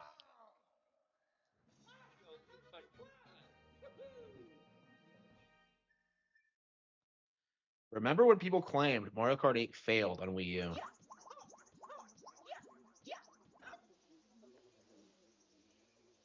Yeah, I remember that. Yeah. Yeah, like we were constantly told that like games weren't selling on Wii U and that Nintendo miscalculated with stuff like that, but in actuality, no, like they were pretty successful. And not only were they successful on Wii U, they were like successfully resold on the Switch. So it was this really interesting scenario where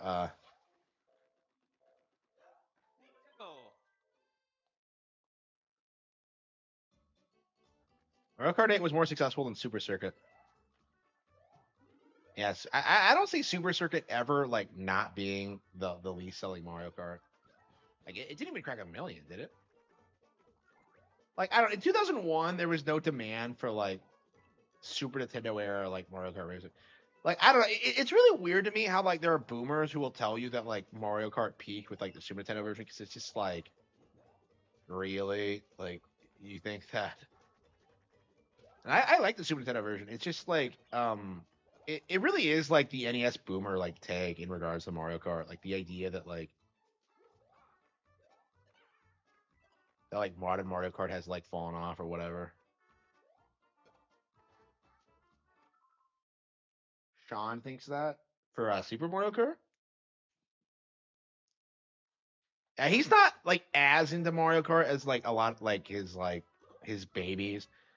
But like, yeah, I think he has said that in the past, where he's like, "Oh man, I bought Mario Kart when it came out, and people made fun of me for it because, uh, like I don't remember his like mindset for it, like what his cope was for it, but it's like, I think it basically amounted to the idea that like Mario Kart wasn't this like culturally ubiquitous thing yet, so it was like seen as like a baby brand at the time. But like I don't know, like people were doing that for like even franchises like Mario World too. It's like come the fuck on.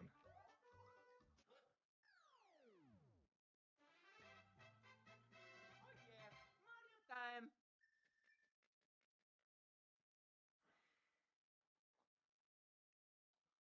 Yeah.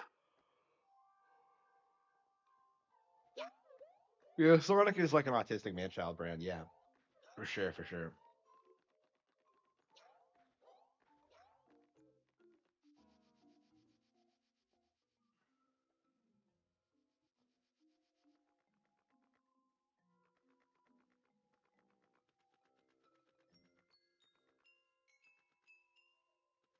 Oh, we never actually got all the ones here. Okay.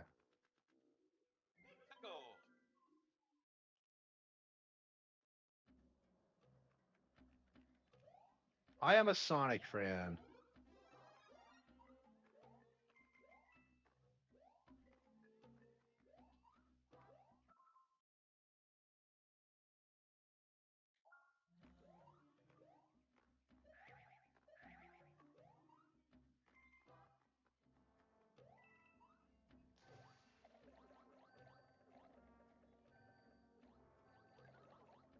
The bottomless pit, really? Why?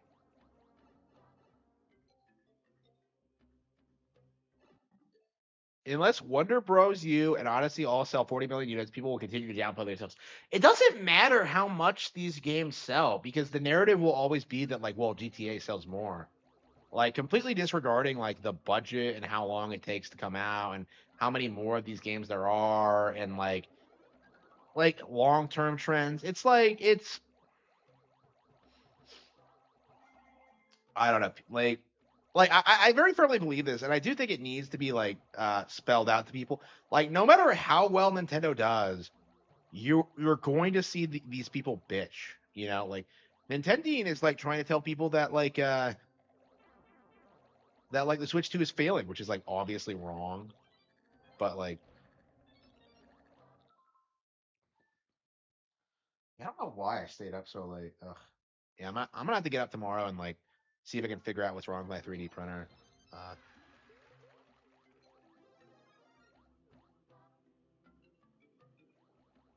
Mario and NES sold more than most GTA games. Yeah, it did. Yeah. I mean, considering its pedigree and how many times it's been ported over, like I don't think they release the official sales numbers. They don't release like the virtual console numbers or like um you know all the ports and all the revisions. It's just like they just report the NES sales, which is about like what 40 million, something like that.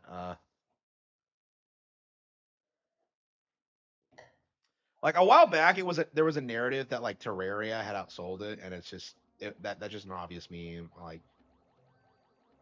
Like Mario comes bundled in with like NES minis, like you have it on like the NSO subscription. It's like I don't know. It's very interesting to kind of see.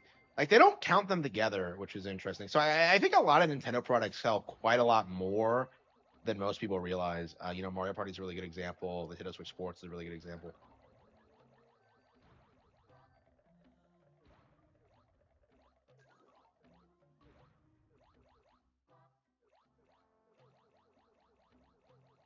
Terraria, you gotta be joking. Yeah.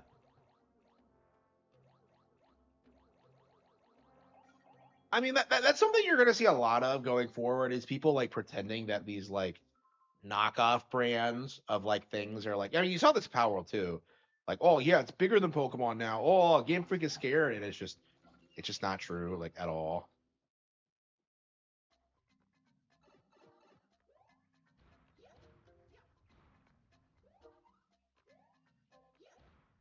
Yeah, and I don't know why Super Mario Party is so popular.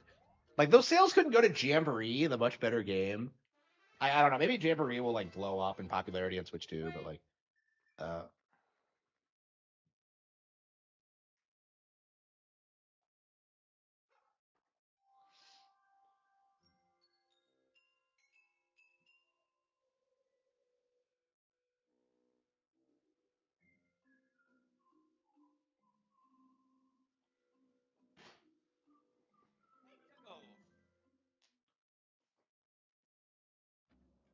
Yeah, I should call it quits. I'm like, it's 4 in the morning. What am I doing? I'm usually in bed by 3, so like I don't know what's going on. I got up pretty early too, so like I don't know. Like I think my I've been having like some uh health changes because of like my biking, so like I think I'm like sleeping less because of that, but like we'll see. I don't know. I've been like pooping a lot more too, uh, which apparently is normal. But we'll see. I've not been eating as much though, so like that's like the weird thing about it is that like I'm pooping, but I'm not taking as much in.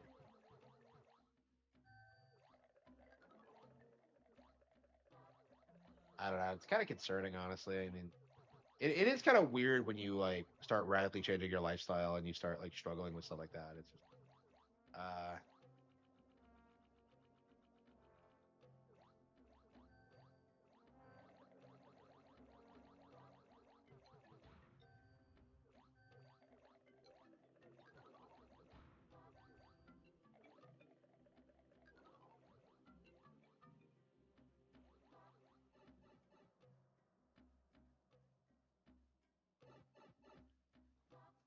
it's all 250,000 copies. Yeah. I mean, that's what happened with Hi-Fi Rush. They were like lucky, and then they like completely butchered it. Remember when they were like supposed to be investing in Tango GameWorks and they were going to be producing more games like it, and like, yeah, that didn't happen. And Hi-Fi Rush still is not available on Switch consoles, so.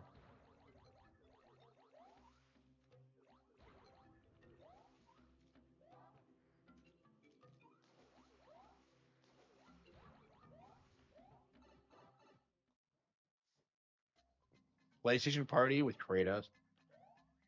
Yeah, what would that be? Just the sex mini games?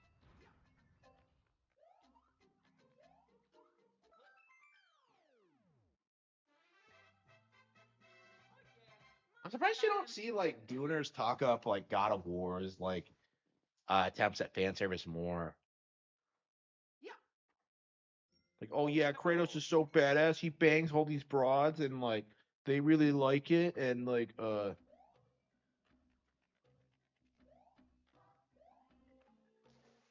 I don't know. I very strongly feel like God of War was made by douchebags for douchebags. So it's like I don't know.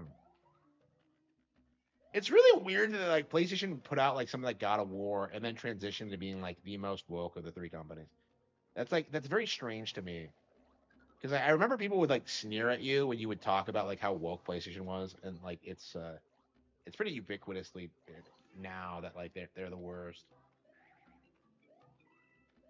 I don't know. Woke shit is like dying off, isn't it? Like the worst thing that's happened recently is like the female custodes thing, and that let's be real, that does not fucking matter at all.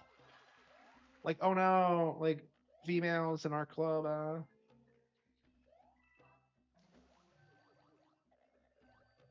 I don't know. Like, I don't know why you would give a shit about like Warhammer canon because like you could just say it's like, oh, it's not canon, and I think that's what like a lot of people are doing now, where it's just like they're just ignoring like actual lore changes because it's just they just don't make any sense.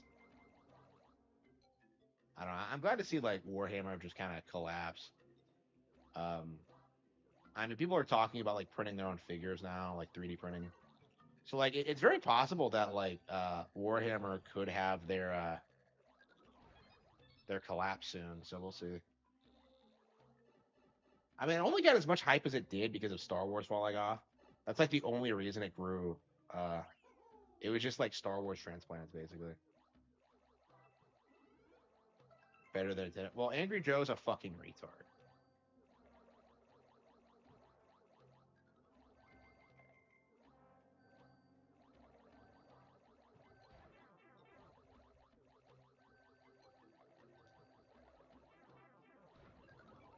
It's been like almost 10 years since Mario Odyssey. Like it'll be 9 years this October, so it's approaching its 10-year anniversary. Yeah, Star Fox Zero is the big 10-year anniversary. Yeah, man, we missed the Devil's third anniversary. Like I would hate to miss Star Fox Zeros as well.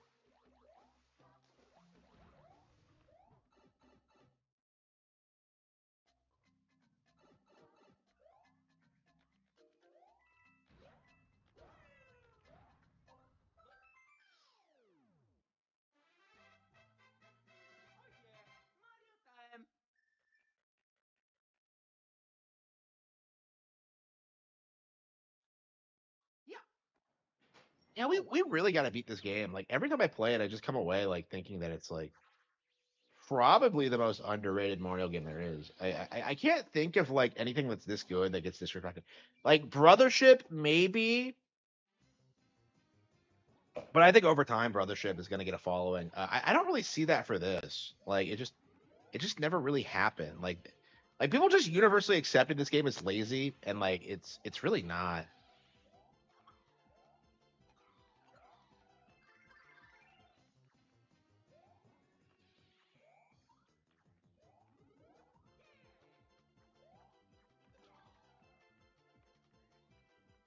Like there's just this tendency in the community to act as if 2D Mario is like inherently lesser than like 3D Mario, and that's just not really true at all.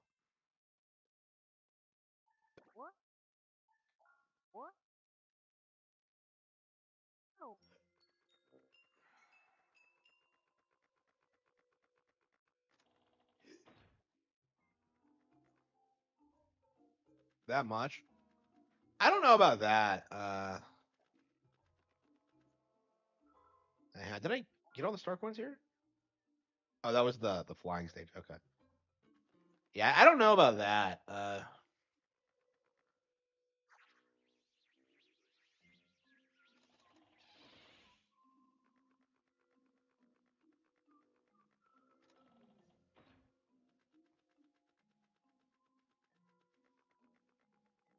I don't know. We'll have to see. I mean, like with the way the system is set up now, in theory, like new Nintendo games can sell indefinitely because they don't have to worry about going out of print or whatever. Like you won't see them get taken off the eShop unless there's some like reason to, like maybe they're releasing the deluxe version or something. I don't know.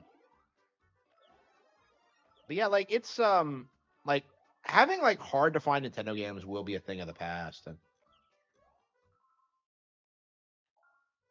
I think that's just gonna lead to this culture where like people are just like, oh, I really like Three Houses. I'm gonna buy Fire Emblem Engage without researching first, and then you're gonna have like people who aren't aware of Engage's reputation or Brothership's reputation, and they're just gonna be like, oh yeah, this game is really awesome. And then they're gonna be confused when like they go online and see people spurking out about it.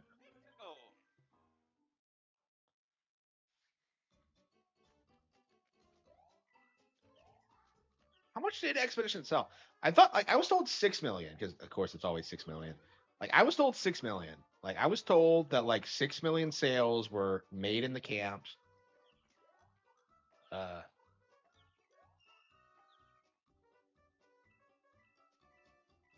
like how much did Expedition 33 sell? I was told it was the biggest game this year. Don't you dare question it. Here goes. But yeah, that is definitely something we should be talking about. Like, are the sales for Expedition 33 real? I think there's a very good chance that they're not. Because like if the game sold like 6 million units, it would have like some kind of like long-term relevancy, and it just feels like Expedition 33 doesn't. You know, we still talk about Three Houses. We still talk about like I don't know Nintendo Switch boards. Like nobody talks about fucking Expedition 33. Like even like Baldur's Gate was like more relevant than it.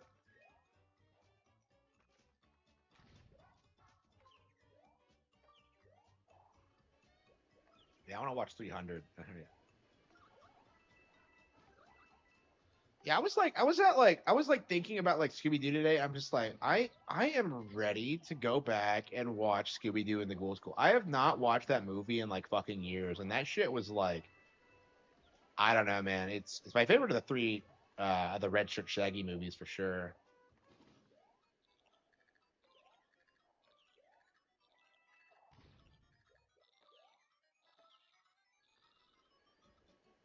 Yeah, it's weird how many like iconic characters Scooby has had over the decades. Like you know, people still look back on like this Ghoul School fondly, and they've never really come back. Um, I was watching Mystery Incorporated, and like the Wild Brood, fucking love them. So like the fact that they're never gonna come back ever.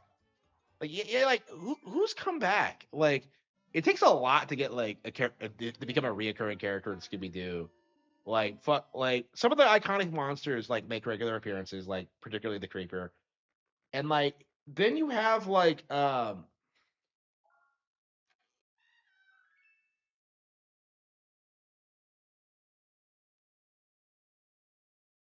the Hex Girls I think are pretty popular. Shockingly.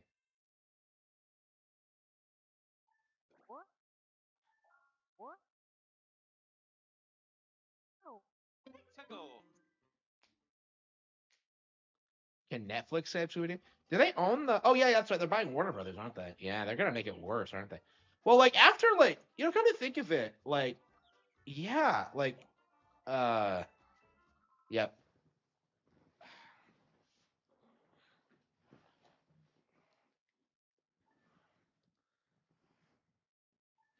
yeah, yeah. Velma wasn't a Netflix show, was it? It was an HBO Max show. So yeah, I guess WB deserves to go bankrupt for that. Honestly, I mean, I was kind of spurging out about that myself when that happened. I mean, I never watched it, but like. I believe it did get a season 2. What happened in season 2? So like in season 1, it's like Fred's mom is the killer. Like I don't know what it is with like them fucking with Fred's family. Cuz like Mr. Incorporated like did the exact same fucking thing with his dad. I mean, well, uh I don't, like what does his dad do? Like okay, I haven't gotten to that point in the show yet. I know like I know he's adopted and that his dad did something and doesn't actually care about him at all. I think I don't know what the lore is yet. I love how like subtle they are about building this up. Like he's under love potion and like he tells Fred like he doesn't like he's like I love your traps, you know. He doesn't say I love you. He says I love your traps. Like his dad doesn't give a shit about him at all. It's crazy. It's fucking crazy. It's like it's such a daring thing, I think, to like shit on like an adopted parent like that. Like I just thought that was really interesting. I'm not a big fan of adoption. Like they'll never be your parents. So, uh,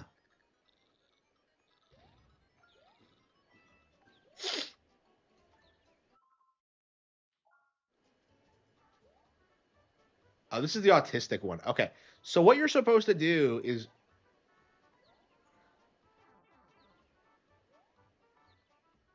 yeah, my thing with Mystery Incorporated, like it's so mature and grounded in like 90% of like the topics it covers, and then you have like stupid shit like the relationship drama and like their inability to stop pouring out Daphne. Like I don't get it. Like she's in like high school and yet she's going out like with bikers on like a beach, and I'm just kind of like, what the fuck? Like they really treat them like they're college age. It's really odd. Like, there's no way like they're 18 in this. No fucking way.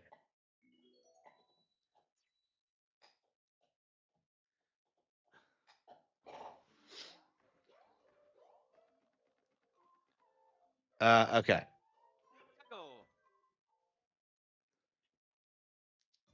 Daphne is someone's wife. Yeah, I'm sure she is. Yeah. Like I don't know. She's like shallow. Is my problem with her? She's like, oh, I love Fred, and then she's like, I don't know. She's like a couple of times she's like taking interest in other guys. Like after Fred like reciprocates and they're like kind of a couple, kind of it's Mystery Incorporated. So like it's like why is she like fucking around with this biker orc? It's like it's ridiculous. Like I love how like nobody seems to think it's weird at all that like that they're hanging out with fucking orcs. It's like the weirdest thing ever. And like the orcs are all complete chads, by the way. Like that's the weird thing that makes me love like the Wild Brood so much is that like it's set up as if the Wild Brood are like doing something, but like in actuality they're actually all just cool dudes who go around wearing costumes.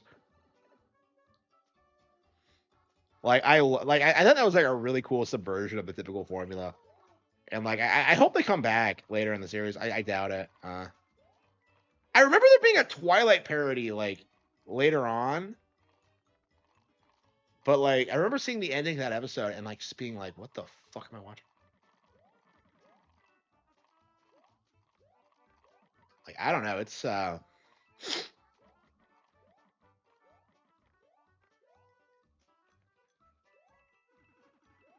I don't know. Like, I feel like they don't do enough to make like the core cases interesting or like unforgettable. Like, you know, the Wild Breed is really interesting because like they have this unique like setup and dynamics with the characters and like explore certain things, and they just don't do anything with it. Like Fred fucks over some guy to try and impress Daphne, and nothing really happens from it. Like he doesn't get called out on it. It's just like I don't know, man. It's weird. Like I like the show, but like pretty much all the characters other than Scooby are like really unlikable for one reason or another. You know, Daphne simps for Fred. Fred's like autistic. Like Shaggy treats Velma like shit. Like Velma's like a clingy bitch. Like I'm just kind of like I'm just kind of like I don't get it. Like everyone's like so out of character in this.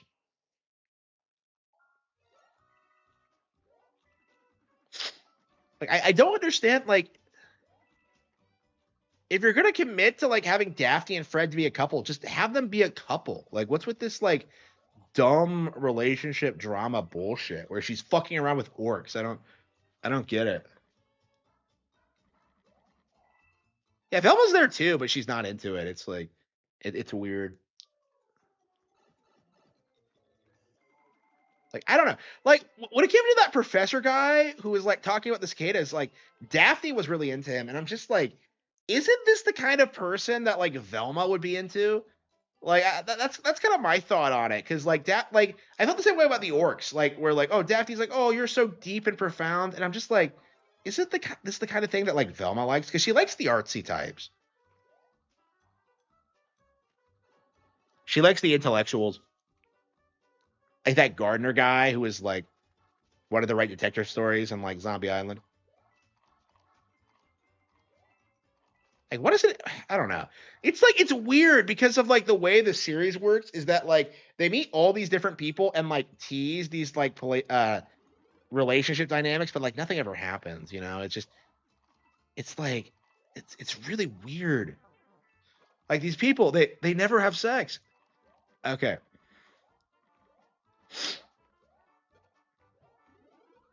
Yeah, I haven't seen like Alien Invaders in years. So like I'm very curious if like Shaggy's love interest there actually like holds up or not. I don't know, like it's always weird, like cuz like I remember I saw like one of like the made for TV movies, like the one where like he's going like they're going after a dragon. And like Shaggy ends up with like Velma's sister in it. And I was just kind of like I was just kind of shocked by it cuz I'm just like didn't he fuck her sister? Like I'm just kind of like I'm just kind of confused by like the concept of it. Transformers G1. Yeah, I've never seen Transformers. I mean, not a lot of it anyway. So I'm not familiar with the culture or anything like that. Like I don't. I imagine I would. Well, I mean, I watched He-Man for the first time recently and loved it. So like I might like Transformers. We'll see. It's on the list. I'd rather watch like Silverhawks first though, and like Thundercats. That like those are those are always been on my list.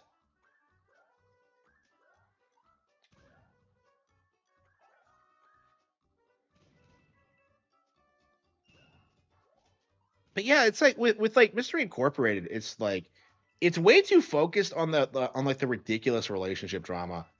And it's like, come on, like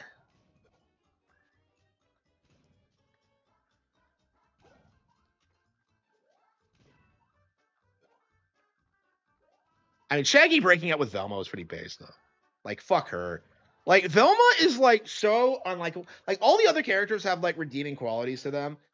Velma does not. Like Velma does like shockingly little in Mystery Incorporated, other than like simp for Shaggy's cock. It's like it's fucking insane how badly she wants it. It's like it is like she's like the thirstiest hoe I've ever seen in my life. Like I don't know, she's acting like she's never had a boyfriend before, and that's probably what it is. But it's like I'm just like I don't know. She's just kind of like an asshole for no reason.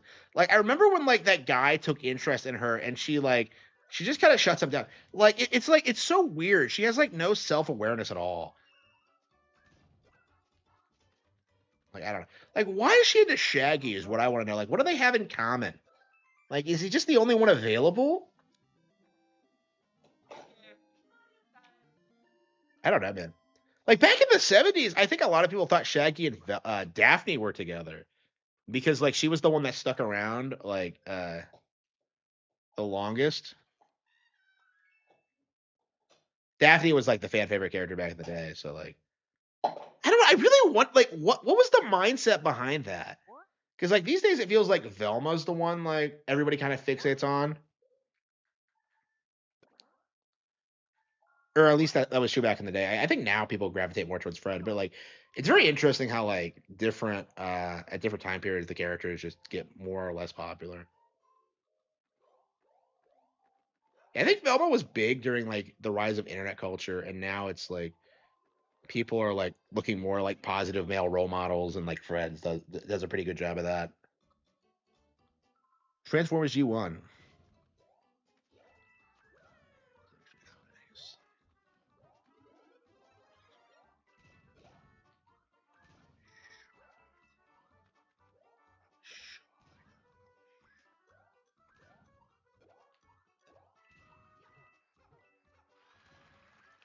Like it happened more than once. Like it happened.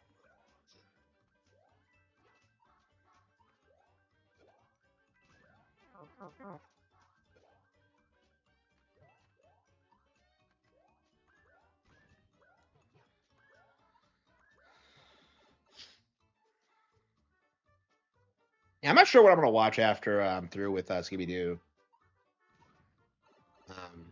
I don't know if this is gonna be the last Scooby Doo series I watch because like I've seen like other like series that have come out like since then. I've heard of them, like Be Cool Scooby Doo and like Scooby Doo and Guess Who. It just doesn't seem as good, honestly. Like I don't know, man. I like it when like Scooby Doo has like real stakes, like when things are actually happening. When like it's just goofy jokes. It just feels like it's I don't know.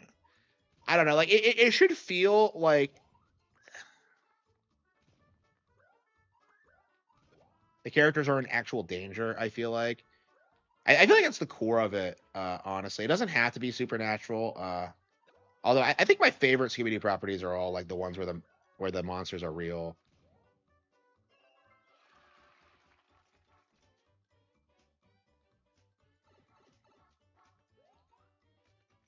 Yeah, I'm a big fan of Ghoul School, of the direct video movies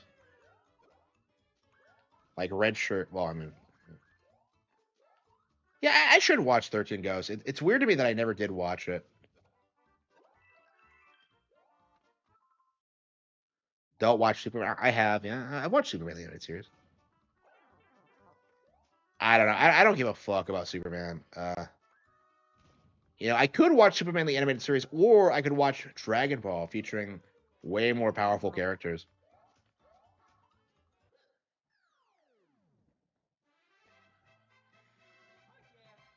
Time.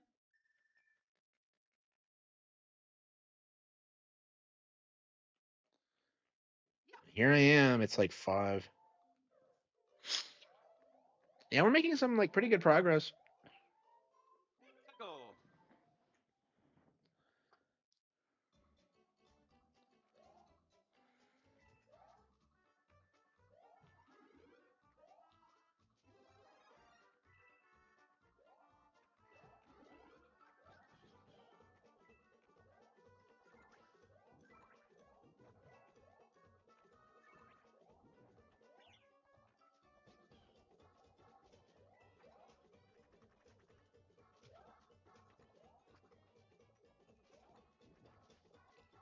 Yeah, when are we gonna get new Super Mario World, huh? That's really what they should have called this. I don't know. Like, that's what I don't get with the new series. Why didn't they just make a new Super Mario Bros. 2 with, like, Doki Doki Panic 2? Like, that's what I would have done.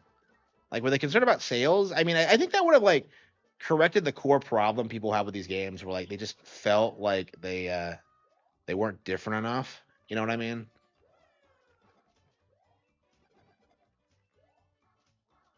S-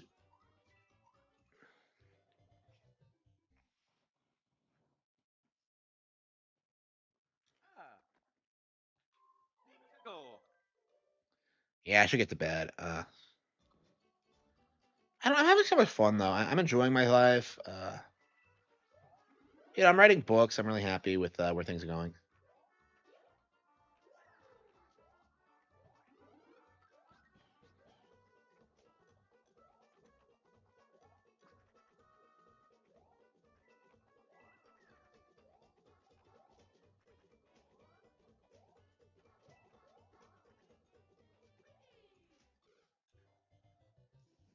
Yeah, I'm very curious. I'm very curious, like what we're gonna see, like in the next Nintendo Direct. We were talking about like Tales of Berseria. Dragon Quest Seven's coming out. Final Fantasy 7R is coming out this weekend. I don't know. Should we pick up Final Fantasy 7R? I don't know.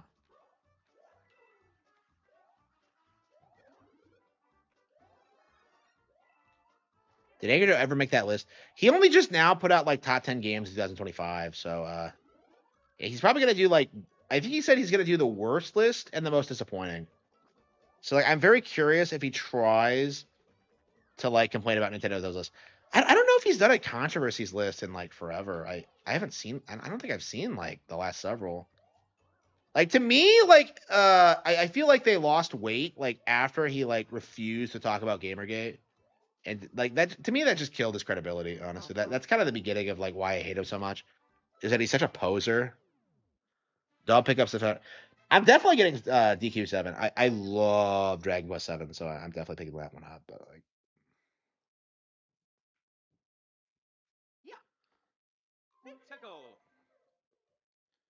cool tune.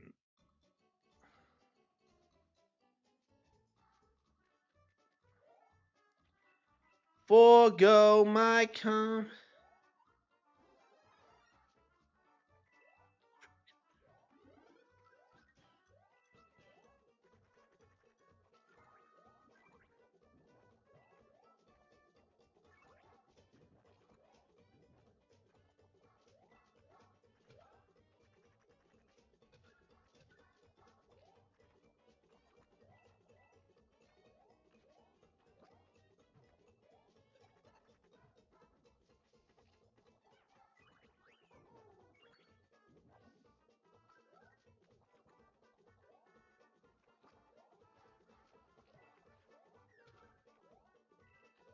Yeah, we gotta call it quits. It's been like 9 hours. This is a pretty lengthy stream.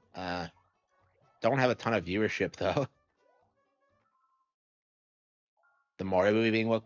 Well, like, the thing about Joe and like people like him is that um, they're fine with calling things woke if it like serves their purpose of like downplaying them. So like, he needs to downplay Mario. So like, yeah, he'll call it woke, but he would never do that for like an actual woke product he's supposed to shill, right? Like Marvel films or the Warhammer or the like. It's gonna be like that, I think.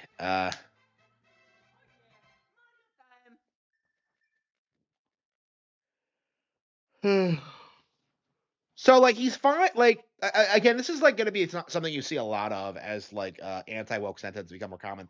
You're going to see people like try and dictate what is and isn't woke, and like try and say that like Nintendo is woke while like like more like actual woke products are pretty based, and like that's going to be a common thing. So I don't find that unusual at all. It's very typical for commies to have those kind of double standards. It is, yeah. Like and like the weird thing about it is how like in denial the community is, because like they really hype themselves up as being the like the fan base that would be like completely impossible to infiltrate, and that just made them want to like infiltrate it more. It's just dumb.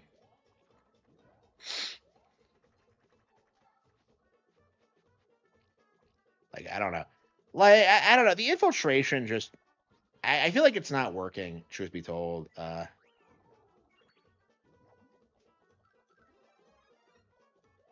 yeah, Wonder is my favorite Mario game now, actually.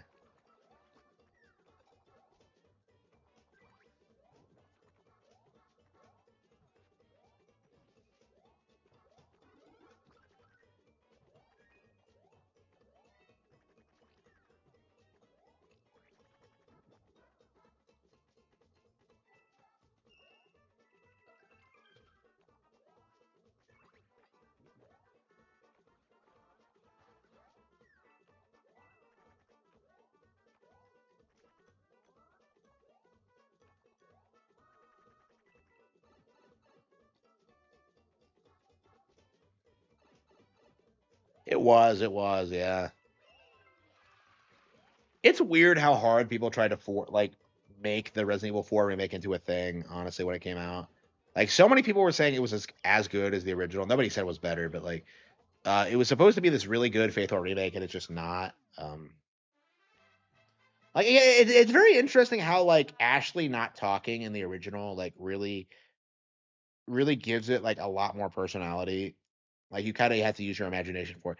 It feels like the last game of its kind in a lot of ways. It feels very old school in like its presentation. And like meanwhile in the remake, you have that like, oh man, everybody's talking.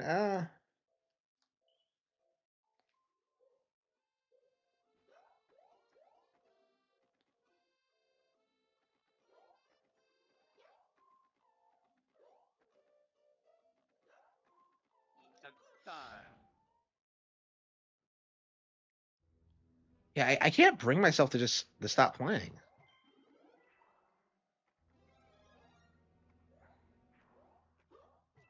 Like, I'm just having so much fun with Mario Bros. U.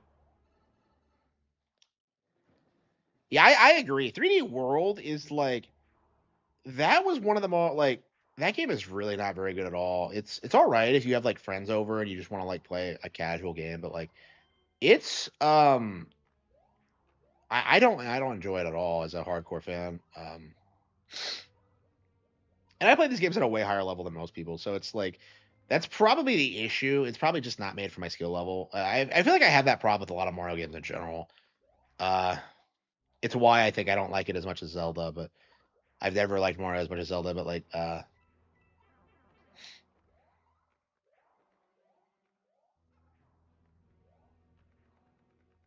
I am the man they call Mario. I am the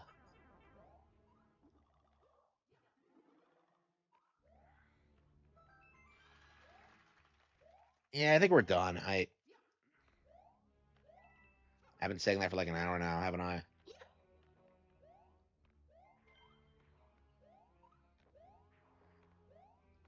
Oh, that's right. I want to watch Raw like live tomorrow. Actually,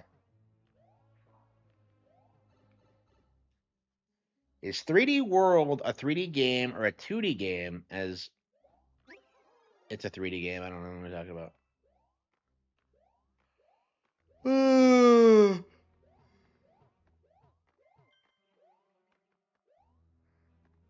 Like, I really don't understand the obsession with like saying 3D games are better than 2D. It's just it's a trend I've noticed in the community. It's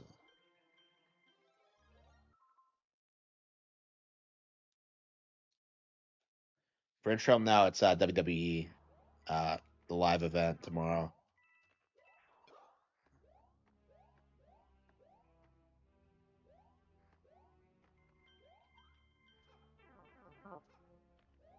Oh.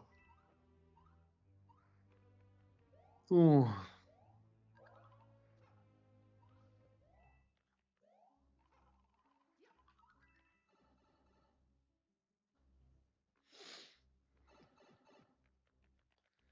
Yeah, I don't know what I'm gonna do tomorrow. I think I'm just gonna stay home and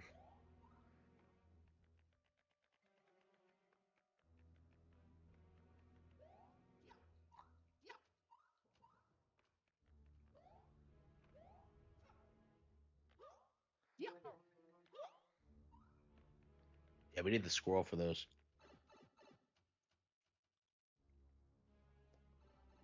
Oh.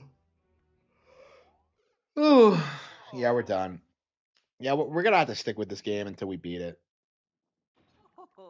Yeah, one of my all-time favorites, but boy, is it like it's not really something I like coming back to in a way. I mean, it's cool that we taking the time to do it, but yeah, it reminds me of when I like played New Super Mario Bros. Again in like 2016.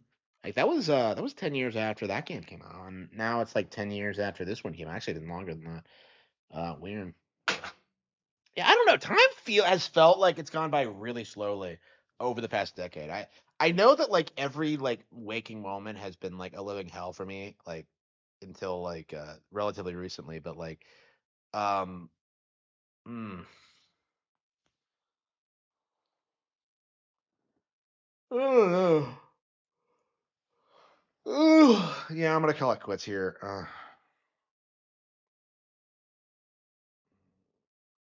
maybe I should just nap on stream and just get viewers buy my books. Buy The Cattle Have Fangs. Give me super chat money. Princess Mononoke. Alright, let's call it quits. I can't even keep my eyes open. I stopped playing and I'm already like.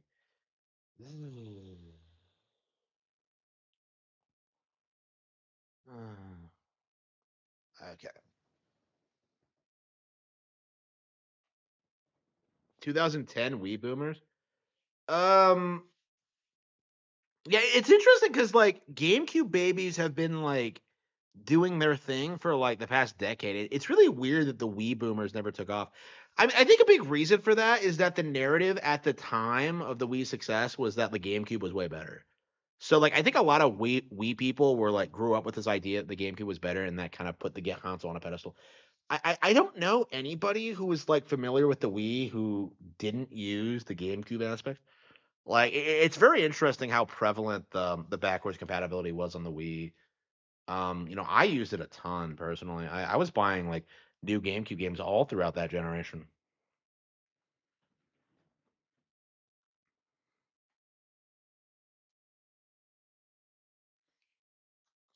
So yeah, like the main thing I'm seeing and interested in.